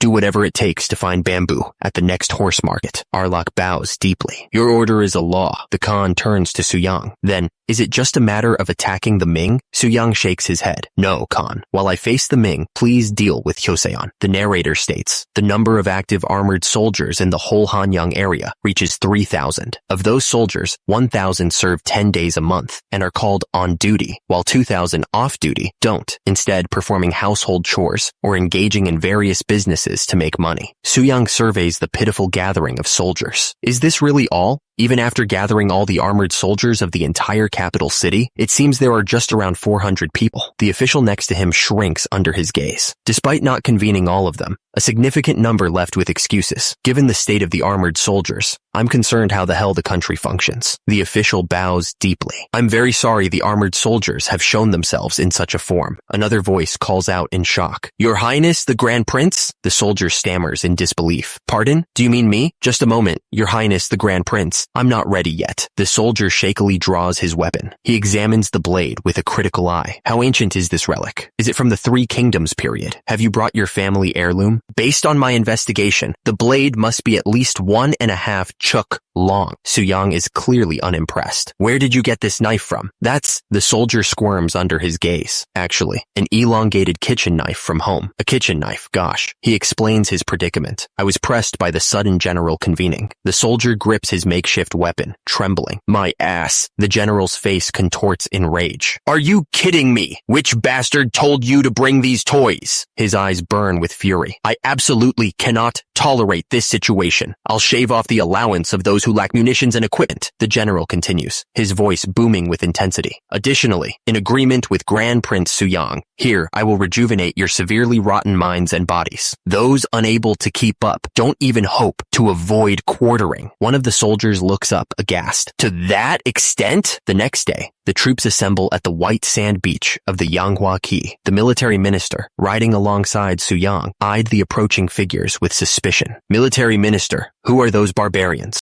The military minister explained the situation. North tribes that were hostile to Li Manju have come to express their gratitude. His Majesty, the king, instructed us to show them our strength. Su-young watched the soldiers with a critical eye, unimpressed by their form. What can be gained by observing the training of inadequate armored soldiers? Is this the right way to hold a sword? It's been a while, so I'm not sure either. The military minister reassured him. Please don't worry. After all, some untrained barbarians like them can be easily slaughtered. The approaching group was led by a bald man with a piercing gaze. They would find even basic training highly threatening. Uriankai faction brigade commander, Kung-san of the Odoli tribe. Kung-san exchanged a knowing glance with the man beside him, a sinister smile spreading across his face. I knew that the king of Joseon would offer generous hospitality and gifts, but even showing the training of cavalry. Don't worry. Unless Joseon loses its mind, is there any possibility they would invade us dwelling on the Liudong? Kung-san, still mounted, couldn't hide his irritation. It's just a brag to warn us against plundering recklessly. Talking to those bastards makes my blood boil. Another man, riding alongside, commented on the display. By the way, the general who looks like a chief seems quite convincing. He pointed to the general. King Yi Seong-ge, who founded Joseon, was known to be the greatest archer and a remarkable general himself. But doesn't that person resemble him? Soo-young listened, his expression unreadable. Perhaps. Well, let's wait and see. Then we'll know. Announced that Grand Prince Im Young would personally demonstrate the level they all must achieve in the future. Im Young, the fourth son of King Sejong and Queen Sohyun, grinned. I won't bring my horseback riding talent. He addressed the soldiers, mounted on their horses. Let's start with something easy. If you can't repeat even this, you're not qualified to be mounted armored soldiers. He prepared to show them how it was done. Now everyone, watch closely. With a shout of, Heya! Im Young drew his bow and notched an arrow.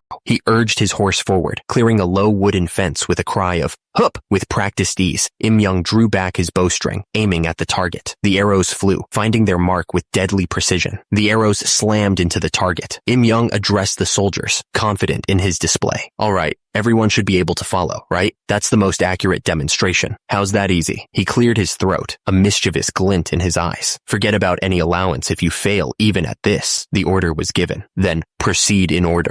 However, one of the soldiers faceplants into the sand. He groans. Gosh, another soldier is knocked off his horse. Soo-young looks on in disbelief. How could they be worse than me in my childhood? This won't do, will it? Soo-young shouts. Now, attention! Soo-young addresses his troops, pointing out their weakness. At this moment, you may think yourselves weak. You were once tough. But isn't this the result of neglecting your training? He clenches his fist. Look, Soo-young flexes his back muscles, which seem to glow with inner power. Look at this body. The soldiers can only stare in stunned silence. Soo-young continues his motivational speech. Even with just half of its potential realized, you'll be unbeatable by anyone in the world. Elder brother, you should maintain your dignity in a place like this. The soldiers, now inspired by Soo-young's physique, cheer him on. Woohoo! That's right. There's nothing impossible for the body of His Highness, the Grand Prince Soo-young. One of the soldiers declares that he'll give the training his all, adding that next to Soo-young's body, the fellows from the military training command look as thin as straws. Another soldier agrees, stating that they're not a big deal. He pauses, thinking to himself. Meanwhile, under the cover of night, a fire crackles. Around the fire, a group of men discuss Soo-young. One of them says, the one who showed the demonstration on horseback has a rare talent, even for our tribe. If such a person, who reportedly is a son of the king of Joseon, becomes a general, it would be frightening. Another one agrees, adding, yeah,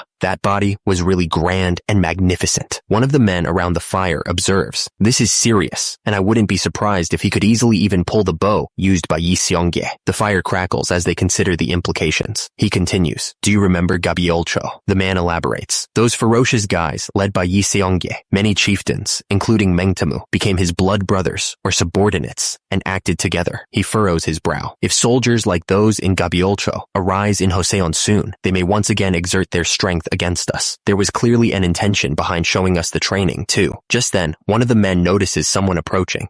Excuse me, we have a guest. The guest announces, I've come by order of the Khan, Keshig of the Northern Yuan Khan's bodyguard. The Uriankai brigade commander replies, to think that the Khan needs something from the lowly me. It's an honor. The Kashig scoffs. Brigade commander of the Uriankai is calling himself lowly? That's a good one. Anyway, the reason I'm here is, he declares, because we're soon going to strike Joseon. The bald commander is taken aback. Wait, I don't get it. By siding with the Ming dynasty, they betrayed their faith. But to teach them a lesson, we must first raise an army. The mustached man states, there are 40,000 soldiers. That's enough. Just add 5,000 of your troops. The Keshig of the Northern Yuan Khan's bodyguard continues. And since you have connections with Joseon, report everything happening there. Their army, any changes in the regime, and even defensive preparations along the way. Everything. The bald commander agrees. I will follow the Khan's order. Joseon sent 20,000 troops to subdue Limanju. He continues. However, due to a lack of internal stability, they didn't achieve proper results. The mustached man is confused, but the bald commander corrects himself. That's right. Joseon had many stragglers because of the rush. He adds, we guided those we saw, which is why the king of Joseon invited us. The Keshig asks, how did Joseon capture Li Manju with such an army? The bald commander explains, caught by a fever at the worst time, he couldn't even escape. Li Manju toughed it out for 4 days in that condition. Quite a tenacious guy. A fever in the summer? Such dreadful luck. The bald commander scoffs at the suggestion of sending 5,000 troops. And as for the 5,000 troops you mentioned, it's impossible in our current situation. What? The mustached man retorts, suggesting an alternative. You could easily muster that number by bringing into the fold surrounding tribes. The bald commander admits that is not an option. You are not wrong, but there are issues related to my uncle. The mustached man presses. You mean Funka? As I heard, he died recently. And couldn't you even absorb subordinates under his command? Meng Temu's younger brother looks ashamed. I'm ashamed of myself. Believe me, I would like to rush at them right away, but mustached man decides to change the assignment. Then I'll assign you the task of assisting and supplying our troops. Instead, don't even dream of receiving any trophies. The bald commander is clearly displeased with the current turn of events. How humiliating for a warrior. The bald commander's younger brother, feeling ashamed, decides to reveal all. Since I've decided to reveal everything, the Khan should also let us know the details. The younger brother asks a pointed question. Isn't this war a diversion? The mustached man grins, revealing his teeth. What a bright guy you are. He reveals the grand strategy. The 40,000 troops under Taishi's command and the 40,000 led by the Khan will launch simultaneous strikes on Joseon and Ming. The mustached man turns away, confident in their victory. You can look forward to it. He rises, his face contorted with rage. Those bastards are trying to oppress us again. The bald commander's eyes widen with urgency. Prepare the horses. We need to go to Joseon immediately. Inside the palace, another man speaks. Kishig from the northern Yuan paid us a visit not long ago. He continues, relaying the dire news. He's going to conquer Joseon and is forcing us to help. According to him, they also plan to invade the Ming dynasty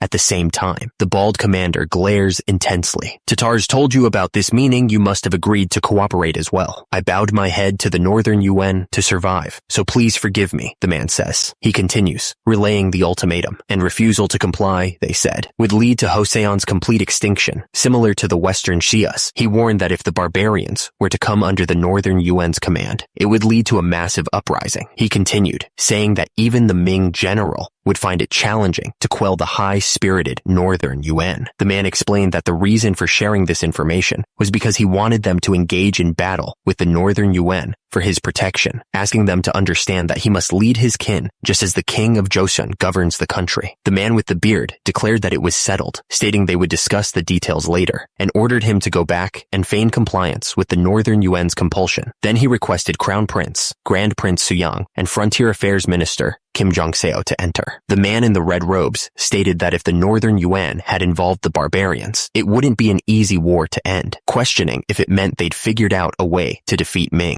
He continued, saying that while it might not be a sweeping victory, they must have prepared to deal a serious blow, perhaps even devising a method to counter the infantry hand cannons, and that they may also be planning to raid during a rainstorm. But relying on the weather was not a wise action for a general. He declared that since early times, a strong army had been an unchanging element to prevent all disturbances. The man in the red robes then addressed Grand Prince Suyang, ordering him to prioritize training the twin frontier armored soldiers, and then ordered the Frontier Affairs Minister Kim Jong-seo to come forward. The man in the red robes ordered the ordinary soldiers participating in the expedition to head towards Shenyang. The army traversed the harsh desert landscape. The man on horseback addressed the assembled soldiers, telling them to listen up and that they all must have gathered there bearing a grudge against the Ming dynasty. He continued, declaring that he, too, wanted to tear the Ming emperor to death. He reminded them of how much the Ming had persecuted them, and that they had forgotten their ancestors' feats, seeing them as nothing more than servants riding horses in the grasslands. The winds of war were gathering speed. One of the men wondered what the northern Yuan was planning with all that bamboo, questioning if they were trying to cook rice in it instead of using pots. He speculated that it could be preparation for a siege, explaining that bamboo filled with charcoal and oil could easily burn down a guard post if set on fire. Chief Eunuch Wang Zhen respectfully greeted the emperor, informing him that the preparations to sow chaos in the northern Yuan, as desired by the emperor, had been completed. He added that he would come forward himself, and that all government officials of or above the rank of ministers were to participate. The man wondered if Joseon would come out to defend the Shenyang region, or if they were worried about his potential defeat. He declared that Joseon was doing this for their own survival, as it would be infinitely difficult to drive them out if they bypassed Shenyang and entered Joseon. He scoffed, believing such thoughts would vanish in the presence of his royal dignity. He wished he could summon King Yi Do of Joseon to personally lead the army. He had a good idea. With the emperor's favor, the second son of Yi Do had visited their country recently and gained much knowledge. He suggested that while the eldest son must inherit the throne, the second-born could participate in the war. Yi Qian apologized to the emperor, explaining that he might be a royalty from an uncivilized country, but it was still not logical to compel him to participate in another country's war. The emperor slammed his fist on the table, declaring that even if the will of heaven aligned with his, he determined what was logical. He ordered his servant to quickly write down his words, stating that Joseon had received Ming's letter of credence, and that Grand Prince Suyang, representing the uncivilized country,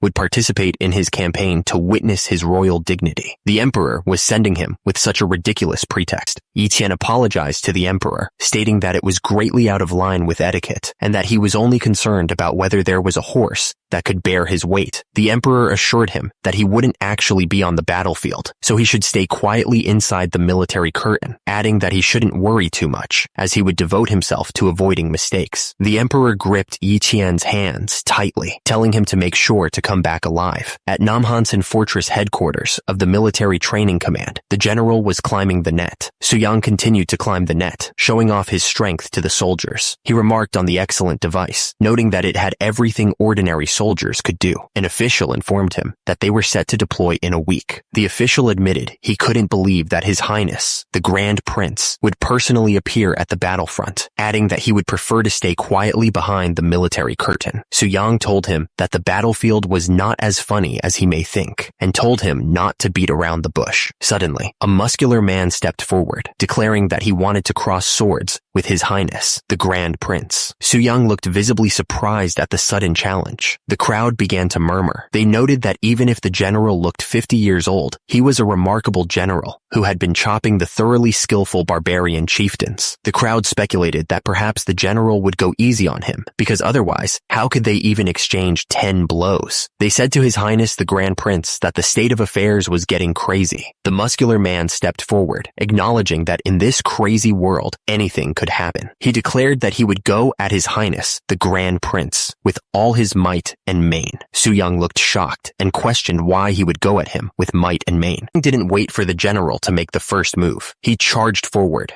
wooden training sword raised. The sound of wood on wood echoed as Suyang's training sword met the general's. The fight intensified as the two traded blows, neither giving an inch. Suyang pressed his attack, bringing his sword down with overwhelming force. Suyang took a decisive step forward. He raised his wooden sword high above his head, preparing to strike. The wooden swords collided with a resounding crack. An observer marveled that the general was kind enough to match the level of His Highness, Grand Prince Suyang, wondering who else could handle such strength. The force of the collision sent the wooden sword flying out of his hands. The wooden sword landed with a thud at the feet of the assembled crowd. The man in the black robes looked on in utter disbelief. Martial arts prowess is the foundation. The man in the red robes admitted that he had been worried because Suyang had been devoted to conducting himself and preparing his body while neglecting the sword for so long. He declared that his concern had been unfounded. The man in black robes cautioned Suyang that even the most skilled commander could not single-handedly defeat an entire army. Therefore, he urged him to stay away from the battlefield as much as possible, explaining that even Yi Jing-uk wouldn't dare harm a member of the royal family, despite his immense strength. Suyang realized that the original owner of the body he now possessed must have been extraordinarily skilled in martial arts to react so quickly. The man in black robes insisted that Suyang was talented and vital to the country, far more so than himself. At almost 50 years old, the muscular man with the practice sword apologized to the Grand Prince, explaining that if he were injured during their sparring match, it would be unlikely for him to be dragged into war. He added that he spared no effort and determination to land a breaking blow. Suyang smiled, realizing that the man might be made of sterner stuff than he originally thought. Meanwhile, on July 14th at Yanheku, Ming's military base, General Wu Kejong had already died and Datong had fallen. The man with the white beard asked what had happened, incredulous that they were attacked unarmed or if they had any infantry hand cannons. He then demanded to know the enemy's situation. The man in the red helmet explained that while the enemy's military forces were said to reach about 40,000, the actual number on the front lines was only half that. He suggested luring and striking the enemy, pointing out that they couldn't even match half their numbers. He added that those who fled from Datong were exhausted and demoralized and assured them not to worry. Just then, a shout rang out. The enemy was attacking. The soldiers were ordered to prepare spears and infantry hand cannons. However, one of the soldiers was confused, wondering if they had put gunpowder in the cannons. He suggested the other try first, and he would follow. The commanding officer bellowed at his troops, demanding that they get their cannons ready at once. The soldiers on horseback were ordered to shoot arrows, to force the enemy to fire their hand cannons. A hail of arrows rained down upon them. They shouted a warning to avoid the incoming fire. The order to fire the hand cannons was given. One soldier questioned if that was how much gunpowder they were supposed to use, but he was told there was no time to measure and to just fire. The soldier cried out in pain. He called out to Buyan. He wondered if the order to fire the grand cannons meant they were supposed to use these toys, asking if Buyan was okay. He realized it was a lead pellet that had gotten stuck in the leather armor and stopped. The soldiers noticed that their enemies were not stopping their dash, and they needed to act quickly. They shouted for gunpowder to be poured into the ignition hole, ready to pull the trigger. Suddenly, one of the soldiers looked at the hand cannon in his hands, confused. The hand cannon exploded, leaving the soldier injured. Another hand cannon went off as well. The order was given to withdraw the infantry hand cannoneers to the rear, as the casualties were already too high. The enemy was charging. The man with braided hair commanded his soldiers not to spare any sword, but to trample and kill their enemies. He demanded that they calm down and questioned what the rear archers were doing. The man with braided hair pointed and declared that one of the enemy soldiers was the leader. The bearded man ordered his troops to capture him. The man in golden armor noted that the vanguard unit had arrived at Datong, but it had been over 2 weeks without a single messenger. He wondered if his dignity alone had compelled the enemy to retreat. He declared that there were signs that the enemy had temporarily stayed 20 li ahead and demanded why they hadn't met him at the drop of a hat, given they knew he was coming. One of the men began to speak, but before he could, the scene shifted to a sky filled with birds. 2 men stood atop poles, overlooking a landscape bathed in a fiery red glow. He declared that it was now on the horizon, but the person who had to become a governmental eunuch for just 1 silver nyang was nowhere to be found. He commanded them to watch, and behold the powerful figure standing on the battlefield. He acknowledged that the heavens may have made him the son of a poor man. He asked if he had not risen to the highest position among most men. He vowed that through this war, he would ascend to a spot higher than even the emperor. He declared that he would stand higher than the heavens themselves. The man with white hair, adorned in a black hat, rode alongside a soldier in full armor. He announced that he had something to ask the eunuch of the Ministry of Rights. The armored man,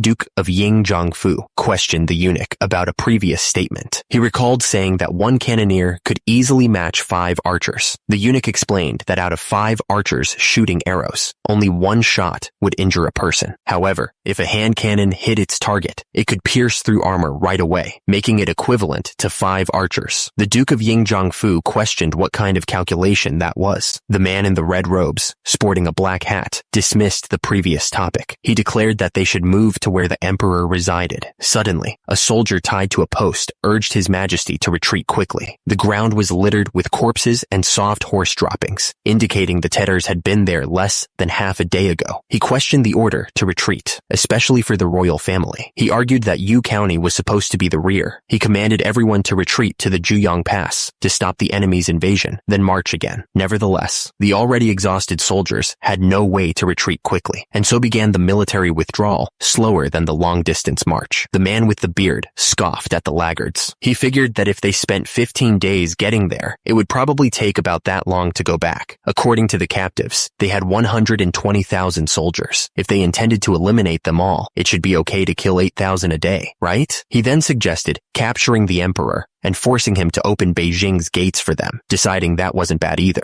He commanded that the tribal chiefs be told to repeat nightly raids to exhaust those bastards. The man with braided hair ordered his soldiers to aim at the Ming bastards' hand cannons. Arrows rained down, striking their targets with deadly force. A Ming soldier was struck, the force of the arrow sending battle marks splattering. The Ming soldier shouted for his comrades to fire back with a volley of fire. A horse reared up, neighing loudly as the man struggled to control it. He calmed the horse, noting that it was becoming desensitized to the sound of explosions. He added that they had sent bamboo to the Khan as well, so their horses could respond in the same way. Suddenly, a voice boomed out, declaring that their boasted hand cannons posed no threat and demanded they throw down their weapons and flee. One of the attendants declared that he was done with the situation. The soldiers were all dead, and they were commanding the attendants to carry spears and swords, so he was going to seize the chance to escape rather than die there. Another voice agreed, saying that bringing those dirty creatures who were neither men nor women was a bad sign. They reported that at Tumu Fortress, their army had been halved, and their losses were about 4,000 dead. They believed this was their last stand, so they were resisting fiercely. They planned to launch a full attack starting tomorrow, believing it must be over here. The man on horseback observed that many soldiers had been dying from hand cannons, likely because only the troops safeguarding the Ming emperor were left. He realized that this situation wouldn't last much longer either. Desperate, the man offered 100 silver nyangs to whoever could bring him water. When someone questioned if money could conjure water from thin air, the noble snapped at him for speaking to him in such a manner. Suddenly, a soldier exclaimed that the enemies were fleeing from the path leading to the Juyong Pass, and he was certain that reinforcements had arrived. The man in the golden helmet insisted that he was still there, and that the enemy's retreat was a trap, asserting that reinforcements couldn't have arrived so soon. Another man chimed in, claiming that it was clearly the palace guards pushing back the enemy, and that the emperor should hasten to the Juyong Pass for safety. The man in the golden helmet interjected, telling him that he shouldn't go, as it was obviously a trap set by the Tatars, and demanded that he shut up. The man with long gray hair sneered, asking how a rotten scholar dared to speak about military matters, and threatened to rip out his tongue if he spoke another word of nonsense. The man with the red beard agreed with the eunuch of the Ministry of Rights, urging everyone to retreat to the Juyong Pass without delay. The Juyong Pass was only 10 more li away. The men were urged to push on. The soldiers spotted the enemy's detached corps. One of them warned that going any further would be dangerous. He screamed at the man on horseback to move ahead and shield the emperor from arrows, cursing Wang Zhen for ruining everything.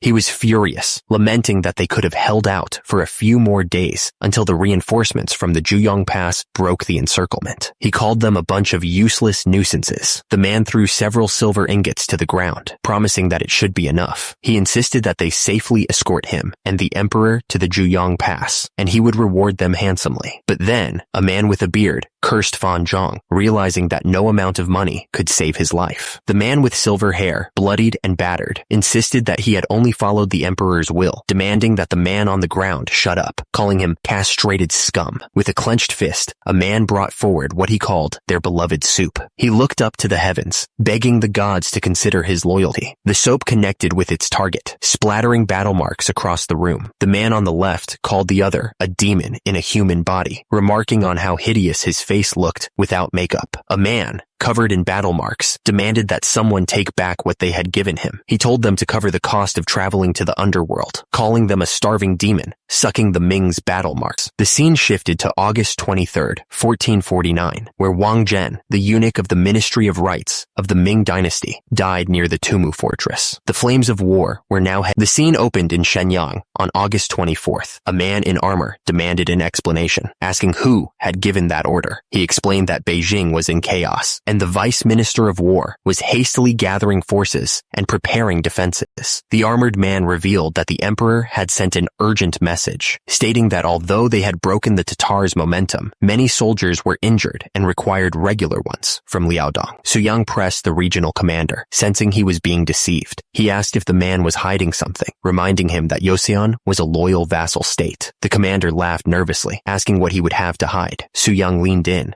his expression serious. He asked if there was some terrible event, the revelation of which would cause even the Liaodong soldiers to flee. He swore upon his status as a grand prince to keep it confidential if the commander spoke honestly. The armored soldier finally relented, revealing the devastating news. He reported that 200,000 soldiers, led by the emperor himself, were trampled and shattered by Tetters. He added that all officials above the minister rank were massacred. The soldier grimly revealed that His Majesty had been captured by the enemy. The armored soldier explained that 100,000 soldiers from Central and South China were already advancing northward to defend Beijing, so they simply had to protect the city until they arrived. He warned that it would be a grave problem if the enemy shared the tactics that broke down the emperor's army. The man with the helmet leaned forward, demanding to know if they could defend the Shenyang region or not. He reminded them that it would take about 10 days for the news to reach the Liaodong region. He added that if they couldn't drive the enemy out before then, even the friendly Jurchens would turn against them. The man with a mustache insisted that their ordinary soldiers must step up to sweep away the Tetters. He exclaimed that they were ferocious enemies who had crushed the emperor's army and asked if they were really going to wage a full-scale war against them. One of the men argued that staying in Shenyang would only ensure their survival, while the entire northern part fell into chaos. He pointed out that historically, during the Tumu crisis, the Liaodong army remained in place, and Joseon did not suffer direct damage. But Su Yang wondered how things could have turned out worse than in history, especially since they had provided the Ming soldiers with hand cannons. The Liaodong regional commander, Gao Yi, seemed dissatisfied, and who could blame him? The extermination of a 200,000-strong army was incomprehensible. The sound of gunfire echoed. A man approached, asking to see the cannon. He identified it as a hand cannon,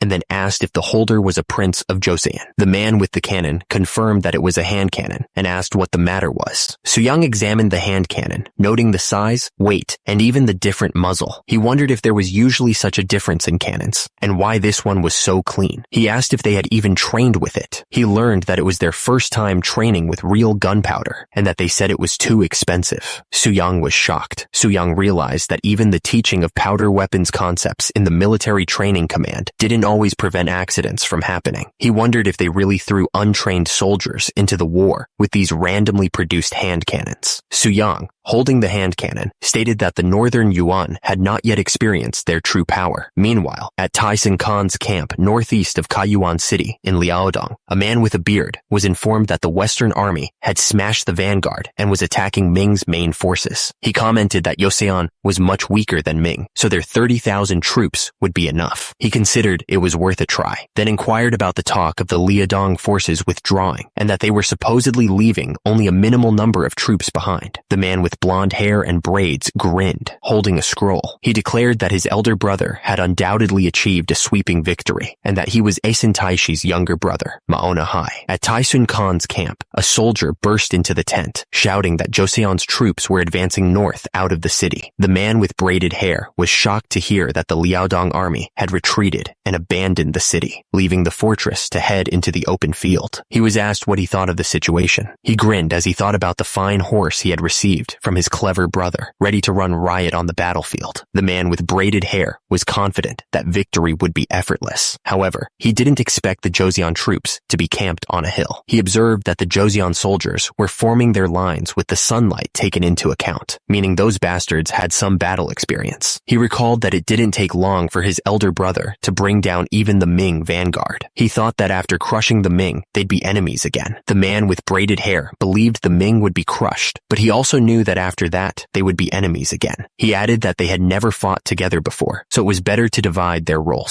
He stated that he understood and asked the Khan to charge, promising that his soldiers would step forward and open fire. A bald man with a top knot prepared to fire an arrow. A soldier arrived, announcing that he had brought the bow and arrows for His Highness, the Grand Prince. Su Yang thanked him. Su Yang was asked if he could really shoot those arrows. He responded that it was just a matter of overflowing strength. He drew back the bow, aiming at the distant Ming army. The Ming soldiers raised their shields just in time, bracing for the attack. "Shield yourselves," they shouted. The man with the beard, observing the shield wall, was impressed by their swift movements, but he thought it was nothing special. He declared they could advance without much worry. Suddenly, his eyes widened, and he stammered, wondering what he was seeing. An arrow pierced through the soldier's armor, causing him to cry out in pain as he collapsed from the devastating blow. The Ming soldiers realized even their cannons couldn't deal significant damage, and they were in big trouble. The casualties among their soldiers were severe, with commanders ranking centurion or above dead. Controlling even small squads was becoming increasingly difficult. They decided to pull back for now, fearing the entire formation could collapse. The Ming commander reasoned that since the Joseon soldiers shot arrows well, they must be good with cannons too. He ordered the troops to divide in half and prepare for unmounted archery. The Ming soldiers raised their bows and released their arrows, hoping to turn the tide. The Ming soldiers continued to fire their hand cannons, but the results were devastating for their own troops. The Joseon soldiers urged each other to hold the line, warning that any retreat would cause their entire army to crumble. Another soldier shouted for everyone to remain calm and continue fighting. The battlefield was shrouded in smoke, making it difficult for the Ming soldiers to aim accurately. The commander saw an opportunity and ordered his troops to strike now, then immediately commanded a full retreat.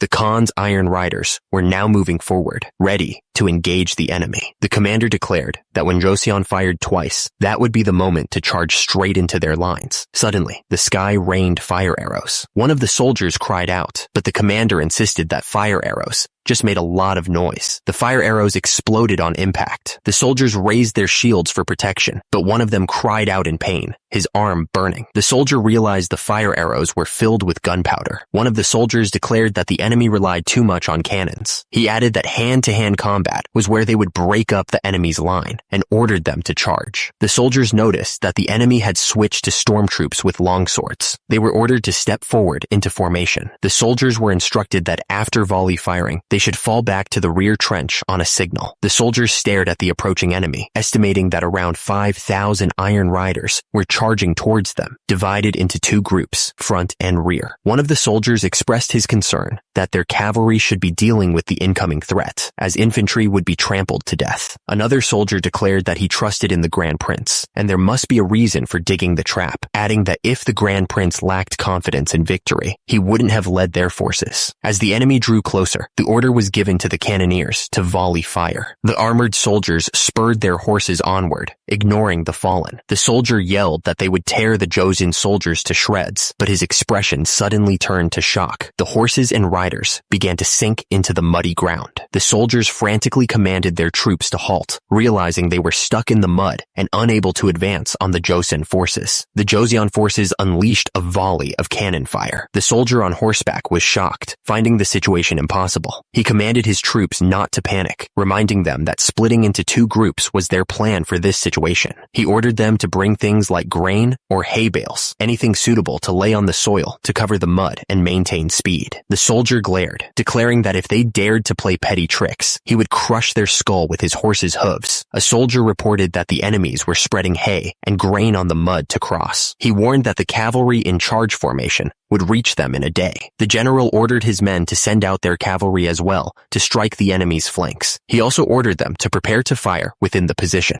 The general roared, ordering everyone to get ready for hand-to-hand combat. The soldiers pressed on, their legs burning as they scaled the cliff face. The soldiers braced themselves, shields raised in anticipation of the coming impact. The enemy cavalry crashed into their lines, sending men flying with savage force. Despite the brutal assault, the general encouraged his troops, urging them to hold their ground. One of the soldiers yelled, accusing them of hiding behind their shields and using cannons. The mounted soldier roared, declaring that it was now their turn. The soldier winced in pain. The battle raged on with a ferocious intensity. The soldier gritted his teeth, determined to endure. Endure! We have to! One of the soldiers spoke with urgency, explaining that they had to endure until those bastards were lured in far enough. Meanwhile, another soldier prepared to strike with his spear. An arrow pierced through the officer's head. Someone desperately called out to the fallen officer, urging him to wake up. They anxiously asked how he was. The desperate soldier continued to try and rouse the officer, shouting his name and begging him to come around. A soldier groaned, struggling to stay conscious amidst the chaos of battle. He screamed in defiance as he charged forward, determined to avenge his fallen comrade. The sword gleamed ominously, ready to strike. With a fierce battle cry, the soldier lunged, his sword aimed at the enemy. A soldier urged Jung Byung-soo to get up, insisting that there was no way he could have lost his senses. Jung Byung-soo insisted that he hadn't lost his senses and had only been startled for a moment. He ordered them to quickly prepare for battle. The soldiers knew that they needed to kill the intruders to survive. The order to fire within the position could come at any time, so the soldiers were ordered to defend the fortifications and trenches with their lives and to not let the formation break. A soldier urged His Highness, Grand Prince Suyang, to stay back, warning him that he might get hit by a stray arrow. Suyang asked how he could stay back when his soldiers were dying and demanded that they give him the arrows. Suyang declared that he would personally make things hot for those bastards. One of the soldiers exclaimed that he was sick of those Joseon jerks, saying that they had gotten cocky just because a few shallow tricks had worked. He angrily ordered them to kill them all. A soldier cried out in disbelief, realizing that someone on the hill was throwing spears. One of the soldiers noticed that 3 cavalrymen were charging up the hill. He pointed out that the attire of the lead rider indicated that he was a high-ranking general, declaring that whoever took his head would achieve the greatest merit that day. Suddenly, the soldiers realized that what they thought was a spear was actually an arrow. Suyang, riding toward them, drew his bow and aimed. One of the soldiers recognized him and shouted his name. The arrow struck true, and the soldier fell from his horse, impaled. The soldiers' faces were a mixture of fear and determination. One of the soldiers shouted that there was fire within their position. He urged everyone to take shelter in the trenches. The cannon was primed and ready to fire. The cannons roared to life, unleashing a devastating barrage. The order to fire echoed across the battlefield. The man in the helmet stared in disbelief. He stammered that this was impossible. The order to fire echoed, and the cannons roared to life again, unleashing another devastating barrage. The man in the helmet was struck by the cannon fire. The order to cease fire was given, and the soldiers began to reorganize their formation amidst the fallen. The soldiers announced that the remaining enemies would be dealt with by His Highness, the Grand Prince, and cautioned everyone to be careful. Amidst the chaos, one soldier remained, surveying the devastation, his face contorted with rage. He vowed to take at least one enemy with him. Suyang drew his bow, his eyes fixed on the fleeing enemy. He told the man to go to hell. His face contorted with rage. He screamed that the enemy would be the one to die. Suyang released the arrow, aiming for the fleeing figure. The arrow flew true, striking the enemy rider. He looked up in disbelief as the arrow closed in. The arrow found its mark, piercing the enemy rider's head. The soldier in red armor collapsed. Another soldier prepared to fire. The soldiers erupted in cheers, proclaiming that His Highness, Grand Prince Suyang, had taken down the enemy commander. The man with the beard declared that the enemy commander was dead and that they just needed to clear out the remnants, cursing under his breath. The man with the beard in red armor pointed out that they were mixed in with the Joseon cavalry, so the cannons couldn't be fired at will. He ordered them to at least suppress the cavalry before they reorganized. One of the soldiers screamed, drawing his sword. The man with the beard realized the situation was dire and ordered a retreat. Another soldier on horseback warned that if they showed their backs to the Joseon army, the Jurchen barbarians would look down on them. The man with the beard in red armor yelled at his soldiers, calling them fools. He insisted that they needed to retreat before the infantry approached, asking what they thought would happen if they were hit by cannons while crossing the river. Seeing their enemies fleeing, a soldier lit the rocket arrows and prepared to fire. The rocket arrows exploded, sending soldiers flying through the air. The man with the beard yelled that the Joseon bastards were firing cannons again, saying they had all gone mad. He insisted that they needed to get out of there quickly, asking about the detached corps with Kungsun of the Jurchen tribe. One of the soldiers acknowledged that thanks to the Grand Prince's plan, they had minimized their losses. He added that it had been dangerous when the enemy commander survived and went after him, questioning if the commander's horse had gone crazy. Someone yelled at the Grand Prince to keep away from the charging horse. The horse neighed loudly. Suyang braced for impact. Suyang realized the horse was enraged by its owner's death, and it was much stronger than an average horse. The horse neighed loudly as it charged. Someone yelled, warning the Grand Prince. The horse's kick landed with a sickening thud. Suyang staggered, but he refused to yield. He acknowledged that the horse was a tough brute, but he absolutely could not lose. He channeled all his energy, focusing on pumping his muscles to throw the beast off. Suyang's grip tightened, his muscles bulging with the effort.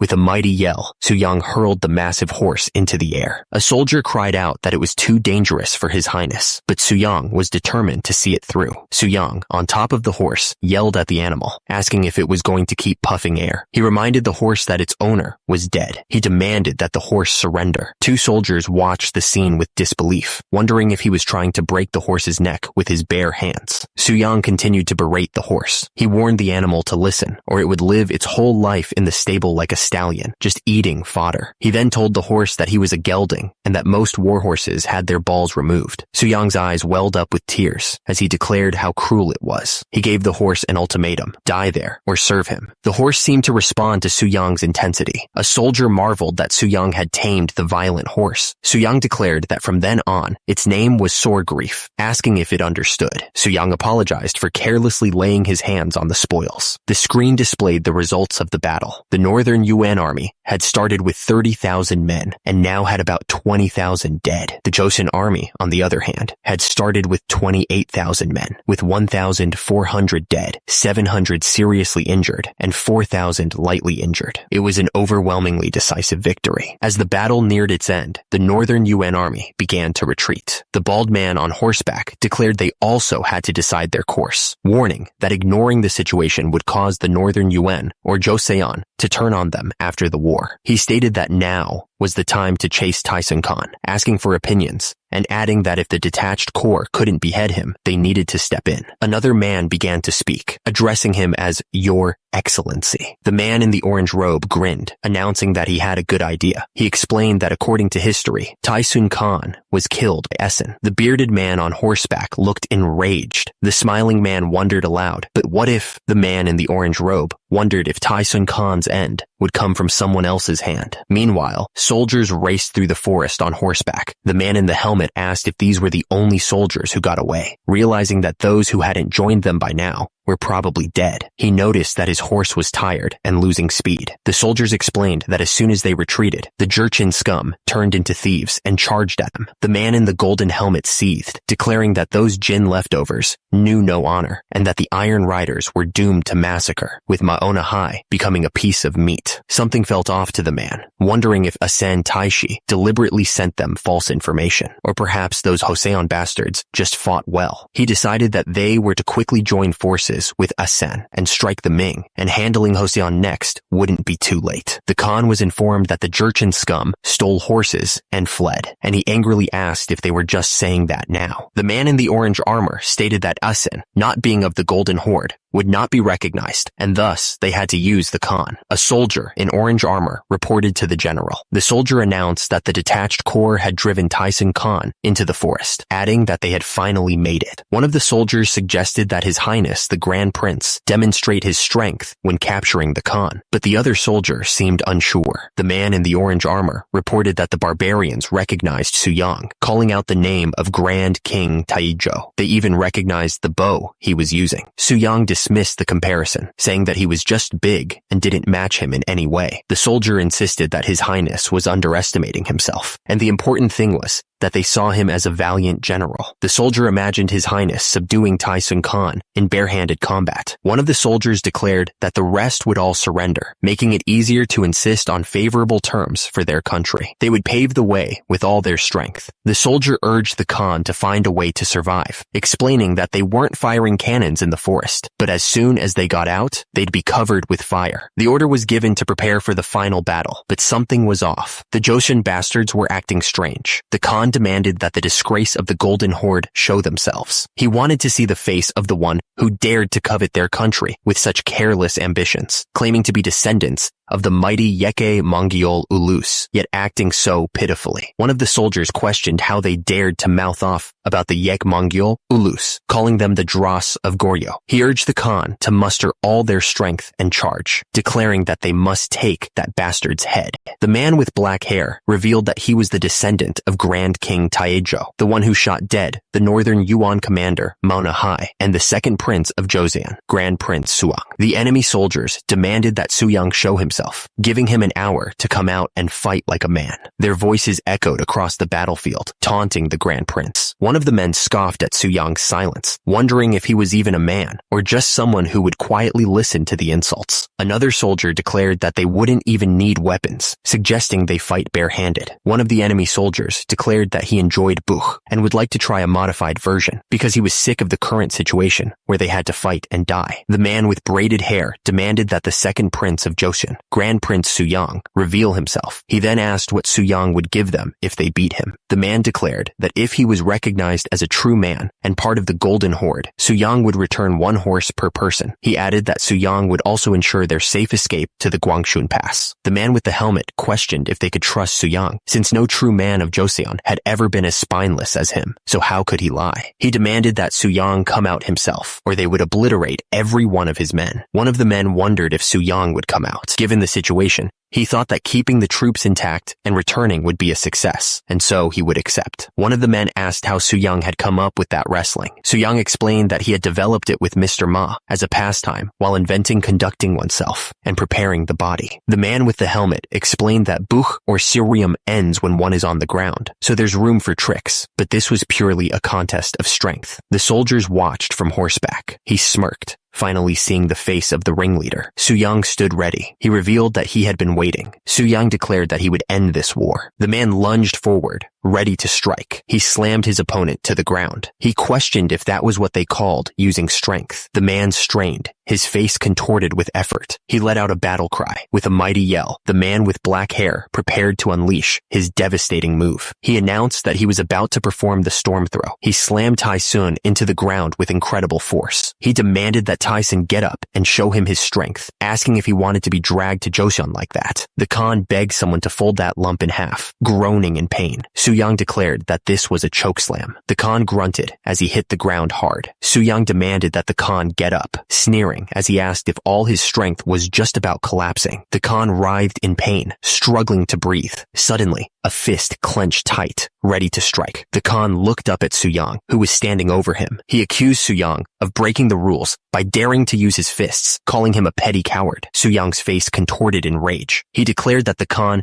deserved to die. Su Yang declared that next was the giant swing, leaving the soldiers looking shocked and terrified. The Khan, battered and exhausted, could barely speak. He questioned if Su Yang was up for more struggle, thinking to himself what the hell this brat was. Su Yang stood over him, flexing his massive muscles. The Khan admitted defeat, and the Joseon soldiers cheered. Su Yang declared that his body had won, all thanks to the meticulous care bestowed upon him by his father, proving his filial piety once again. He then announced that he would now perform the Black Dragon's pose to celebrate the triumph. The soldiers exclaimed that from the front or the back, he truly was the Black Dragon himself, chanting Grand Prince Su Yang's name. The commander-in-chief reported that together with Kungsan, they had conquered the enemy remnants, to which he was told, "Well done." Su Yang told the captive that they would let him go as long as he accepted the agreement and recited the Gisa agreement. The terms were laid out. First, he had to acknowledge Joseon's victory and pay a ransom of 5 horses per captive. Second, if future trade with Joseon was established, he had to actively embrace it. Third, he had to send a letter about any attempts to invade Joseon by force. Fourth, at the next 2 Yeke Kurilta, he was to treat Joseon representatives on par with Goryeo King Sim. However, the representative didn't need to be of royal battle marks and could be a civil servant of the first junior rank or higher. Su Yang questioned if they were insane and asked if they didn't like the terms. The captive man admitted that the first and second terms were fine since they had lost the battle. However, he questioned being treated on par with King Sim at the Yeke Kurilta. The captive man pointed out that King Sim was a Goryeo man with a proper title. He asked if Su Yang hadn't once called Joseon the successor of Goryeo and their brother nation, and suggested they treat the Joseon representative like a Kamuk chieftain. The captive man asked if Su Yang expected him to approve of the next Khan election while he was still breathing, and revealed that Su Yang had no idea what was happening in Beijing right now. The captive man wondered why Asen would kill the Ming emperor, and stated that if he didn't, he could never have his eye on his place. The scene shifted to a burning city. He continued, explaining that Asen had defeated the Ming's 200,000-strong Great Army, taken the emperor hostage, and was breaking through the passes, attacking Beijing. The captive man was told that had he not been taken captive, he would have likely heard the news around that time that day. He looked shocked and muttered Asen's name exclaim in disbelief. The first man stated that if the battle had started just 3 days later, the Jurchens would all be on his side. The second man looked surprised as he heard that Aiton's failure was also inevitable. The man in armor stated that he gave Ming too much time, and by now, they've probably been reinforced with hundreds of thousands from the Nanjing region. He wondered why he would propose these terms, then asked if he had thrown and slammed the captive man so much that his brain had stopped working. The captive man, tied up and helpless, was told that right now, Asen must be wishing for his death. The man with the beard decided to add one more clause, stating that he could send troops to assist him in dealing with the Oirat at any time. The other man agreed to add it. The captive man asked when he was going to release him. The man with black hair, Grand Prince Suyang, replied that it would be after 15 days. The captive man was shocked and said that they needed to find a way to counter Asen right now. The man with black hair declared that the situation was up to them, questioning why the captive was complaining when they were sparing his life and backing his country. The captive man, tied up and visibly frustrated, shouted that the other man was a bastard, stating that news of Tyson's death must reach Asen by September 14th. The man with black hair looked towards the sky, wondering what would happen if Tyson, presumed dead, returned on September 30th. He reasoned that Asen would think he had negotiated with Joseon, and regardless of his Golden Horde bloodline, Asen wouldn't let that slide. The man with black hair stated that things may seem calm for now, but that wouldn't last. The date was September 17th, 1449.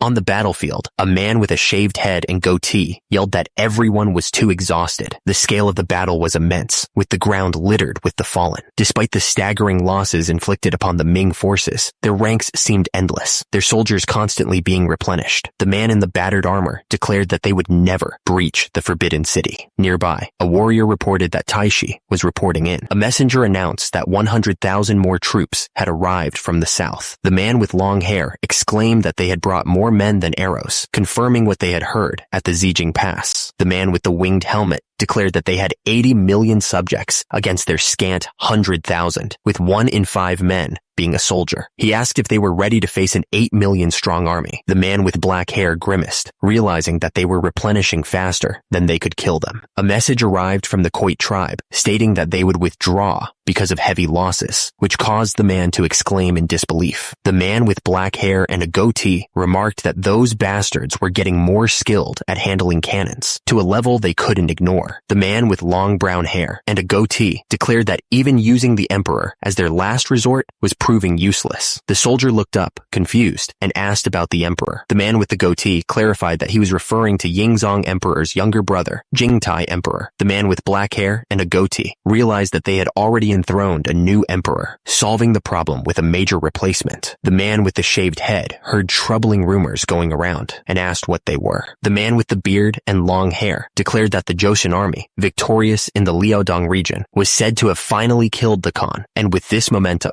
they were going to march on Karakoram, the capital of the Mongol Empire. One of the men grabbed the other's shoulder and urged him to avenge the Khan and defend the Karakoram first. He argued that if they declared revenge for the Khan, all the tribes would unite, and not even Ming could withstand an invasion by an army of 300,000. At the Ming capital, one of the soldiers rushed to report to the chief eunuch with urgent news. He added that although the soldiers had taken quite a toll, they could still support the 20,000 regular ones left in Liaodong. The man in the red helmet then asked if the Joseon commander was the first junior rank official, Kim Jong-seo, and the other confirmed that he was. The man in the red helmet informed him that the enemy was preparing to retreat. Joseon had truly achieved something great. It was November 4th, 1449, in Hanyang, and the streets were packed. The people marveled at the cavalry's horses, noting that some of them were the fine steeds the enemy had ridden. One man wondered if they had captured over 10,000 of them. Back in the palace, the king smiled serenely as he heard that his people had prayed day and night for his safety. The king announced that Central Flank Commander Kim Hyo-seong would be promoted to the first junior rank Right Minister. Right Flank Commander Yi Jing-ok would keep his current position, as his merits and faults balanced out. Tyson Khan was officially missed. Yi Jing-uk, who took the blame, was a truly loyal man. For subduing the enemy leader and gaining the Jurchen's cooperation in the area, the king declared he would grant Grand Prince Suyang 1,000 gyul sikyup. Suyang responded that his royal grace knew no bounds, and that he owed everything to the body bestowed upon him by His Majesty the King. The king replied that he did great. King Sejong, in high spirits, exclaimed, "My boy."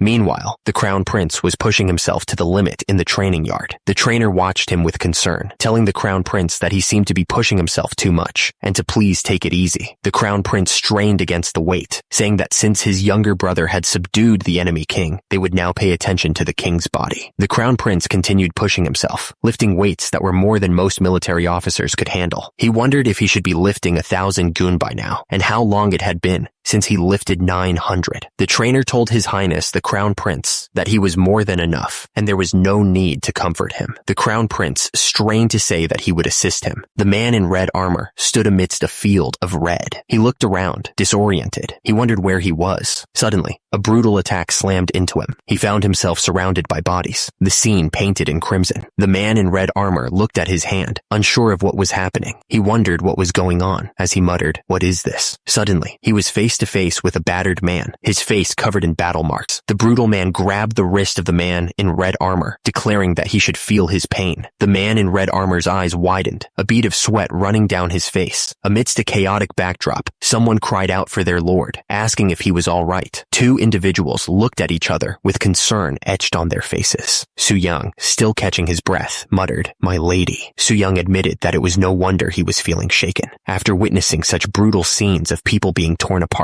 and heads exploding from his arrows, the woman in attendance suggested that the medicine wasn't working well, and perhaps they should build a new house. She added that frequent consumption of medicine could harm the body. Since it appeared to be a mental illness, she suggested offering prayers might help. Someone asked Suyang if he had coughed. At any rate, there was an order for him to return to the palace immediately. Suyang asked if his father had called for him, announcing his arrival. The man explained that through this winter mission, they planned to send a letter of advice to the new emperor of Ming. He wanted to know what the other man thought about it. The king of Joseon had concerns about matters at the border. Due to the chaos caused by the dogs, both countries had suffered greatly. He explained that the influence of the Ming Empire was easily seen by the Tatar, Iriankai, and the Jurchen. He requested that the Ming firmly establish their position in the Liaodong area and drive out the Dogze. He suggested that if they stationed 100,000 regular soldiers in Liaodong at all times, they wouldn't dare to invade Liaodong. Joseon pledged to eradicate the Dogze to uphold the great achievements of Ming. Suyang approached his father, the king, and announced that he had something to inform him. He explained that while it seemed they were bowing to Ming, there was a hidden meaning. He summarized that the losses in Liaodong were due to a lack of population, so the intent was to increase military strength by relocating people to Liaodong. Suyang added that if 2 million people were forcibly relocated to Liaodong, it would only be a loss for Ming. Liaodong was a barren land overrun by the Dogze.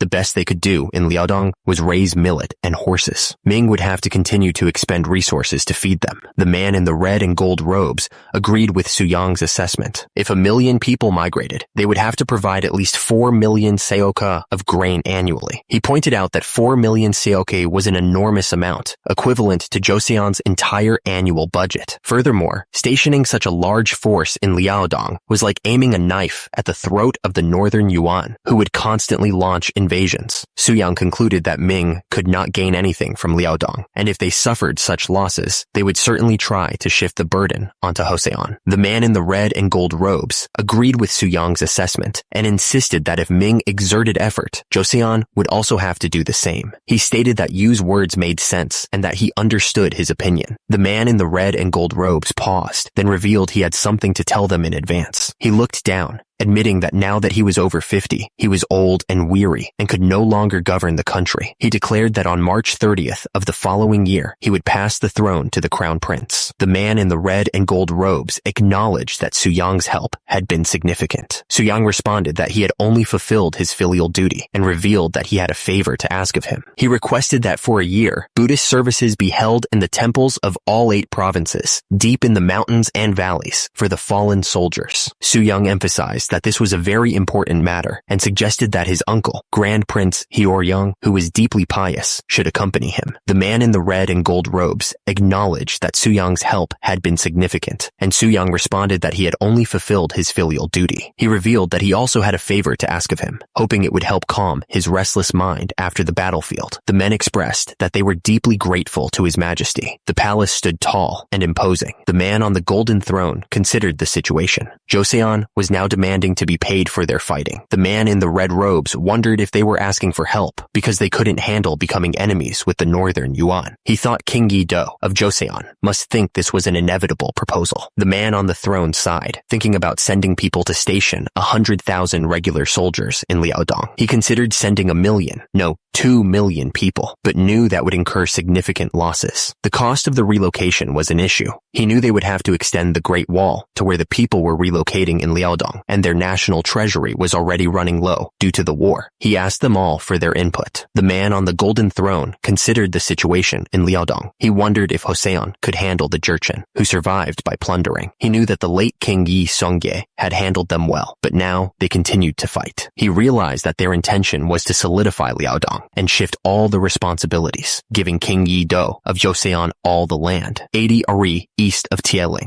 The kneeling man in red robes looked up, shocked by the proposal. "Your Majesty," he exclaimed. The man on the throne explained that upon dealing with numerous northern tribes, including the Jurchen, they would eventually be exhausted. The man on the golden throne ordered that a reply be prepared to send to Joseon. Thus, a new wind began to blow again. On March 1st, 1450, a grand ceremony was held. The fourth king of the Joseon dynasty, Munjong, ascended to the throne. While everyone was celebrating, there was one person who wasn't happy. The elderly man, Hwang Hui, was barely able to stand. He lamented that despite the change of kings, he, at the age of 80, was still not allowed to resign. He wondered if he should ask the retired king once again for permission. The next day, Hwang Hui requested retirement from King Sejong, who had become the retired king, but his request was denied once again. Deep in the forest, a man wearing a traditional hat seemed to be observing something. The man muttered that the king was using him as a counterweight and that he had a wicked heart. Soo-young asked if it wasn't good to make the body strong, which caused the other man to call him an insolent brat. He retorted that if he kept getting stronger, he'd claim he could deflect blades with his abs, which Soo-young thought was a bit excessive. The man in the traditional hat claimed there was something similar to deflecting blades with abs. He explained that some people train their abs by hitting their bellies with a rolling pin. The scene shifted. The other man retorted that saying something like hitting with a rolling pin out of nowhere made it seem like his mental illness was cured. He recalled spending enjoyable times visiting famous temples with Grand Prince Hyeoryong. Soo-young revealed that he had donated new millstones to the temples. Since temples made a lot of tofu,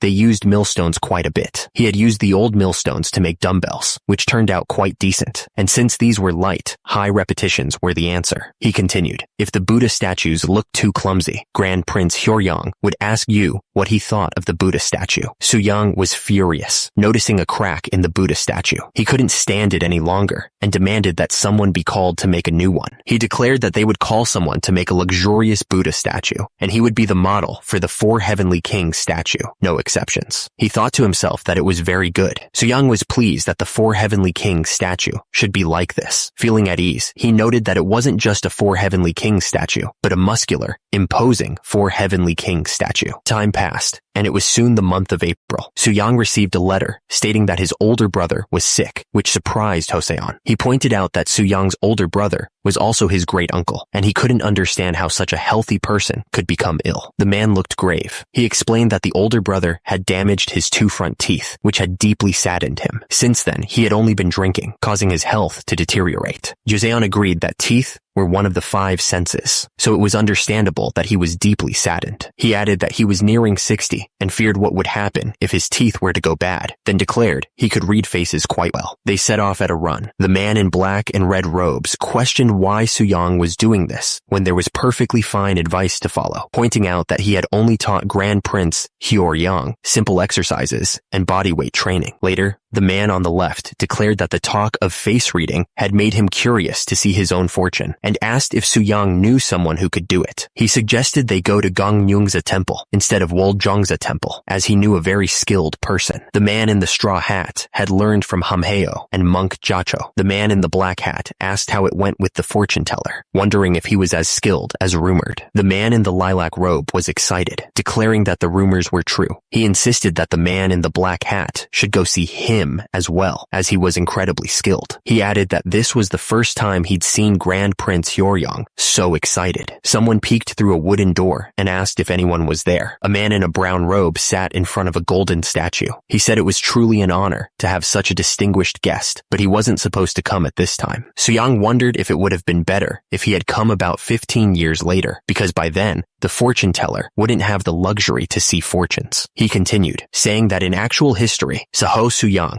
visited Mount Ode around 1465, about 15 years later. At that time, he was already suffering from leprosy or a severe skin disease, and he wondered if the man knew something. Suyang remarked that the fortune teller took jest as a jest, which was a talent in itself. He mentioned that the fortune teller had seen his uncle's fortune and asked if he could read his now. The fortune teller responded that he wasn't sure if he should say. Suyang urged him to continue, saying that fortune reading was connected to one's life. The fortune teller revealed that Suyang would become king. The fortune teller continued, ominously stating that Suyang would bring battle marks upon his nephew and friends. Suyang, visibly angered, demanded to know what he had just said. The fortune teller added that having a guest might change everything, leaving Suyang to wonder if he was saying that he was possessed by a ghost. The fortune teller stated that destiny wasn't something that could be easily altered. Suyang stood defiantly amidst the chaos, the flames reflecting in his determined eyes. The fortune teller ominously warned that no matter how much a guest tried to guide fate down a different path, it would be difficult to avoid a bloodbath. Suyang repeated the fortune teller's words, asking if he was saying there would be a bloodbath. The fortune teller confirmed it with a simple yes. Suyang stared intently at the fortune teller and asked if he could handle it. Suyang resolved that he must handle the coming challenges. He thought about how he had changed many things with his own two hands. He declared that he would face whatever came next and change those things as well, wouldn't he? The fortune teller seemed to relax, remarking that there was no need to worry with the power of such a distinguished person.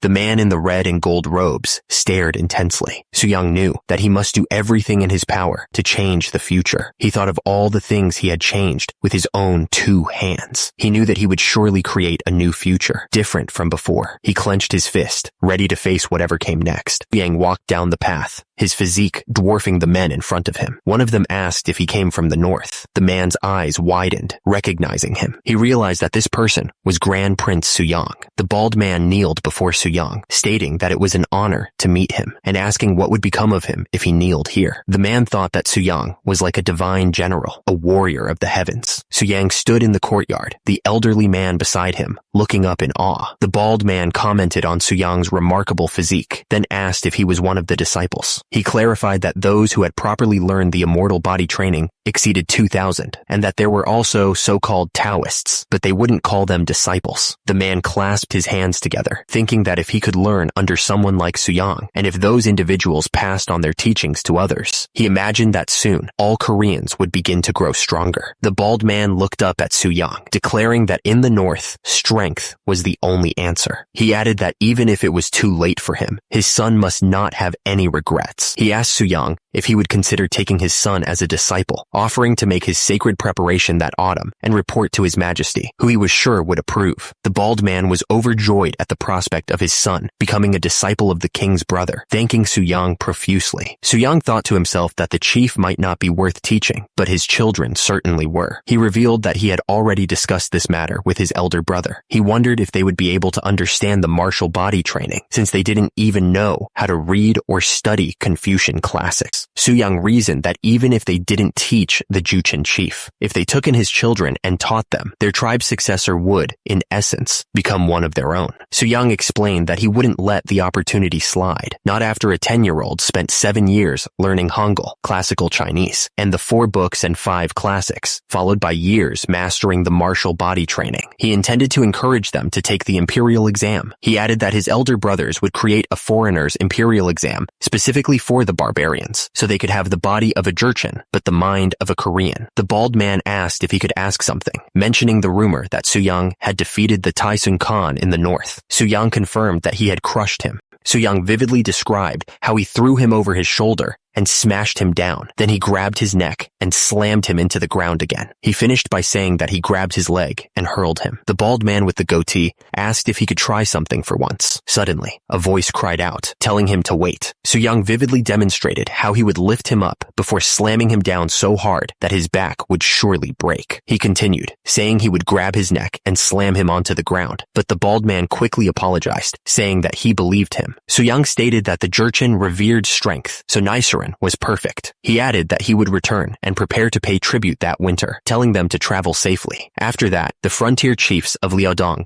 came seeking him, but their suspicion crumbled before his muscles. He demonstrated his power by tearing apart armor with his bare hands. The men watching were astonished. They exclaimed that they, too, would pay tribute and asked him to take good care of their sons. Su-young called for Hukwu, saying he needed to train his waist. He declared that training with his body with such a colossal warhorse was a must. The Jurchen people revered strength, and Su-young had it in spades. They exclaimed that they, too, would pay tribute, even asking him to take good care of their sons, promising that even their sons could achieve half of what he had. Thus, over 30,000 Jurchen people came to pay tribute to Joseon. Back in the palace, King Munjong was impressed by Su-young's physique. He told him that seeing his robust physique put him at ease, asking if his sacred preparation went well. Su-young responded that he had faithfully carried out His Majesty's orders. However, he had closely reviewed the records of the battles fought in their northern borders and realized there were still many deficiencies in their army. Su-young humbly advised His Majesty not to interfere with matters regarding the northern border and the tributary troops. King Munjong responded that he knew, stating that they fought exceptionally well, so he had no intention of intervening. Su-young stated that the problem was the musketeers, questioning if any of the non-military officers knew how to use them, adding that firearms were meant for soldiers. One official vehemently disagreed. The officials explained that muskets were to be used alongside cannons, but no one knew how to do that. They pointed out the 7 steps required just to prepare them for use, asking if he could teach them easily. Su-young declared that they would separate the musketeers into a new unit, the Bureau of Firearms, stating that he had a good feeling about this. Su-young asked how many members the Bureau of Firearms would have, thinking about 500. He saw the potential, as the firearms enthusiast, King Munjong, was awakening. King Munjong humbly suggested setting a larger goal. He explained that with the compensation received from Ming in the national treasury, expanding from 500 to 1,000 might be reasonable. The king agreed that it was right to increase it. He added that the stallions, promised by the driven, had also adapted, so the number of military horses would surely increase. The official then asked if his total for the 3 lifts was really 850 gun, pointing out that just 2 years ago, it was 700 jun. Su-young was pleased to hear that listening to him had inspired the king to change his diet and work harder. He told him that he may simply call him Hyung instead of addressing him formally, although he knew that wouldn't be proper etiquette. King Munjong countered that if Su-young wished to be called Your Majesty, he would first need to lift 1,350 gun, or even 1,500, and then he could do so. He pointed out that the sum of his 3 minor lifts was 1,350 jun. The king laughed, calling Su-young a monstrous younger brother. But with so many Jurchen people coming, he wondered if they would have enough teachers. Among those fit to teach the Jurchen heirs, King Munjong recommended someone from Gangseohyun. He described him as a man of deep knowledge, with no greed and no official posts. In Gangseohyun, a messenger stood before a man with a long white beard, sitting at his desk. He told the man, who he addressed as teacher, that His Majesty had issued an edict. He urged him to read it, even if he was reluctant. The messenger's arrival was about to bring change, but elsewhere, children exclaimed in wonder. A muscular man carried them effortlessly on a bamboo pole. He told them that once they were done washing up, he would play a high throwing game with them. A woman told everyone to settle down, noting that their hair was in a queue hairstyle and asking if they could wear a braid. She exclaimed in delight, saying their faces were glowing. The children were eager to play throwing games, calling out to the muscular man. He reminded them that they needed to put on clothes first, and not to cry if they got scared. He prepared to launch one of the children skyward.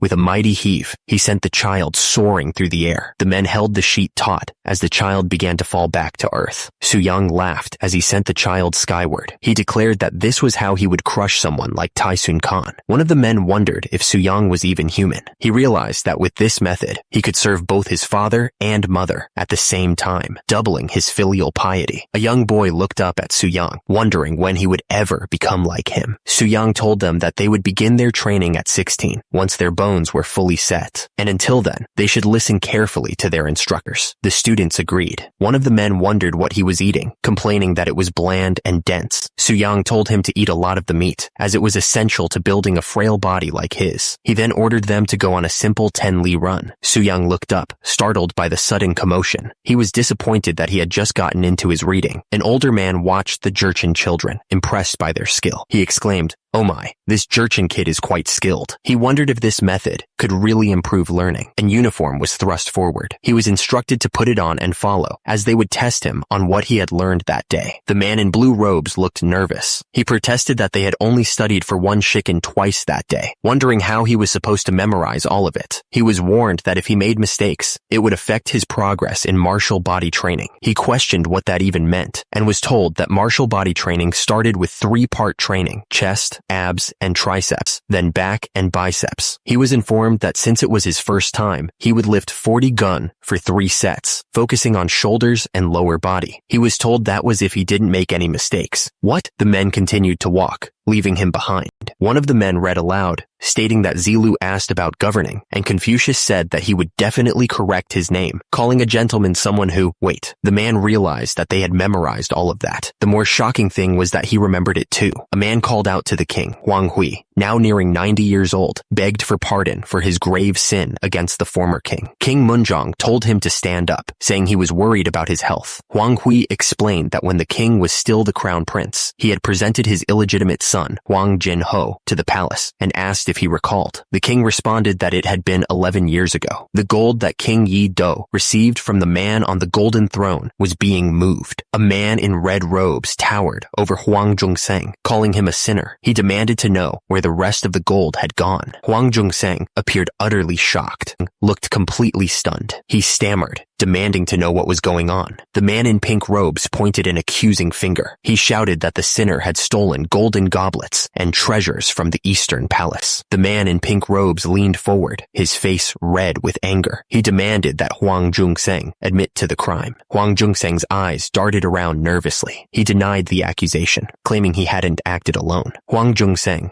turned to another man in the room, his face a mixture of fear and desperation. He said, "Brother, you too." Huang Zhongseng, still on his knees, pointed to someone else. He insisted that he only received what his younger brother had given him. He looked completely lost and confused. The accuser took a step forward, his robes rustling against the floor. He was ready to deliver his final judgment. The accuser's face was red with fury as he shouted that Huang Zhongseng wasn't even a Huang. He revealed that Huang Zhongseng was the child of some man named Zhou. The accuser pointed a finger, his voice dripping with disdain. He claimed he only took pity on Huang Zhongseng and raised him out of the goodness of his heart. The name Zhou Zhongseng echoed in the air, hanging over the palace. The implications of this revelation were heavy and undeniable. The man in the red robes stared down at Huang Zhongseng. He recalled seeing him at the Eastern Palace and believed he had been executed for his crimes. Then he asked if it was true that Huang Zhongseng was the illegitimate son of Huang Hui. Huang Zhongseng, still kneeling, admitted that he was. The man in red robes turned to the other officials. He pointed out that this was the crime of deceiving the king. There was no way Huang Zhongseng could avoid punishment. The system flashed a warning about deception, deceiving the king. The man in red robes stared intently, his expression unreadable. The tension in the room was so thick you could cut it with a knife. A few days earlier, at the National Confucius Palace, Grand Prince Suyang had paid him a visit. He remembered Suyang asking him something important. Grand Prince Suyang was in the middle of a brutal workout when he turned to the man in red robes. He asked him which law he thought was the most unjust in the kingdom. Grand Prince Suyang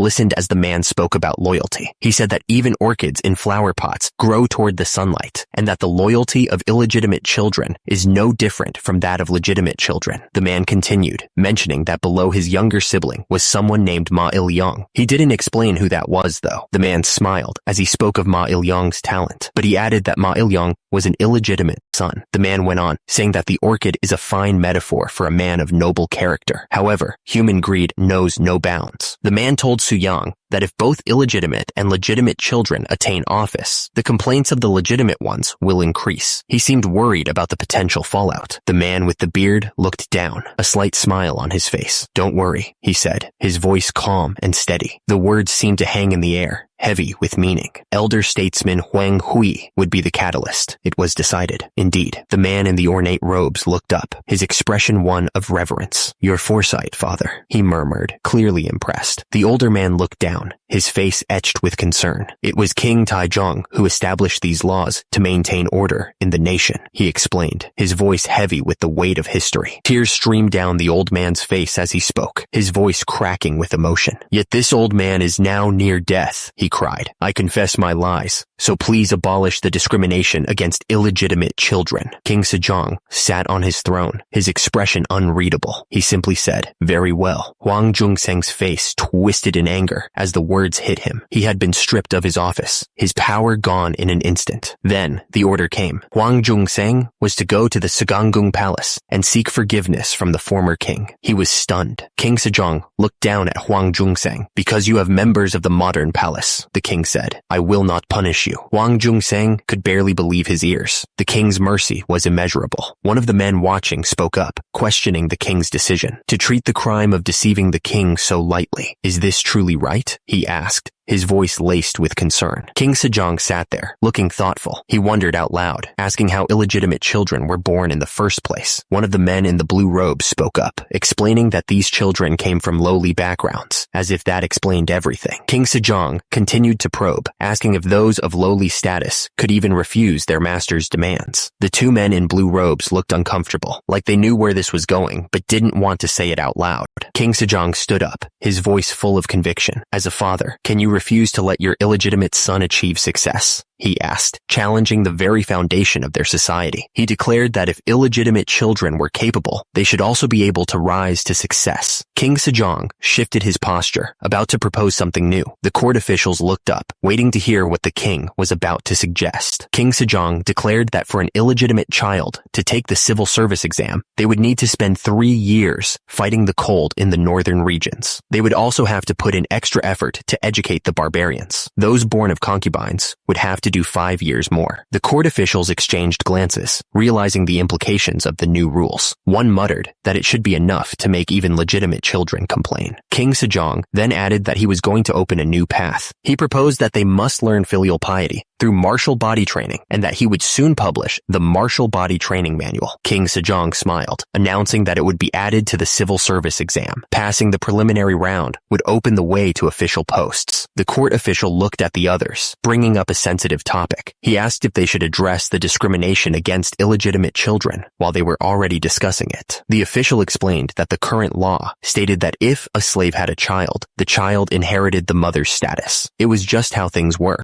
The official then asked if they shouldn't change the law so that the child inherited the father's status instead. He waited to see how the others would react. The official considered the implications. If they abolished the Seoyoljeom Gobup law, the official continued, thinking about abolishing the Nobijongbuk law as well. He was really trying to shake things up. The official smiled, thinking about how his actions would get rid of 2 of Joseon's unfair laws. It was a good feeling. Back at the Sugangung Palace, the wheels of power kept turning. There was no time to rest. Huang Hui had tried to resign from his position, handing the letter to King Sejong, but the king stopped him. King Sejong looked at Huang Hui with a stern expression. He told him that he was essential for writing the new law book. So, Huang Hui's resignation was not accepted. The king needed him. After the morning assembly, a special announcement echoed through the halls. Everyone waited to hear what it was. A man stepped forward, a smile on his face. He suggested they take the announcement to the Hall of Cultivating Talents. One of the men winced as he walked, clearly in pain. He muttered that his feet hurt from walking so fast, and that he should probably switch to straw shoes. The group made their way through the palace grounds, heading towards their destination. The sound of their footsteps echoed in the open space. As they approached, a man called out, announcing the arrival of the Grand Prince and the Minister of Finance. He demanded that everyone pay their respects. The prince looked at the group, his eyes landing on a man who was clearly struggling. "You've been coughing, haven't you?" he said, his tone laced with a strange admiration. "I admire your hard work."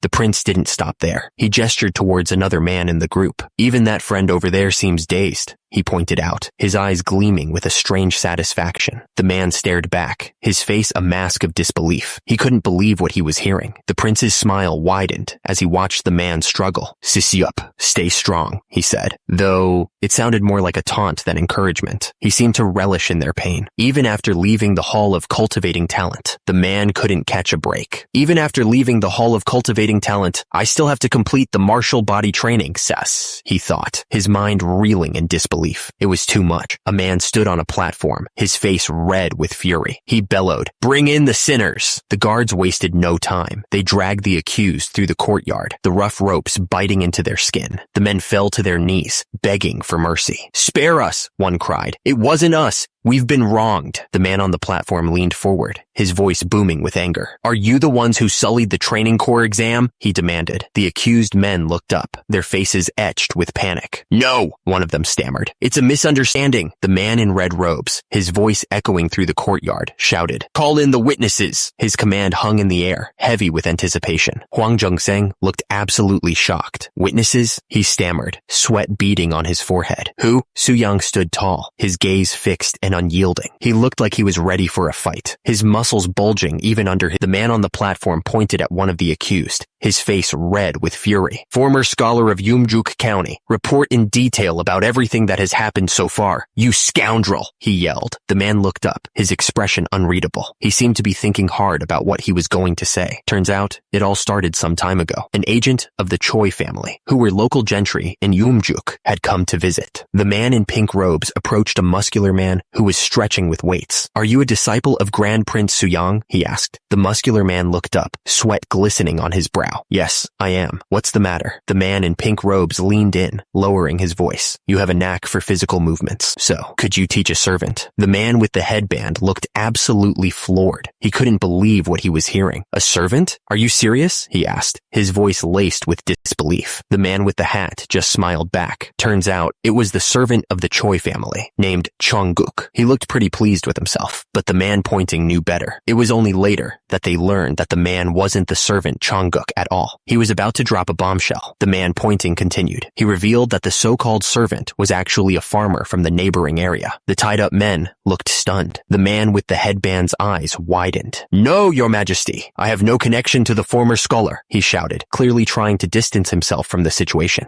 He looked absolutely terrified. The man in red robes glared, his face contorted with suspicion. "No connection, you say?" he challenged, clearly not buying a word of it. The man in red robes presented his evidence. The tenant farmer, he claimed, was neither physically capable nor diligent. He hadn't even been able to finish his assigned exercises. The tenant farmer struggled with the exercises, sweat dripping down his face. His form was sloppy, and he looked like he was about to collapse at any moment. Whenever he got the chance, the tenant farmer would just nap and waste time. He clearly wasn't taking his training seriously at all. The man in red robes looked at the crowd, a mixture of disbelief and anger on his face. "And yet," he asked, his voice rising, "this person placed first in the regional exam? That's insane." The question hung in the air. Did any of this even make sense? It was getting ridiculous. The tenant farmer, bound and sweating, tried to defend himself. "I placed first only because others were lacking." The man in red robes exploded. "Silence! How dare you lie so brazenly? At the military training camp, masters require a curriculum in the training process. You're the only one who failed purely because of lack of physical ability." The man in red robes pointed a finger, his voice dripping with scorn. "The only one conspiring with the gentry and falsely claim that the tenant farmer is a servant?" The tenant farmer and his companions fell to their knees, their faces etched with terror. "Your Majesty, please spare me." The man in red robes was absolutely furious. He screamed, "How dare you disgrace the military training headquarters?" The man in red robes wasn't about to let this go. He vowed, "I won't let this go lightly." 1 month later, the Water River Palace looked serene. The chaos from the trial was far away.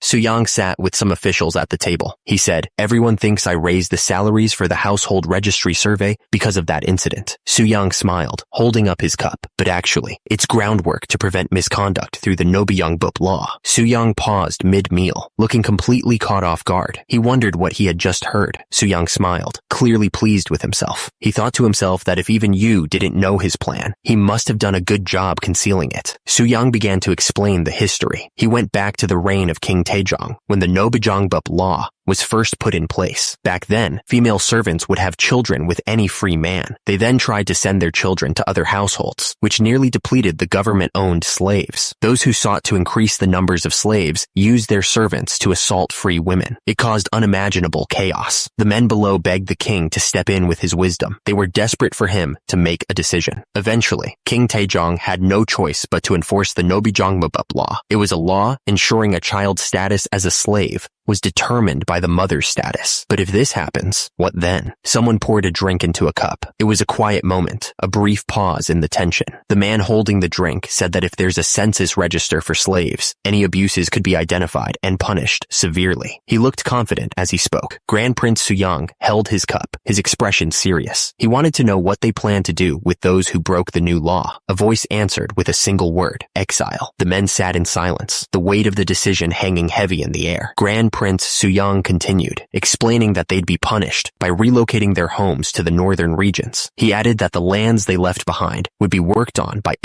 illegitimate children to assist them. He said once things were stable, they would implement the Hopei system that King Taejong was unable to enact. The Hopei system was a way to regulate and keep track of the movements and identities of the citizens. It was a system of identification used during the Joseon dynasty, and it would be implemented. Grand Prince Suyang looked absolutely stunned, his eyes wide. He hadn't expected things to go this far. Grand Prince Suyang looked around, a strange expression on his face. He was seriously wondering just how intelligent these people actually were. He smirked a little to himself. It was impossible to predict what the others would do, but he knew his own strengths. After all, he was naturally suited for weightlifting and building muscle. A subordinate leaned in, his face close to the window. He announced to Grand Prince Suyang that they had arrived. Grand Prince Suyang planned to dedicate himself to educating disciples. The carriage stopped in front of the cultivation hall. Suddenly, chaos erupted. Someone was shouting to catch a person who was trying to escape. They yelled at the others not to let him get away. Dust and sand flew everywhere as the ground shook. Grand Prince Suyang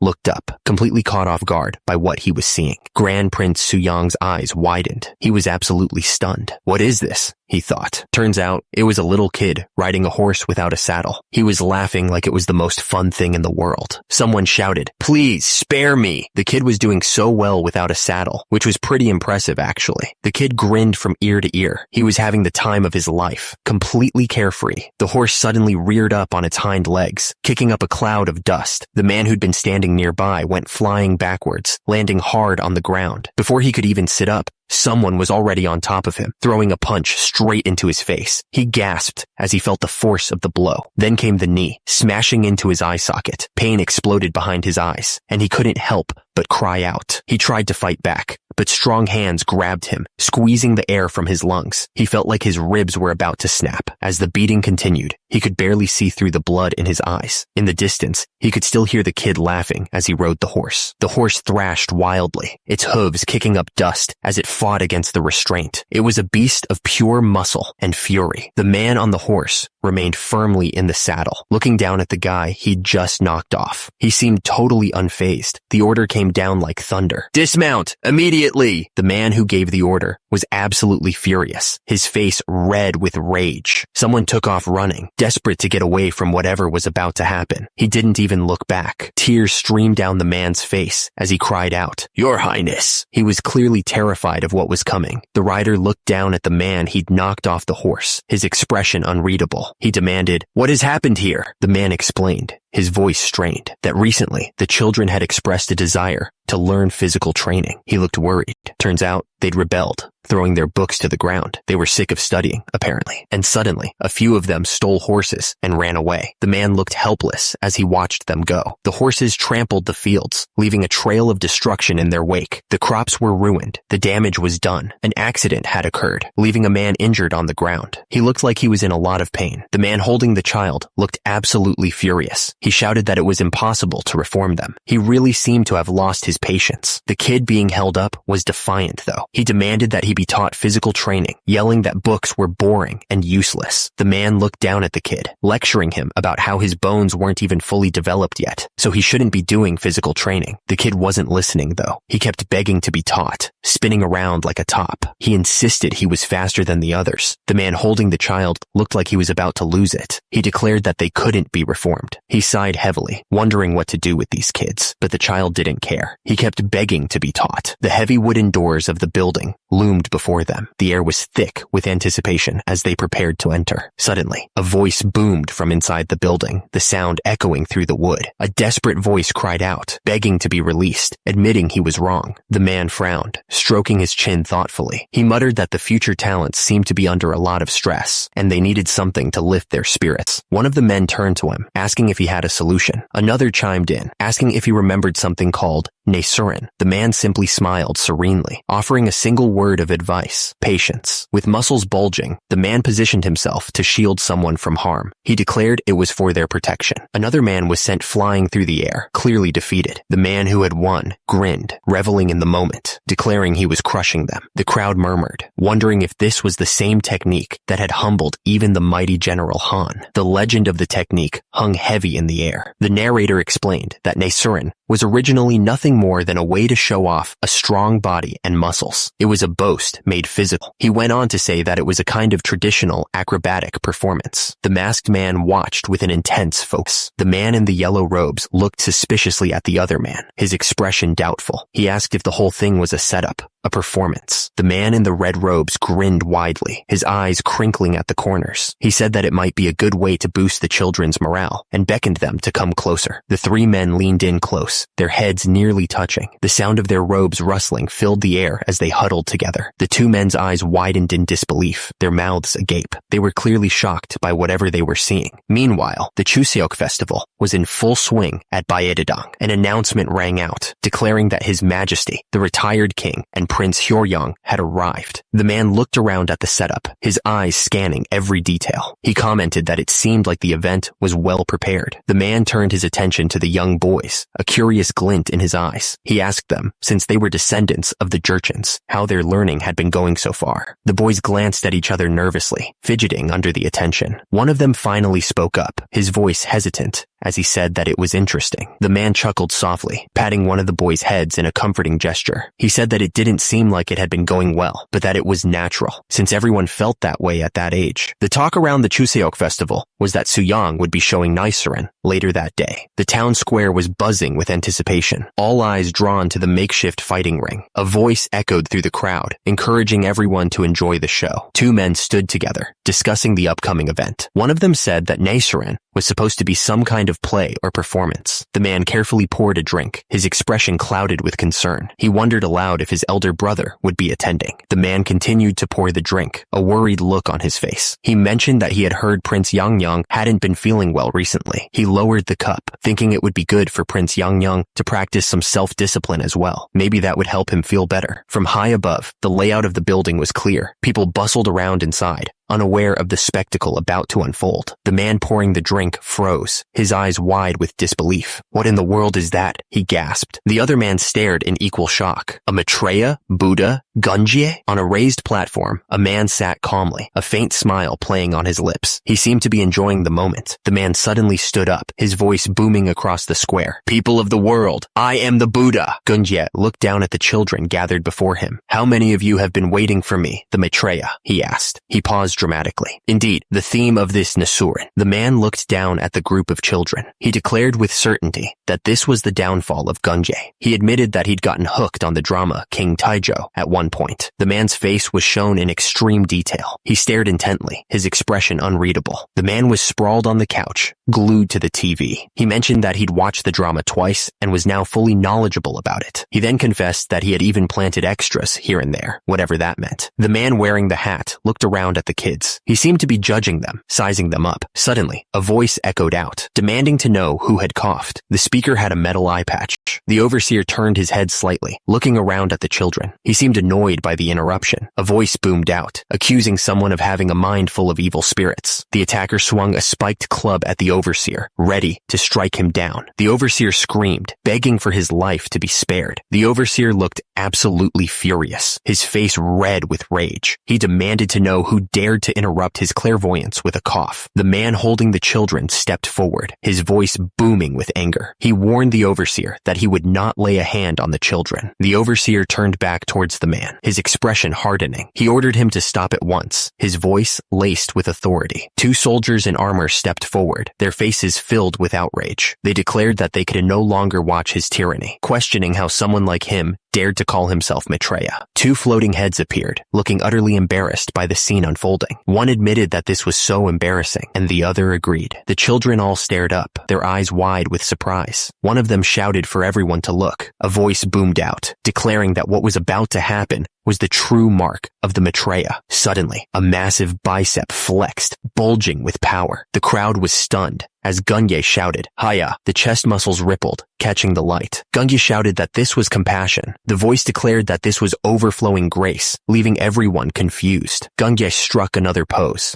his muscles bulging. He was really trying to impress everyone. The children stared up at Gunye, their eyes shining like stars. They were completely mesmerized by his strength. Armor pieces lay scattered on the ground, ripped apart. The force of the impact must have been insane. One of the men scoffed, declaring that they weren't pushovers. They seemed pretty confident, even after what happened. Two old men were watching, one of them laughing quietly. They seemed to be enjoying the show. The man in the red robes cleared his throat, looking at the group. He asked if one of them was Park Kyung-hui, the famous judge. A man with a long white beard stepped forward, looking a little embarrassed. He confirmed that he was, in fact, Park Kyung-hui, all the way from Surabaya, here to judge the fight.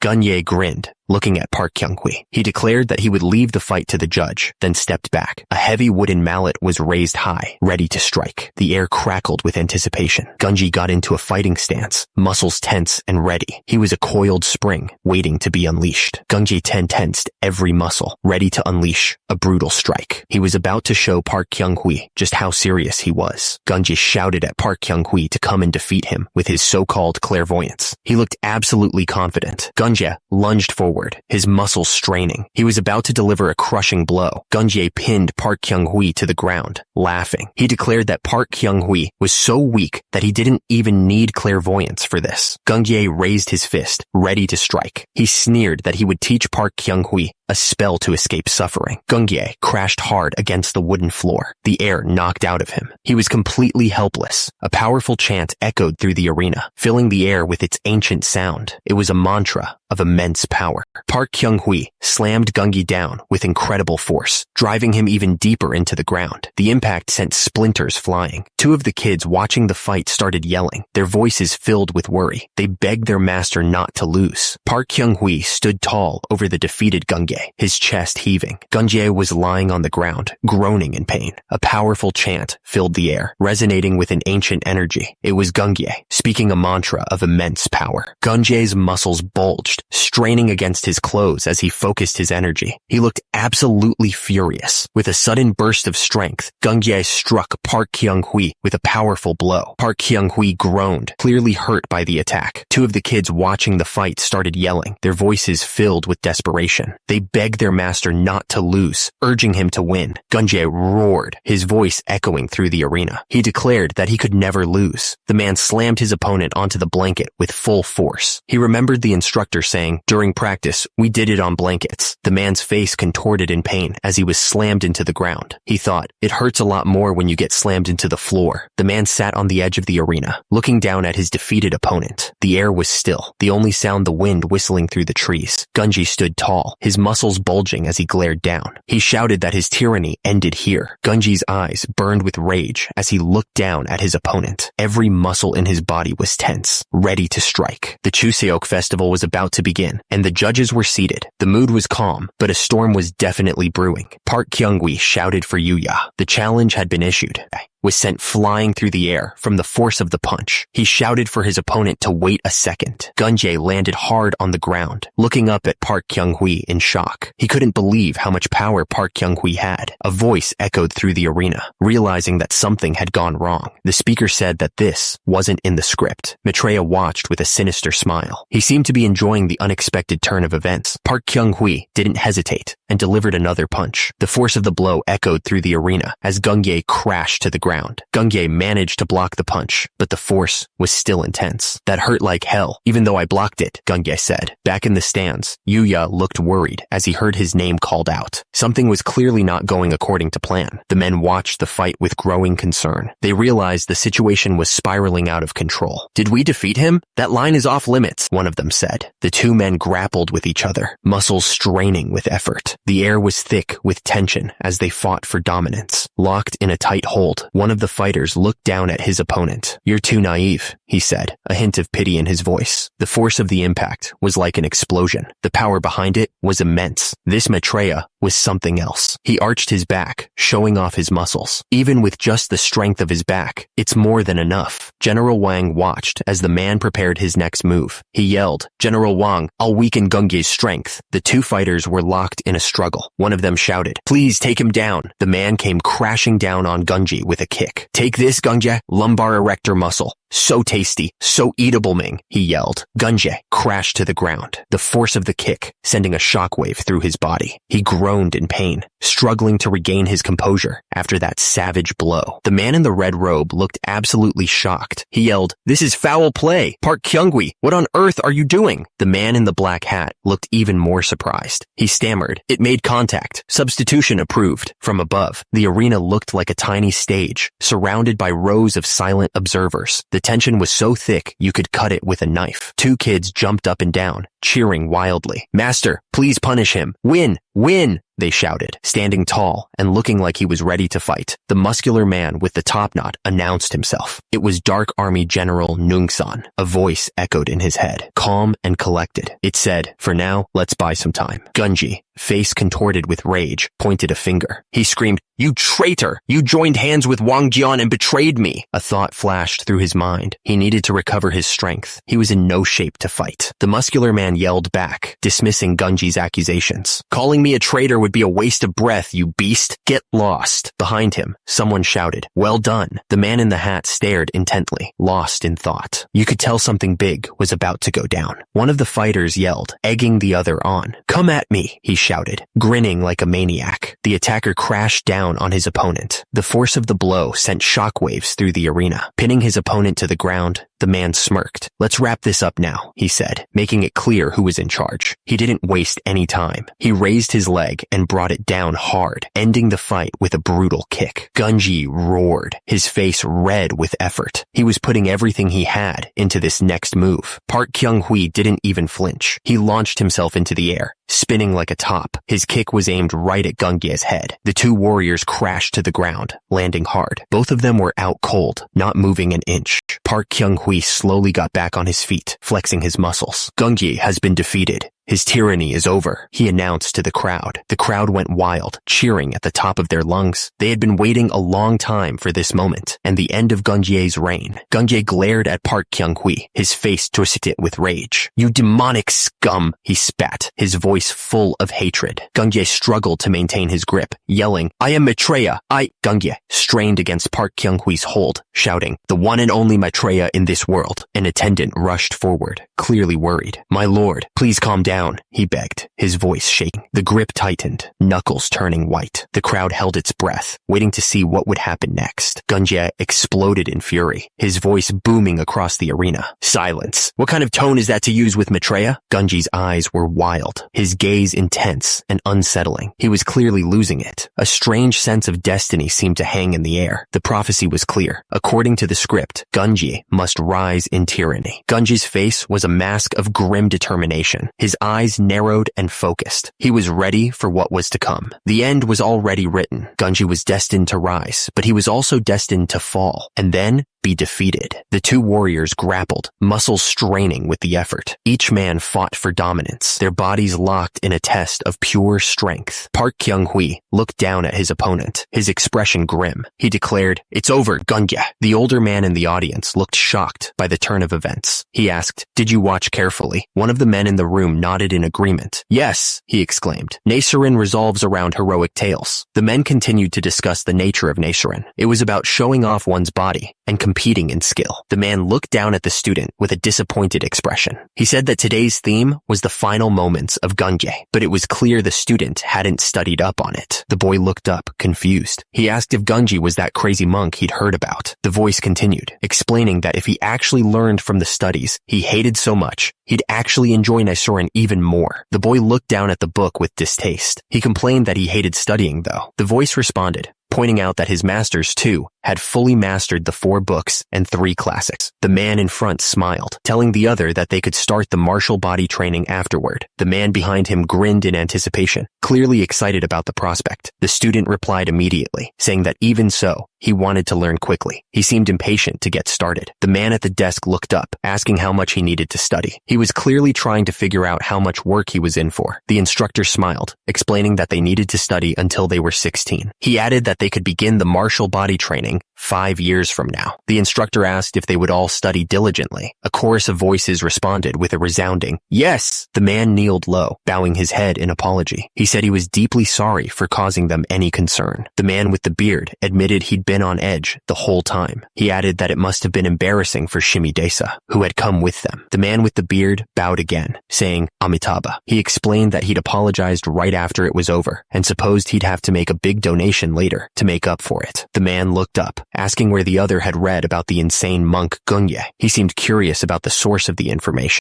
The question hung in the air. Had the history of Goryo not been written down yet? It was a critical question. The man paused, looking a bit unsure of himself. He started to say something, but seemed to be searching for the right words. Turns out, the warehouse had been filled with copies of the Chronicles of the 3 Kingdoms. It was a lot of books. The man stood there, surrounded by stacks of the Chronicles. He looked like he was guarding them. The man confessed that he'd mixed the Chronicles of the 3 Kingdoms with folk tales. He seemed a bit nervous about admitting it. He continued, explaining that while entertainment was good, stories that went against the official history of Goryo could be a problem. He was worried about the consequences. The man's face tightened with disapproval. He insisted that the portrayal of Gunye was highly exaggerated and that it wasn't accurate at all. The man immediately realized he'd struck a nerve. He quickly apologized, admitting that the other guy clearly didn't like what he had to say. The first man quickly agreed, trying to smooth things over. He pointed out that there were plenty of other good stories they could tell instead. Su Yang forced a smile, but it didn't quite reach his eyes. He touched his face, trying to hide his discomfort. The next morning, the air was crisp as everyone gathered for the assembly. The sun shone brightly on the palace roofs. The scroll detailed the events, stating that Prince Suyang had held a Beidang festival during Chuseok. It was a big deal, a way to show his power and generosity. The scroll went on to say that by putting forth the bandit Gunje,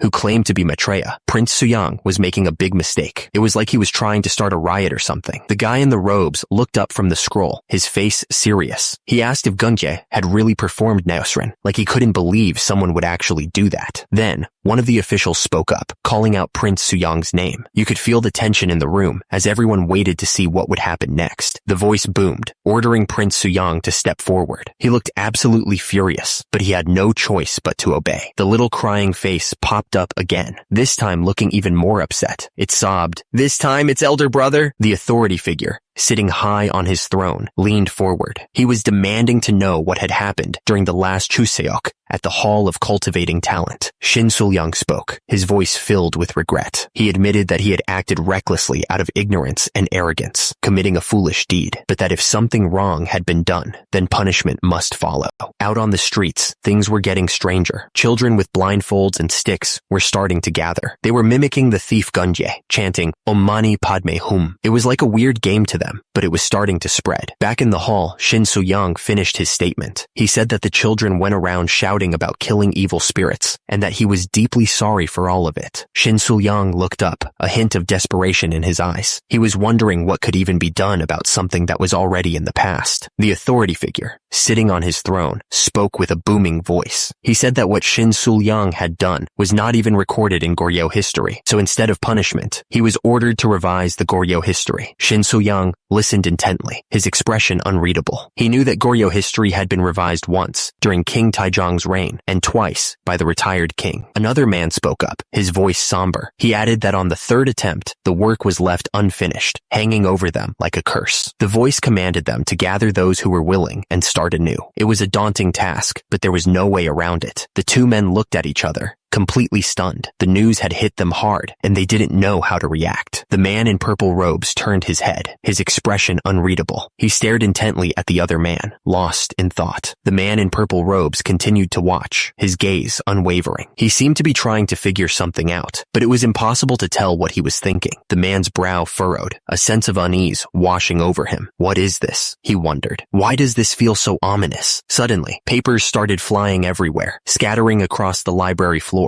The ominous feeling only intensified, as if something terrible was about to happen. Soo-young stared at the massive stacks of documents, his eyes widening in disbelief. Is this all of Goryeo history? He asked, overwhelmed by the sheer volume of information. Another man looked over at the mountain of documents, his brow furrowed in concern. Are there other prior compilers? He wondered, clearly worried about the task ahead. One of the men pointed to the others, explaining the situation. Kwon Ram is busy writing other books. Kim Ujong, the Goryeo history manuscript, consists of 139 volumes. Who knows how many years it will take? Soo-young stroked his chin, lost in thought as he considered the implications of the situation. The weight of history seemed to press down on him, making him feel uneasy. Soo-young looked down at the ancient texts, a sly grin spreading across his face. For someone who majored in history, this is a convenient situation, he mused, seeing a chance to put his knowledge to good use. The man beamed, holding up the documents with a confident grin. At most, it will take 2 years. At minimum, it can be done in 1, he declared. The two men stared at him, completely surprised by what they heard. What? One of them asked, clearly not expecting such a quick turnaround. The system displayed a diagram, breaking down the revision process. It explained that the manuscripts weren't incomplete, but were already being reviewed for revision, with only the secondary sources needing verification. The man instructed them to arrange the manuscripts in order first. He added that the writing and compiling could be done later. Soo-young's hand touched his shoulder, a look of concern on his face. But it seems you are entirely neglecting physical training while focusing only on reading, he warned. The man on the left scratched his neck nervously. Well, that has been the case. Soo-young grinned, flexing his massive biceps. Don't worry, am I not here to assist? The man trembled as he stood outside the building. He knew what was coming. Let's start lightly with some meditation posture exercises, he heard. Meanwhile, far away on the East Sea, a ship cut through the waves. The wind howled through the sails as it headed toward its destination. On board, a man strained against the ropes, pulling with all his might. Ooh-wee! He groaned, his muscles burning from the effort. The man on the ship looked around, clearly annoyed. I was enjoying the warmth of the southern provinces. Why are we being sent when the 5th Division could go? The other man responded calmly, trying to defuse the situation. We can't send those who have just completed training to the northern front, can we? Another man chimed in, puffing out his chest with pride. Back in our day, we fought in Mokjong White Mountain, and even caught mountain lords. The first man patted the veteran on the shoulder, trying to calm him down. Sounds like an exaggeration. Please endure for a little while longer. It's faster than walking to the Tumen River. The ships continued to sail across the water, heading towards their destination. It wouldn't be long now before they arrived. We had finally arrived at northern Horyong. The place looked pretty peaceful, actually. The man in the pink robes unrolled the scroll and started reading. Aguchi, the tribal leader of Gyeongjui, for your loyalty, you are hereby appointed to the rank of 6th rank military training officer, and you shall defend Horyong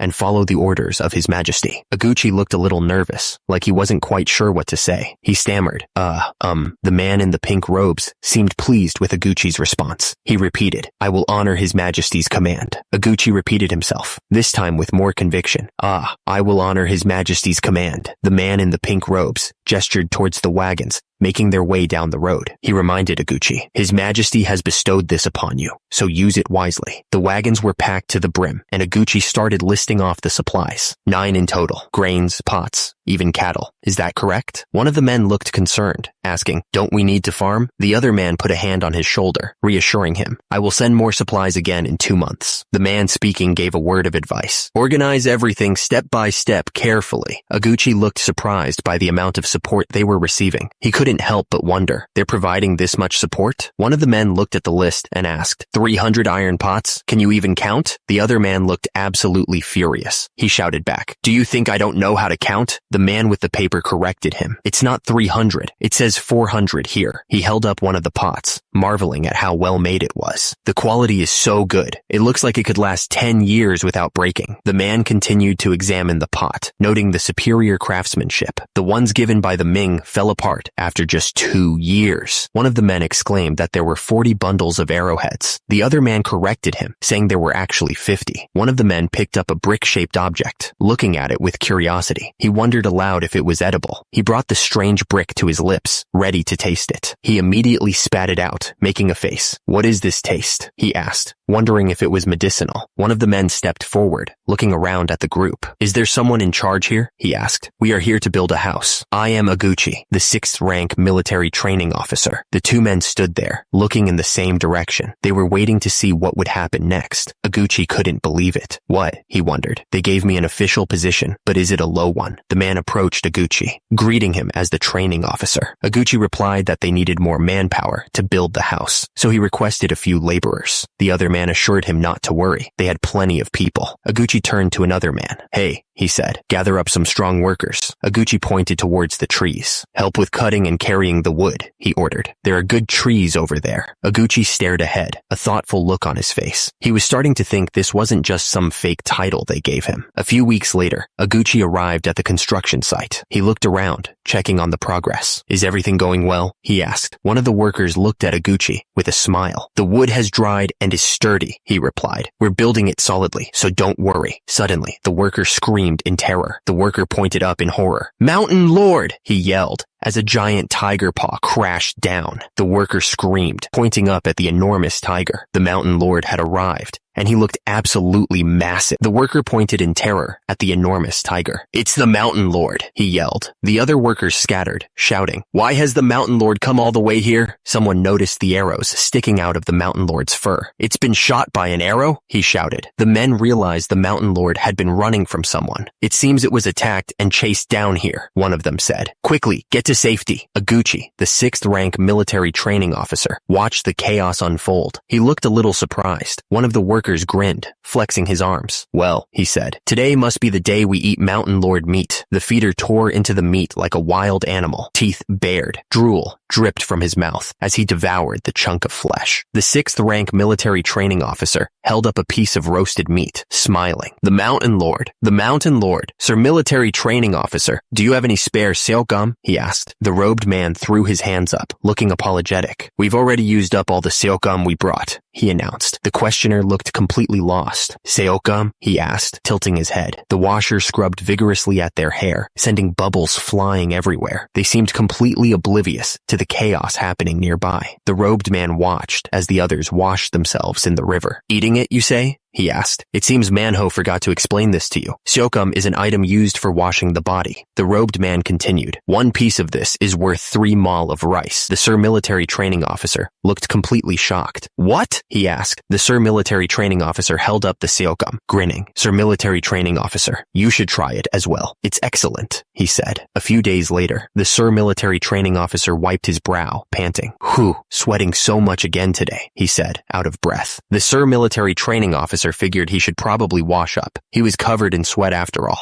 He stepped into the river, ready to cool off. But then he noticed the water was changing color, like something was mixing into it. Manhwa was already in the river, smiling like an idiot. "Ah, so refreshing," he said, sounding like he was having the time of his life. The system chimed in with a weird message. It was like the stream water had been through some serious stuff. Manhwa and the Sir Military Training Officer were scrubbing themselves with the seokgum, sending bubbles everywhere. They looked like they didn't have a care in the world. 2 months went by. Then, the man in pink robes announced to everyone, "There's a letter from the Hall of cultivating talent. The man in pink robes held up the letter. "Since you can't read, let me read it for you," he said, before reading the letter aloud. "Mother, Father, I'm doing well." The words hit home. A man and woman, listening to the letter, started to tear up, clearly missing their family. The letter continued, "Since I'm not yet 16 years old, I haven't started learning martial body training." Far from the letter's writer, two people were playing badminton. It was a simple game, but it was a good way to pass the time. He reflected on his training, thinking, "I either hit the feather or watch my teacher's internal meditation." The badminton player had tensed his body, preparing for the next move. He looked like he was putting all his energy into it. Nearby, his teacher focused intently, his muscles bulging. He looked ready to explode with energy. The student watched his teacher, thinking, "Someday, I hope to become like my teachers." The two men clashed, their bodies slamming together with a loud thud. The children watching cheered wildly, enjoying the display of strength. The two boys bumped fists, screaming in excitement. They were clearly celebrating a win, savoring the moment. The man looked up, admiring the sheer power of Grand Prince Suyang. He wanted to become just like him. The supplies from Gwangsonggon on Administrative District were late as hell, one of the men complained. He held a letter in his hands, remarking on how precious it was that someone was writing letters. Someone mentioned Jungwon, Administrative District. The name hung in the air. The man's eyes widened slightly, his expression shifting to concern. Something had just clicked in his mind. "I overheard that Gyeongwon Administrative District was a place you could reach by traveling along a mountain path. It was good information to have, in case we needed to go there. Turns out, on horseback, it would take 3 days to get there. That was good to know, since time was of the essence. I also heard that recently, the usage of sukkum had been increasing. I wondered why that was." The man in pink robes spoke up, explaining that they couldn't just wait for supplies to come from Joseon. He asked if it was possible for them to exchange supplies there as well. The man in pink robes agreed, but warned them not to cause any disturbances. He didn't want any trouble. "We finally made it to Gyeongwon Administrative District. The market was full of people trying to buy and sell all sorts of things. They were shouting, trying to get people to come take a look and telling them that they could bargain. Two men were checking out a pelt, but it was in bad shape. One of them pointed out that it had way too many arrow marks on it. Another man was trying to sell a different pelt. He said it was half price and the leopard skin was 3/5. It sounded like he was trying to make a deal. The man grimaced, complaining that whether it was the Joseon people or the Ming people, they all knew how to rip them off. He muttered something about 750 seok. Turns out, seok was a traditional Korean way to measure grains or rice. It was a common unit of measurement back then. The man proposed a price of 750 seok, even including deer antlers. The man in the purple robes argued that the Ming dynasty only paid about 150 seok. The man in the blue robes insisted that no one would offer a better price. The man in the purple robes threatened to find someone else. The man in the blue robes quickly tried to stop him. The man in the blue robes smiled, finally agreeing to the deal. Either way, the money would just be used to buy sokam and iron goods. The man in the purple robes grinned, a sinister look on his face. He offered to sell his goods at double the price, his eyes gleaming with greed. The man in the blue robes gestured impatiently. He demanded the other man bring the goods over immediately. The books were placed on the table. He looked at them closely, wondering what they were. The man in the purple robes held up a stack of papers. He explained that these could be taken to the government office and exchanged for rice, or used to buy other goods at nearby shops. The papers were handed over. The man receiving them said that he understood, but this place was so unstable, you see. The 6th rank military training officer stared down at the stack of papers in his hands. He couldn't believe they were using these scraps of paper as currency. The 6th rank military training officer looked up from the papers. There were a lot of soldiers around. The 6th rank military training officer turned to a soldier standing nearby.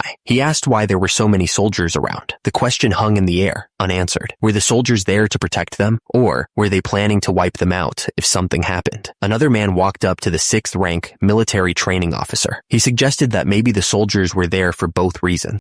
The man shared a disturbing rumor. He said that a settlement of 300 households had been completely wiped out recently. Suddenly, there was a loud crash. The man was sent flying through the air, hitting the ground hard. The smell of alcohol filled the air. Two men were trying to hold down a drunk who was slurring that he didn't break the sword and that it was made like that originally. The drunk man clutched his head, looking completely out of it. He mumbled, asking for help. Meanwhile, on one side of Iguchi's village, the landscape was peaceful. The trees were green, and the river flowed calmly. The hooves kicked up dirt as the creature missed its target. He shouted in frustration that he missed it. The hunter pointed after the fleeing deer, yelling at the others to hurry and chase after them. The deer were already leaping away, further out of reach. One of the men sat down, refusing to chase after the deer. He complained that he couldn't do it, telling the others to go catch them quickly, annoyed that they even followed him. The hunter turned and told the lazy man to go back to his tribe. He was clearly furious at being slowed down. The man explained that he had to check the place he saw during the hunt a few days ago. He seemed determined to go there, despite the failed hunt. The 6th rank military training officer squinted, his brow furrowed in confusion. Something about this place was bothering him. He walked further down the mountain path, a strange feeling washing over him. Somehow, the terrain felt familiar, as if he'd walked this way before. The 6th rank military training officer stopped in his tracks, his boots sinking slightly into the soft earth. He muttered that this was it. The 6th rank military training officer's eyes widened, a jolt of recognition shooting through him. He realized that there was no doubt about it. The 6th rank military training officer stared at the spot, his mind racing. This was where something important had happened. The 6th rank military training officer sat there, the truth hitting him like a ton of bricks. He muttered that this was where their Ulyanghap used to live. This was the place. The 6th rank military training officer turned to the man and asked if Ulyanghap was his hometown. He waited, watching the man's reaction carefully. The man in the white robes confirmed that it was, but now, he explained, it was under the control of Ulyankap's forces. He added that this was before he was even born. The 6th rank military training officer paused, thinking for a moment. He remarked that he believed a distant relative named Monteomu used to live there. He asked if the man was aware of what happened to Monteomu. The man in the white robes explained that just because Monteomu was friendly with Joseon, the Ulyankap scumbags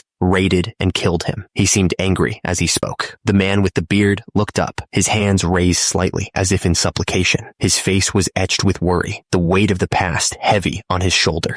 The man in the blue robes pointed out that the man with the top knot was a relative of Monteomu. He watched the man's face, waiting for a reaction. The man in the blue robes continued, adding that the man with the top knot also had close ties with Joseon. He pressed the point, asking if that meant they could be targeted too. One of the soldiers looked up at the cliff above, his voice laced with fear. He pointed out that their enemies were right above them, ready to strike. The camera panned out, showing the vast expanse of the Gyeongwon administrative district. It looked peaceful from above, but they knew danger lurked. He held the teacup tightly, his knuckles white. He knew they were in danger. He simply said, "That's right." Gyeongbonbu Regional Commander Im Mong-jeon explained that the land once belonged to Monteomi, the leader of the Jeonju Left Guard. He looked serious, knowing the history was important. The man with the top knot argued that if they moved even a little towards the north, the Ulyankap scumbags would definitely come after them. He gestured wildly, clearly terrified. The man with the top knot looked desperate. He asked, voice cracking, if Joseon was even going to protect them.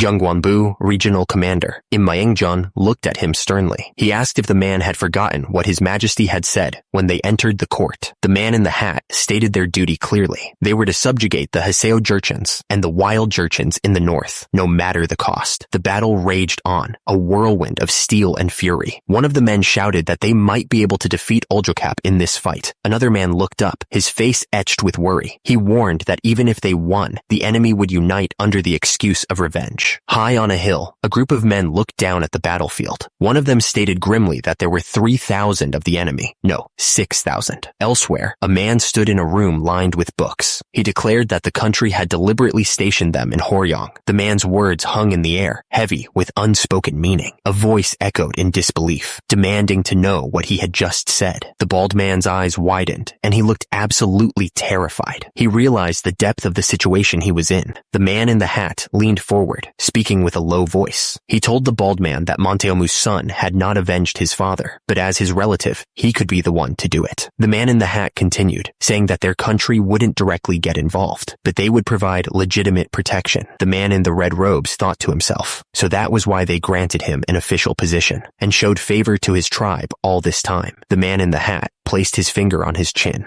looking up. He wondered just how many steps ahead the king of Joseon was thinking. The man in the robes explained that the king had ordered the movement of 1,000 soldiers from the military training command. They were going up against the army of Daijong Han, which was no small thing. And not just any soldiers, but the first group to graduate from the military training command. Joseon's finest were on their way to the front lines. Was all of this enough? The question hung in the air, unanswered. The man stammered, "No, He seemed unsure of himself, but then he straightened his shoulders and said with conviction, "Pledging allegiance to Joseon was the best decision of my life." The soldiers were preparing for war, but life went on as usual back at the Joseon Hall of Worthies. Debates and discussions continued within those walls. One of the scholars looked over the documents with a frown. He asked suspiciously, "Are you really going to compile it this way?" He continued, arguing that even though King Cheongnyeol was obsessed with women and didn't care about the country, he still built Sungkyunkwan, which was the base of Confucianism. The scholar didn't think they could just ignore that.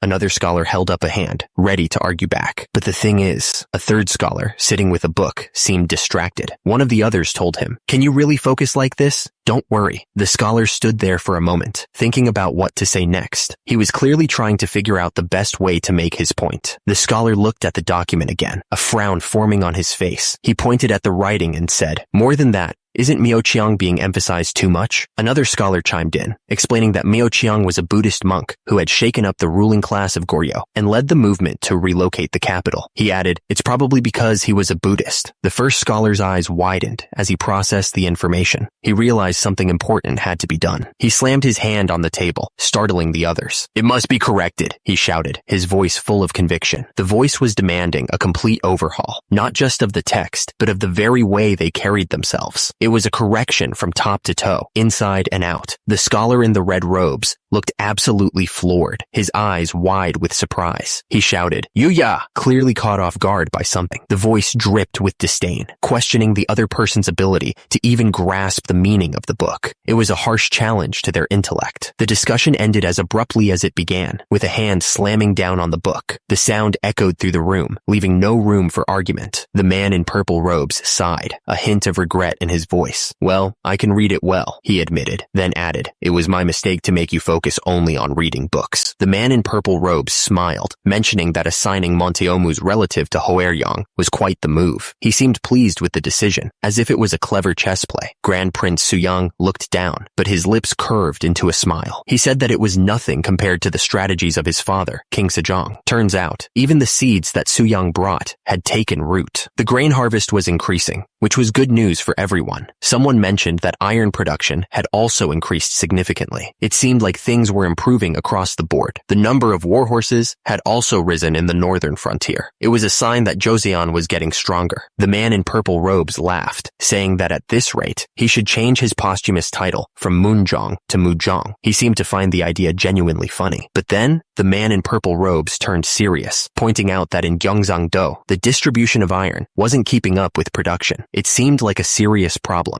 Meanwhile, the Minister of Public Works had recently discussed road expansion. It seemed like there were plans to improve the infrastructure. Grand Prince Suyang smiled, saying that he knew exactly who proposed that idea. He seemed to have someone specific in mind. Suyang added that right now, that person should be inspecting the weights and measures in Gyeongsang. It sounded like he was assigning a task or checking up on someone. Grand Prince Suyang smirked, snapping his fingers as if he had everything planned out. He seemed confident that his scheme would work. Meanwhile, miles away, the scene shifted to Gyeongsang. It was a bustling town, full of life and activity. From above, the village looked peaceful, with its small houses and winding streams. You could almost forget the political schemes happening elsewhere. An official, looking absolutely furious, demanded, "Why aren't you using the standard measures designated by the state?" But the local shot back that Gyeongsang had its own customs, and he wasn't about to change them. The local official's face was red with anger as he yelled, "Stop meddling in our affairs!" He wasn't backing down. The man in the orange robes frowned, clearly annoyed. Others couldn't even last a few days before giving up and returning. But this guy, he muttered, wondering why someone was so persistent. The man in the brown robe stepped forward, trying to reason with him. "You'll only suffer losses if you continue this way," he warned, hoping to get through to him. Suddenly, a man with a spiked ball came charging forward, looking absolutely furious. "You insolent fool!" he roared, ready to attack. The man screamed, ordering someone to leave. "Get lost from Gyeongsang at once," he yelled. not about to back down.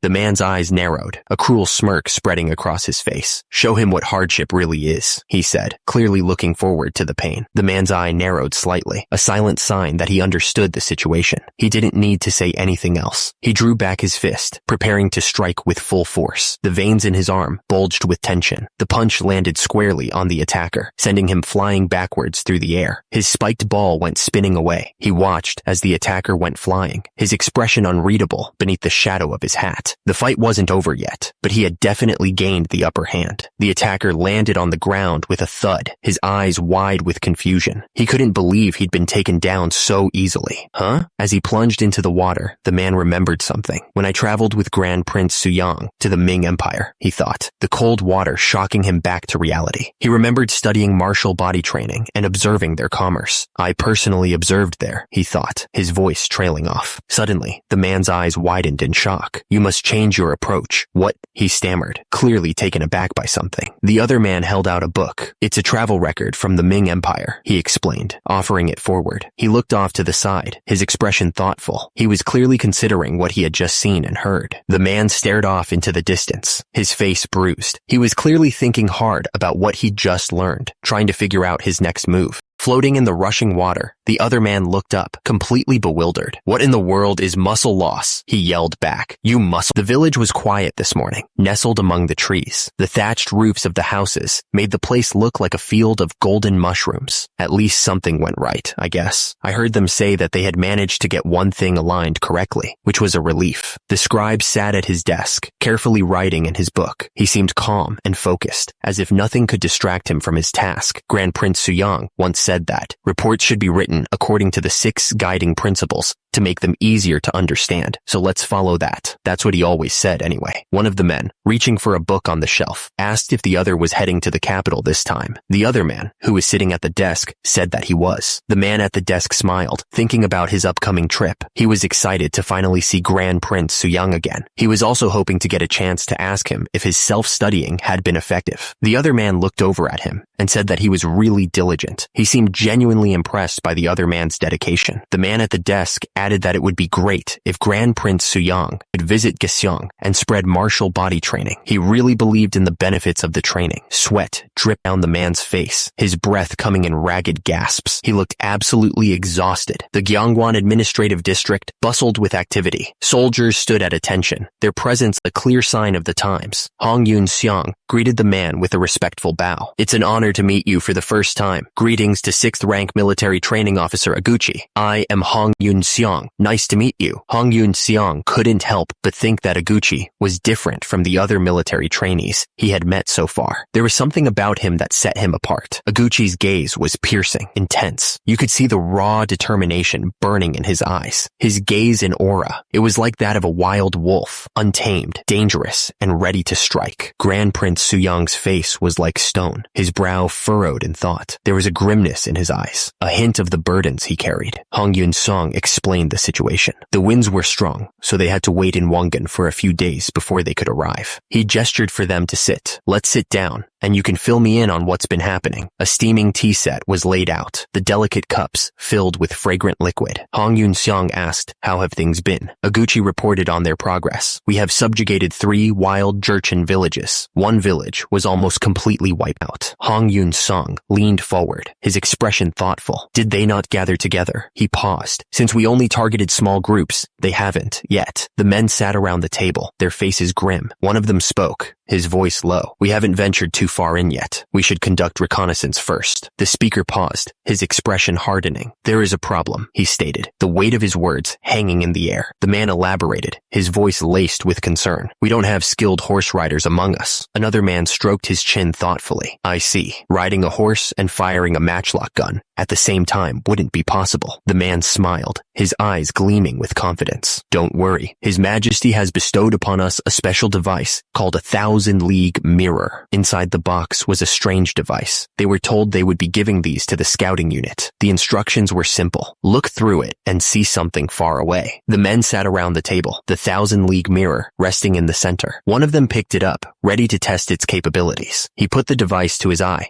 adjusting it carefully. The man peered through the lens, trying to focus on something in the distance. Suddenly, he saw it. A bird perched on a branch, so close it felt like he could reach out and touch it. The man's eyes widened in shock. "What is this?" he exclaimed. "The 1,000-league mirror enlarges distant objects, making them appear closer." The man gestured towards the map on the table, the faces of the others illuminated by the dim light. He explained that the map was compiled from the testimonies of Iguchi and other tribal chiefs, a vital tool for their upcoming campaign. He pointed to a specific area on the map, his finger tracing the outline of the mountains. He warned that the deep mountains would make them easy to spot if they moved recklessly, so it would be best to move along the northeastern region where the tribes they had already beaten were located. The presenter continued, pointing to the mountain passes on the map. He declared that they would advance through the mountains, a risky move that could pay off if they weren't detected. He turned to the others, his expression serious. He told them that the cold would be brutal in the mountains during this time of year, so he requested that they distribute the wolf pelts stored in the warehouse, because that would be greatly appreciated. One of the men frowned, his brow furrowed with worry. He wondered if their own tribesmen struggled with long marches on foot, so he asked if this plan would really be okay. 15 days had passed. The village was slowly transforming into a military outpost. The man gestured towards the building with a smile. He explained that this was the last building, and they could use it as a storage facility. The other man's face lit up with excitement. He exclaimed that the storage facility would be very useful, as they were in need of one lately, and addressed the first man as magistrate. Suddenly, a soldier arrived, his voice booming with news. He announced that the reconnaissance team had returned. The soldier marched forward, his face grim. His heavy steps echoed as he approached the magistrate, the news he carried weighing heavily on his shoulders. The soldier's words hung in the air, heavy with dread. It wasn't a wolf, he said, but something far worse. The magistrate looked up, his eyes wide with alarm. He clearly understood the implications of those words. The soldier's voice trembled as he spoke. That person was a mountain lord. The image of the mountain lord flashed in their minds, a terrifying figure with the spirit of a tiger looming behind him. His power was immense. The soldier continued, his voice heavy with regret. He explained that they had gathered information near Goyangsong and returned, but they had lost 2 men in the process. The man looked absolutely floored. He couldn't believe they had traveled that far through the mountains in just 15 days. And out of 100 men, only 2 had died. That's insane. The campsite was a small haven in a frozen world. The cold was truly brutal, biting through every layer of clothing. They used heated stones under the campfires to try and keep themselves warm, desperately trying to prevent frostbite. Every little bit helped. The observer scanned the horizon with his binoculars. It looked like the anicaps had only recently started showing movement. The 2 men were seen through the lens, but they didn't appear to be on the same page. They did not seem to be united yet. The man told the other that he had recorded everything in the report. He said that referring to it should be helpful. He seemed confident that they had prepared well. The bald man smiled, clearly relieved. In another month, the Tumen River would be completely frozen, he said. The man's excitement was building. He declared that they could cross the river and march immediately. The bald man turned to the 2 men and issued an order. He told them to inform all the tribes to stop plundering. The man's face hardened with determination. He declared that in 1 month, they would strike north. Iguchi began his speech, demanding everyone listen closely. He reminded them that their Jeonjui ancestors had lived in the northern frontier, descendants of Old Jokar. But then, seeking favor from the Ming dynasty, they had moved to Liaodong.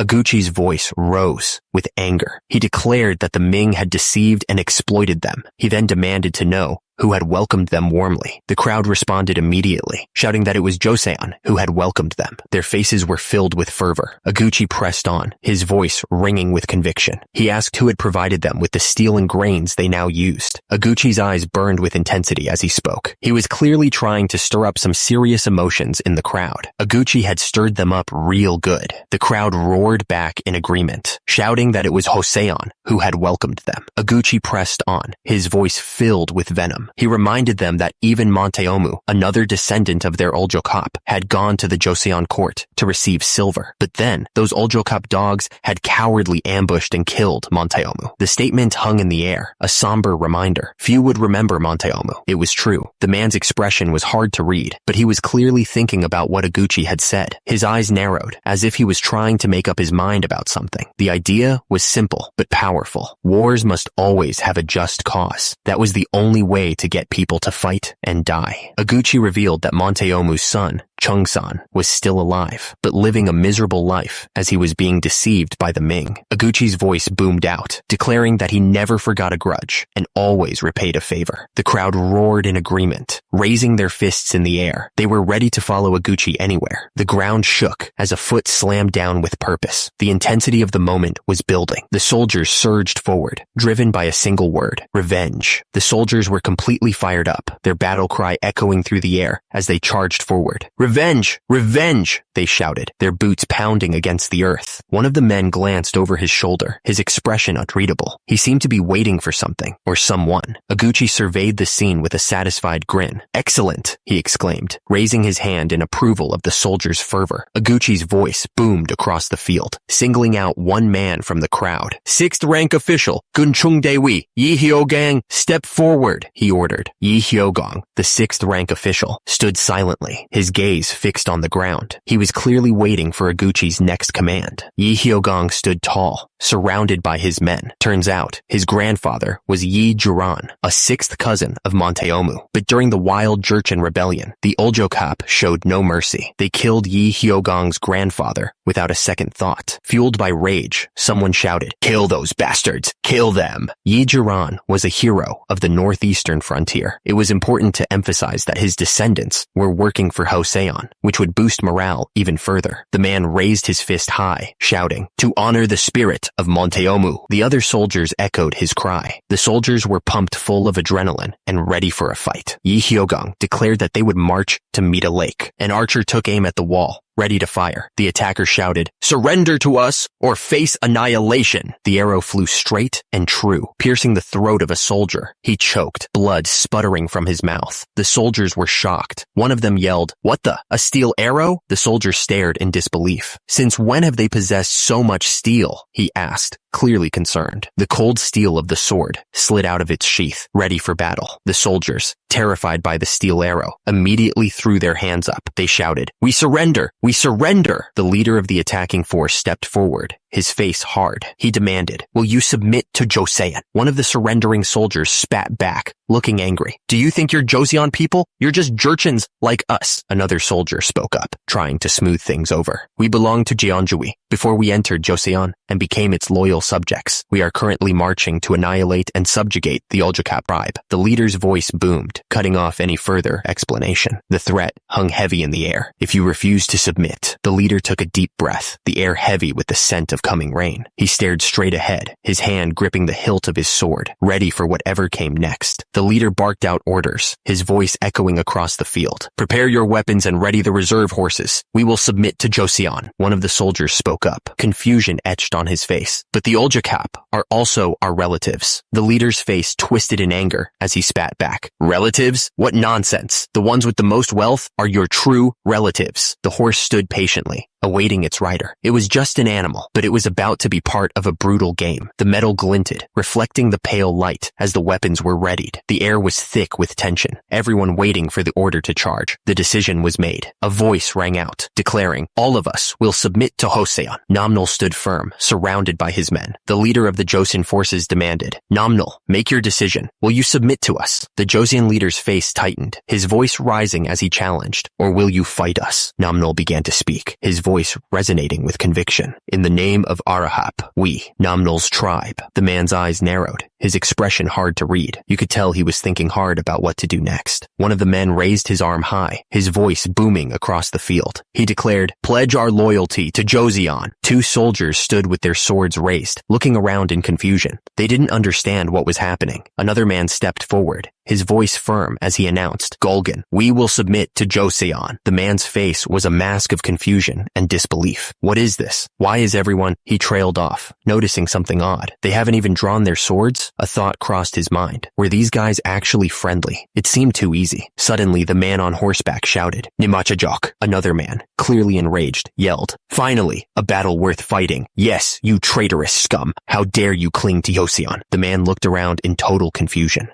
What is this? What's happening? Where are you going? Realizing how bad the situation was, the man knew he had to get out of there. He thought, this is bad. I have to escape. The soldiers gave chase, kicking up dust as they rode hard after the fleeing chieftain. "Over there! The chieftain is escaping," one of them shouted. Suddenly, a massive force slammed into the chieftain. He grunted in pain as the impact knocked the wind out of him. The chieftain was thrown from his horse, tumbling to the ground, dazed and confused. He looked up and wondered what the hell just hit him. Weapons clattered to the ground as the remaining soldiers threw down their swords and bows. "Surrender! We surrender!" they cried out, desperate to end the fighting. The man stared at the bags of food with a look of disbelief. "What is this? Is this what you really eat?" he asked, clearly surprised by the offering. He looked at the bag of oats with disgust. "Moldy oats and rotting barley," he muttered, clearly not impressed by the offering. The woman wrung her hands nervously. "The Wiso disappeared this summer, so we had nowhere to get food for the winter," she explained, her voice filled with anxiety. He listened intently, processing the information. The Wiso, he learned, was a location or supply base that had disappeared, leading to the current food shortages. One of the men spoke gravely. "The Ming eliminated all of the Wiso?" he asked, his voice laced with concern. Another man confirmed, "Yes, according to the gathered testimonies." The report continued, identifying a local leader. It said, the chieftain, Yadangi, of Olmigeo, near the Goyangsong region, was now a key player. The man looked absolutely furious. His face was red with anger. Turns out, the guy had been hoarding grains and refusing to give them out. Because of this, the soldiers from the 6 tribes were suffering. The thing is, those who had submitted were now eating twice as much as normal people. They were packing it away. They were eating like they hadn't seen food in years. It was a bit of a crazy sight. So, basically, they were in a situation where supplies were running short. It wasn't looking good for anyone.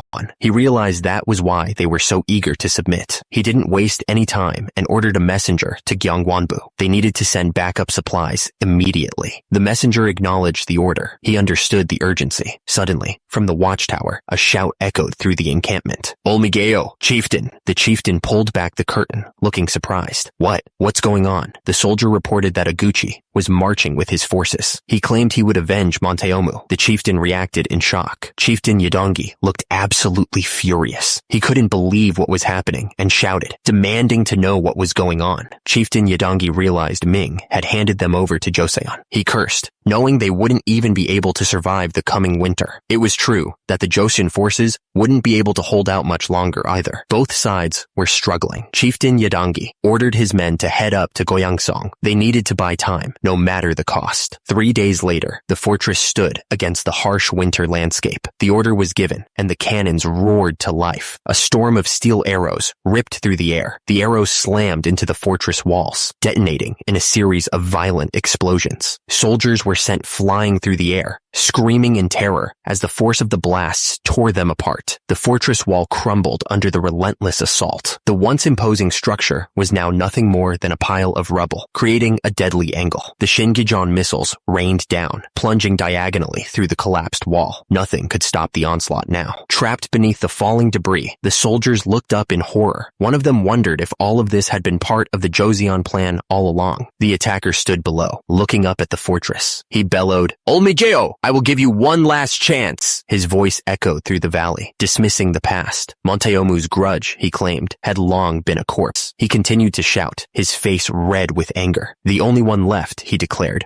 was his relative, Yadangi. From within the fortress, a voice fired back immediately. "Hey, why don't you mention the fact that Monteomu tried to betray us?" The man in the fortress continued, his voice rising in defiance. "Also, Monteomu's son is still alive, so why are you making all this fuss? Chungsan does not follow Monteomu's intentions." The men stood firm, their muscles bulging as they prepared for battle. One of them shouted, declaring that it was the will of the people for the Joseon forces to unite with them. Suddenly, a voice shouted, "Look at that!" The men looked up in shock at what they were seeing. One of them asked in disbelief, "What is that? Is it even possible for a person to carry another person like that?" Another man added, "He's enormous." The Joseon soldiers marched forward, each one carrying another soldier on his shoulders. Their muscles strained with the effort, but they didn't falter. It was a show of strength, unlike anything anyone had ever seen. The sheer power of the display was undeniable, but what caught everyone's attention was the man's physique. The soldier's stomach was split into a perfect six-pack, a sight rarely seen and even more rarely achieved. The sight of such raw power sparked a desire in the other soldiers. One of them, eyes wide with admiration, exclaimed that he wanted a physique like that as well. The muscles rippled and flexed with each movement, a testament to the dedication and training that went into forging such a body. It was the body of a true champion. The man effortlessly lifted another soldier high above his head, a symbol of the incredible strength and discipline that Su Yang was instilling in the Joshin army. The display was a testament to their potential. A feeling of pride washed over the onlookers. Only Joshin, under the guidance of Su Yang, could command such a force of nature. It was a military unlike any other. The soldiers' display of strength had a clear effect on the enemy. One of them looked absolutely stunned, wondering if they could also be thrown around like rag dolls. The chieftain's face was a mask of fury. He was clearly struggling with his decision, caught between pride and self-preservation. Two of the chieftain's men dropped to their knees, begging him to surrender. They valued their lives more than their pride. The chieftain knew his options were running out. If he didn't surrender now,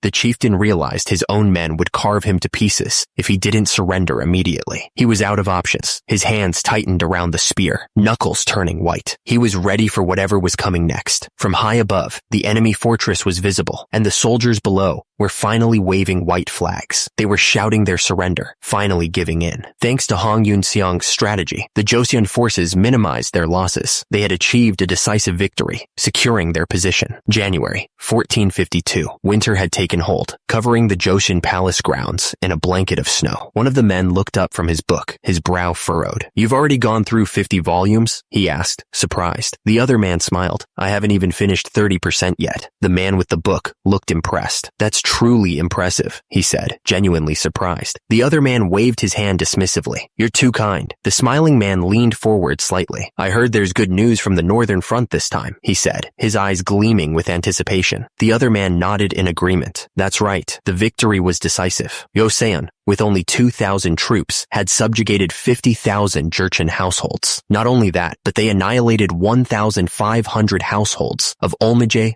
Oljokap, the largest faction to which Yadangi belonged. It was a total victory. The victory had been absolute. Turns out, half of the West Jurchens and wild Jurchens in the north had already asked to surrender. The news spread like wildfire. The man in red smiled, clearly pleased. "Truly remarkable," he said, thinking about the consequences. "This victory ceremony is going to be quite lively." The day of the victory ceremony arrived. The entire palace was covered in snow, making the place look even more majestic than usual. Soldiers lined the courtyard, their breath misting in the cold air. They stood at attention, waiting for the ceremony to begin. The two men walked slowly up the steps, their robes flowing behind them. The ceremony was about to start. Su Yang looked pleased. He knew this victory was more than just a military win. It was a chance to reshape the entire kingdom. A voice boomed out, congratulating everyone. The victory was official. The king spoke, his voice echoing through the courtyard. He declared, "You have avenged Mentemu, who loyally served our nation as the left guard of King Taijong. What a proud and commendable achievement this is." The sound of boots crunching on the snow filled the air. Someone was approaching, and the soldiers stood straighter, anticipating their arrival. A man pushed his way through the crowd, his face twisted with anger. He looked like he wanted to start a fight. Right then and there, Su Yang stood tall, his voice echoing across the courtyard. He declared the crimes of the defeated. "You ambushed and killed Mentemu, a loyal vassal of our nation. You invaded our lands, and you even prepared to raise your spears and swords against our nation,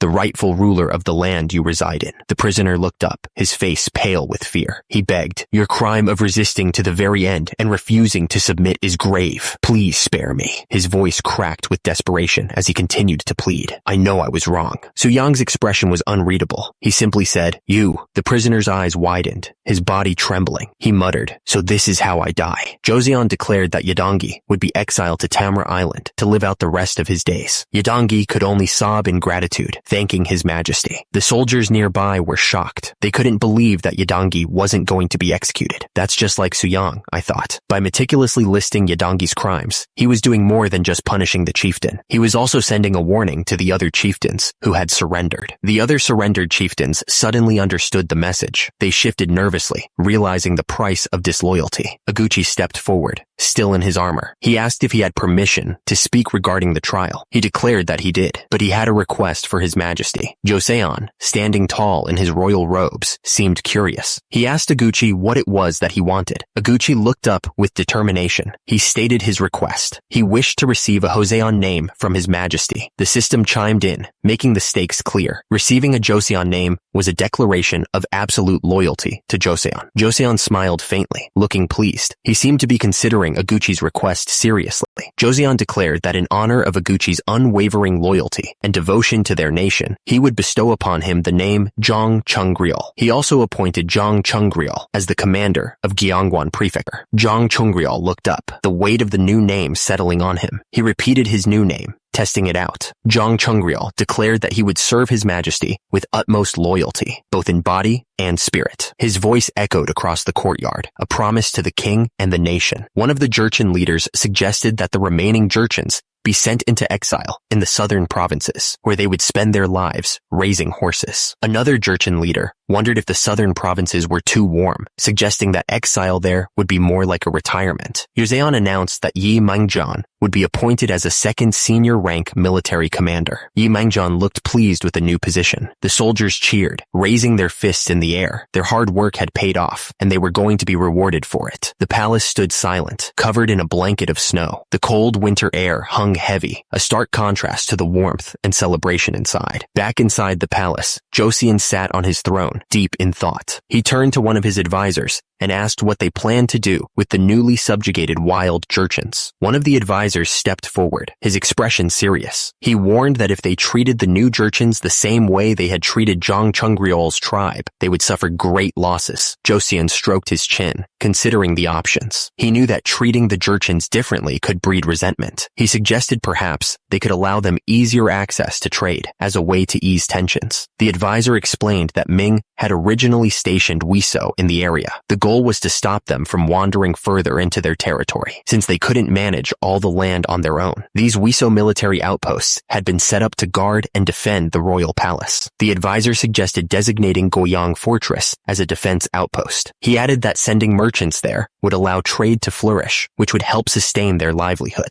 The advisor paused, then admitted that defense outposts alone wouldn't be enough to manage the situation. He trailed off, considering the options. The advisor continued, suggesting they send those who had lost their homes in the war to Goyang Fortress. He also recommended stationing trained soldiers there to keep the peace. The advisor explained that as the population grew, military force would be crucial to maintain control. Fortunately, he said with a smile, he had someone in mind to recommend for the job. The advisor explained that Hong Yun-sung, a 8th rank official and a highly capable military trainer, couldn't be here today. Turns out, he was still in Gyeongwon because of a cold, but he was the one who recently executed the muscle intimidation strategy. Su-young smiled, then ordered that an official decree be sent to Hong Yun-sung. He also wanted medicinal herbs sent for his recovery, and that Hong Yun-sung be assigned to Goyang Fortress. The man looked confused and questioned the mention of the muscle intimidation strategy. He clearly didn't understand what that meant. The man thought to himself, the fact that this might become an official military strategy was terrifying. He was clearly not a fan of the idea. Far away from the court, Gyeongwon Prefecture stood tall. It was a place of duty, and soon, a place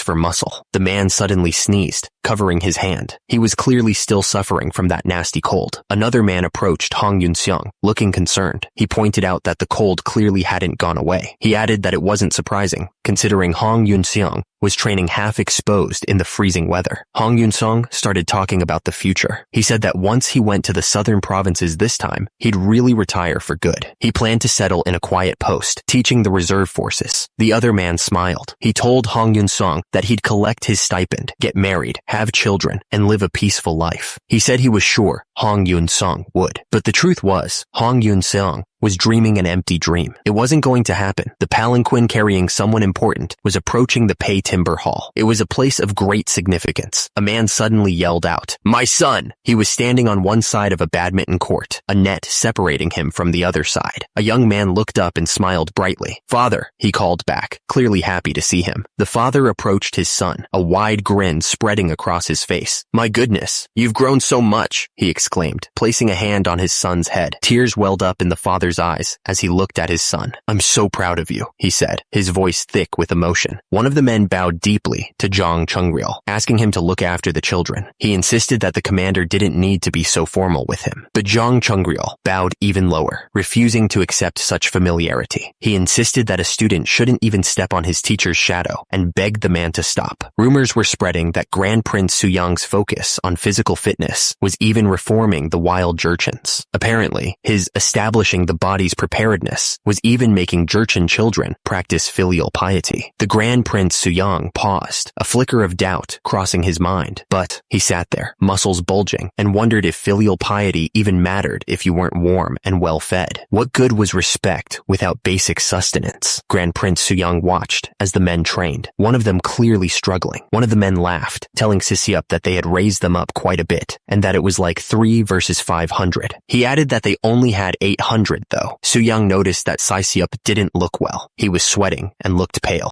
Now that he thought about it, Grand Prince Suyang realized that the other scholars didn't look well either. They were all pushing themselves too hard. Grand Prince Suyang's eyes widened as a thought suddenly hit him. He was starting to understand what was happening. He wondered if someone wasn't following the special meal day tradition. Even he always kept special meal day sacred. Sisiup had mentioned that filial piety was easy when you're warm and well fed. It seemed like today called for golden pyramid training. Suyang realized he'd need to manage Sisiup's mental state sometime soon. He made a mental note to check on him later. The building stood tall and silent. The wind howled around it, adding to the cold. 2 men sat at a table, chatting. One of them said it was really cold today, and that it felt even colder because of the wind. The man looked up, thinking about something. Or maybe they were just... Suyang was working hard, lifting weights. He noticed he was losing heat faster than usual. Suyang kept lifting, even though sweat was pouring down his face. He was determined to get stronger. Shang Samun watched Suyang lift weights. He wondered why Suyang was focusing his efforts on heavy lifting instead of rewriting the historical texts. Shang Samun was clearly not impressed. He thought it was ridiculous that Suyang was pouring his energy into heavy lifting. Suyang smiled as he saw Shang Samun. He asked him when he had arrived and then explained that consistency was key to prevent muscle loss. Suyang was thinking about the strategic needs of the nation. Since they were already revising the history of Goryeo, he figured it was a good time to ask about something else. Suyang wondered if there were records of the Jin dynasty. He figured that reviving something from the past might be useful. Suyang explained that in the early Joseon period, most people didn't even know about Balhae. Even the history of Goryeo barely mentioned it. Balhae once had vast territories, but it was eventually destroyed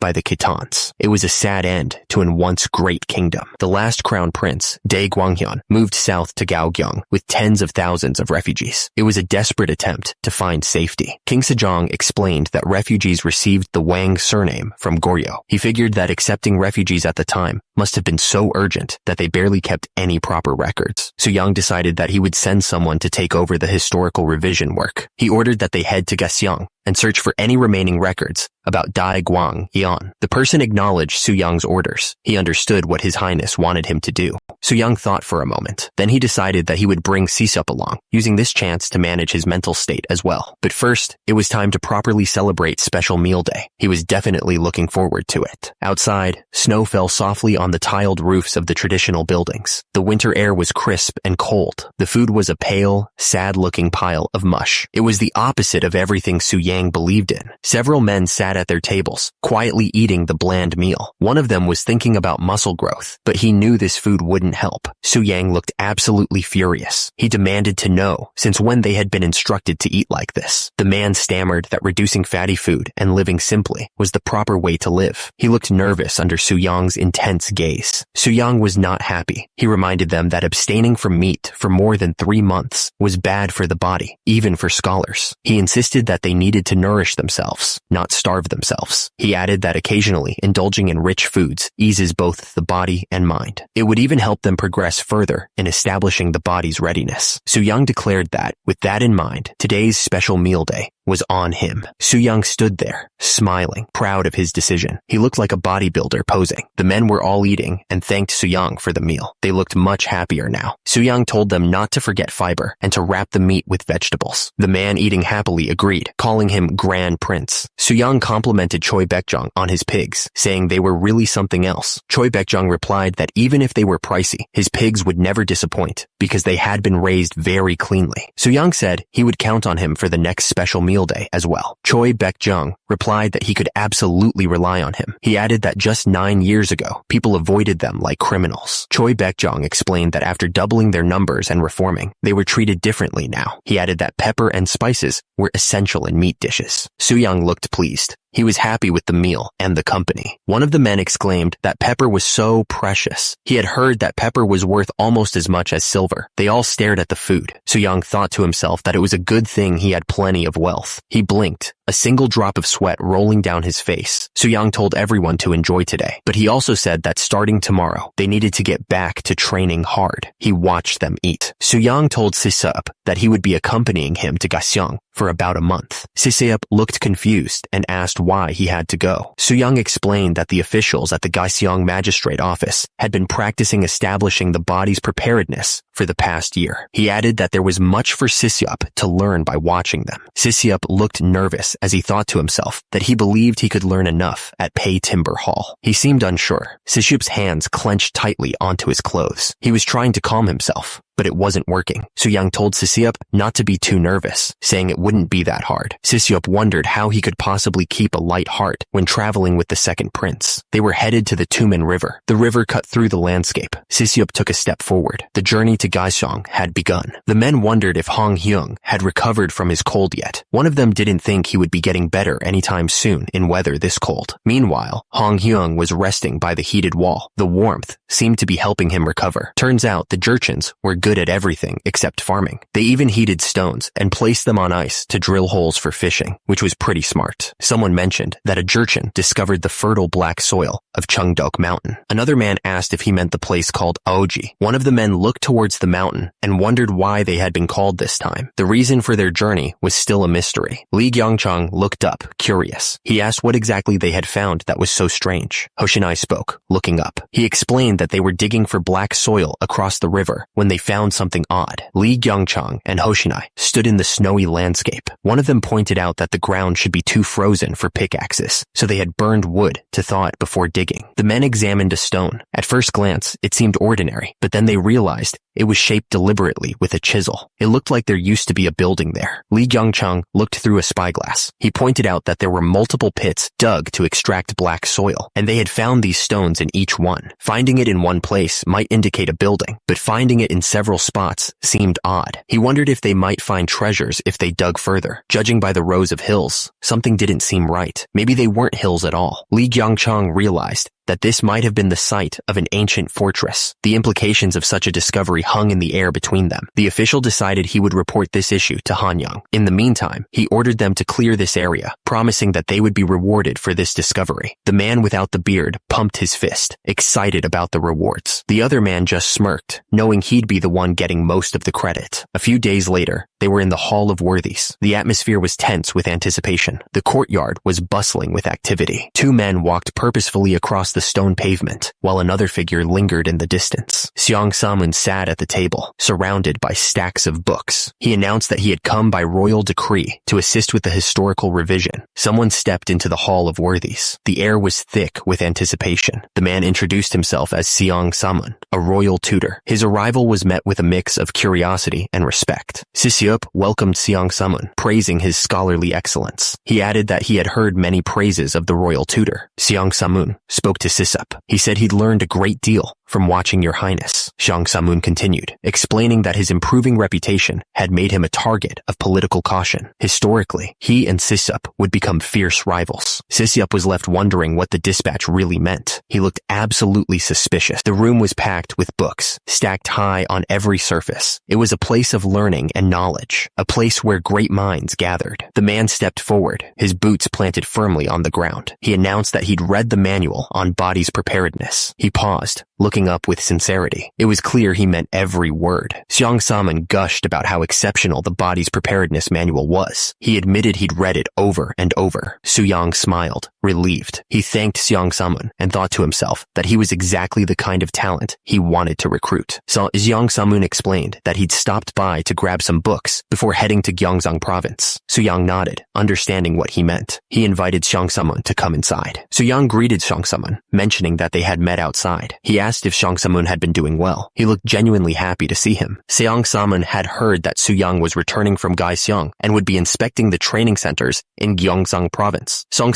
Saman added that he'd also received a royal decree and would be heading to Gyeonggang soon himself. Xiang Saman explained that His Majesty had sent a royal tutor to help with the historical revisions while he was away. He seemed grateful for the help. Su Yang smiled, hearing that body's preparedness had spread widely in Gyeonggang. He was glad that so many people had started practicing it. Gyeonggang looked like a peaceful city from above. Turns out, there were still problems brewing beneath the surface, remnants of the old dynasty that just wouldn't disappear. This caused discrimination when it came to getting ahead, making the atmosphere in Gyeonggang very different from Hanyang. The attacker swung his weapon down on the other man. Xiang Samun mentioned Gyeonggang. He added that he had a friend named Han Myung-hoi working there as a gatekeeper. Su Yang listened carefully, processing what Xiang Samun had just told him. He seemed to be considering the implications of this information. Xiang Samun said that he'd seen Han Myung-hoi before. He recalled that Han Myung-ho was small and weak and had struggled with body's preparedness. Su Yang realized why Han Myung-ho hadn't been mentioned in the letters from the officials in Gyeonggang. He finally understood the reason for the omission. Turns out, being born prematurely, Han Myung-ho probably faced exclusion during body's preparedness training. He was likely being left out because of his physical condition. Song Samun announced that he was taking his leave since he had arrived. He seemed eager to get going. Su Yang told them to take good care of the historical revision in his absence. He seemed to trust them to get the job done. The month was March, 1452.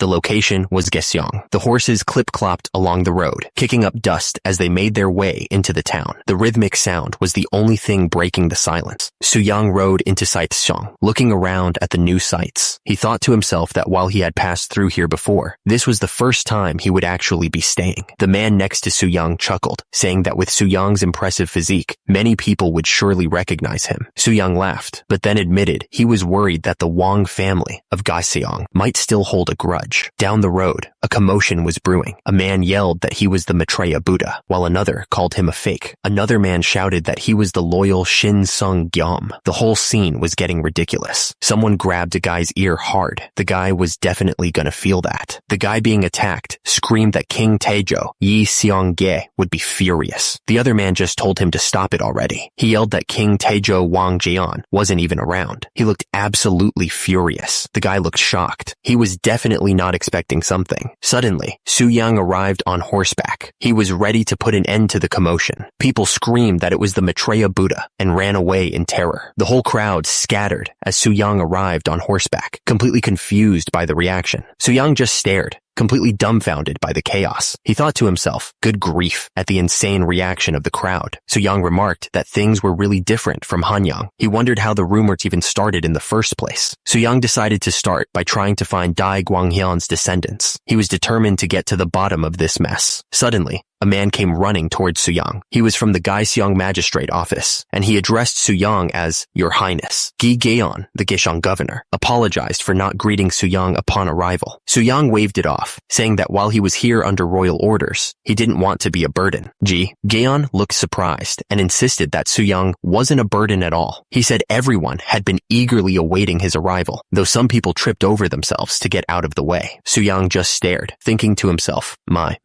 at the governor's over-the-top reaction. Su Yang flexed his muscles, clearly enjoying the attention. He thought the governor was being so sincere when it came to scholarship. The lady sighed, looking down with a complicated expression. She was truly moved, or at least, that's what she wanted people to think as Su Yang continued to flex. Things had calmed down after some commotion. It was time to get back to the matter at hand. The historian pointed out that the records showed Dai Guanghyun had come under King Taejo's command. He added that Dai Guanghyun was even granted the surname Wang. The man admitted that finding Dai Guanghyun's descendants wouldn't be easy. He honestly didn't even know where to begin looking. He thought about how, over 2 years, King Sejong had ordered the Wang lineage erased. The task seemed impossible. King Sejong had ordered all royal portraits of Goryeo kings and queens destroyed. It was a systematic erasure of history. He explained that the portraits were burned and their statues buried. It was a deliberate attempt to erase a dynasty from memory. He continued, saying that any traces of the Wang lineage had become nearly impossible to find. But then he remembered something. A man named Ji Wuji had been reported to be of the Wang lineage, and he had been taken into custody. The speaker explained that His Majesty had appointed Ji Wuji as the deputy ritual officer of Sunghwa Jon.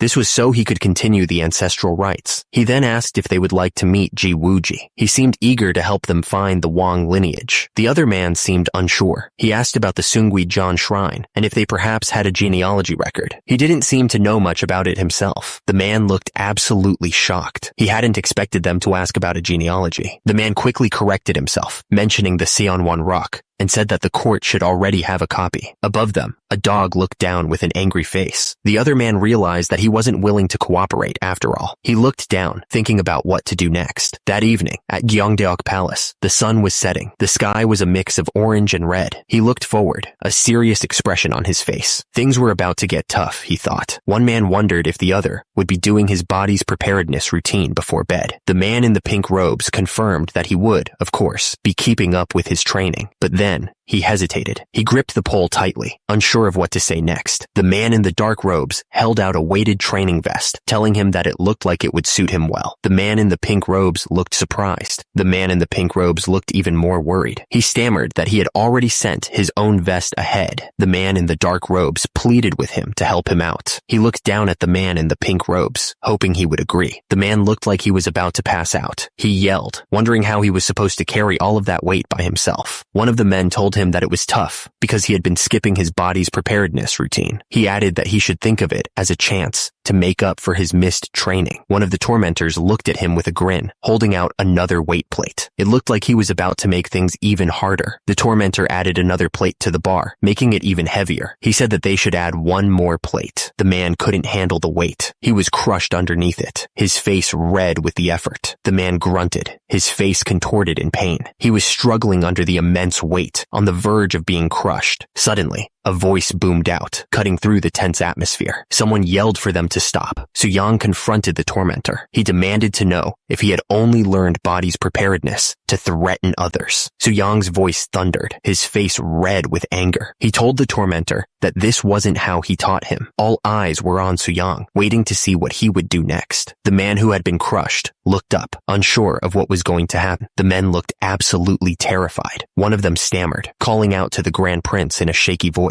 They scrambled to their feet, bowing repeatedly. They apologized sincerely, promising it wouldn't happen again as they resumed carrying the heavy objects. The man who had been crushed looked up, relief washing over his face. He thanked Soo-young profusely, mentioning his small frame and weak stamina. Soo-young's expression shifted as he took in the scene. He realized that this was a guy who was being excluded. A thought struck Soo-young. He wondered if this was Han. He stared down at the man. He realized he was right. Soo-young confirmed that it was Han Myung-ho and told him to get up. Han Myung-ho looked up at Soo-young, relieved. He thanked him for the help. Soo-young then asked him why he wasn't doing the body's preparedness training. Han Myung-ho looked embarrassed. He explained that he had tried the training for a few days, but didn't feel any better. Soo-young looked down at him. He explained that people start strong, but get lazy, so they have to try to be as careful later as they were at first. Han Myung-ho looked stunned. He hadn't expected such a wise statement. Soo-young taunted Han Myung-ho, asking him how it felt to hear his future eulogy so early. Han Myung-ho's eyes widened slightly, showing his shock at Soo-young's words. Han Myung-ho stammered, explaining that it was actually what he always hoped to live by. Another man chimed in, dismissing Han Myung-ho's efforts and saying that 3 days was the best he could do anyway.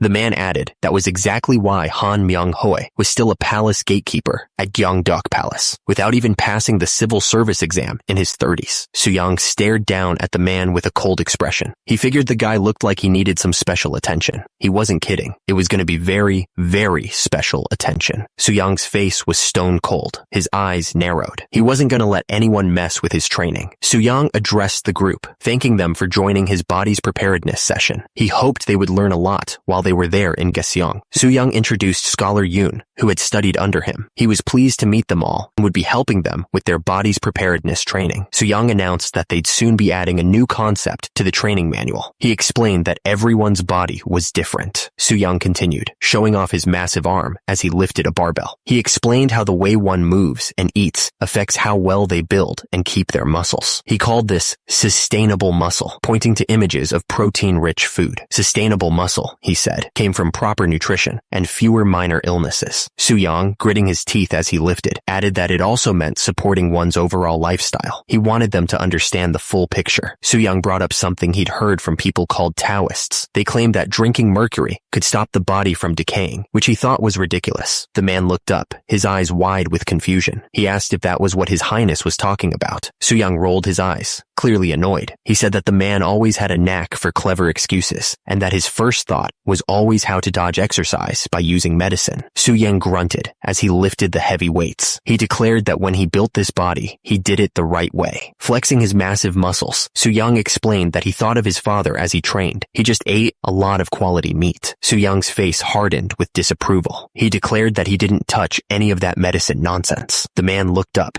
stammering nervously. He agreed weakly, clearly intimidated by Soo-young's intensity. The training grounds were ready, the buildings clean and orderly. Soo-young announced that it was time to start the body's preparedness training. Soo-young watched the trainees closely. He asked if there was something wrong with those two in particular. Scholar Yoon explained that the younger one had been studying at Pumber Hall for a year and was showing promise. The older one, though, was just being ignored. He added that the older one was Han Myung-ho. Scholar Yoon continued, saying he'd tried to persuade Han Myung-ho several times while he was in Gaesong, but gave up. He added that Han Myung-ho really had no persistence. Soo-young pulled the weight up with a massive grunt. He was putting his all into this lift. Soo-young watched with admiration. He complimented the trainee, saying there was no wasted movement in that deadlift, and that the back had such a perfect arc. The trainee smiled, but shook his head. He said he still wasn't there yet. Soo-young grunted in encouragement. He clearly wanted the trainee to keep going. The trainee gritted his teeth and lifted the weights. He was clearly putting in a lot of effort. The trainee let out a yell as he tried to lift the massive weights. He was putting everything he had into this. Soo-young watched the trainee closely, telling him not to recoil and to keep it smooth. The trainee said he was close to his limit. Soo-young asked how long the trainee had been training in body's preparedness. The trainee replied that it had been about 7 months, he thought. According to historical records, Han Myung-ho was born prematurely. It was a detail that Soo-young found interesting, but the records also stated that he wasn't actually weak. Turns out, Han Myung-ho drank well and rode horses. The man rode his horse hard, kicking up dust as he sped across the landscape. He had been quite active back then. Soo-young looked at him suspiciously.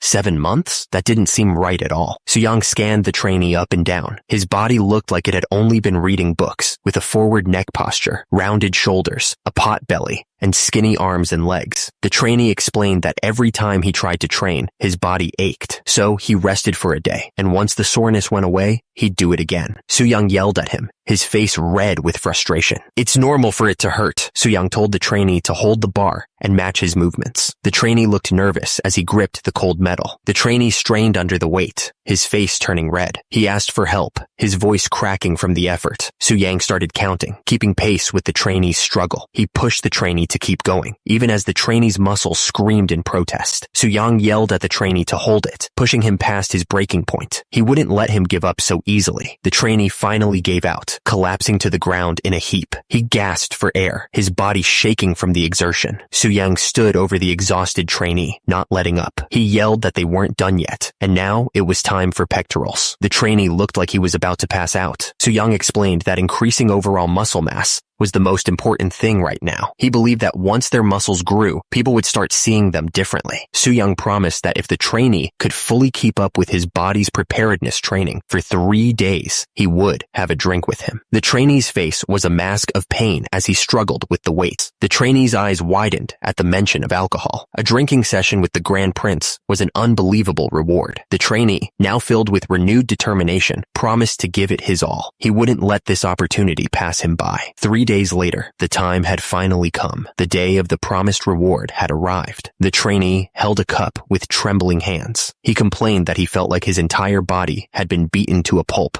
after the brutal training. Soo-young told him that was proof he had trained properly. He had prepared plenty of protein-rich food to go with the drinks. Soo-young urged him to eat up. Then he mentioned that he had heard the trainee was friends with Kwon Ram. Han Myung-hoi confirmed that was right. He was friends with Kwon Ram. He asked if Kwon Ram had mentioned him, and if Soo-young wasn't from a prestigious family. Han Myung-hoi asked why his friend hadn't taken the lesser exam yet. The other man started to reply that he had taken the scholar exam 2 years ago, but then trailed off. The lesser exam had become a madhouse lately. The competition was fierce, making it hard to even think about taking it. These days, strong, well-built, and highly educated men were flooding into the scholar exams. The speaker was clearly intimidated. The man felt like someone like him didn't stand a chance against the new wave of competitors. He was surrounded by strong, capable men. Soo-young pointed out that those were his students. Han Myung-hoi was shocked and asked him to repeat what he said. Soo-young explained that his students had simply balanced the body's preparedness training with their studies. He then told the man to quit his job and come study at Pei Timber Hall, opening up an opportunity for him. The man looked completely shocked by the offer. He was already 40, so he wondered if it was too late for him to start studying again. Soo-young reassured him that age and circumstance didn't matter when it came to learning. The man seemed to be overflowing with ambition, thinking about becoming the Grand Prince's student. It was clear that the man was overflowing with ambition. Soo-young thought that as long as that ambition was kept in check, he'd be a promising asset. The location shifted. The sign read, Governor's Office. The building seemed to echo with disbelief. Someone had just said something outrageous. The search for the Wang family was proving fruitless. But suddenly, the man at the center of the table had an idea.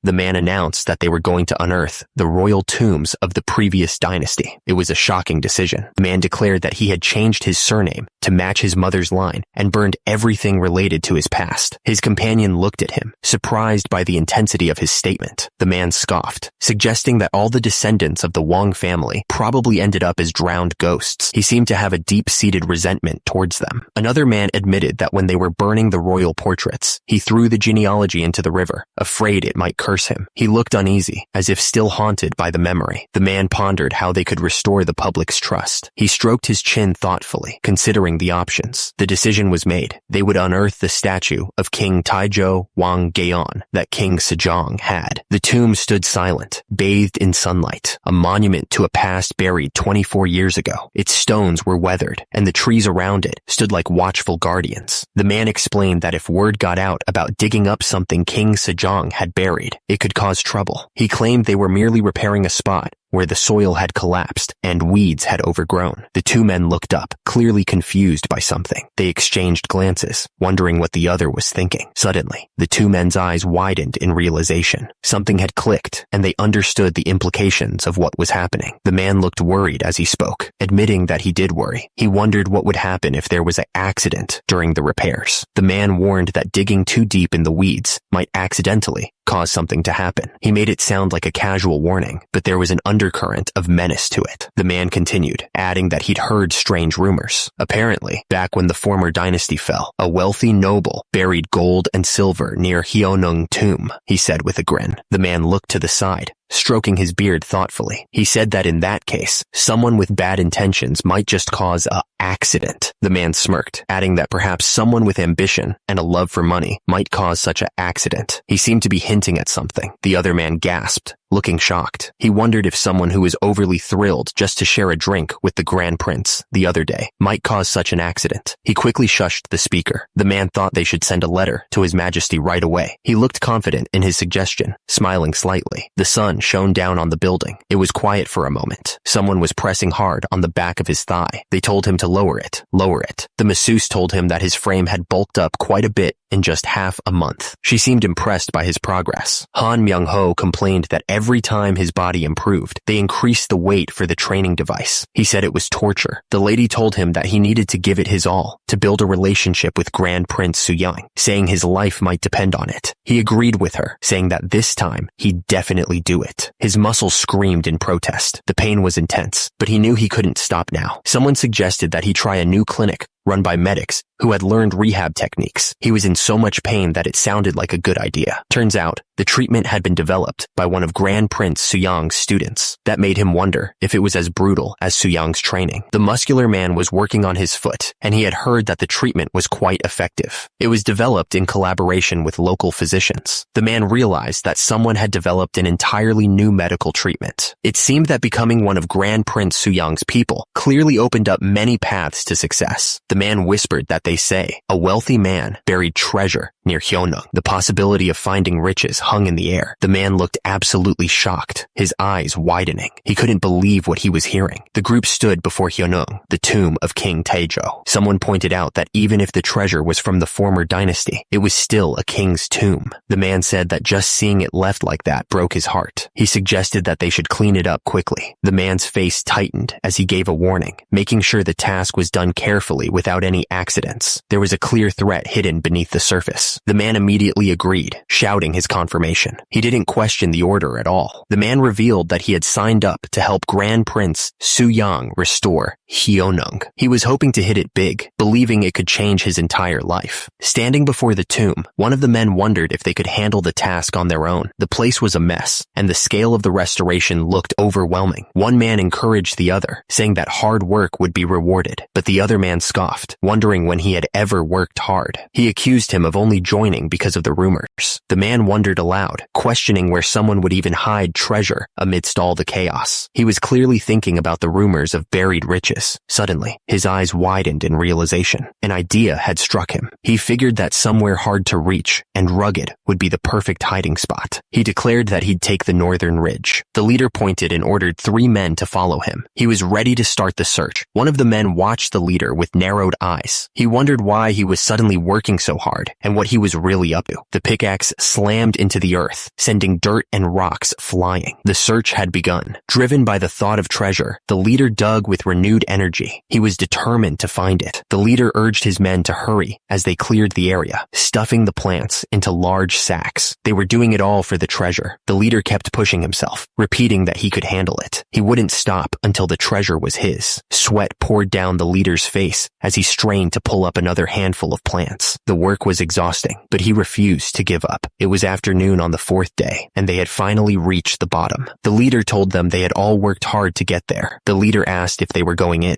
One of the men replied that he would check for any roots that might be left, and then he would go in. One of the men suggested that they have some rice wine before they start. He seemed pretty eager about it. The man touched the soil. He noticed that the color was slightly different. The texture wasn't quite the same either. The leader realized that the treasure was really there. He looked around, a smile spreading across his face. The leader's face was intense as he reminded the others about their agreement. He wasn't about to let them forget that he was owed half of whatever they found. The shovel plunged deep into the earth, each strike echoing in the confined space. Dirt and rocks flew as they continued to dig, driven by the promise of what lay beneath. The leader, shovel in hand, looked at the others with a wild grin. He asked if they were ready to finally see the treasure they had worked so hard to find. With renewed vigor, the shovel plunged into the earth again, scooping up the last layer of soil. The anticipation was almost unbearable as they neared their goal. The man stared in disbelief, his eyes wide with shock. The word treasure escaped his lips as he gazed upon what they had uncovered. The man from the governor's office looked up, his face flushed with excitement. He exclaimed that it was time to finally see the treasure. Time seemed to slow down as the moment drew closer. The anticipation was almost unbearable. From deep within the hole, one of the men shouted that they had found something. Their hard work had finally paid off. One of the men stared at the discovered object in disbelief, wondering what the heck it was. He told the others to just get it out of the hole. Under the cover of darkness, they slowly lifted the object with extreme care. They didn't want to damage whatever it was. The men strained against the ropes, chanting together as they pulled. They worked to carefully lift the heavy object out of the hole, taking their time. Suddenly, a man appeared, holding a torch high. He demanded to know who was there and what they thought they were doing. The digger's eyes went wide. He cursed under his breath, wondering who could be out there at this hour. Footsteps pounded closer. The attacker screamed that the digger was a filthy animal. He grabbed the digger and started punching him. Young was sound asleep when someone started calling out to him. He was addressed as the voice grew more frantic. panic, begging Grand Prince Suyang to wake up. Whoever it was sounded really worried. Suyang got up and saw a man kneeling before him. He demanded to know what was going on, mentioning Hyunung. The messenger looked up, his face full of panic. He blurted out that there had been a robbery at Hyunung. Elsewhere, a man smiled, clearly pleased by the news. He thought to himself that Suyang had been baited. A voice shouted from inside the building, ordering everyone to get ready at once. They were heading to Hyunung immediately. Under the dark sky, two men rode as fast as they could through the forest. The sound of their horses' hooves echoed through the night. The man with the torch spotted the thief and started yelling at him. He called him a filthy bastard and a thief. The attacker grabbed the thief's face, his grip tight and painful. The thief's face twisted in agony. The thief screamed, clutching his face in pain. He begged someone to help him as the fight continued. Suddenly, a voice boomed out, demanding to know what the hell was going on. The shout echoed through the tomb site.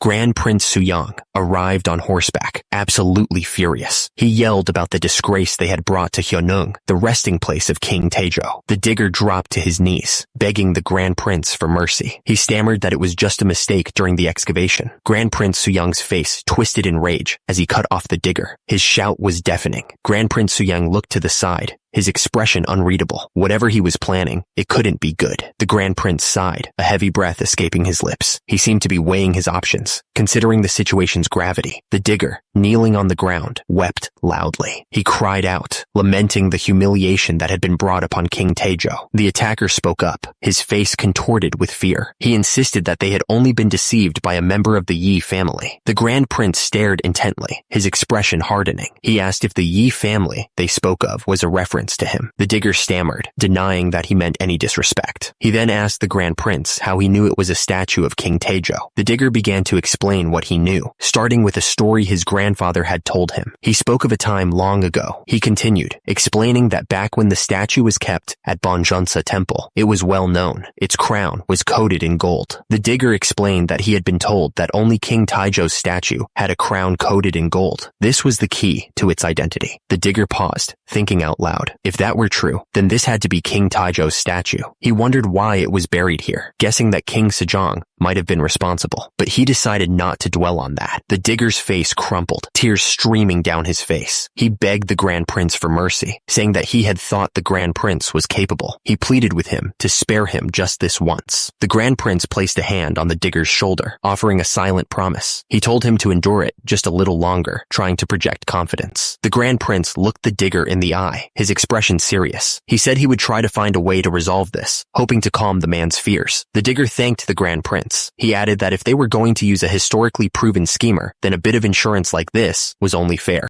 The digger's eyes narrowed, a hint of calculation in his gaze. He repeated that if they were going to use a historically proven schemer, then a bit of insurance like this was only fair. The Grand Prince declared that they should take him to the governor's office for now. The sun was rising, casting a golden glow over the landscape as they prepared to leave. The Grand Prince, surrounded by his guards, made it clear that damaging the great king's statue was not something he'd take lightly. He warned the digger that he wouldn't get off easy once he was released. The digger's face was bruised and swollen, sweat dripping down his forehead. The Grand Prince's words hung heavy in the air. Did he really think he could live in Gyeongsang after committing a crime like this? The digger, now face to face with the Grand Prince, stammered and begged for mercy. He pleaded with the Grand Prince to exile him as the harshest punishment he deserved. The Grand Prince considered the digger's words, a thoughtful expression on his face. He reminded the man that exile would mean being sent to Gyeongwon, in the northernmost part of Hamgyong province. The digger's eyes widened, his face contorted in terror. He understood the full weight of the Grand Prince's words and shouted that he understood the punishment. The digger, face still bruised, looked up at his ally, relief washing over him. At least he wasn't going to die, which was a lot better than he'd expected. A few days later, the Grand Prince arrived at the governor's office. Compared to the favors his ancestors had received, this whole situation was nothing. The governor clasped his hands together nervously. He had heard that King Taejo's statue was damaged and offered gold to repair the cracks. The gold was far more than what was needed for repairs, he admitted. He happened to have collected quite a bit over time. There was something he'd like to request of the Grand Prince. Originally, King Taejo's statue was a symbol used to mark the beginning of the Lantern Festival through a ceremonial rite. The governor hoped that right could be allowed again. The Grand Prince grinned, announcing that he would summon Wang Wuji, a descendant of King Goryo, to the governor's office. The dog-like creature behind him appeared to be crying. The Grand Prince assured the governor that Wang Wuji would oversee the ceremonial rite to mark the start of the Lantern Festival, so there was nothing to worry about. The governor looked truly grateful. The governor hesitated for a moment before mentioning that he had a request too. The Grand Prince asked if he was referring to the books he had inquired about before. The governor explained that at a recent gathering, a descendant of the Wang family gave him his genealogy and handed over several books. He said they were materials collected by his ancestors. The Grand Prince, Kum, looked at the books, realizing they contained records of Balhae, collected writings of the Sacred Kingdom, and records of Yangon State. It wasn't a massive collection, but it was enough to compile a history of Balhae. The Grand Prince's eyes widened slightly, his brow furrowing with a mix of surprise and curiosity. He was clearly taken aback by what he was about to see. The book was labeled Wang Family Genealogy, a document that had been thought lost to time. It was a major find. The governor looked at the Grand Prince and asked how he'd managed to gather all of this information. He said everyone had thought it was all lost in the past. The Grand Prince joked that maybe something important in the book had helped it escape the flames, or maybe it just floated up from the river. He was clearly being sarcastic. Since things had worked out well, the Grand Prince suggested they should laugh about it. The tension in the room eased slightly. 10 days later, he admitted that he had dug up the statue of King Taejo. It was the same statue that the retired king had ordered buried. He must have known he was in deep trouble. The digger looked at what he had done. He realized he deserved exile, or even the harshest punishment for what he'd done. He was terrified that Grand Prince Suyang would be disappointed in him. The thought of failing the Grand Prince clearly terrified him, and now he was suddenly being summoned to the royal palace. He didn't know what to expect, but it couldn't be good. The retired king was calling for him. Maybe it wasn't for a harsh punishment. He dared to hope that things might not be as bad as he feared. The dig site leader stood on the ridge, sweat dripping down his face. He was clearly nervous about what was about to happen. The dig site leader was being summoned to Hanyang. The city seemed calm, but he knew trouble was brewing. Another man approached the dig site leader and told him he was a bit early. He added that the retired king would be arriving shortly. The dig site leader stammered in response, confirming that he understood. The dig site leader bowed deeply, trying to show respect. He was terrified of what was coming next. A new voice spoke, asking if he was Myung-ho of the Cheongju Han family. Myung-ho confirmed his identity before being asked who the other man was. The dig site leader looked up in shock as the man approached. He realized it was Huang Hui himself. Myung-ho bowed deeply, stammering that it was an honor to meet him. Huang Hui reached out and took Myung-ho's hands in his own. He said that Myung-ho had a very good face, staring intently. Huang Hui smiled, a creepy look in his eyes. He told Myung-ho that if he could just clear his mind of distractions, he would be excellent. Myung-ho looked back, confused. Huang Hui continued, saying that he knew everything. He added that Myung-ho would be following in his footsteps soon, working until the day he died. Myung-ho was clearly unnerved by the strange prediction. Huang Hui's face loomed closer, his expression suddenly serious. He asked Myung-ho if he was ready to face the consequences for the terrible act he had committed. Myung-ho's eyes widened in terror. He looked absolutely shocked. The retired king looked down at Myung-ho, who was kneeling on the stone floor. He said he had heard Myung-ho had committed a terrible act, his voice full of accusation. The retired king's face filled Myung-ho's vision, his eyes narrowed and intense. He asked Myung-ho if he was ready to face the consequences of his actions. Myung-ho's eyes widened, sweat beading on his forehead. He stammered, asking what the retired king meant, his voice barely audible. The retired king gestured to Prime Minister Huang, who stood beside him. He asked Myung-ho if he was already exchanging greetings with Prime Minister Huang, his tone laced with sarcasm. Myung-ho quickly bowed his head, greeting the retired king. He apologized for keeping him waiting so long, his voice trembling.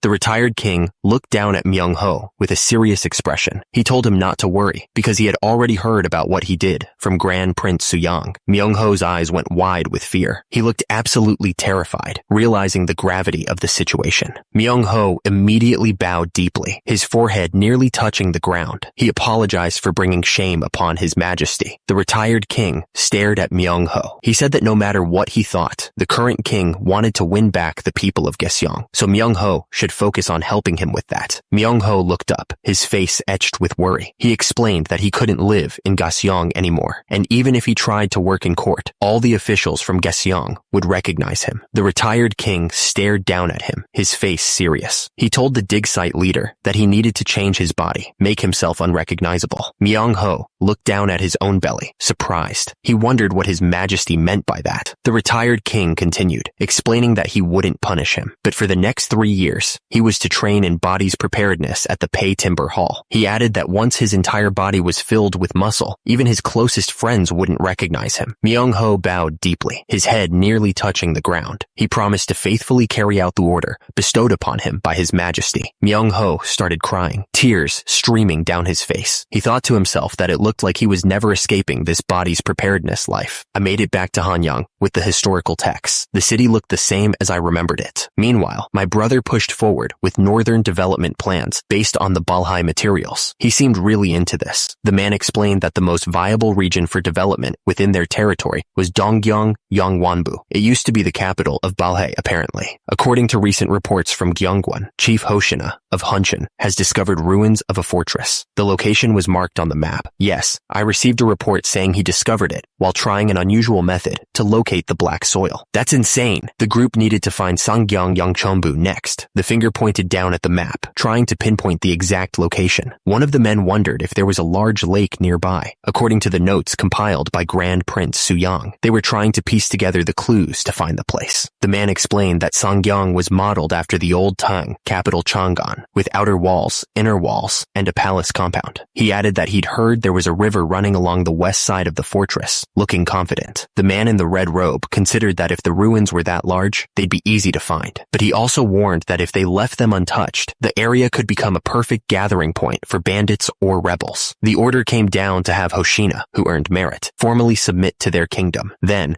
they were to map out the small towns along the northern frontier. The hand pressed the pin firmly into the map, marking their next target. It was time to move forward with bringing the Jurchens under their rule. His Majesty, the retired king, looked directly at his advisors. His expression was stern as he ordered them to move forward with bringing the Jurchens under their rule. The officials bowed deeply, showing their respect. They accepted His Majesty's command without question. That workout hit the spot. The muscles were burning, but in a good way. So good. He loved the feeling of his muscles working. It was the best feeling in the world. Suyang worked out on the weight machine. He felt great. He said that working out back in his own home felt different. Suyang kept lifting weights. He said that it was more enjoyable exercising with his friend again after so long. Suyang wiped the sweat off his brow. He said that not many people would volunteer to pioneer the harsh northern frontier. Suyang smiled slyly. He asked if they had forgotten the scheme that his father and he had come up with. Suyang worked out as he spoke. He said that so far, over 80 petitions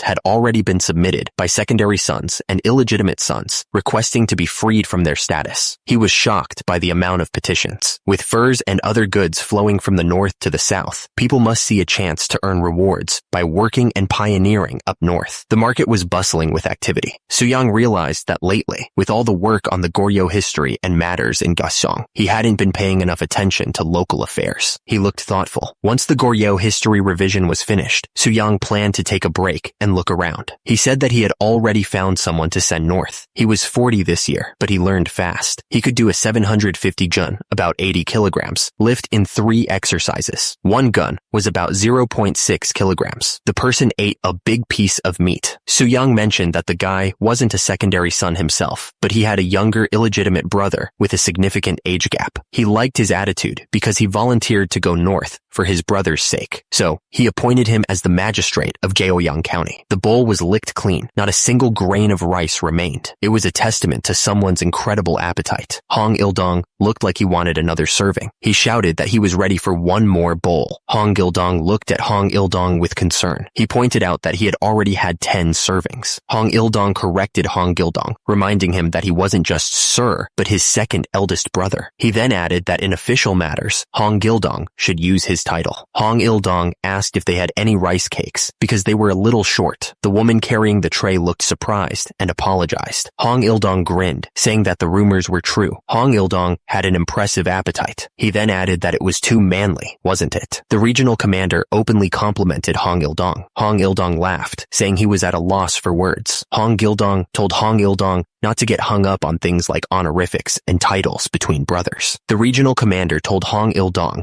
that if he trusted him and followed his lead, there was no reason why he wouldn't rise to the rank of chief ranging official someday. He added that Hong Il-dong resembled him more than his eldest brother, so he should focus hard on his body's preparedness training. The man grinned, agreeing with whatever was just said. He seemed pretty excited about it. The commander asked who was temporarily in charge of Gaoyang County at the moment. He looked serious, waiting for an answer. The commander announced that Hong Yun-sung had been appointed for the battle at Gaoyang Fortress because of his sharp strategy and quick thinking. He added that Hong Yun-sung's background was different from theirs. The man grinned, saying it would be perfect to make Hong Yun-sung his sworn younger brother. He thought it was a great idea. Far away, two figures stood overlooking Gaoyang Fortress. The fortress loomed in the distance. One of the men looked like he was about to lose it, wondering when the new magistrate would show up. He added that the cold weather was coming soon, and he didn't know how they would finish the repairs in time. The other man agreed that he knew what he meant. He said that the winter weather was already making him nervous. The first man asked if he was really that nervous. He wondered if he wasn't planning to transfer to the warm southern region in a year anyway. The man thought about how his muscle intimidation strategy to catch a cold on purpose ended up trapping him there instead. He was stuck. Grand Prince Suyang was still trying to keep up the act. To keep faking a cold, he needed to look feverish, even if it meant doing push-ups, but that was nearly impossible in a freezing region like this. He was really working up a sweat just to look sick. This time, he swore he'd retire for real and move to the warm southern provinces. He called out to see if anyone was around, and someone answered. The commander wondered if Suyang wasn't over that cold yet, even though the battle at Gaoyang Fortress ended a whole month ago. He looked at Suyang suspiciously. Suyang apologized to the commander. The commander said that His Majesty had sent him something himself.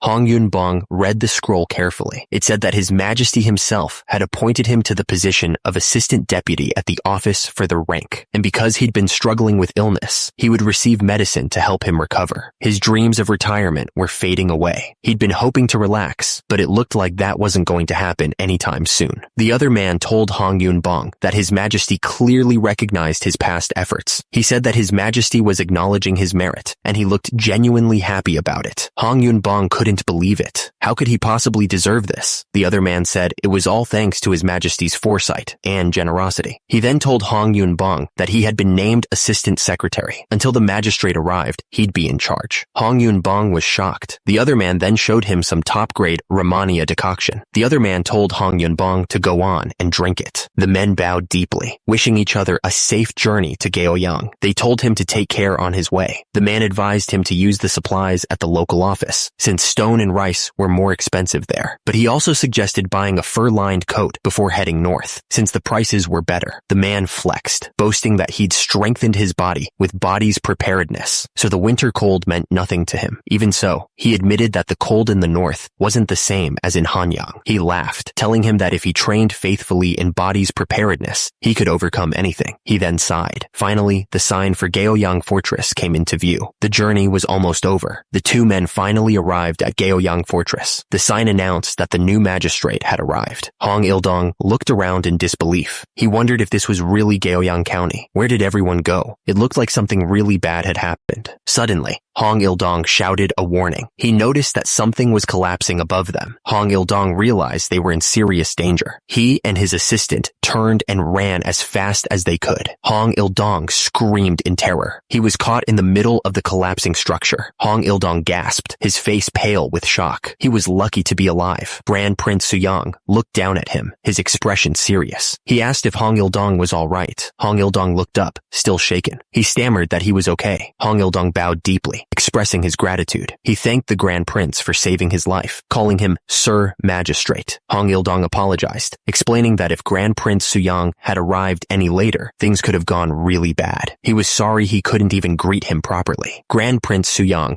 gestured for Hong Il-dong to follow him. He said they should move somewhere safer first. They arrived at what was left of a building. Grand Prince Suyang apologized for the state of the temporary office and asked him to come inside. A man with a headband stepped forward. He introduced himself as Hong Yun-song, an assistant secretary who had been temporarily handling things. Hong Il-dong replied that Hong Yun-song must be very busy. He introduced himself as the newly appointed magistrate of the region. The damage was extensive. It wasn't just the walls that needed fixing. The whole place was a mess. The land needed so much work. They needed to build houses and clear land for farming. The problem was they didn't have enough people to get it all done. Grand Prince Suyang sighed and said the Jurchens, who were supposed to help, were starting to complain and weren't working together. But he told them not to worry, because body's preparedness would solve everything. Hong Il-dong looked confused. He tilted his head and wondered what Grand Prince Suyang meant by body's preparedness. Grand Prince Suyang was sure of himself. He declared that every problem could be solved with body's preparedness. Hong Yun-seong smirked. He seemed to know something the others didn't. Early the next morning, the air was crisp and cool. Grand Prince Suyang stood before the group of men, his red robe standing out against the landscape. He demanded to know if everyone had gathered. Suyang grinned,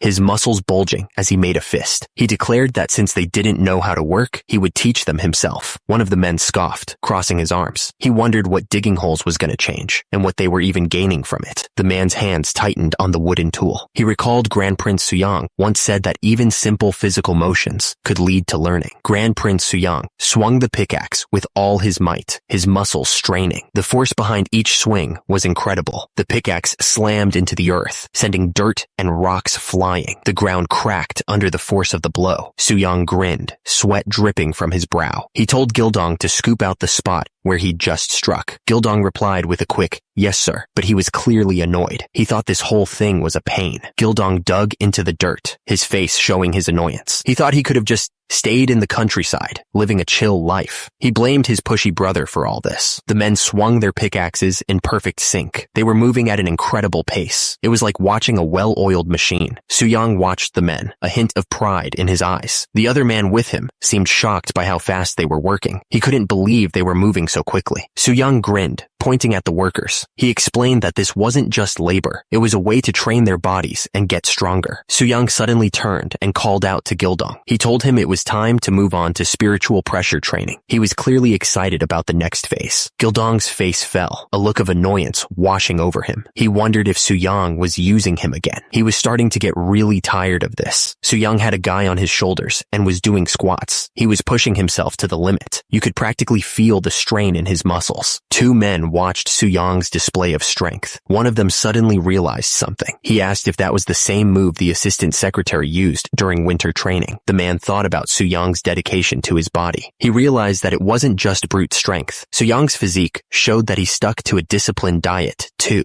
The man narrowed his eyes, a hint of concern in them. He knew that this kind of military-style intimidation wasn't without its issues. One of the men spoke up, addressing the magistrate. He warned that clearing this farmland alone wouldn't solve the core problem they were facing. Hong Yun-song argued that managing things this way would mean Suyang would always be stuck handling the Jurchens directly. Suyang just smirked, revealing that was exactly what he wanted. But managing this town wasn't just about farmland, Hong Yun-song pointed out. The people around them started whispering, wondering if they were about to witness a full-blown argument. Suyang paused, a sly grin spreading across his face. Then he said he had an idea. Suyang smiled, ready to drop his bombshell. He announced that he was about to make a proposal. Since he was already swamped with duties, Suyang declared, he'd pick from those exiled under the harshest punishment. He'd see who could keep the ball from him the longest, and assign temporary posts based on that. Suyang looked like he was seriously considering making such an important decision based on a ball game. It was a ridiculous idea, but he was dead serious. Suyang smiled, ready to start the game. He asked who wanted to go first, his eyes full of excitement. The exiled men looked at Suyang, unsure of what to expect. The air was thick with tension as they waited for someone to volunteer. One of the exiled men raised his hand, a nervous expression on his face. He said he'd give it a shot, hoping he wouldn't regret his decision. Suyang smiled. pleased that someone had finally volunteered. He said something, his eyes gleaming with anticipation. Soo-young grinned with anticipation. He announced that they were ready to start the game, his eyes gleaming with excitement. One of the exiled men stepped forward, ready to prove himself. He kicked the ball with all his might, sending it flying through the air. The exiled men watched with wide eyes, their faces a mixture of surprise and fear. They screamed, clearly shocked by the power of the kick. Soo-young watched the ball soar through the air, a satisfied smirk on his face. He called out for the next participant, eager to see what they could do.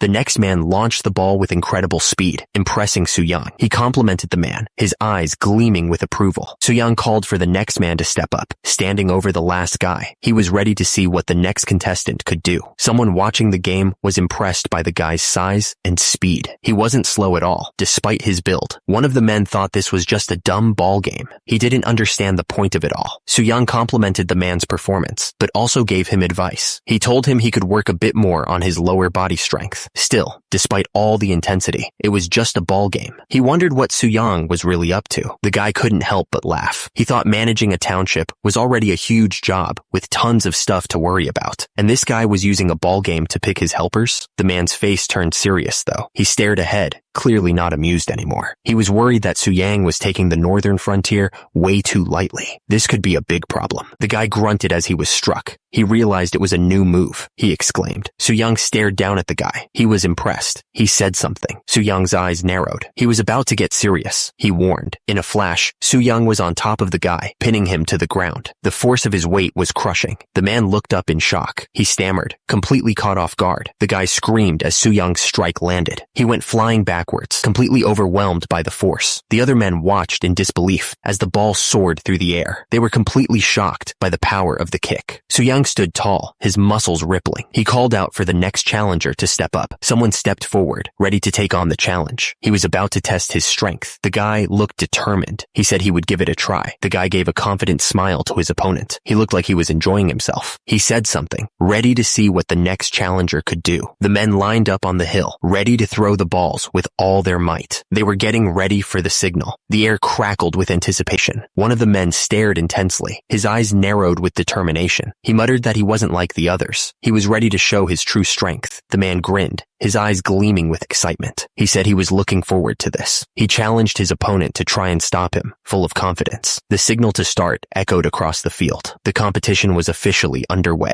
The men braced themselves, ready to unleash their power. The ball flew through the air, a blur of motion against the sky. It was hard to even see it moving that fast. The ball slammed into the other man with incredible force. The impact echoed across the field. The muscles in his arm bulged as he held the ball. The power behind the throw was obvious. The two men stood facing each other, ready for the next throw. The air was thick with tension. Soo-young held the ball, a look of satisfaction on his face. He thought to himself that it was fast, just like he expected it to be. Soo-young's eye twitched as he stared intensely. He was clearly focused on the challenge ahead. The two men collided with a thunderous crash. The force of the impact sent shockwaves through the air. Hong Yun-sung declared that he would win with endurance. He seemed confident in his strategy. The two men continued to trade blows, each strike carrying immense power. The ground trembled with every hit. The two men were locked in a grapple, muscles straining with the effort. Each was determined to overpower the other. The impact of the blows echoed around the training ground, shaking the very earth. The spectators watched with wide eyes, amazed by the sheer power on display. One of the spectators was clearly impressed. He muttered that he already thought that Assistant Secretary Hong Yun-sung was strong, but this was something else entirely. Another spectator commented that they were on equal footing, neither giving an inch. The tension in the air was so thick, you could cut it with a knife. One of the spectators mentioned that the game was something Soo-young came up with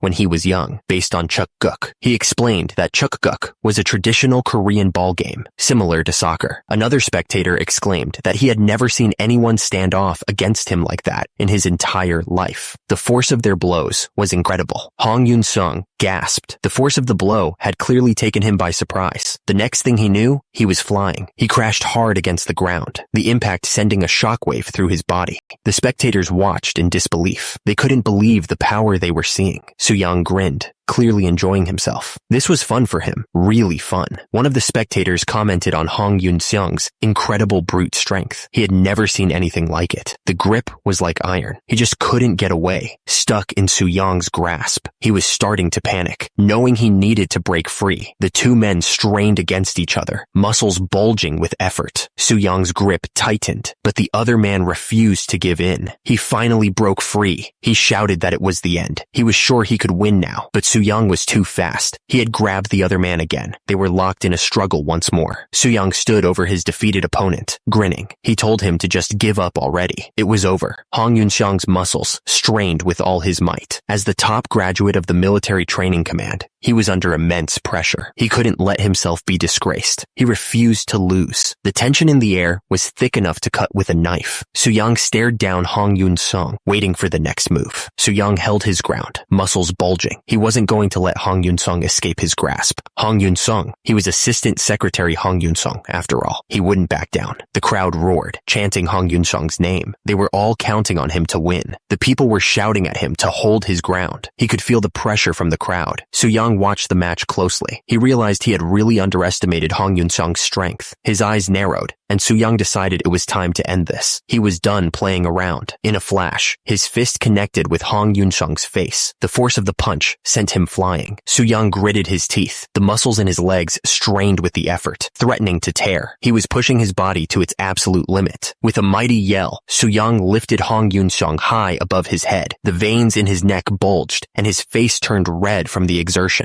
The crowd was completely stunned. One of them blurted out. Soo-young spun around with incredible force. Then, with a final grunt, he hurled Hong Yun-seong through the air. Hong Yun-seong was a blur as he sailed across the training grounds. He was flying so fast that he was leaving a trail of dust in his wake. High above, Hong Yun-seong hurtled through the air, completely helpless. The ground rushed up to meet him, and the faces of the crowd were all tilted upwards, following his flight. Soo-young stood there, breathing hard. Sweat poured down his face, showing how much strength it took to throw Hong Yun-seong that far. His muscles were still tense, ready for anything. Soo-young watched where Hong Yun-seong would land, his expression serious. Hong Yun-seong lay on the ground, stunned. He groaned softly, trying to catch his breath and figure out what had just happened. A loud voice boomed across the training grounds, declaring the match was over. It was clear who had won. The moon hung high in the sky, casting a pale light across the landscape. Below, the river snaked through the valley, leading to the distant mountains. Inside the building, men sat formally on the floor, waiting. The announcement would come soon, changing everything. Delicious meat sizzled over the hot coals, filling the air with a savory smell. The magistrate was excited to eat. Soo-young held up a cup of tea, smiling. He explained that during his cutting phase, he only drinks powdered grain tea. Someone gasped, clearly shocked. They couldn't believe that Soo-young was still performing so well, even while cutting. The men raised their cups, celebrating. They were happy to hear that even the Jurchens seemed uplifted by what happened today. It was all thanks to the body's preparedness, no doubt.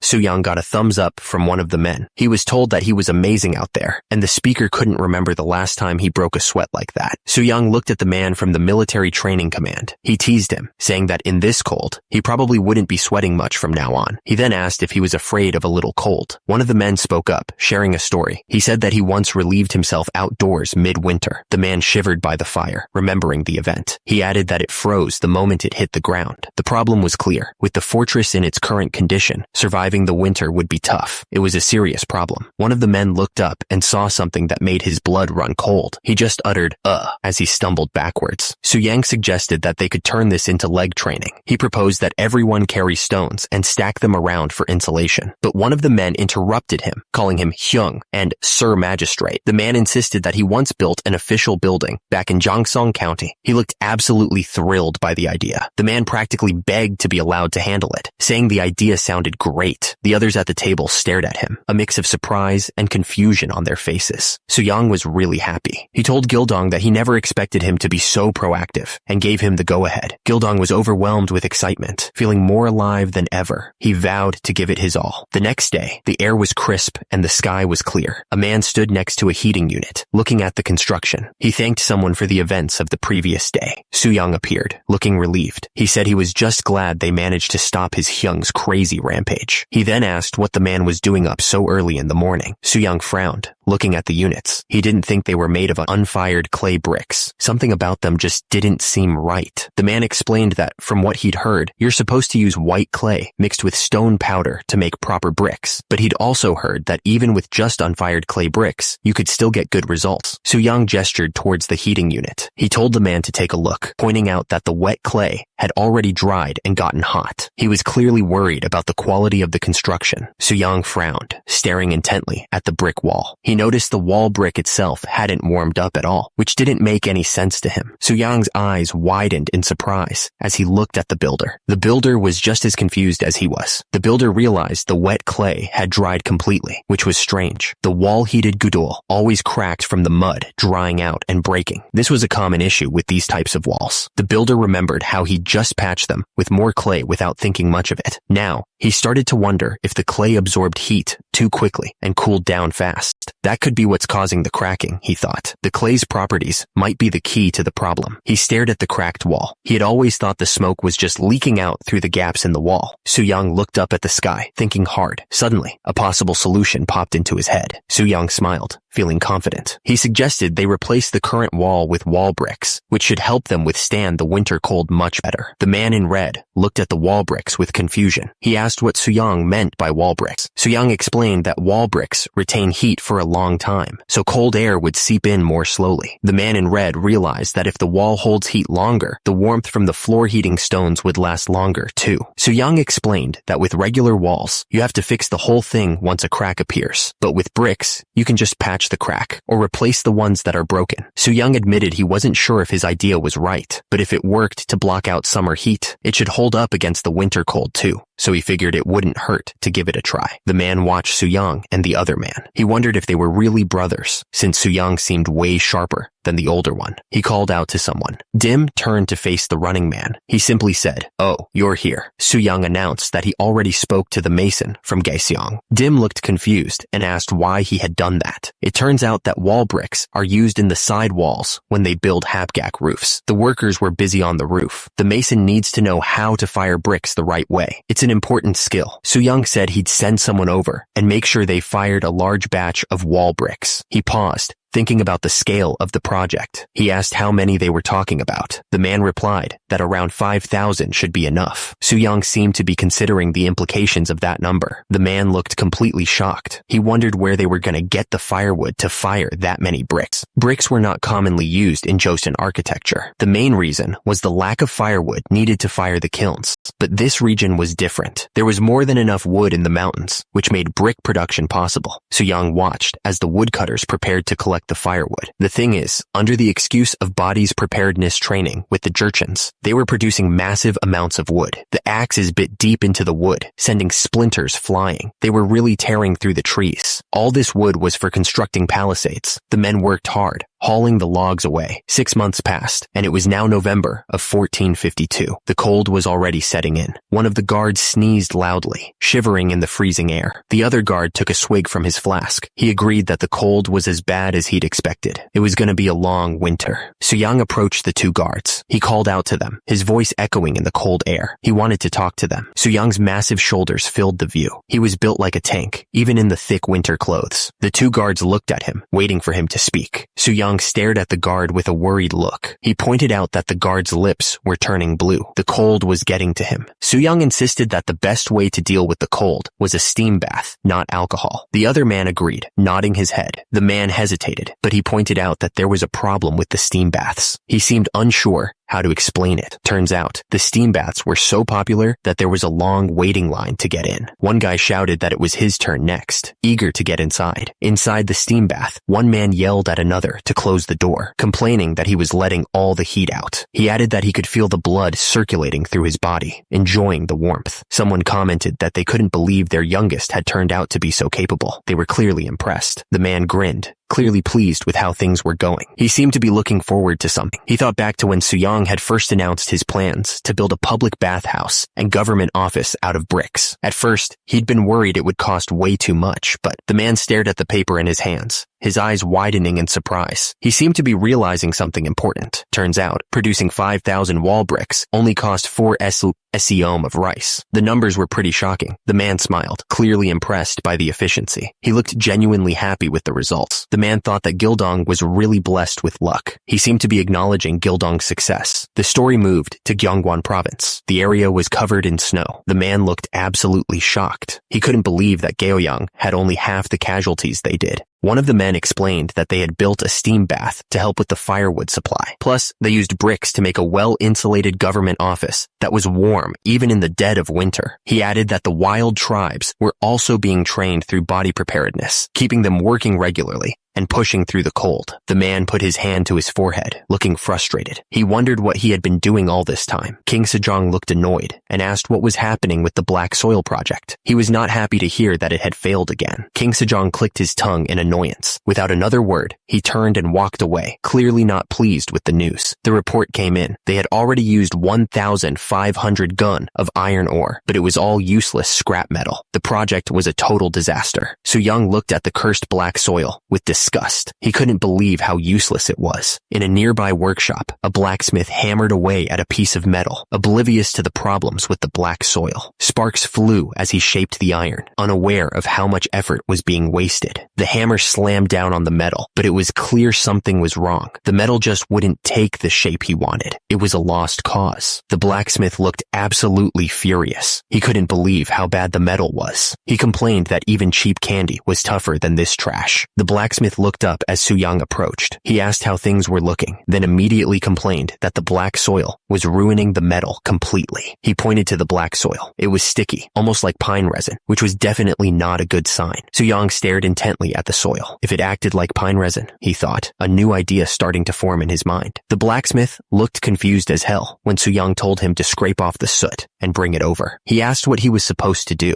Soo-young was staring at the sludge, thinking that even cow dung has medicinal uses, so maybe this could be useful too. He thought that later on, what they called cow dung would become a familiar material to them, asphalt. At Joseon Sugung Palace, a few guys were finally clocking out. They looked absolutely exhausted. Everyone was exhausted from compiling the grand code for state governance. They were so tired. Meanwhile, His Majesty was furious that many people refused to cooperate with the census. He yelled that they were thieves of the state. His Majesty threatened to exile even more people, and his advisors were struggling to keep him calm. They begged him to take it easy, barely managing to stop him from completely losing it. The map showed the potential outcome. If every criminal got sent north, it would create a huge problem. Even if they decentralized power in the provinces, it would still cause all sorts of issues. The advisor thought that if only the grand code for state governance had answers to problems like this, things would be easier. His Majesty smiled, knowing that as for the grand code, nothing's been finalized yet. The advisor looked up, clearly surprised by something he'd just heard. He was sweating a little, probably nervous about what was going to happen next. Someone stated that the laws regarding the Grand Code hadn't been decided yet. Someone reacted with frustration, muttering that he understood. Someone reminded about the problems. Minister Huang looked terrified and begged the Grand Prince to spare him. He seemed desperate, as if he knew something bad was about to happen. The Grand Prince explained that they were just discussing the punishment code. Minister Huang looked up, his face etched with desperation. He begged the Grand Prince to please let him retire. Soo-young looked down at the minister, his expression unreadable. He was clearly thinking about something. Yu stepped forward, offering a different perspective. He suggested that they could change forced labor into a fairer form of punishment. Soo-young looked at Yu, raising an eyebrow. He seemed interested in this new idea. Minister Huang slumped to the ground, realizing his pleas were falling on deaf ears. He had asked to retire, not to have the law changed around him. King Sejong lay on the floor as Soo-young stood over him. Soo-young told the king to exhale slowly as he stretched him. King Sejong seemed surprised by the intensity of the stretch. King Sejong, still being stretched, told Soo-young to continue with what he had been saying earlier. Soo-young continued explaining. The current forced labor system involved beating criminals. After being beaten, the criminals were exiled far away and worked nearly to death. King Sejong was still being stretched by Soo-young. He said that was why he was hesitant to issue such punishments. Yu suggested that they establish prisons. He believed that providing harsh but restorative work and giving criminals extended time for rehabilitation would be more effective. Soo-young looked at King Sejong hopefully. He seemed to truly believe in the power of reform. Meanwhile, two officials bowed low before the king. They seemed to be waiting for his decision with bated breath. Yu continued his proposal with conviction, asking, "Wouldn't that truly reform almost anyone?" Minister Huang looked terrified, begging the Grand Prince to spare him. He was clearly desperate to avoid whatever punishment was coming. Su Yang looked at King Sejong, an idea forming in his mind. He believed he had a better way to handle things without harming the prisoners. Su Yang suggested they recall the walking wheel they had developed before. He seemed excited about the possibilities. He then wanted them to imagine substituting exile journeys. It was an interesting proposal, to say the least. Su Yang finished his thought, suggesting they replace exile with walking on such a wheel instead. He seemed proud of his idea. Su Yang continued his pitch, explaining they'd avoid muddy roads and freezing weather. This too could be considered mercy. King Sejong smiled, looking genuinely relieved. He told Yu that his words and care were lifting the heavy burdens from his mind. King Sejong continued, saying they could call it imprisonment and have officials manage it. He admitted he'd been too busy mentally keeping track of every criminal he'd exiled, which was exhausting. King Sejong explained that with the new system, regular reports would be enough to manage everything. The idea seemed to ease his mind. King Sejong then wondered who would volunteer to reform prisoners in these jails. He pointed out that Yu had disciples who were skilled at reformation. Yu excitedly suggested that they had the Pei Timber Hall. King Sejong agreed, clinking his cup against Yu's. King Sejong smiled, saying he didn't know Yu was so thoughtful, but he suggested that Yu shouldn't focus solely on work and should care for his family too. Yu looked at King Sejong. He started to respond about family matters. King Sejong continued, mentioning Yu's eldest son, Hyundong. King Sejong mentioned that Hyundong was exactly 16 this year. The young man stood there, looking proper in his traditional clothes. The topic then shifted to marriage proposals for Hyundong, but it turned out that back then, he was struggling with trauma from the war, which left him exhausted. The marriage talks quietly faded away. Yu remembered that time. Yu paused, about to reveal which family had approached them before. It was a name that carried weight. It was Left State Councilor Han Huak. He was smiling, grateful that the Grand Prince had considered their families joining again. Su Yang explained that he hadn't brought up the matter sooner because he was feeling unsure. He just hadn't been in the right state of mind. Yu looked at him suspiciously, wondering why they hadn't sent a matchmaker if they were serious about resuming the marriage talks after all this time. Left State Councilor Han Huak laughed nervously, claiming that his daughter insisted she needed more time to study, but his smile seemed strained. Su Yang realized that Han Huak, who belonged to the pro-Ming faction, couldn't even bring up marriage talks with him again because his political power had completely collapsed. Su Yang thought to himself that it was rather hot today. Su Yang suddenly understood that if Han Huak still had power, he would have pushed his daughter to become crown princess by marrying her off to 14-year-old Hongwei. The thought made him shudder. Su Yang apologized, saying he hadn't realized they had a guest. He casually mentioned that he might soon become Hyundong's father-in-law and told Hyundong to greet him properly. Hyundong bowed respectfully. He said something politely. The moment hung in the air. Su Yang chuckled. He remarked that Hyundong was only 16, yet he already had such a robust build. Hyundong replied shyly that he hadn't even started body preparedness yet. Su Yang then asked what he needed. Hyundong explained that he had made a rubbing from an old stone tablet. He wasn't sure if it belonged to Master Muhak, so he wanted to ask Su Yang about it. Su Yang stared at the rubbing. He wondered if it was related to Great King Jinhyung. The monument stood tall against the sky. It made Su Yang wonder if this could be one of King Jinhyung's Sun Subi monuments. Su Yang examined the rubbing carefully. Judging from phrases he'd encountered when compiling Goryeo history, he figured the tablet was about 900 years old. Su Yang smiled, clearly impressed. He said that new discoveries always appeared and told Hyundong to keep striving in his studies. Hyundong beamed, pleased with the praise. Yes, father, he replied. The man marveled at Hyundong's remarkable physique and academic excellence. He couldn't help but be impressed by him. Su Yang explained that Hyundong used to be very frail. The man looked confused, as Su Yang said he'd used body preparedness training, but in the form of children's games. The games included hoop spinning and rope jumping. Su Yang said the results were impressive.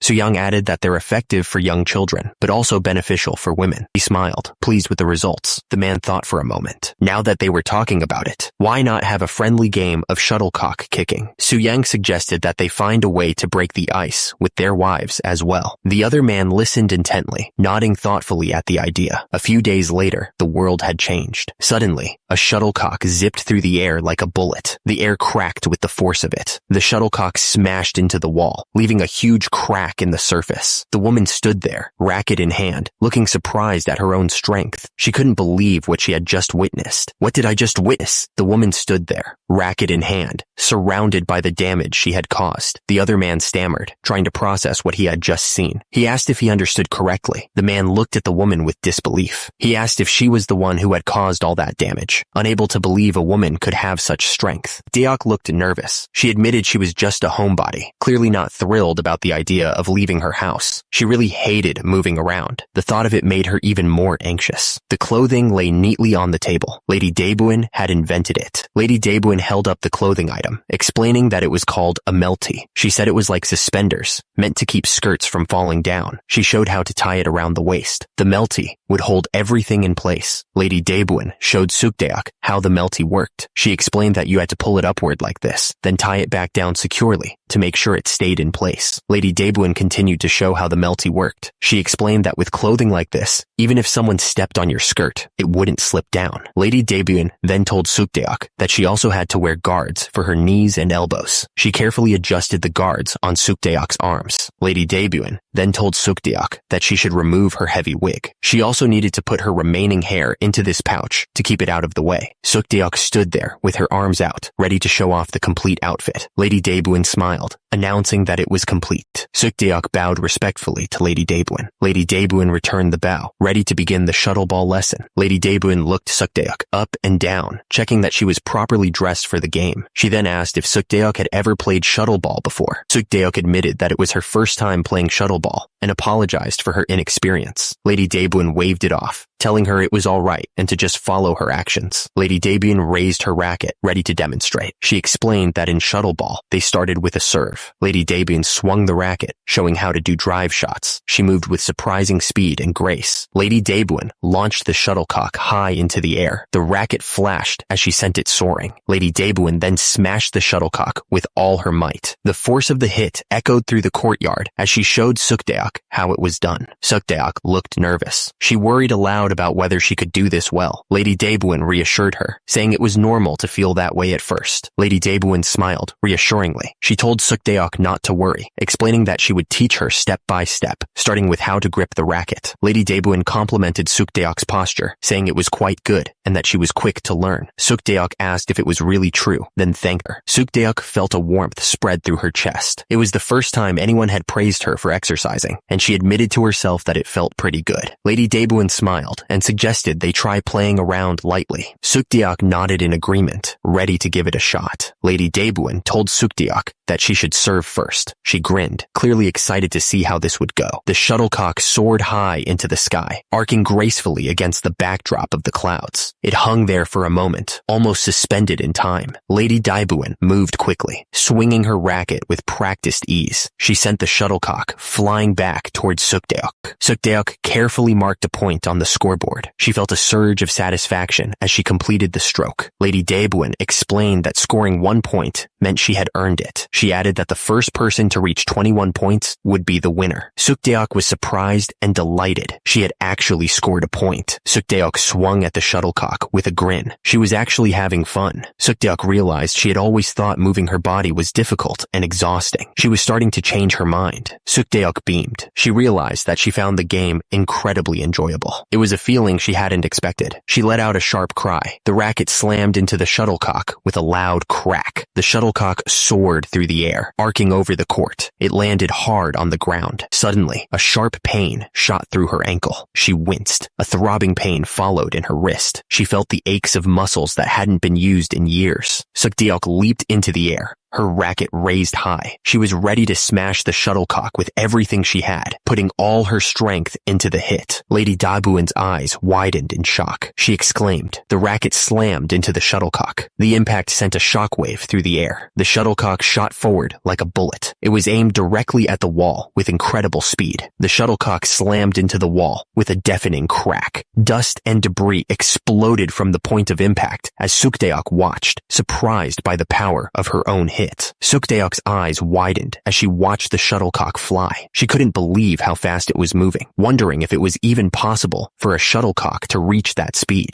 Lady Daebuin stood ready, her racket held high. She admitted that Sukdeok's skills were quite impressive, a rare compliment from the strict instructor. Lady Daebuin's expression hardened, her eyes narrowing. She announced that she would start taking this seriously now, a clear warning of what was to come. Sukdeok's face crumpled, tears welling up in her eyes. She realized that Lady Daebuin had been holding back, going easy on her until now. Sukdeok stood still, her gaze fixed on the shuttlecock. She gripped her racket tightly, preparing for the next hit with a mix of fear and determination. Lady Daebuin swung with all her might, the shuttlecock flying like a bullet. The score was now 5-3, and the game was getting intense. Lady Daebuin didn't let up, hitting the shuttlecock back with a powerful strike. The score quickly changed to 5-6, each point adding to the pressure. Out of nowhere, a man appeared and slammed the shuttlecock with incredible force. The score jumped to 5-9, leaving no doubt that he was a serious player. Lady Daebuin managed to return the hit, but her face showed clear shock as the score climbed to 5-12. She was starting to get worried. Lady Daebuin's eyes widened in disbelief. She wondered if the other player was some kind of pro, only playing shuttleball in their own backyard. Lady Daebuin prepared to smash the shuttlecock with all her strength, her eyes focused on the target. She swung with a mighty blow, sending the shuttlecock soaring high into the air. Lady Daebuin prepared to receive the incoming shot, her eyes focused and ready. Sukdeok stood ready on the court, racket in hand, determined to return the hit. She shouted something ready to prove herself. Sukdeok's face lit up with a determined smile, ready to smash the shuttlecock. She was ready to show off her skills, thinking. The shuttlecock struck with surprising force, hitting Sukdeok's foot with a painful thud. She cried out, the impact sending a jolt of pain through her leg. Sukdeok cried out, feeling a sharp pain in her ankle. She wondered why her ankle hurt, her face contorted in discomfort. No, despite the pain, Sukdeok refused to give up. She leaped into the air, determined to hit the shuttlecock with all her might, thinking, I can do this. Nearby, a man stared in shock, his mouth agape. He couldn't believe what he was seeing. The shuttlecock connected with the racket, the force of the impact echoing through the air. It was a powerful hit. Sukdeok landed gracefully, a triumphant grin spreading across her face. She screamed, I did it! Sukdeok cried out as a sharp pain shot through her hand. Her grip on the racket tightened, but the pain was intense. Now it's my wrist? Sukdeok thought. Sweat trickled down her face as she realized another part of her body was giving out. The pain was too much. Sukdeok lost her balance and started to fall. She tumbled to the ground, the racket flying out of her hand. Sukdeok hit the ground hard, groaning in pain. Lady Daebuin rushed over, concern etched on her face. Is this? Sukdeok thought, her eyes wide with shock. She gasped, trying to catch her breath as the pain settled in. Sukdeok's mind raced with a sudden thought. What would life be like as the daughter-in-law of Grand Prince Suyong's family? Sukdeok was still falling, and the impact was about to be rough. Her body was screaming in pain, and she braced herself for another hard landing. Someone, speaker unclear from OCR, expressed concern about Sukdeok collapsing. The speaker replied that the girl had never trained her body before, then expressed concern about what would happen if she refused to marry into their family because of this. Sukdeok's face was shown, and she looked determined. She didn't show any dislike, and her expression was resolute. The speaker paused, thinking about the girl. The speaker looked determined, deciding that they definitely wanted Sukdeok to be a part of their family. Someone chuckled, clearly relieved. It seemed they had been worried about nothing. Outside, the sun shone brightly on the traditional Korean houses. The air was crisp and clean. Someone struggled to tie the top knot, almost losing their balance. They remarked that the person had grown so sturdy that they almost fell backward. Someone chuckled, playfully calling the person a rascal. They asked when he had gotten so big. The person stood tall, holding a scroll in their hands. They were asked if they were ready, and they replied with a resolute yes. The coming-of-age ceremony was a big deal, and it was formally hosted by my brother. Now that Lord Doan had reached adulthood and finished the coming-of-age ceremony, things were about to change. He held the scroll tightly. Requires verification. Lord Doan smiled, ready to face whatever came next. He would obey His Majesty's command no matter what. And so, they picked a lucky day in April. The date was set, and the preparations would begin. And so, a few days later, the wedding ceremony was held. People gathered to watch the event. The table was set with food and other items, prepared for the ceremony. Everything had to be perfect. The girl looked down, lost in thought. She seemed sad, like she didn't want to be there. The man smiled, excited for what was about to happen. He couldn't wait. The woman looked at the man, her face full of pride. She thought to herself, he's grown up so well. The hand gently touched her shoulder, offering a silent reassurance. The moment was filled with unspoken feelings. The lady looked up, a faint blush rising on her cheeks. She seemed grateful for the kind gesture. The man smiled warmly. He said it was all thanks to her. The man then asked where he should send his son. He laughed and said there were plenty of good matches, so he should choose wisely. The couple stood side by side, surrounded by flowers. They looked regal and composed. King Sejong sat beside the lady, watching as two women bowed before them. He said that seeing their new daughter-in-law put his mind at ease. He looked content. The daughter-in-law thought about how she would have become Queen Dowager Insu in history. She hoped she wasn't afraid of life after the shuttle ball incident. She was worried. Soo-young explained that practicing body's preparedness would strengthen the body and improve daily life, and that it shouldn't be seen as a hardship. King Sejong looked relieved and said that he was glad Soo-young was so kind and understanding. He smiled. The daughter-in-law listened quietly before speaking up. She said that she had a favor to ask. She looked nervous.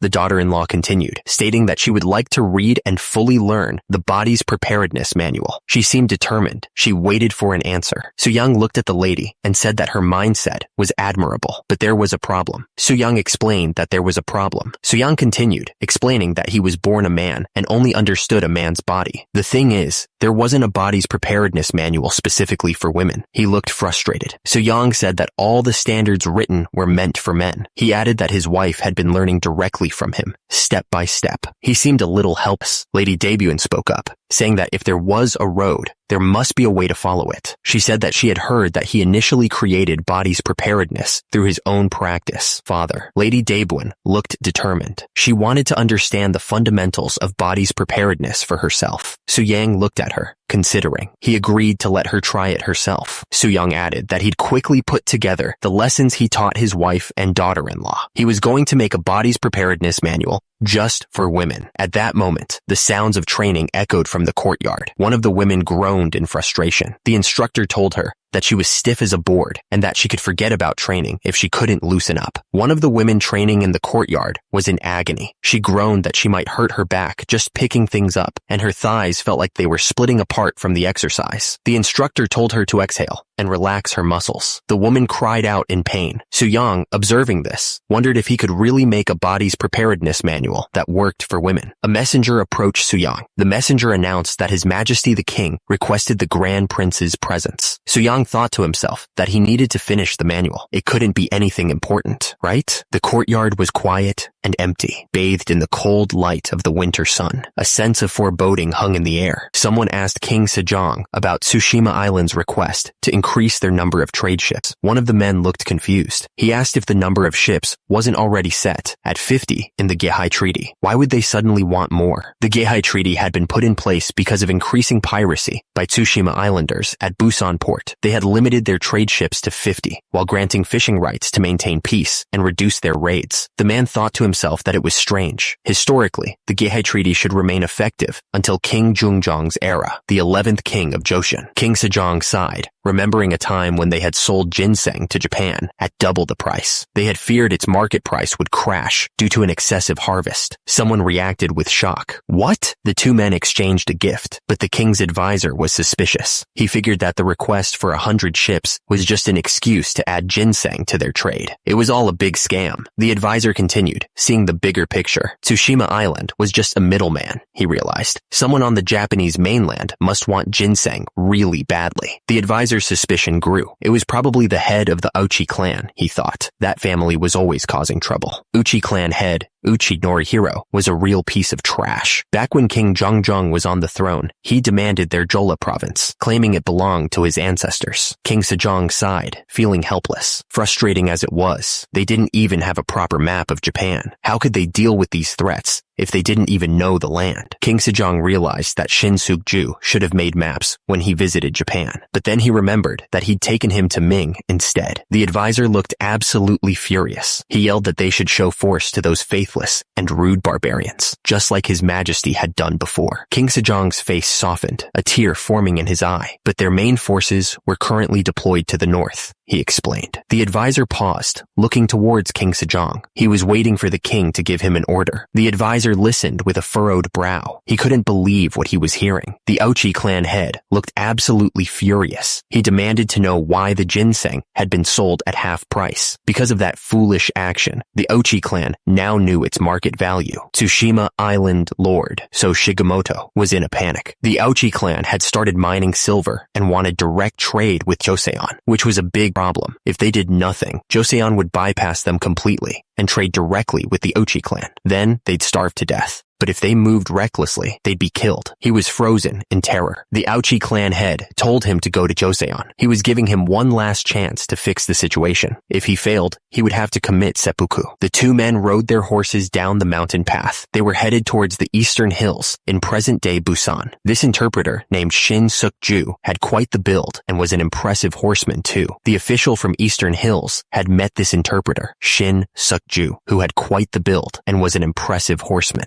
Delete entire panel. Someone said that someone else would explain it better than they could. They told them to travel to Hanyang with Shin Suk-ju. The two men arrived at the large mansion. The horses were tied up outside, waiting patiently. Su-young stared at the huge mansion. He wondered who exactly this northern general was that wanted to meet him. One of the guards yelled at Su-young, asking why on earth he was there. Another man interrupted, asking why there were TOI here and telling someone to watch their mouth and not call them that. Someone responded angrily to being called TOI, calling the speaker a disrespectful little brat. One of the guards looked at Su-young threateningly and asked if he was looking to get beaten up. Someone yelled, "You bastards!" in anger. A man in armor stepped forward, his voice booming with authority. He demanded to know what they were doing to his guest, revealing that the man they were accosting was Grand Prince Su-young. The man in armor smiled, his expression warm and welcoming. He remarked that Su-young had come a long way. The man in armor apologized for calling so late at night. He seemed genuinely sorry for the inconvenience. Su-young casually mentioned that it seemed like the gift he sent had caused a bit of a misunderstanding. The man in the wide-brimmed hat listened intently, his expression unreadable. The man in the hat repeated the word gift, his tone suggesting suspicion. Su-young watched him carefully, waiting for his reaction. Su-young explained that he had sent 180 gun of wild ginseng found in the mountains. He admitted that it was useful, but perhaps too large a gift, quickly brushing it off as nothing of consequence. Su-young continued, explaining that the sulfur they received in exchange had been crucial for making gunpowder. He added that the copper was also very useful in crafting cannons for their northern expeditions. Su-young thought to himself that he needed to maintain the facade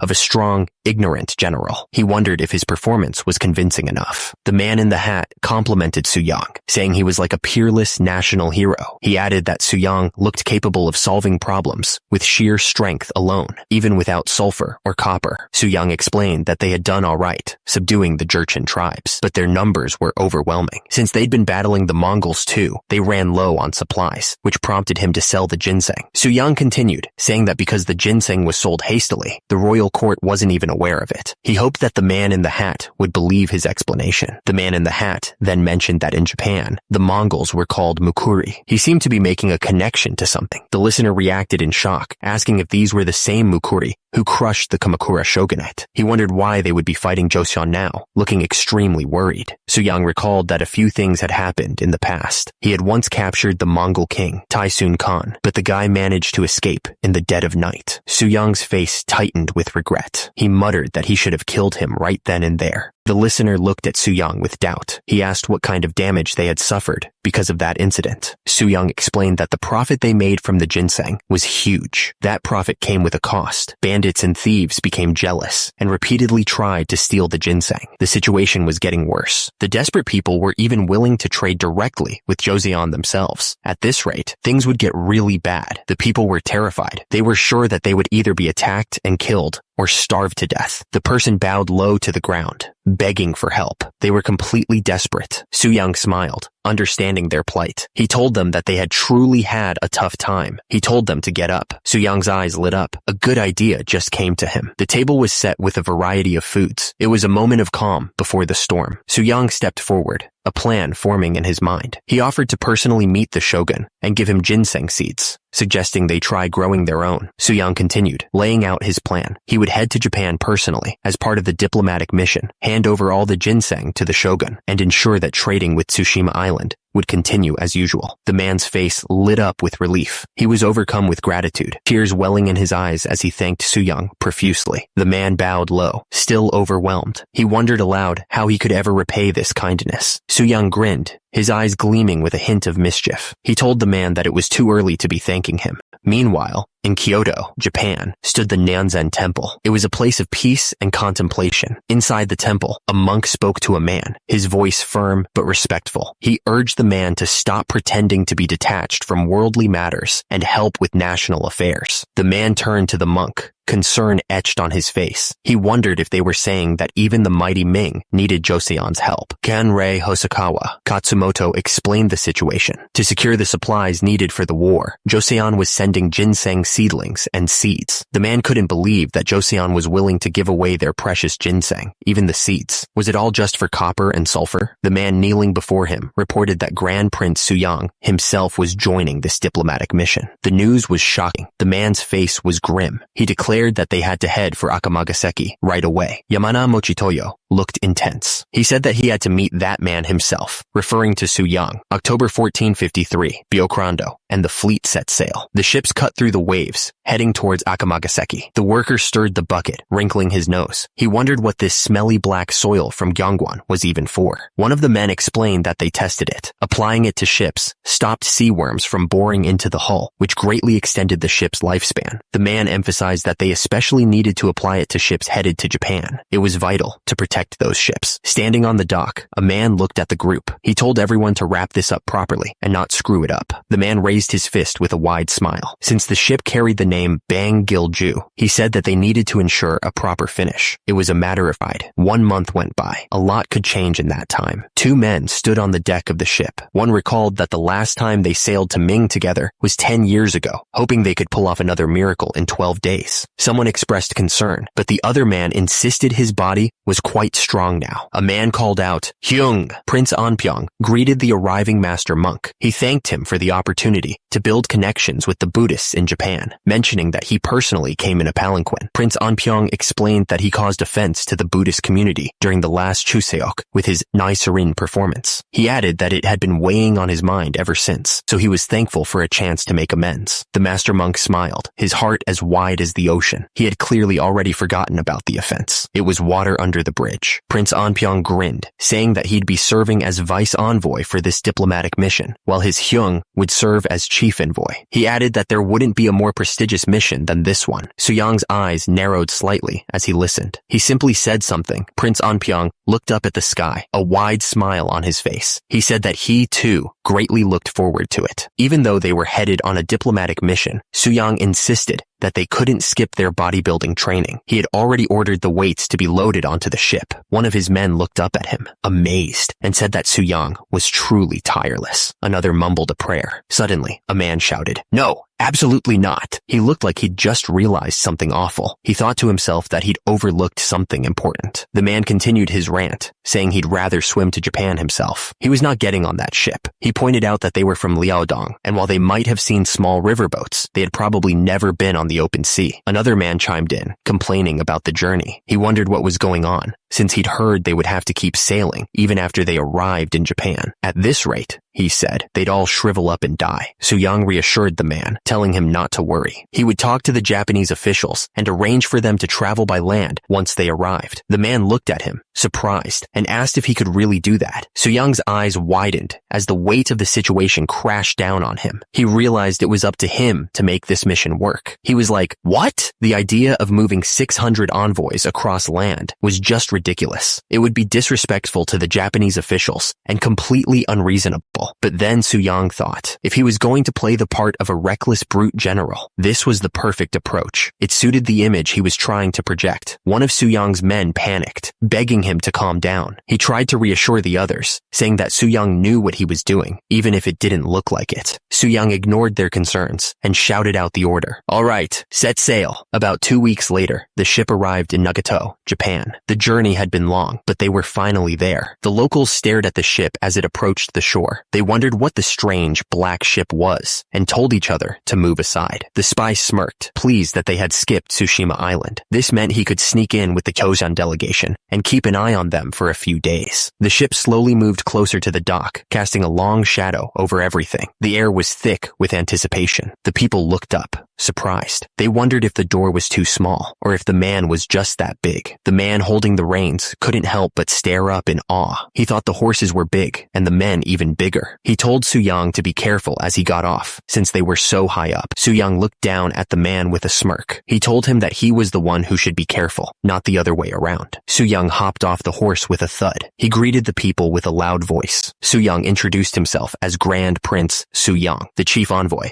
of Joseon's diplomatic mission. A man stepped forward, looking a bit nervous. He introduced himself as Ochi Norihiro, the representative of the Ochi clan. Someone looked shocked, exclaiming in disbelief. Someone shouted excitedly that it was land, that Japan's land wasn't floating on water, and that they thought they'd die on that boat. Someone noticed people wearing furs and identified them as toy. They remarked that the hosts must be incredibly wealthy if they're using them as bodyguards, and expressed desire for a piece of that fur. A man in red robes greeted them warmly. He said that they had prepared a banquet for them to relax after their long journey and asked if they would join him. He seemed pleased when they accepted. Someone asked who those monks were. Another person explained that famous monks from various temples in Kyoto had gathered to greet the honored guests from Joseon. One monk introduced himself as Sozin from the Nanzen Temple in Kyoto. Su-young looked closely at one of the monks. He realized that he recognized one of the figures from pre-Sengoku period Japan. The monk was Yamana Sozin. Turns out, after becoming a monk to give his son power, he kept controlling everything from behind the scenes. Su-young realized something. Yamana Sozin being there had to be for political reasons. Su-young grinned, clearly pleased with how things were going. He said that's exactly why he brought him, calling it a fortunate meeting. Su-young announced that they'd also brought along the venerable Buddhist master, Shinmi. One of the monks greeted them, stating that it was an honor to meet them, especially since they were introduced by the Grand Prince. He added that since they both spoke Sanskrit, they wouldn't need any translators. Another monk looked completely lost, muttering that he didn't understand what was going on. The first monk replied that he also spoke Sanskrit. He complimented Master Shinmi, saying that he had profound wisdom for someone from Joseon, adding that it was a pleasure to meet him. He stammered, impressed by the monk from Joshin's knowledge. Su-young smirked, thinking to himself that if he hadn't brought Master Shinmi along, they'd keep trying to spy on him. Suddenly, the system flashed a message. Nice try.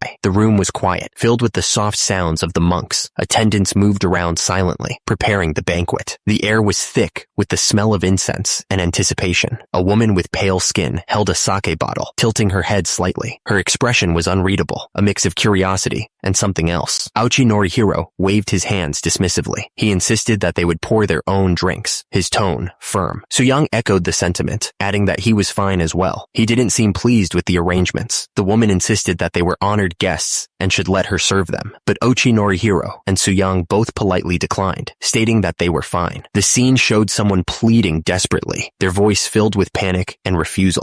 Ochi Norihiro presented a steaming hot pot. He explained that since they had traveled all the way from Joseon, he had specially prepared a hot pot with mountain whale meat for them to enjoy. The text explained that Japanese hadn't eaten regular meat openly since around the 600s. The meal was probably prepared especially for them, a sign of honor. Someone examined the meat with disgust, wondering what wild whale was, and realizing it was actually wild boar. They noticed the blood wasn't drained properly, causing an awful smell. Someone asked Yang if the meat was good for his taste. Yang responded that something was very wrong. Ochi Norihiro held out a cup, offering it with a polite smile. He suggested that maybe some pepper would make the meal more to their liking. One of the Hoseon delegates slammed his hands on the table, standing up abruptly. He looked absolutely furious, declaring that something was very wrong with the food. The delegate raised his voice, his face red with anger. He declared that even though they might be considered barbarians, they still knew how to properly respect meat, and demanded that they be served properly prepared, quality meat. The delegate continued to rant, explaining that even the Jurchens, known for their love of good quality pork, wouldn't stand for this. He was clearly disgusted. Ochi Norihiro looked taken aback by the outburst, his smile faltering. He seemed to realize that something was seriously off, unsure how to respond to the sudden anger. Ochi Norihiro seemed to understand that the Hoseon delegation was angry. He suggested that they go hunting. He wondered if that would make things better. A chest overflowing with valuable furs, was presented to the delegation. It was offered as payment for the privilege of hunting on their mountain for a day. Ochi Norihiro, still on horseback, said that he would accept punishment if their hospitality was bad, but Suyang just waved it off, saying he was worried about muscle loss. Uchi Norihiro looked confused, wondering if muscle loss was a common disease. With that, the hunting party set off into the wilderness. They were all mounted on horses, ready for the hunt. Just as the hunt was about to begin, a man in yellow robes shouted for them to wait. He looked concerned. Someone looked completely shocked. They couldn't believe what they were seeing and asked, "What the heck is this?" The person's eyes widened as they stared off into the distance. They were clearly taken aback by whatever they saw. A man on horseback rode away at full speed. Someone shouted after him, calling him father-in-law. Someone looked absolutely furious. They yelled, "You idiot! Follow me quickly," with their face red with anger. Turns out, this sudden hunting trip wasn't just a friendly outing. It was a cover for spying all along. The man in the royal robes declared that the Joseon king had lost his mind and sent his own brother as a vanguard to invade them. The man on horseback shouted that he wouldn't let that happen, but then he paused, realizing someone was missing. He wondered where they had gone. The horse's hooves crashed through the undergrowth. Each step was a display of raw power, leaving a trail of crushed leaves and broken branches. Suddenly, a massive wild boar charged through the forest, its tusks gleaming. It was moving fast, clearly on the hunt for something. The man yanked on the horse's reins, cursing under his breath. He had clearly realized something was wrong, and it was bad. The man chased after the boar, his feet pounding against the forest floor. Leaves scattered as he ran, trying to catch up to the animal. The punch landed with a deafening thud, sending shockwaves through the air. The force of the blow was enough to make the air shimmer. Two boars lay lifeless on the ground, defeated by a single blow. One was flipped on its back, tongue lolling out, a testament to the raw power it had faced. The Japanese delegate stared in disbelief, his face a mask of shock. He couldn't believe what he had just seen. The delegate trembled, comparing Suyang to a demon. He was practically an oni, a creature of immense power and destruction. Someone riding their horse addressed Sozin, asking what brings a venerable monk like him all the way here, or if they should address him as the head of the Uchi clan instead. Delete this panel. Sozin realized that this man saw through everything. He had to be careful. Sozin told him that he had come because he was worried that there would be too much needless killing, or that the common people might suffer because of their hunting. Sozin apologized for causing concern, but added that his men were greatly enjoying themselves. Suyang was having the time of his life. He shouted that the mountains were the best, and nothing beat riding a horse. He was clearly enjoying the hunt. Suyang suddenly announced that he'd changed his mind about traveling by sea. Sozin, surprised by this sudden change of plans, asked him to repeat himself. Suyang offered to pay generously. He asked if they could be allowed to travel by land instead of by sea. He seemed pretty determined. Sozin looked absolutely shocked. He asked Suyang what he had just said. He couldn't believe what he was hearing. Suyang said he knew it was a heavy burden on the Ochi clan, but he added that since they had the esteemed monk accompanying them, he was sure they'd be able to handle it just fine. Sozin's eyes widened, realizing what was happening. Suyang sweetened the deal even further. He added that he would also send generous gifts to the Nanzen temple in Kyoto. Suyang started to say something, but he seemed unsure of himself. He paused, as if reconsidering his words. The monk stroked the animal. Since he was a wise and understanding man, Suyang was sure he grasped his meaning clearly. Sozin smiled back, seemingly understanding Suyang's intentions. He said he would trust him on this.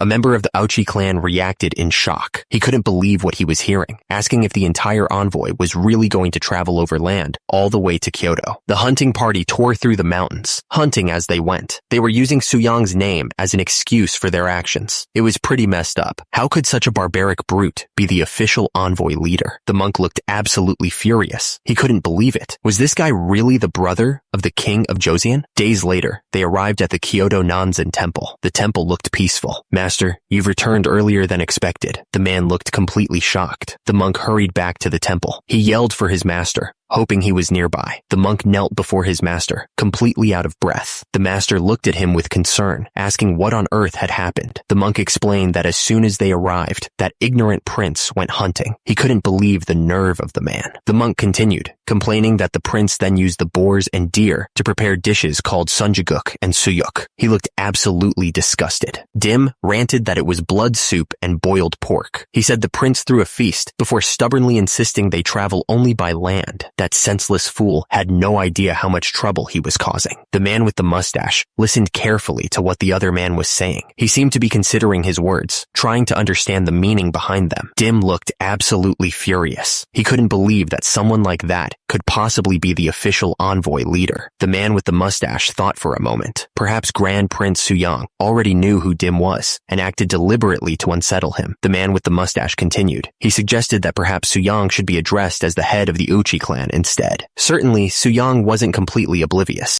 Dim looked down, thinking to himself. He decided that Grand Prince Suyang couldn't possibly be a man of much learning. The story jumped back 7 days. The events that followed would reveal the truth. Dim watched from around the corner. His eyes narrowed. He was going to find out exactly what was going on in that man's scheming mind. Suyang continued to lift the heavy weights. He added another plate, pushing himself to the limit. Yang struggled, his face contorted. He grunted, wondering why this was so heavy. Suyang scoffed, remarking that men from Japan couldn't even handle a single 40-gun weight plate properly. He then called out to Yang for help. The envoy knew there was no other choice. His hand pressed down on the document, sealing their fate. Suyang grinned as he lifted the weight. He felt the burn in his muscles, and he knew he'd found the perfect weight to push himself. The bald man watched, completely stunned. He couldn't believe what he was seeing. Suyang continued his workout, ignoring the stares. The bald man's jaw dropped as he watched Suyang. He had lifted 40-gun weights on both sides with ease. The member of the Uchi clan admitted that Suyang was undoubtedly a naturally born warrior, but he figured a man who spent all his time building muscle couldn't have much scholarly depth. That seemed logical to Sozin. The Uchi clan member added that even someone as thoughtless as Suyang wouldn't dare behave so freely once he reached Kyoto. The Uchi clan member stood in the moonlight, looking calm. He asked Sozin not to worry too much. The Uchi clan member gripped his sword tightly. He repeated. Several days later, at the imperial residence, a formal greeting was announced. Hosokawa Katsumoto knelt formally, introducing himself as the advisor to the shogun. He seemed like a serious guy. Grand Prince Suyang stepped forward, introducing himself as the leader of the diplomatic mission. He then presented Grand Prince Andpyeong as the deputy envoy. Suyang noticed a monk and wondered where he had gone. The man looked annoyed, sweat beading on his forehead. He seemed really uncomfortable. Suyang thanked the monk for his hard work. The hosts invited the envoys to rest after their long journey. They were told to sit comfortably while they waited for the shogun to arrive shortly. The room was filled with people sitting at tables, waiting. A heavy silence filled the air as everyone anticipated the shogun's arrival. 2 women peeked through the sliding doors, watching the scene unfold. They seemed curious about what was happening. A man wearing a fancy hat looked at the envoys. He seemed to be assessing them. Dim announced that the child was Ashikaga Yoshimasa, the incompetent shogun who sparked the Onin War, but also a figure who greatly influenced Japanese culture. Dim joked that he was the originator of Weebu culture, and that all Japanese culture came from him, the one who built the Weebu foundation of today. The envoys bowed low, offering a formal greeting. They announced that they humbly greeted the Seitai shogun of Japan. The shogun smiled warmly as he returned the greeting. He said that they were known as heaven-sent warriors, and that their presence was truly impressive. Suyang looked at the shogun with a hint of disbelief. He thought to himself that the shogun seemed too young, though the exact age was unclear from his observation. The shogun continued speaking. He said that actually he had seen them approaching from afar. The sound of hooves echoed loudly as Suyang and his group approached on horseback. They rode up the steps towards the building. The envoy's eye widened in shock. He couldn't believe what he was hearing. The shogun's eyes locked onto Suyang's horse. He said that your horse had caught his eye immediately. The shogun continued, asking if he could paint a picture of your horse. The envoy beside him looked confused by the odd request. The envoy was clearly outraged. He thought to himself that during their very first diplomatic meeting, he was asking to draw a picture of a horse. The envoy balled his fists. He thought this behavior was incredibly rude, and the stress was making him almost pee himself. The shogun asked if he could draw your horse. The request hung in the air, thick with unspoken questions. The envoy was losing it. He thought to himself that this was incredibly rude. He couldn't believe the shogun was acting on his own whim. The envoy changed his tone, saying that the shogun must enjoy painting and architecture quite a bit. The shogun responded, saying that he also had some skill in calligraphy and art. Grand Prince Andpyeong interjected enthusiastically, saying that he'd heard the deputy envoy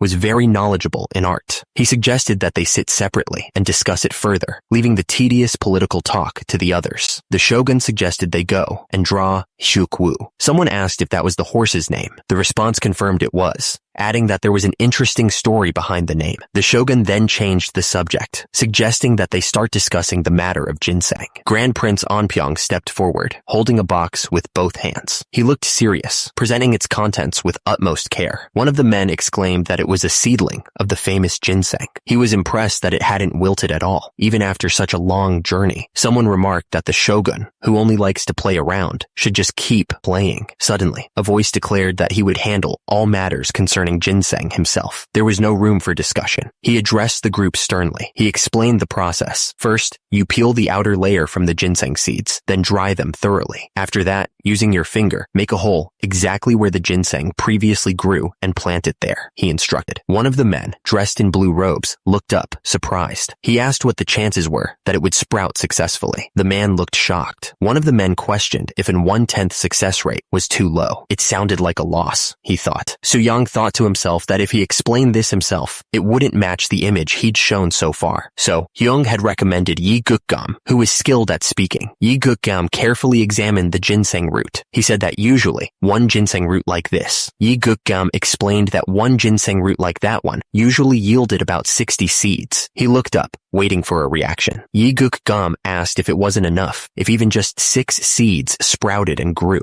Yi Gukgam decided he would only teach them the bare minimum planting technique. The other man nodded, listening carefully. He said that it made sense when it was put that way. Soo-young thought about the others. He figured they'd probably rack their brains trying to grow ginseng and make a fortune. One of the envoys said that opinions were pretty split on how to share the ginseng. It seemed like it wouldn't be settled in a day or two, so he suggested ending today's talks there. One of the envoys stared intensely. He declared that the final decision maker wasn't those people. One of the envoys declared that the final decision maker was the shogun, Ashikaga Yoshimasa. The envoy continued, noting that since the shogun was currently paired with Grand Prince Onpyeong, a renowned cultural figure, things looked favorable. The envoy concluded that it was only a matter of time before Yoshimasa took Joseon's side. 3 days passed. The moon hung high in the sky above the castle. Soo-young was shocked. A festival. Soo-young pumped iron, but he looked absolutely puzzled. It wasn't even a special day. So what was this sudden festival about? Hyung explained that at Ryoanji Temple, he'd been talking about the painting Soo-young made. Then, he briefly mentioned Hyukwu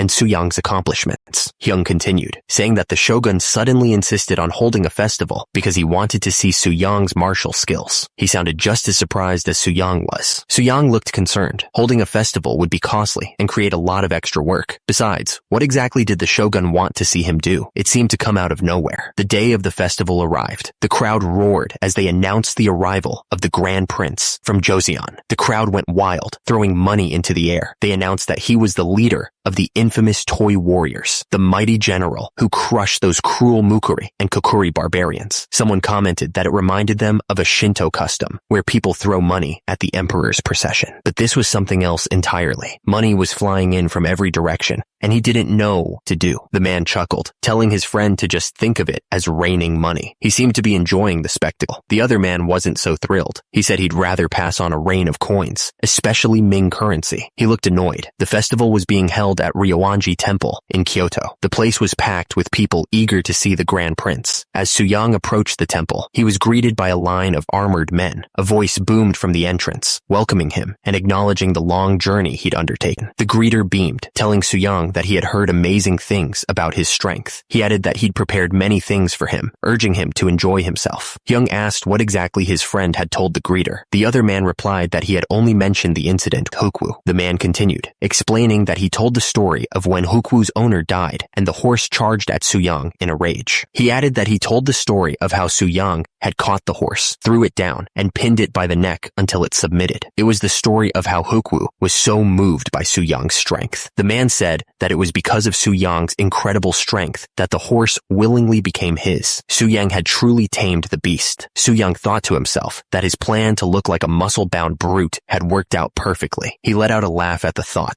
2 men looked up at Soo-young, staring at his massive bicep. One of them declared that they were no less when it came to strength. The man stomped his foot on the ground to emphasize his point. The ground shook slightly from the force. The man gestured towards two incredibly muscular men. He announced that these were Rikishi, masters of sumo wrestling. The man introduced them as masters of sumo wrestling, personally trained by various daimyos. These Rikishi were serious business. Su-young realized that Rikishi was just the name for sumo wrestlers. He let out a small laugh, finally understanding what was happening. Su-young thought that sumo wrestlers had a decent amount of muscle, but they mainly bulked up by eating heavily and training frequently. He figured they probably wanted him to show off his strength in a sumo match. But Su-young wondered how he, a total novice, could possibly follow their rules and win fairly. He wasn't sure if he could pull this off. Su-young decided that he refused to play along with such an unfair proposal. He wouldn't let them trick him. Su-young admitted he didn't know much about sumo rules. He paused, thinking of a different way to show off his strength. Su-young suggested a different challenge. He proposed that they move the palanquin, which usually needed several men to lift. He clenched his fist, showing the power he had. He was talking about a palanquin that took several men to lift. Su-young flexed, showing off his muscles. He proposed they use only their own strength to move it. The sumo wrestler was shocked by Su-young's physique. He wondered how Su-young had built such a perfect body without a gut. Someone, likely a spectator or official, was impressed by Su-young's muscles, calling it a magnificent physique. He then told the Rikishi to try moving the palanquin. The Rikishi approached the palanquin. He bent down, grabbed the wooden supports, and tried to lift it, grunting with effort. His face turned red as he strained every muscle in his body. He was clearly struggling with the weight, sweat pouring down his face. He continued straining with all his might, muscles trembling under the effort. With a final cry of effort, he gave everything he had, his body shaking from the extreme exertion. The Rikishi's face was beet red, veins popping out as he gave it everything he had. He couldn't believe it. It was impossible. The thing wouldn't even budge. The Rikishi collapsed to the ground, totally spent. He was panting heavily, realizing that this couldn't be done by human strength alone. It was something else entirely. Su-young stepped forward, looking confident. He figured he'd give it a try. He was sure that with his training, he could get it done. Su-young examined the situation, thinking strategically. He figured that pushing from behind would be a bad idea, putting him at a disadvantage. Su-young explained his plan. He was going to wrap the rope around his chest and pull with his entire body. He was going to show them what real strength looked like. Su-young stared intensely, his face a mask of concentration. He was going to show them how it was done, using only the pure strength of his lower body. He braced himself, the rope digging into his skin. He pulled with all his might, ready to show everyone the power of his training. The sumo wrestlers watched, their eyes wide with disbelief. They couldn't believe what they were seeing. It looked impossible. The crowd watched in amazement. One of the men gasped, completely shocked by what was happening. A voice echoed in Su-young's head, telling him to take the stance of the squat exercise. He could feel every muscle fiber screaming as he prepared to lift. The system urged him to focus every muscle in his body into pulling strength. Su-young grit his teeth, his face contorted with effort. The wheel turned slightly, kicking up dust. It was moving, just barely. The man stared, his jaw dropping. How could he possibly move it the moment he applied force? Oh my God, he's actually moving a palanquin that several men can barely budge. The crowd started to murmur. Then the chanting began. It was Grand Prince Su-young's name, over and over. The chanting grew louder as Su-young pulled harder. Grand Prince Su-young, once you take the first step, there's no turning back. He had to keep going. He dug his feet into the ground, feeling the dirt crunch beneath his shoes. He knew his body would naturally follow, even if it was hard. Sweat poured down his face as he strained, but he didn't care. The thrill and sense of achievement filled him up with power. Suddenly, a voice shouted something. Someone rushed forward, telling Su-young to stop right away. He was worried Su-young would hurt himself. Su-young yelled back, declaring that he had the perfect body, granted to him by his royal father. The words echoed with power, filling the air. Su-young declared that he had perfected himself. Su-young stood tall, his muscles bulging as if carved from stone. Behind him, a dragon seemed to materialize, a symbol of the raw power he now possessed. The crowd stared in awe, their eyes wide with disbelief. Someone gasped, saying that his physique looked as if a dragon had come to life. The shogun announced that the festival would now truly begin. Confetti rained down as the crowd erupted in cheers, celebrating the display of strength. One of the men asked if he would really give him the painting. The other man replied that of course he would. He said that if another beautiful scene appeared before him, he would gladly paint that too. The city stretched out below, a tapestry of buildings and streets. One of the men exclaimed that it was as if the scenery of Chang'an itself was unfolding before his eyes. He added that the other man had claimed it was worthless enough to burn, yet now he was proudly boasting. The other man replied that he was far too kind. He thought thought to himself that now was the perfect moment, while the shogun was in high spirits. The shogun looked relaxed and happy. One of the men told the shogun that there was something he'd like to ask of him. He said it was a matter regarding the Ochi clan. The shogun asked what about them. The man explained that the Ochi clan claimed descent from Prince Hitoyoshi China, one of their country's ancient ancestors. One of the men insisted that Baekje had fallen 800 years ago,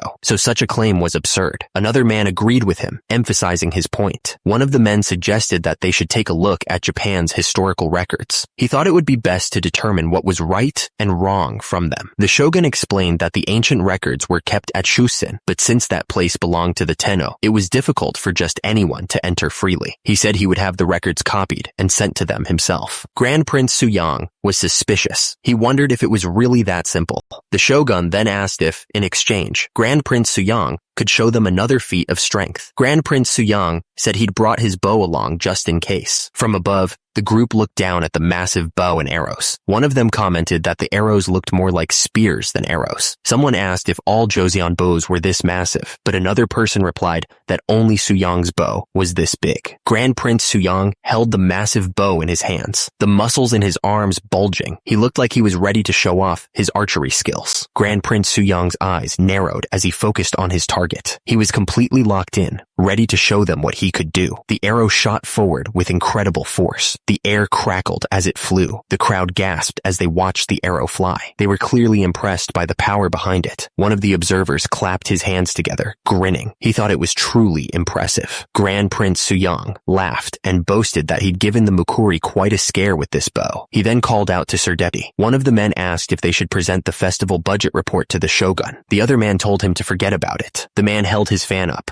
a slight smile on his face. He figured the kid wouldn't get it anyway. The discussion moved on to the specifics of the trade. For 200 gon of ginseng, they'd get 100,000 gon of copper, sulfur, and water buffalo horns. It was also decided that the shogun would handle the distribution of the seeds himself. The negotiators sat around the table, deep in discussion. They still hadn't agreed on a price for the seeds, so they considered accepting skilled workers as payment instead. The man with the hat explained that the seeds wouldn't bring in money right away. Plus, it would take time for the people to get used to the land. He thought that made it a fair trade. The man with the fan leaned forward, his expression curious. He wanted to know who these skilled workers were. They needed 100 blacksmiths and 50 prospectors to make this deal work. The numbers were starting to get real, and around 200 fishermen would also be required. It was a lot of people to ask for, but the shogun seemed to be considering it. The shogun considered the offer carefully. He weighed the value of the ginseng seeds against the loss of so many skilled workers. Then, the shogun tapped his fan against his palm. It was a sign that he had come to a decision. The shogun announced that he would discuss it with the daimyos before making a final decision. The negotiations were moving forward, but nothing was set in stone yet. Turns out, the negotiations took some time. Several days later, the discussions continued. Among the craftsmen requested by Joseon, a blacksmith earned about 2 silver nyang per year. Someone stated it was too great a loss for them. Someone muttered, "Well, look at this guy." The speaker said that Grand Prince Suyang was acting nice and friendly in front of them, yet plotting a completely different scheme behind their backs. Someone muttered to themselves about being a muscle-headed general who couldn't logically refute him. Wondering what to do, the shogun cleared his throat. He stated that those who wish to receive ginseng seeds must provide the number of craftsmen requested by Joseon. The shogun added that the seeds would be allocated according to the proportion of people sent, so they should spread the word clearly. Someone shouted in shock. "Pardon?" One of the men spoke up. He said the shogun just told them. He continued, saying they had to figure it out themselves and send the craftsmen. One of the men was really upset. He yelled at the shogun, begging him to reconsider what he had said. He looked like he was about to lose it. The shogun stared down at them, his expression unreadable. He asked if they dared question his decision. He shouted, "Enough! Stop speaking!" He said they'd been arguing about nonsense for months, and he was tired of it. One of the men smirked, saying the other should have kept the shogun properly managed. The shogun told them to follow him. He added that before leaving, they should bring back some souvenirs. One of the men reached out, begging the shogun to listen. He insisted that this couldn't be the end of the matter, but it seemed his words were falling on deaf ears. Someone started wailing, the sound echoing through the temple grounds. The man in the hat explained that he was concerned someone might mess with what was written. He seemed serious about keeping the information safe. He continued, explaining that he had his court artists make a copy by hand. It was a painstaking process, but he seemed to think it was worth it. The man in the hat looked confident, as he stated that there shouldn't be any problems tabs with the content. He seemed sure of his methods. The man in the hat presented the documents, announcing that it was the Chronicles of Japan they'd asked for. The recipient looked at the stack of papers, considering the weight of the information they held. The man in the hat continued, mentioning that in modern times, texts like these would never be revealed, even upon death. The Chronicles of Japan lay there, a silent promise of secrets revealed. It was a stack of handwritten documents, bound with care. The man in the hat looked sure of himself. He stated that the transcription of the Chronicles should be perfect, and that he had already taken a look at it himself. The man in the hat confirmed that it seems Ochi is indeed descended from Baekja. The man in the hat emphasized that it was up to them to decide whether or not to reward Uchi. The decision was entirely theirs, he said. The man in the hat asked them to compare the Chronicles with other texts when they returned. He wanted them to really check out Uchi's territory and influence. The man in the hat expressed his gratitude. He said their stay had been wonderful, thanks to their generosity. With that, the diplomatic mission in Japan came to an end. The snowy castle town stood silent, as if holding its breath.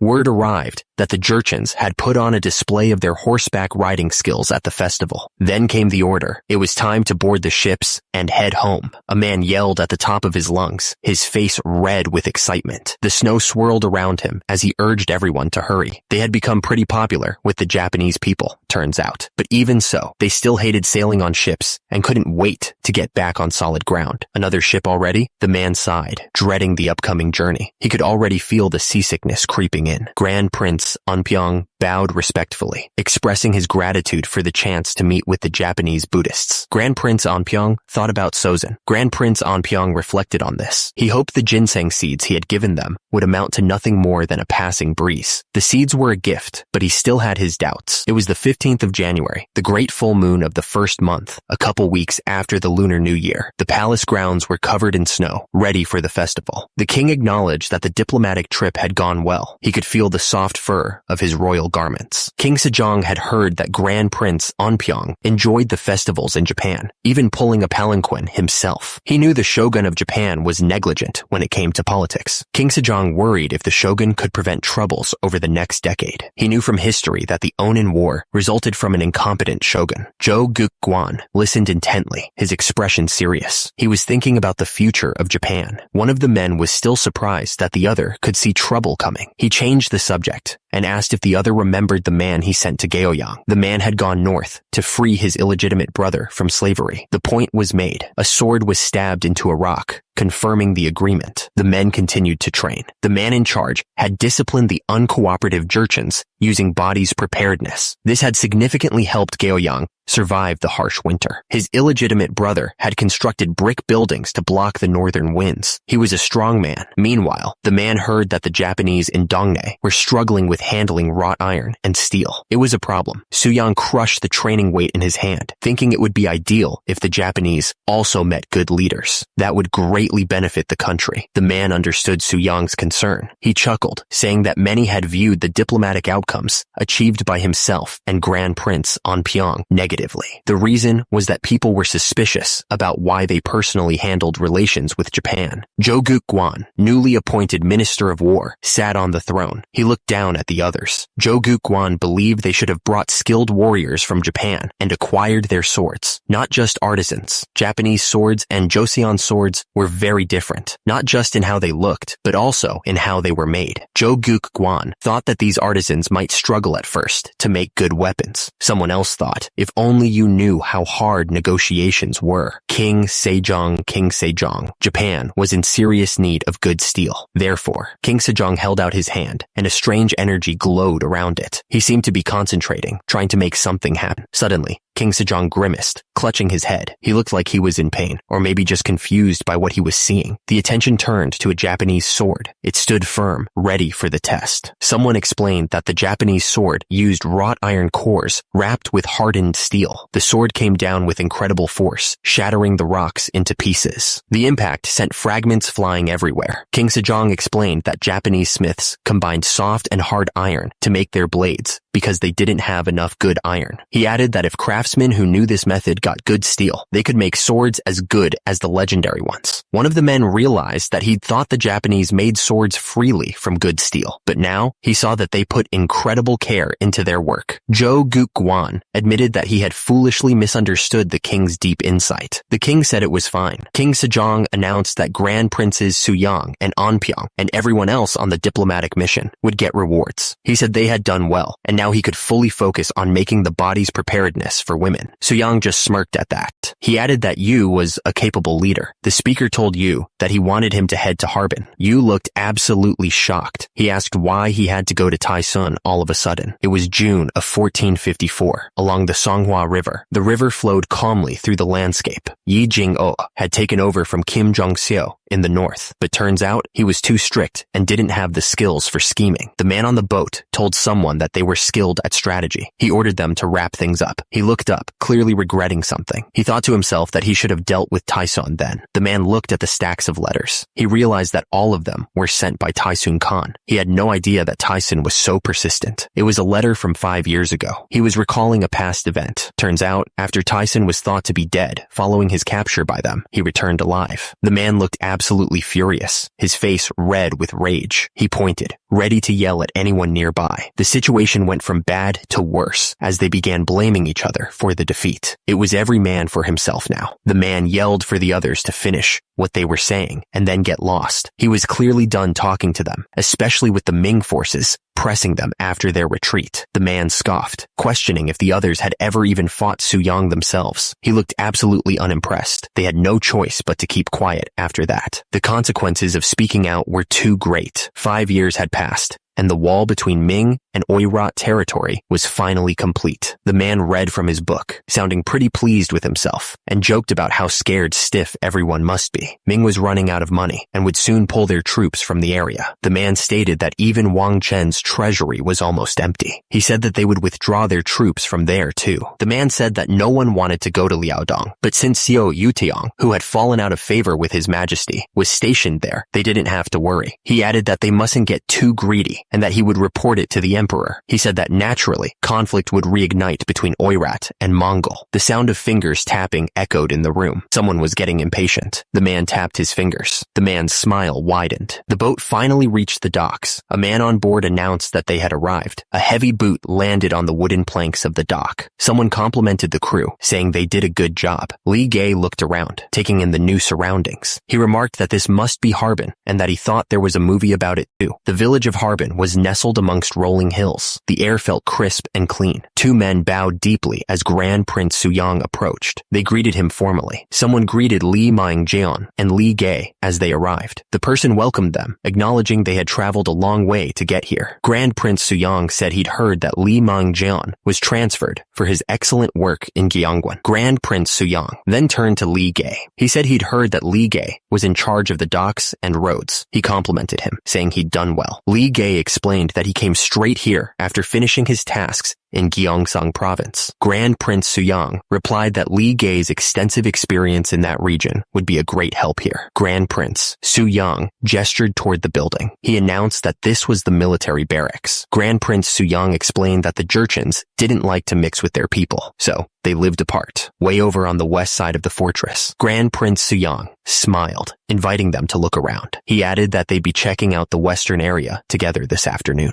The group started walking, their footsteps echoing through the area. Suddenly, a group of soldiers snapped to attention, greeting Grand Prince Suyang. Li Mengjian commented on how tight the discipline was around here. Grand Prince Suyang listened intently, his mind already racing with possibilities. The weight of command rested heavily on his shoulders. Someone asked about the 6th Firearms Unit, trained in the year of Shinmi, 1451. Were they inspecting the breech-loading cannons? One of the soldiers explained that with the carriage mounts, they could fire the cannons from almost anywhere. He seemed to think they'd be quite useful. Turns out, the previously developed hand cannon eventually became these breech-loading cannons. It was an impressive upgrade. The thing is, combining them with regular hand cannons wasn't easy because of portability issues and their limited range. It was a problem they still needed to solve. The man explained that overlapping rolls with mobile cannon carts was causing issues. The problem was that repeated firing tended to misalign the barrels or chambers, causing leakage. The man frowned. Breech-loading cannons of this era were still problematic, he admitted. Despite the problems, they were still better than hand cannons, so they'd have to make do. He then asked what the piles were for, and was told they were containers for explosive shells. The soldier looked concerned. Some of the containers tended to absorb moisture, which could cause misfires. The soldier insisted that they had to store them properly to avoid misfires at all costs. At that moment, he noticed Grand Prince Suyang and quickly apologized for not greeting him earlier. The man saw that Grand Prince Suyang looked pale and asked if something had happened. He suggested they step inside to talk. They went inside the building. The man wanted to discuss what Suyang had read in the letters. The man explained that Yexian was planning to marry his sister to Tai Sun. The goal was to legitimize his line as heirs of the Khan. Grand Prince Suyang added that, while it was ostensibly for legitimacy, Yexian surely intended to control the throne himself as regent. The man continued, noting that historically, Tai Sun couldn't even form a proper faction, so it was obvious that Yexian was the true power. The man explained that Tai Sun had been killed after fighting Usen, but in this timeline, both sides had their own armies. He noticed that Tai Sun's army was less than half the size of Yexian's, and wondered why. One of the men pointed out that even though their numbers seemed similar, fewer soldiers were willing to fight for Tai Sun. He suggested that sending troops to aid Tai Sun might be the only answer. The man warned that if they didn't do anything, all of the Mongols would fall under Yexian's control, which was a problem. The man added that such a situation would be bad news for their country. He looked concerned. One of the men worried that crossing the Songhua River would make it tough to get gunpowder to the troops. He also feared that sending troops across the river would alarm the Mongols. But Grand Prince Suyang told him not to worry, saying that the Mongols were already falling apart from the inside. Grand Prince Suyang realized that he initially wanted to watch the situation from a distance, but he now felt like they were about to jump right into the fire. He paused, thinking that something might work. The man suggested that they summon Tai Sun and arrange a marriage with Isen's sister. Someone chimed in, clarifying that Yexian and Usen were the same person, just with different names in different dialects. The two men looked absolutely stunned. They reacted in shock, clearly not expecting such a suggestion.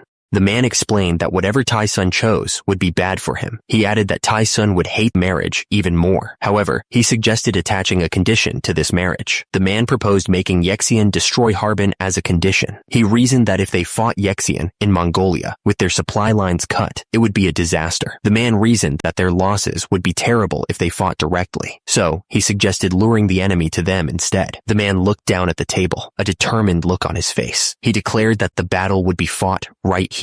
The man explained that if they managed to defeat Yexian, his power would crumble. He added that Tai Sun's claim to the throne would become stronger. Far from the meeting room, the Jurchens were hard at work, building fences to the west of the fortress. They were helping to fortify their position. One of the men wondered if the Jurchens had been defeated. The other man replied that they hadn't, but they weren't friends with Esen either. He added that after hearing about their victories, the Jurchens were watching them carefully. The man squinted, shielding his eyes from the sun. He wondered aloud. A man was tending to his horse when the shout rang out. Someone announced, the news spreading like wildfire. Another man shouted, his voice booming across the area. A group of men gathered, looking concerned. One of them asked. Another added that they had found many things while building the fences. One of the men stepped forward, his expression serious. He asked if someone could take a look at what they had found. The man stared at the statue in his hands, turning it over carefully. He'd never seen anything like it before, with its many arms, before exclaiming that it was the thousand-armed Avalokitesvara. The man held the statue up, examining it closely. He commented on how detailed it was, and how much care must have gone into making it. One of the men stammered that the statue must be valuable, thanking the man for showing it. Then he asked if the man would take a look at his find too. More men crowded around, each eager to show off their own discoveries. They all clamored for the man to look at theirs as well. The man looked overwhelmed by the sudden surge of attention. He told them to calm down, one at a time, trying to restore some order. This terrain is gentle, with open plains. Finding numerous Buddhist artifacts suggests this place was likely the site of an ancient Balhai temple. From above, the group looked carefully at the artifacts they had found. They were determined to uncover the secrets of this forgotten place. The early Jin dynasty, originating from nomadic tribes, could not produce such craftsmanship. They couldn't let Balhai artifacts be mistaken for Jurchen relics. The man crouched down, carefully examining the artifact. He wanted to make sure he didn't miss any details. Most Jurchens are Buddhist, turns out. The man gently touched the ancient Buddha statue, feeling the worn stone under his fingertips. He put his hands together, thinking about how to use their faith. If they could cleverly utilize their faith, things might just work out. Two men prayed together, their heads bowed in quiet reverence. The silence silence was broken only by the soft rustling of the wind. From above, you could see a group of men praying around the Buddha statue. The men were hoping for a better future. He believed they could win over the Hachi Jurchens. It was a risky plan, but it might just work. The Khan sat alone, the weight of his responsibilities heavy on his shoulders. He had a lot to think about. Khan, a letter arrived asking you to come to Harbin. It says Grand Prince Suyang has something urgent to discuss. Suyang, that Yoseon prince, came north. Did he? Tai-sun looked absolutely furious, his teeth grinding. He told them to inform Suyang that he would go, declaring that he must see that brat's face again. The ancient relics lay scattered on the ground, radiating a strange energy. A voice declared that these relics belonged to Buddha and had to be returned to him. Two men stood with their hands clasped together, tears streaming down their faces. They agreed, saying, another man, wearing a wide-brimmed hat, gestured expansively. He declared that Buddha had revealed himself to the faithful in this distant northern land. The idea of building a temple to honor Buddha's presence was suggested. The group of men stared upwards, their faces filled with awe. They exclaimed that it was such a profound destiny, so moving. The man's eyes widened as he heard something completely unexpected. He looked absolutely stunned. The man explained that the relics the Jurchens had found in the west came from an old Balhae temple. He gestured towards the other man as he spoke. The man in the hat suggested that building a temple to honor the ancestors' memorial tablets would win the favor of the Hulun tribes. He seemed confident in his plan. The artifacts alone were enough to build at least a small temple. Nothing would be a better gift to the Jurchens, who still followed Buddhism. Inside the temple, a figure knelt in prayer, head bowed in reverence. The atmosphere was filled with a sense of peace and devotion.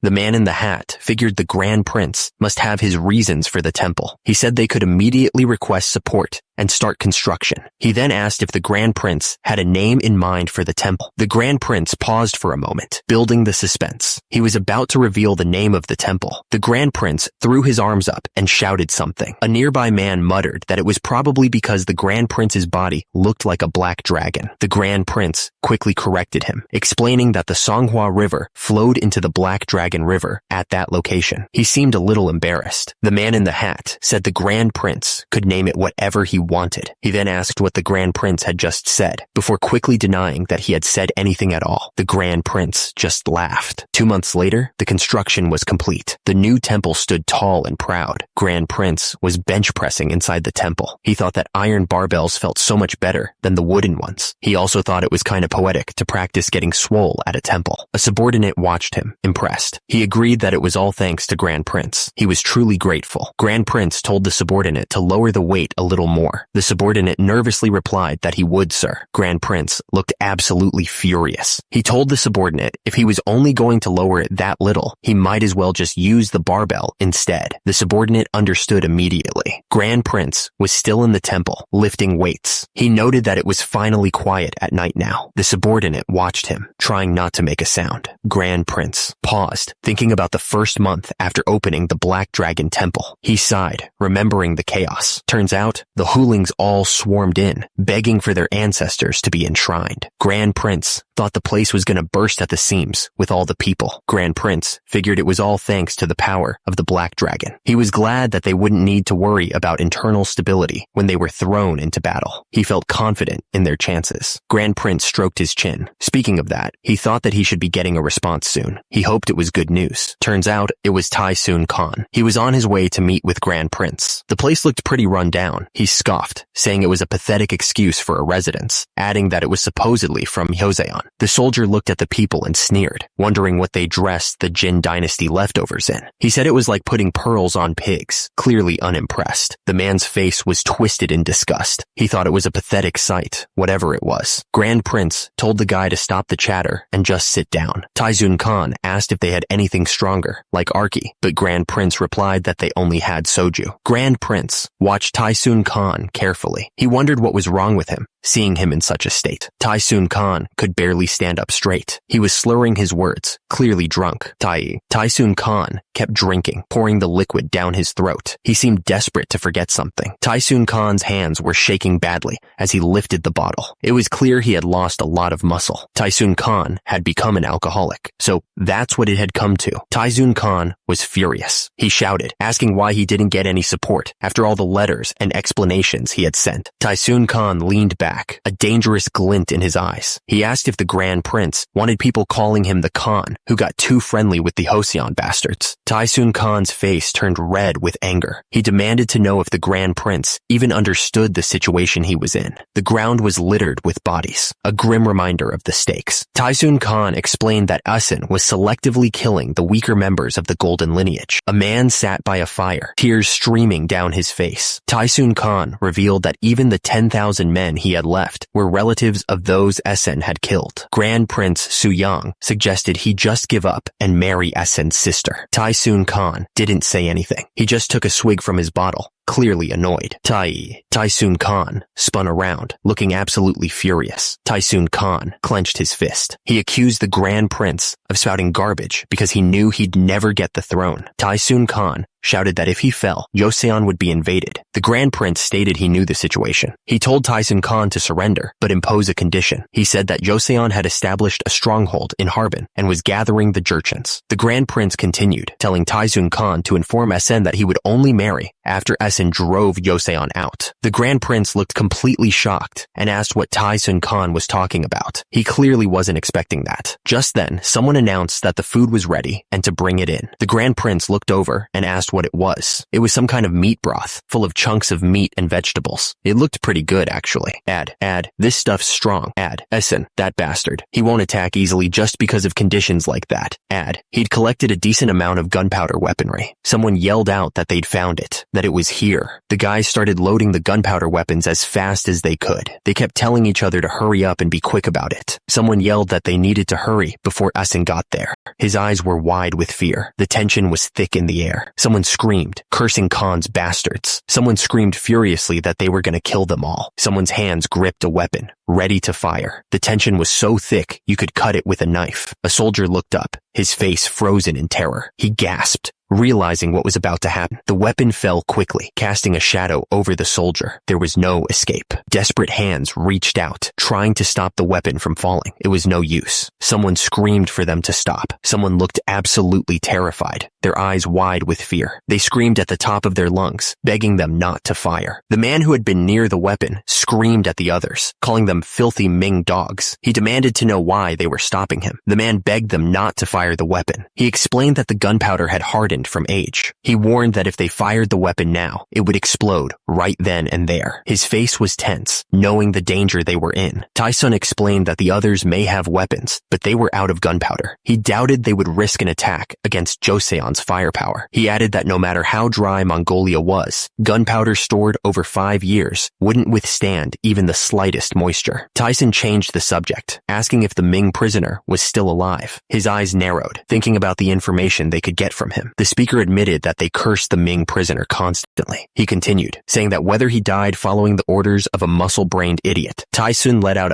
he was clearly frustrated with the situation. Someone exclaimed, "What nonsense is this?" Asen said that they were calling for a kurultai at his base in Karakoram. Taisun continued to accuse his hosts, complaining that they even brought the cannons and firearms they stole. He seemed pretty annoyed by the whole thing. Taisun stared intensely. He wasn't sure if he was walking into a trap. He squinted, trying to figure things out. Suyang, looking relaxed, asked what Taisun's business was. He seemed pretty calm, despite the tension in the air. Suyang suddenly announced that he would accept the marriage proposal. It was a total shock. Taisun seemed stunned and asked if Suyang really understood what he was agreeing to. The other people in the room were also surprised. Taisun admitted that Suyang's words seemed genuine, but he made it clear that he had one condition before agreeing to anything. Taisun continued, Joseon had built a massive fortress at Harbin along the middle of the Black Dragon River. He wanted to know if Suyang's soldiers could repel them. Taisun stared intensely. His eyes narrowed. He needed to know if what he was hearing was true. He looked absolutely suspicious. Suyang didn't even hesitate. He just ordered his men to bring them in, his expression unreadable. Taisun looked furious as some people were brought forward. He yelled, asking how the Jin dynasty trash even dared to set foot there. Taisun looked absolutely furious. He demanded to know why those people were even there. Someone on the ground pleaded with Asen to punish those Joseon bastards. Asen looked down at them, wondering what this nonsense was all about. One of the men explained that Joseon was recruiting porters, so they went to the Black Dragon River to find some work.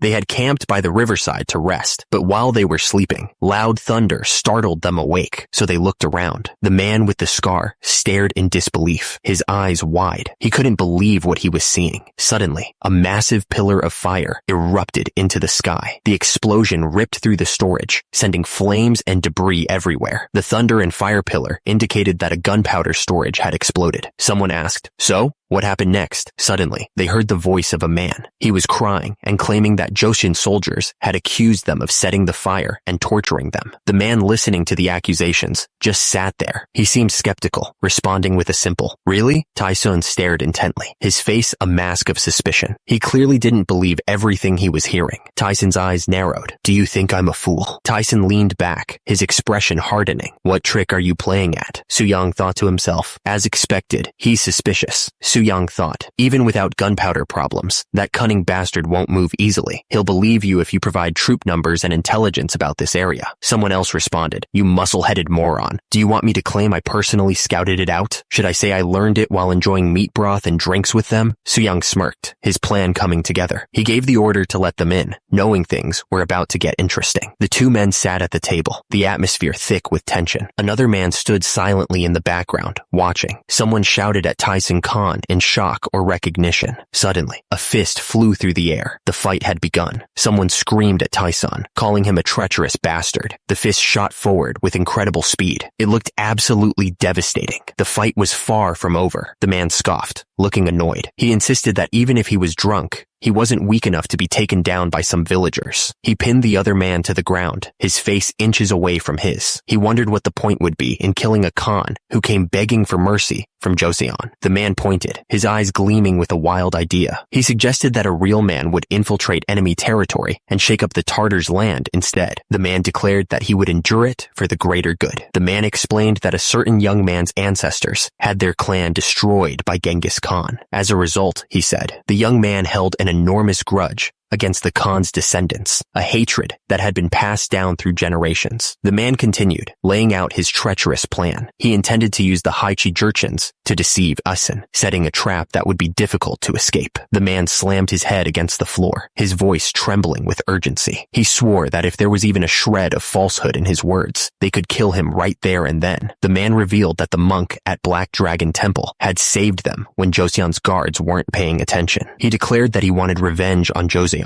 like a true warrior. The soldier looked absolutely terrified, his face contorted in fear. He pleaded for someone to help him. Usin listened carefully, stroking his beard as he thought. If the soldier was telling the truth, this could be the perfect chance to attack Joseon. Isen gave his orders without hesitation. He commanded that 5 men be sent to Joseon's fortress to map out their military positions. The plan was set in motion. They would cut off Joseon's gunpowder supply, seize it, and use it to attack. Isen declared that he would accept the proposal. Isen sat back, sipping his tea as he spoke. He would add 3,000 of his own troops and request even more from the Tombed tribe. The speaker addressed Taishi directly, telling him to handle the rest of the operation. 2 soldiers stood side by side, gazing at the fortress. It was way too quiet for their liking. One of the soldiers pointed a finger, his eyes wide. They really had built a massive fortress here. The voice continued, explaining that the cannons were placed on top of moats and stone walls. He ordered the others to carefully note the positions and numbers of those cannons. The soldier squinted, trying to sketch the fortress. He couldn't see clearly and needed to move back to get a better view. Someone's boot came down hard on another's foot. He said something, realizing his mistake. The man on horseback looked shocked. He asked something, clearly not expecting that. The man on the horse glared down at the culprit. He shouted something, furious. Soo-young looked down with a sinister grin. He said something. Someone screamed for help, the sound echoing through the mountains. Suddenly sneezed. The cold air bit at his exposed skin. The commander chuckled, pointing out that people with big muscles usually handle the cold well. He added that Soo-young seemed to be the exception. Soo-young explained that his body had very little fat because of constant training. He said that he was basically just muscle and skin, which made him vulnerable to the cold. The commander smiled, telling Soo-young to just hold on a little longer. He assured him that they were almost there. The commander added that this was also his first time meeting the new military commissioner of Liaodong. He seemed a little nervous. The group rode towards the massive gate. The cold wind whipped around them as they approached the imposing structure. My lord looked up, his eyes widening. Oirats, he asked. Did you say Oirats? The commander explained that the Oirat forces were targeting Harbin. He added that it seemed like there might be trouble, and that's why he came to inform my lord. My lord nervously bit his nails, his face etched with worry. He wondered if it was going to be chaos like last time, and what their strength was right now. The news hit him like a punch to the gut. He gasped, clutching his head in disbelief. Battle? He exclaimed. Completely caught off guard, my lord was furious. He demanded that they quickly bring all reports about the Oirats. My lord looked worried as he realized something. My lord's face was red with fury. He slammed his fist and declared that they'd have to mobilize farmers if necessary. The commander watched my lord with concern. The soldier approached my lord. Commander, please calm yourself first, he said, offering him a drink. My lord lifted the bowl to his face and chugged the liquid down in one go. My lord stood there, waiting to see if the medicine would work. My lord took a deep breath, trying to calm himself. He could feel something happening. My lord wiped the sweat from his brow. He apologized, explaining that his symptoms had gotten worse for a moment. My lord was impressed by how fast the medicine worked. He asked what the prescription was, learning that it was made from poppy shells. The poppy shell. My lord seemed to be suffering from anxiety so bad that he needed drugs to cope. The fact that it was poppy-based was even more concerning. The commander explained that the troops they could send were from the Zhangzhou Jurchens. He specified that it would only be Changshan's forces, about 5,000 households total. The commander continued, saying that the troops were originally meant for Joseon, but he thought it would be fine if they were used to strengthen their northern defenses instead. My lord looked completely confused. He didn't understand what the commander was implying. My lord thought to himself, what is this crazy scumbag saying right now? He was absolutely furious. Delete entire panel. Changshan had once served Taisun obediently. He followed every order without question. But the moment Joseon's victory became obvious, something changed. A cruel grin spread across his face. He betrayed Taisun without a second thought. He looted his main camp completely, leaving nothing behind. That bastard betrayed Joseon and stabbed Taisun in the back too. He's just a bat, switching sides whenever it suits him. Suyang paused for a moment, thinking about why anyone would do something like that. He looked absolutely furious. Someone burst into laughter, praising Commander's keen insight. Commander agreed enthusiastically, laughing along. The plan was that if Changshan, hated by everyone, jumped into the battle midway, they would surely gain from the chaos. It was a risky move, but it could pay off big time. Suyang told the commander to be sure to send them north. He sounded very sure of himself.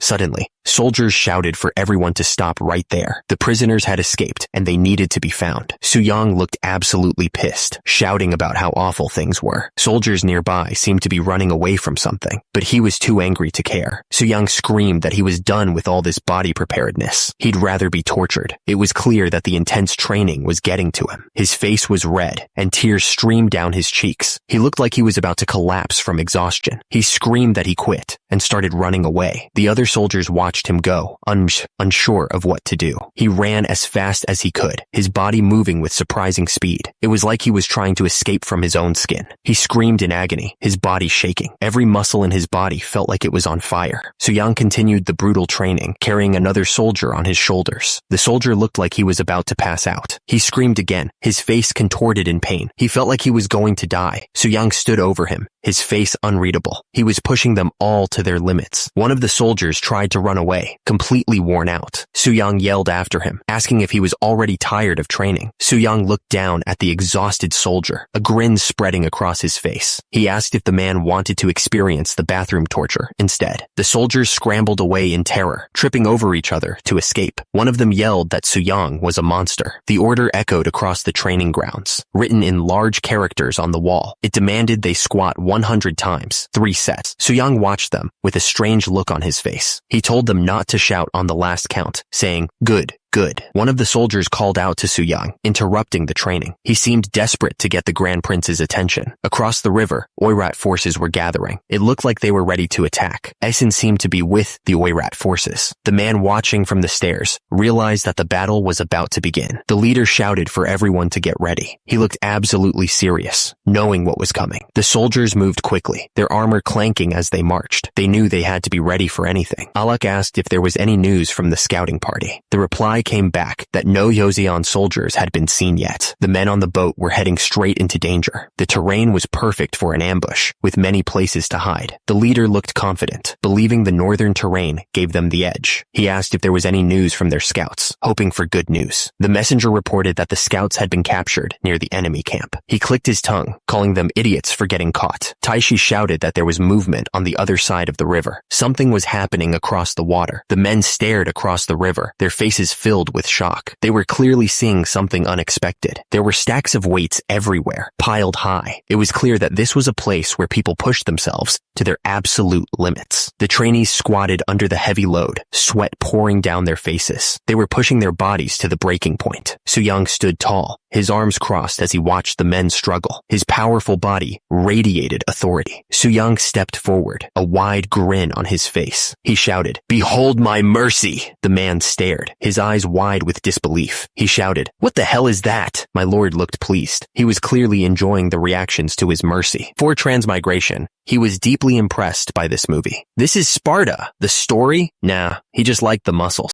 The river flowed quietly, but there was a sense of unease in the air. Armor lay discarded on the riverbank, hinting at battles to come. Soo-young figured he should try breaking their morale, just like in that movie he watched before. He remembered thinking about how cool it would be to do that. Soo-young grinned, thinking that he could use his muscles and the current situation to his advantage. He flexed, feeling the power surge through him. The troops noticed that their scouts had been captured and were being held as hostages. They wondered what was being said to them. The troops listened carefully, trying to understand what was happening. They heard that the enemy was claiming to be generous and would release the prisoners, which made no sense to them. Soo-young arrived, his presence commanding attention. The troops, still confused by the enemy's supposed generosity, asked him what was going on. The muscular man screamed, asking if they thought the Taishi would let them live. He continued to threaten them with violence. Soo-young responded calmly, stating that his father was the abdicated king and his brother was the current king. He asked if the man even knew who he was talking to. Soo-young's eyes flashed as he asked if they had fully completed their body's preparedness. His stare was unnerving. The muscular men looked absolutely terrified, stammering at the mention of body's preparedness. They clearly knew what that meant, and it scared them. Two men watched the scene unfold. One wondered if it was really okay to send them away like this, doubting they would ever reach Asun's camp. The soldier looked completely lost and asked why not. Soo-young turned his back to the man, his muscles flexing as he spoke. He explained that if the hostages returned safely. Soo-young continued, explaining that if the hostages returned with improved physiques, Soo-young concluded that their main camp's morale would collapse. Soo-young's expression turned serious as he added that if Asen realized this, things could get very bad. The man sprinted down the hill with everything he had. He knew that someone would never let them enter the camp.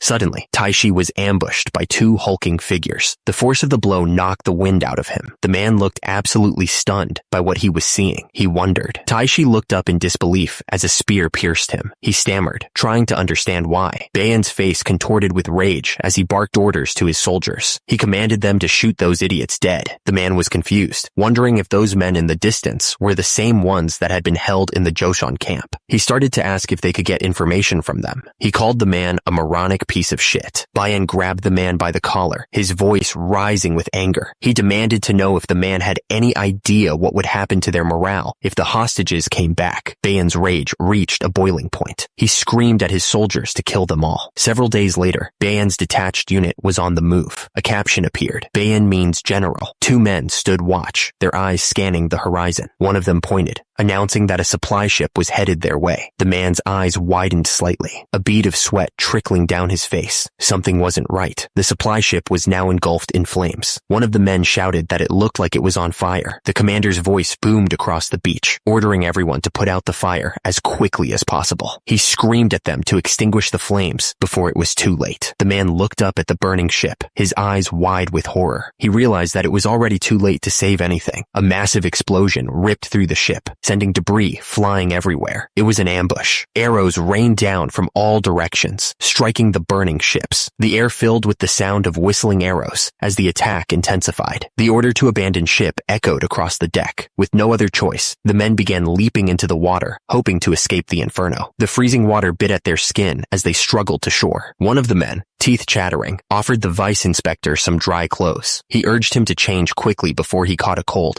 Must include character checking on casualties. Response of 4 dead, rest unharmed. Must include character's contemplative response. Must include character noting, there are many small boxes here. Must include order 2. He stared at the white powder, examining it closely. He wondered if it really was gunpowder. The man dabbed his finger in the powder. He cautiously brought it to his nose, sniffing carefully. The vice inspector rubbed the powder between his fingers, studying it with a keen eye. His soldiers watched, waiting for his verdict. Suddenly, a massive explosion ripped through a ship out on the water. The force of the blast sent debris flying everywhere. The vice inspector nodded grimly, turning to his men. He announced something. He held up the wooden pieces, studying them carefully. He wanted to know what they said. The man examined the wooden pieces. He said it was nothing special, just information about where the gunpowder was made and what it was for. The man stared intently, a serious look on his face. He seemed determined. He commanded them to take it all back. His order was clear and decisive. The ship cut through the waves, carrying its cargo and crew. The mission was underway. A figure walked across the ship's deck, seemingly without a care in the world. The wind blew gently as the ship sailed toward its destination. The message was written in a complex code. Only those who could read Hanja would understand its true meaning. The characters seemed meaningless at first glance, but when combined, they spelled out one word, fake. Out of 60 boxes, only 3 actually contained gunpowder, but he had no obligation to inform those fools of that. He commanded them to taste Joseon's wrath. 3 days later, a long line of wagons slowly made its way through the narrow canyon. The landscape was barren and unforgiving. The Jianzhou Jurchen soldier ordered his men to attack again, just like before. He reminded them that they had greater numbers and high morale this time. The Jurchen commander paused, lost in thought. He seemed to be considering their next move. The Jurchen soldier cursed the sneaky Joseon scumbags, realizing they were walking into a trap. The Jurchen soldier pointed out that the wagon was a decoy.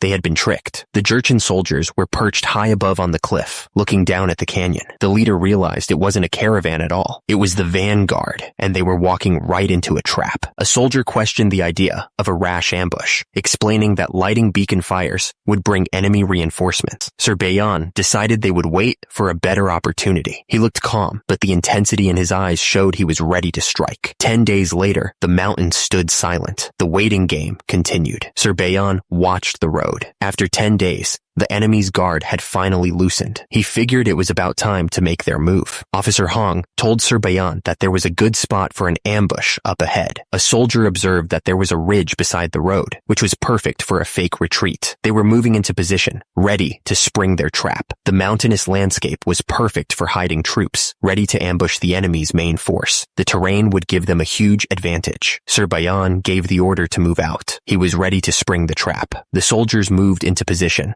hiding among the rocks. They waited patiently, ready to unleash hell on the unsuspecting enemy. 2 soldiers kept watch, using binoculars to scout the road. They were waiting for the enemy to arrive, completely unaware of the ambush that awaited them. The enemy soldiers were getting impatient, just as planned. They were riding straight into the trap. Sir Bayan grinned, watching the enemy rush excitedly into the spot he'd set for them. It was all going exactly as he expected. Sir Bayan asked if it was really that satisfying. Of course it was, he thought. If only everyone moved according to his predictions like this, things would be much easier. Meanwhile, Officer Hong wiped the tears from his eyes. It was exhausting being around someone as unpredictable as his Hyung. Officer Hong asked what the thing was that Sir Bayan was holding. Sir Bayan explained that it was called a telescope, and after handling it a few times, he thought he might be able to make one himself. One of the men proposed swearing loyalty to Joseon, suggesting that he would make the other one of them in return. The other man looked puzzled and wondered if that was a bit unethical. Suddenly, a shout rang out. Enemies spotted on the front ridge. The warning echoed through the valley, putting everyone on edge. The man grinned, announcing that they were here. He ordered everyone to stay sharp from that moment on, knowing the battle was about to begin. The horse-drawn carts slowly made their way along the path, carrying supplies and soldiers. The steady clatter of hooves and wheels filled the air. A man in white robes peered off to the side, his expression serious. He was clearly focused on something. The cart rumbled along the path, carrying supplies. The air was still and quiet, but there was a sense of something bad about to happen. Suddenly, a shout rang out. "They're here! An ambush!" An arrow flew through the air and slammed into the wheel of the cart. Someone shouted to push the carts forward to form a barricade. A hand gripped the side of the cart, muscles tense as they began to move it. A man strained against the weight. The man continued to push the cart. Arrows rained down on the cart. The soldiers yelled a warning. "Arrows incoming!" Everyone needed to take cover, fast. An arrow flew straight, heading right for a soldier's eye. It was too late to dodge. Someone shouted over the chaos, ordering them to break off the sides of the carts and use them as shields. The cart lay on its side, riddled with arrows. It wasn't much cover, but it was all they had. A soldier protested to Officer Hong, questioning if he really expected them to use the cart sides as shields. The soldier wondered what kind of strength it would take to rip them off, asking if Officer Hong thought they were mighty warriors or something. Officer Hong was furious. He screamed at the soldiers, telling them to follow orders. Officer Hong continued to yell, his face red with anger. He told the soldier that if he was so upset, he should become a 5th-rank officer himself, questioning why he always lost his temper when promotions were mentioned, his voice cracking. Sir Bayan ordered them to stop firing. He scoffed, saying they were just support soldiers. Sir Bayan then ordered them to close in and finish them off. A lone soldier stood guard, spear in hand. He scanned the area, alert to any sign of danger. The soldier's eyes widened in terror. He yelled for them to wait, realizing the danger they were in. Suddenly, the ground shook as massive artillery pieces came into view. The soldier screamed for everyone to fall back, realizing they were outgunned. The artillery shells exploded, sending soldiers flying through the air. The ground erupted in fire and smoke. The scene was one of utter devastation. Bodies lay scattered amidst the wreckage, the air thick with smoke and the smell of burnt flesh. Sir Bayan's face was twisted in fury. He realized they weren't just facing support soldiers, but Joseon troops. He screamed at his men to not retreat, but to prepare to charge. The battlefield was a scene of carnage. Soldiers lay dead, the ground stained with blood and littered with debris. The surviving soldiers braced themselves, knowing more danger was coming. The order rang out. Musketeers were to fire 1 round after reloading, then immediately fall back. The soldiers scrambled to reload their muskets, knowing they had to be quick. Another order came. Prepare the grenades. A soldier gripped a grenade tightly, ready to throw it into the enemy ranks. The soldier hurled the grenade. Explosions ripped through the battlefield as the grenades detonated, sending dirt and debris flying. The soldier's face was twisted in anger and fear. He yelled that they were told these were support troops, but they were clearly Joseon soldiers. He wondered how they could possibly win against artillery. The soldier looked absolutely shocked. He couldn't believe what he was seeing. Suddenly, enemy soldiers on horseback appeared on the ridge. They were ready for battle. The commander barked out orders. He told his troops to not advance any further and to only strike those who were fleeing. A soldier screamed in pain as he was stabbed. The blade pierced through his armor. A soldier rushed to report to the commander. He warned that the enemy was splitting into 5 groups. Sir Bayan gave the order. He commanded them to not pursue the enemy, to maintain their formation, and to avoid reckless action. From above, the forest looked peaceful, but the scene was anything but. The battle had torn through the trees, leaving a trail of destruction in its wake. The attack hit hard. The blade pierced through the armor, and blood splattered everywhere. The soldier grinned. He thought that the Joseon steel was really great, and that it made fighting worthwhile. A soldier rushed to the chieftain. He warned him that the enemy had divided into 5 groups, and the chieftain reacted in shock. The soldier yelled for the troops to split up and chase down the enemy. He wanted their heads, and the fine reward that would come with it. He urged them to hurry and follow. A soldier rushed to his commander with urgent news. He reported that 5 of the 6 wild Jurchen tribes at their rear were now pursuing them. The commander reacted in shock, not expecting this turn of events. The soldier's hand gripped his clothes tightly. He was worried that an ambush might be waiting for them. The thought sent a shiver down his spine. The battlefield was littered with bodies. Despite the grim scene, a soldier considered their options. If the enemy was regrouping without setting up an ambush, they might be able to strike their rear. The soldier's face paled, but if it was a trap, they'd all be slaughtered. The thought hung heavy in the air. A rider arrived at the ridge, overlooking the battlefield. He realized that the fight had already started, and it looked intense. The rider's face showed concern. They had engaged way faster than he expected. Not even 15 minutes had passed. A soldier realized it was an ambush. He questioned whether they even needed to save the others, since they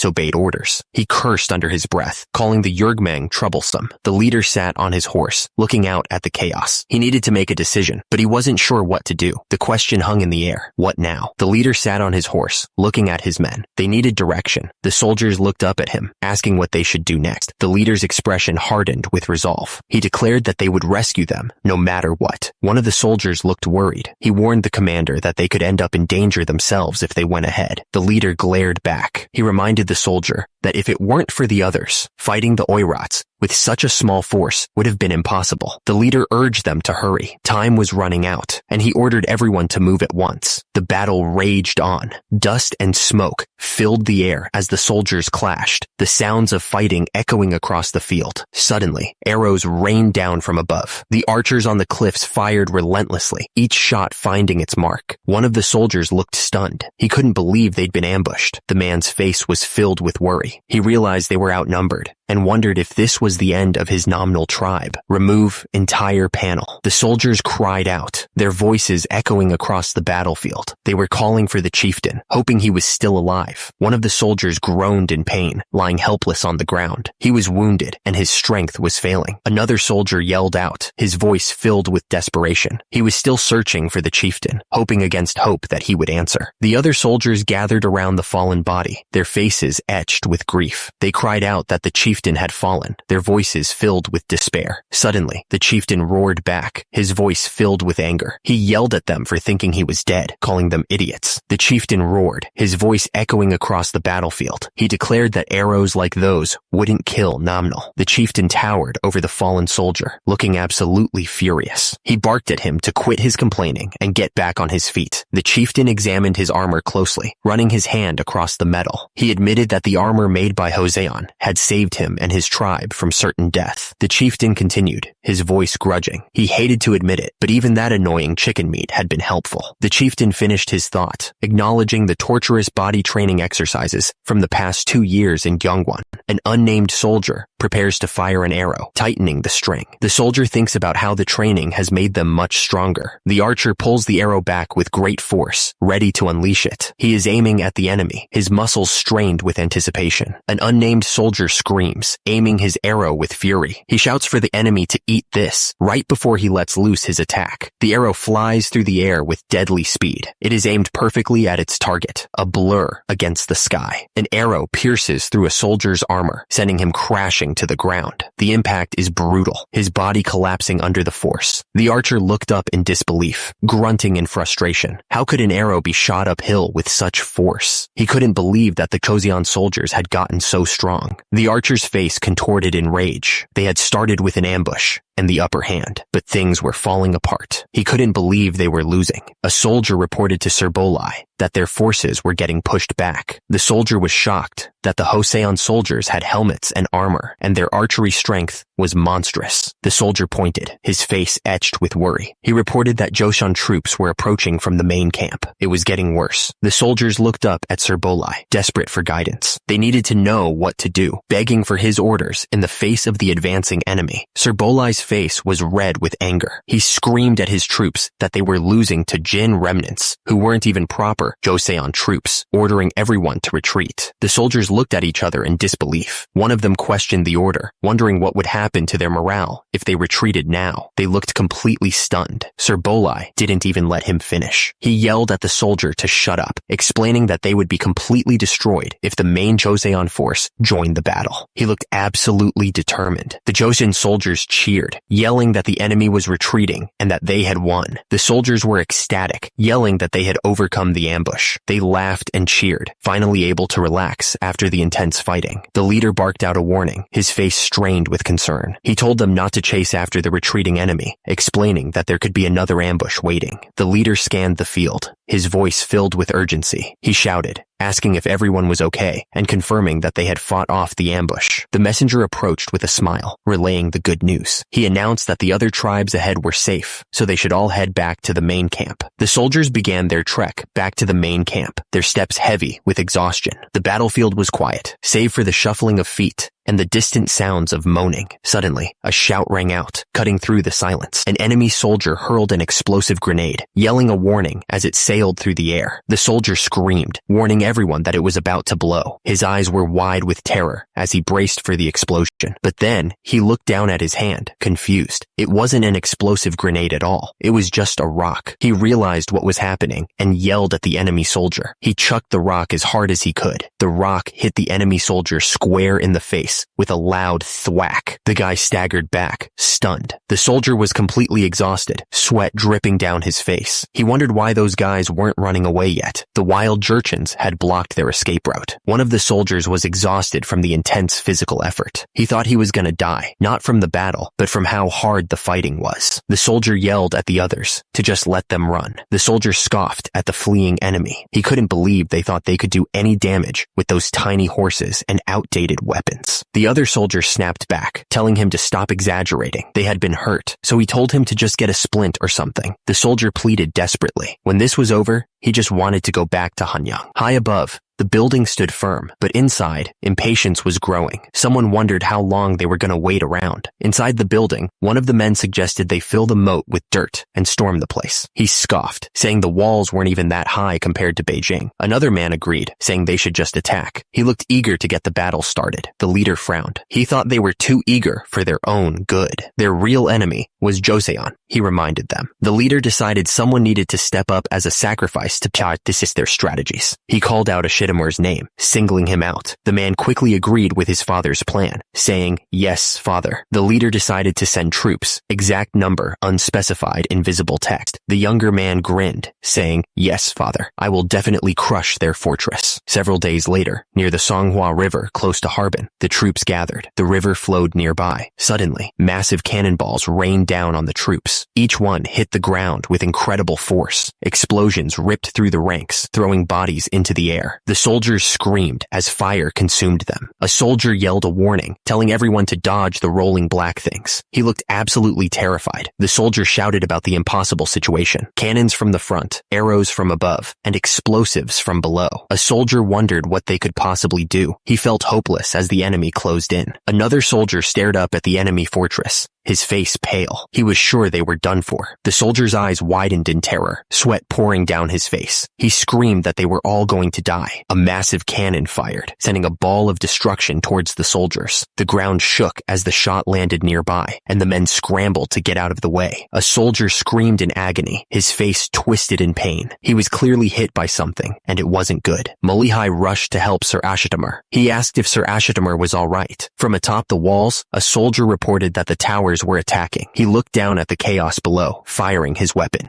Molihai shouted at Sir Ashitamur to calm down. He ordered the troops to destroy those towers. The soldier stared up at the enemy towers. He realized that the towers were positioned to defend each other, making a direct assault incredibly dangerous. He knew they needed a new plan. Molihai looked grim. He announced that they needed to withdraw. He said that now that they understood the enemy's defenses, they had no choice but to retreat, because the casualties were piling up. The soldier cursed under his breath, looking absolutely pissed. He hated the idea of retreating, but he knew Molihai was right. They were getting slaughtered out there. The Grand Prince knelt before his father, filled with frustration. He told him to forgive him. He insisted that if Molihai hadn't stopped him, he could have destroyed the towers. The king silenced his son with a sharp tone. He explained that because Molihai had stopped him, the losses were limited. He made it clear that the Grand Prince's recklessness would have cost them dearly. The leader ordered his troops to act like they were targeting the towers. He wanted them to trick the enemy into wasting their gunpowder while keeping their own losses as low as possible. The soldier agreed with the plan. The leader continued to give orders. He told them to take the weapons made by the Ming artillerymen. He believed they would be useful. He explained that their main goal was to make the Joseon forces waste all their gunpowder. Under the cover of night, soldiers moved silently around the tents. A cold wind swept through the camp, carrying the scent of pine and the unspoken tension of the coming battle. He couldn't wait to test the weapons himself. He was eager to see how well they would perform. Delete. The sound of the gong echoed through the camp. A signal that something was about to happen. The vibrations ran through the air, a warning of what was to come. A soldier rushed up to the Grand Prince and asked what was happening. Something was crossing to the southern shore via the Songhua River. Enemy cavalry had formed ranks around it. The man in orange turned to the other soldier, a worried look on his face. He asked if the enemy had brought artillery. A massive trebuchet rolled into view, mounted on a wagon. How the hell did they manage to build something like that? He wondered. The man in gray explained that the regional commander had told him a Ming artilleryman had escaped from Liaodong Fortress. Turns out, he had built one as a prisoner, but escaped afterward. The man listened carefully, his brow furrowed in thought. He took a moment to process the information. The trebuchet didn't look all that impressive. The counterweight trebuchet was dangerous because it used leverage to achieve superior power and range, he thought. The two soldiers worked together to keep the trebuchet steady. One of them shouted to hold it still. The other soldier replied that he was holding it. The leader dismissed the enemy's trebuchet as crude and not much of a threat. Even so, he told the other soldier to remain cautious. He then ordered the towers to target the enemy's trebuchet with their own artillery. The soldier in orange declared that it was finally time for their cannon to shine. Then he realized the enemy was aiming at them too. He quickly ordered the other soldier to aim the cannon exactly where he told him. Suddenly, a massive explosion rocked the tower. The attack had begun. The soldier screamed in pain. The explosion had hit them hard. The leader looked down at the small rocks bouncing off the walls. He was confused. He wondered why they were throwing such small stones instead of something more dangerous, like oil jars. Immediately, the order went out. Fire at their trebuchet. The command echoed across the battlefield. The soldier struggled to aim the cannon accurately at such a long distance. He told his partner to adjust the aim slightly, 3 steps to the left. Suddenly, the soldier yelled for them to stop. He saw the enemy's trebuchet moving again. High above, the enemy's trebuchets were being repositioned. The massive machines loomed in the sky, ready to unleash another volley.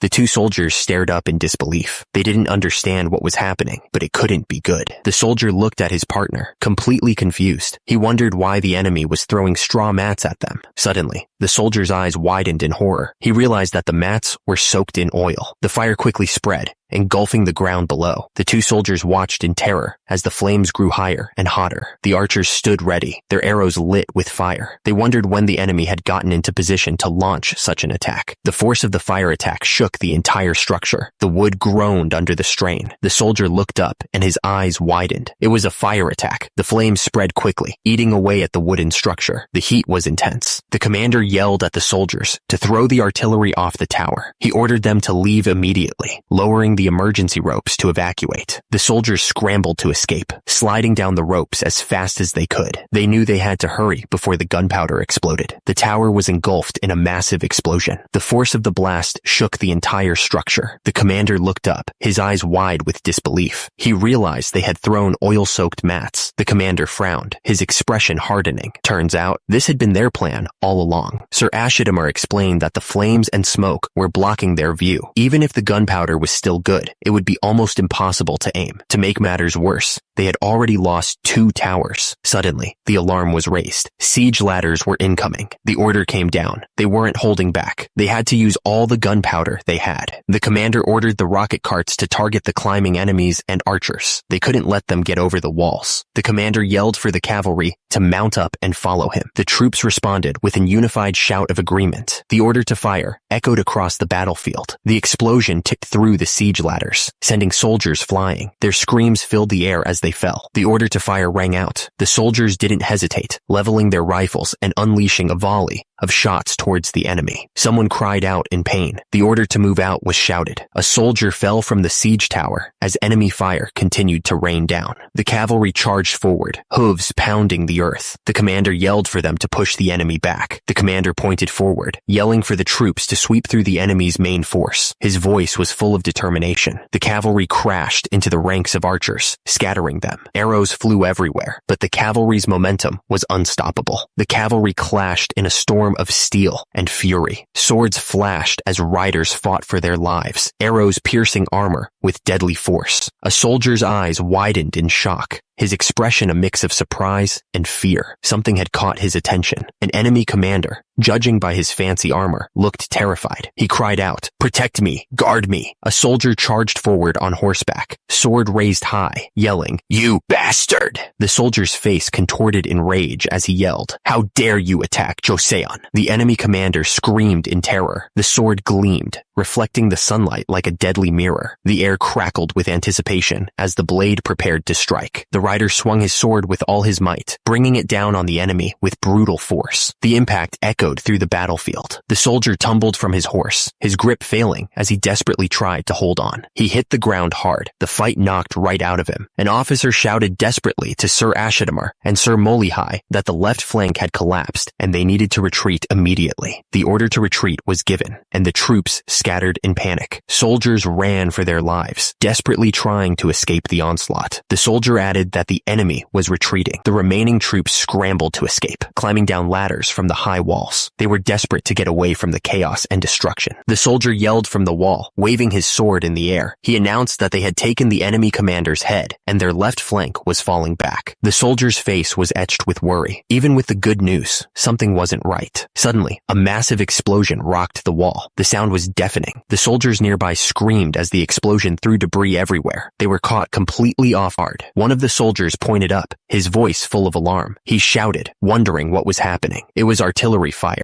Suddenly, a voice shouted from somewhere on the wall. It was a warning that artillery fire was coming from the right flank. The commander looked out over the battlefield. His eyes narrowed. He wondered if the enemy had distracted them with the trebuchet, just to target their cavalry once they charged out. The commander pointed towards the enemy lines. He ordered them to return fire immediately. Explosions ripped through the battlefield, sending dirt and debris flying everywhere. The ground shook with each impact. A soldier screamed as a massive explosion threw him backwards. The blast sent splinters of wood and bits of rock flying in all directions. A soldier screamed in agony. One of the soldiers shouted that they should remove the Heaven-class cannon right now. It was too dangerous if they got caught in their fire. Someone refused, telling them to just wait a little longer. Another explosion rocked the area, sending debris flying. The situation was getting more dangerous by the second. Suddenly, a soldier called out, shouting for the Grand Prince. Someone was pushing them to hold on just a little longer. They were close to breaking, but they had to keep going. The soldier looked up, confused by the sudden silence. He could hear the sounds of the enemy cannons, but they weren't firing. One of the soldiers on the wall noticed something. He shouted that it seemed like their cannons had stopped working. The enemy artillery had stopped firing. The commander saw their chance and gave the order. He yelled for them to attack from all sides. The battlefield erupted in explosions as the soldiers charged forward. The enemy was caught off guard, and the attack was relentless. The commander looked grim as he asked what their losses were. He heard the reply. Their cannons were all destroyed. The news got worse. They couldn't even recover Ashidamar's body. Sir Molihai was critically injured. Only 3,000 of the original 7,000 troops remained. A devastating loss. A soldier's anguished cry echoed through the camp. A Joseon general had taken his son's head. The commander looked absolutely furious. He screamed, demanding to know what the hell they had been doing. The commander looked absolutely desperate. He begged for forgiveness and demanded to know what had happened to their cannons and why they had suddenly stopped working. The explanation continued. They had loaded the cannons exactly as the artilleryman had told them, 1 barrel of powder per load. But when they used the 4th barrel, the charcoal burned slowly, melting the lead and grease. The cannons were ruined, completely useless. The commander realized it was a trap. The bamboo scroll. They had been tricked from the start. Joseon must have given the artilleryman instructions using coded messages. He demanded to know where the artilleryman was. Another man stepped forward, looking dejected. He reported that the artilleryman was gone. He had already escaped. The commander was stunned. No way. The commander slumped back in his chair, taking in the news. Baeon's detachment must have been wiped out too. They had been played, completely fooled. A sinister laugh echoed through the room. Turns out, Tai-sun, that scumbag, had teamed up with Joseon from the start. He raised his glass in a mocking toast. The commander realized they had conspired against him together. He ordered a retreat, sending word to Baeon as well. The man in the robes looked stressed. He said that if the defected tribes managed to pull off a victory, they'd be a joke to everyone. The thought seemed to bother him. The other man scoffed, covering his face in disbelief. He responded that half the defected were just Jin leftovers, soldiers, and the rest were nobodies who used to herd sheep. He didn't think they stood a chance of winning. The man narrowed his eyes, a sinister look creeping across his face. He muttered that they wouldn't win unless they were just pretending to be weak. He clearly suspected something was up.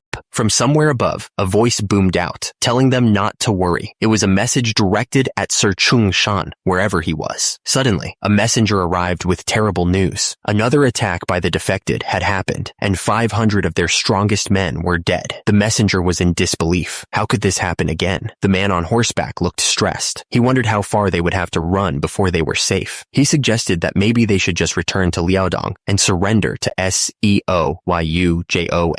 The other man looked absolutely furious. He demanded to know if the first man even knew how many horses he had sacrificed to get out of there. He asked if the guy was crazy for even suggesting going back. The man urged everyone to keep going. He said that just another 300 li northward, and they'd reach Harbin, the capital of their ancestors' great Jin Empire. He told them to hold on until then. Several days later, the journey continued. Each mile felt like a lifetime. The man put his hands up in the air. He told the soldiers not to come any closer, explaining that they weren't there to fight. He asked to speak with a Hoseon officer. The chief looked absolutely stunned. He wondered what was going on and why Hoseon troops were there. One of the men looked back, terrified. He yelled out to the chief that a defected tribe was chasing them. Another man shouted that the West Jurchens were surrounding them from above. He told the chief that they had nowhere left to run. The chief's eyes widened in panic. He stammered, asking what they should do. Clearly at a loss, a Joseon officer approached. He asked if they were looking for an officer, pausing as he recognized the chief. The chief stared at the man in shock. He asked if he was a Gucci and if he'd become a Hoseon servant. The man confirmed that the name His Majesty gave him was Zhang Chungryol. Zhang Chungryol demanded to know what they wanted after trespassing into their territory. The chief replied casually, noting they were acquaintances. He explained they had merely left Liaodong and headed north to reclaim the land their ancestors once occupied. The chief then made a surprising offer. He wanted to join Joseon. To prove his sincerity, he offered 5,000 warhorses. Zhang Chungryol pointed a finger, his face contorted with rage. He called the chief and his men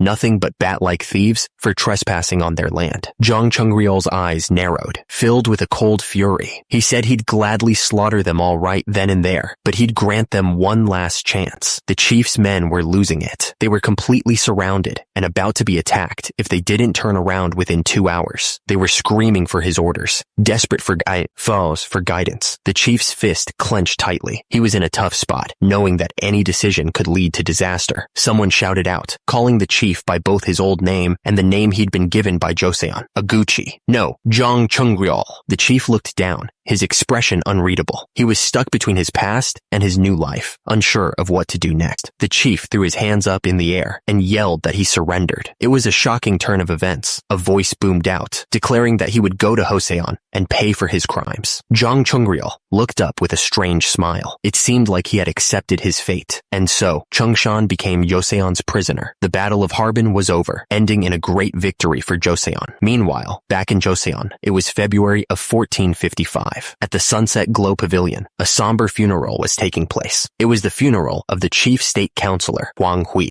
The companion said he was glad that Suyang knew the way well, addressing him as Hyung. Suyang replied that his father had called him to this place about 3 times during his life.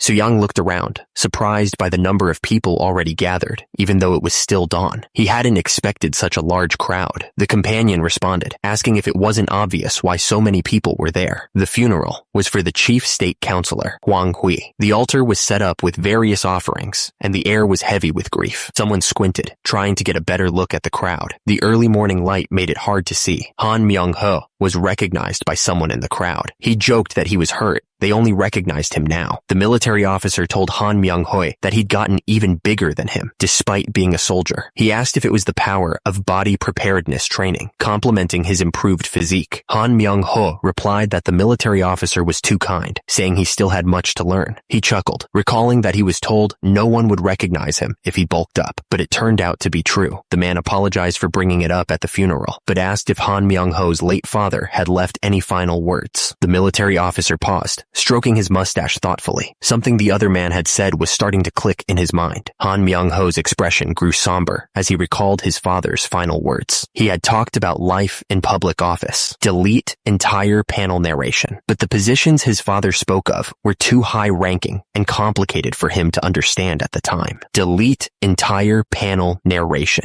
Han Myung-ho explained that he just nodded along as his father spoke. His father had smiled before he passed away, saying he was leaving someone behind. The other man repeated the detail, clearly surprised by it. The man looked around, annoyed by the noise. He wondered who was smiling at a funeral. He seemed absolutely baffled by the detail. But Han Myung-ho remembered something else. Whenever Prime Minister Hwang looked at him, he always seemed like a parent sending their child off to war. It was a look of pride mixed with worry. Anyway, Han Myung-ho thanked the man for coming to the funeral. The man replied that it was no problem at all. The sound of heavy breathing echoed through the courtyard. Someone was really pushing themselves. Sweat poured off him as he strained. Every muscle was screaming. He pulled himself up again, his back muscles bulging. The guy was a beast. The man in the robes complimented Han Myung-ho on his excellent form. He was really impressed with his chest exercises. He stepped forward, agreeing with the praise. Han Myung-ho was definitely something special. The courtyard was now a training ground. He believed dips were best done on parallel bars. Han Myung-ho finished his set. It was time to record today's workout results. Han Myung-ho wondered why Soo-young called it the Muscle Survival Book. It sounded like a hit list rather than a body preparedness record. Soo-young reminded him that every body preparedness session felt like he was dying when he first started. Soo-young insisted Muscle Survival Book suited it perfectly, but Han Myung-ho thought record sounded better than book. Han Myung-ho looked down at the Muscle Survival Book. He thought back to how 3 years ago he would have done anything to get out of a training session, but he had changed, not only on the outside, but deep down too. The voice suggested they grab a drink to celebrate. The two men raised their cups. The sound of the porcelain clinking together echoed in the quiet night. The other man asked Han Myung-ho if he had finished putting together the history of Goryeo. Han Myung-ho confirmed that he had, and that he had been moved to the office of the Inspector General because of it. He was glad to have finally escaped from that tomb of books. The other man asked Han Myung-ho if he had passed the recent scholar examination. He also asked if he would take the secondary exam for this special exam period, and Han Myung-ho confirmed that he would. The special examinations were a huge event. They were held when the country celebrated important events, and everyone knew it. Han Myung-ho's friend explained that the exams were split into 5 stages. He wondered if the special exam was being held to celebrate finishing the history of Goryeo. The other man said that there was also the completion of the Grand Code for state governance. The man revealed that the stated reasons were just formalities. The real issue was that they were short on manpower to settle the northern frontier, he said. The man continued, saying that they also desperately needed labor to repair fortress walls damaged by recent battles. The damage was extensive, and they were running out of time. Han Myung-ho's friend mentioned hearing that places like Joyang and Harbin were short-handed. He added that he'd heard some other rumors too, leaning in to whisper. The other man suddenly yelled, telling him not to discuss things that weren't proper. He seemed genuinely worried about being overheard. Han Myung-ho laughed and said that his friend had really changed. He used to be the first one to listen to gossip like that, he said. Han Myung-ho's friend looked absolutely terrified, clutching his chest. He explained that after what happened back then, he couldn't afford any more mistakes. The sun beat down on the houses. The air was still and silent, as if holding its breath. Han Myung-ho's friend stumbled, leaning heavily on him for support. Han Myung-ho asked, concerned. The guy slurred, clearly not okay at all. Han Myung-ho pointed out that his friend's alcohol tolerance hadn't improved. Han Myung-ho's friend explained that Wang Wuji was from the King Taizhou family. He mentioned that he had seen their family records. Turns out, the Wang family originally made their fortune from maritime trade. Massive ships carried goods across the sea. Han Myung-ho's friend looked up, his eyes wide. He repeated, seemingly struck by the information. Han Myung-ho's friend smirked, asking if he was interested in money. He paused, acting like he didn't mean to bring it up. The guy was definitely trying to sell him something. Han Myung-ho's friend responded that everyone was interested in money. He pointed out that even the old kings traded with the Arabs because of it. He seemed to think that made it okay. Han Myung-ho's friend stroked his mustache, muttering about Arabs. Han Myung-ho's friend leaned in, saying that he knew things not written down. He tapped his head, claiming he had all the answers right there. The guy was definitely trying to sound important. Han Myung-ho's friend grinned, offering him another drink. He seemed eager to keep talking. He must have thought he was about to reel him in.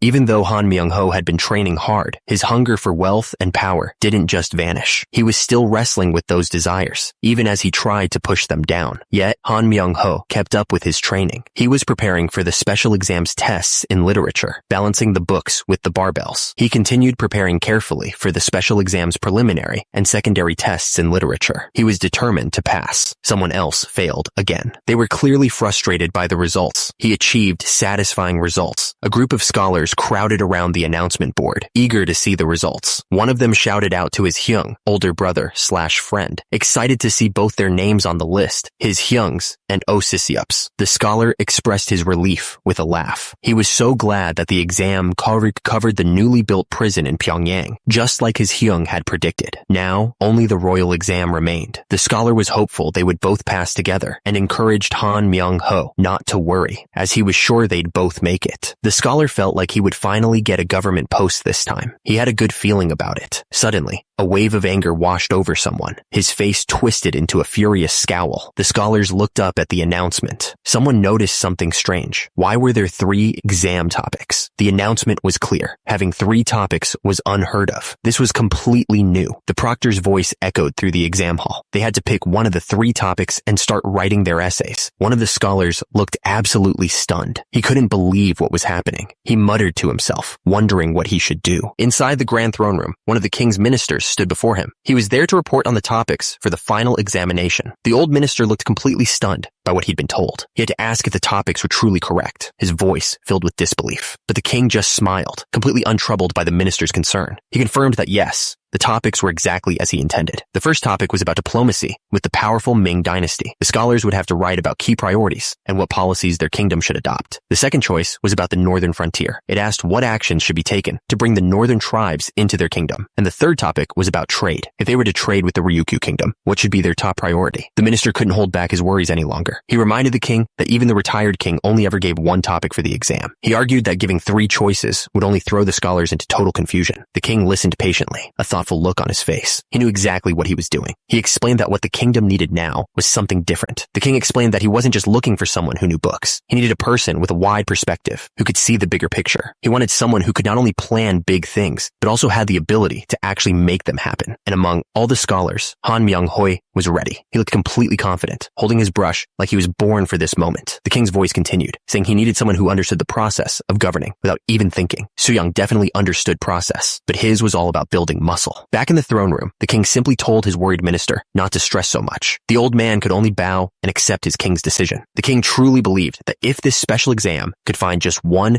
brilliant mind, then Soo-young would finally be able to work his little brother even harder. As they rode away, his companion suddenly got the chills, but Soo-young just joked that he must be sensitive to the cold. Sometime later, the examiners were reviewing the answers from the scholars. They suddenly stopped at one particular scroll, their faces filled with shock and amusement at what they were reading. The examiners stared at one of the scrolls, completely baffled. They couldn't believe what they were reading, wondering what kind of person could write something so strange. The answer simply stated that the Japanese must be controlled. The logic in the scroll was even weirder. The writer basically argued that controlling a country was just like controlling a muscle. Since he could control his own muscles, he figured controlling an entire nation should be just as easy. One of the examiners tried to make sense of it, guessing the writer must have been so nervous that his hand slipped. It was the only explanation they could think of for such a bizarre mistake. But that didn't add up. They saw that the writer was from Pei Timber Hall, a well-known place. For a scholar from there to make such a strange mistake on the final exam was unbelievable. They all gathered around the scroll, completely at a loss. None of them could figure out what they were even looking at. Later, one of the head officials stood before the king to present the results. He explained that he had narrowed down the final candidates to just 11 people, but there was a problem. He told the king that one of the candidates submitted an answer that was completely off topic. The thing is, the logic behind it was so perfect that he couldn't just dismiss it, so he wanted the king's opinion. The king leaned forward, his interest caught by the strange report. He asked to see the off-topic answer, and the official immediately presented the scroll. The king looked over the scroll, his expression intense and curious. He then asked a simple question. Who was the person who wrote this? The official pointed to the name written at the bottom of the scroll. The author was a man named Han Myung-ho.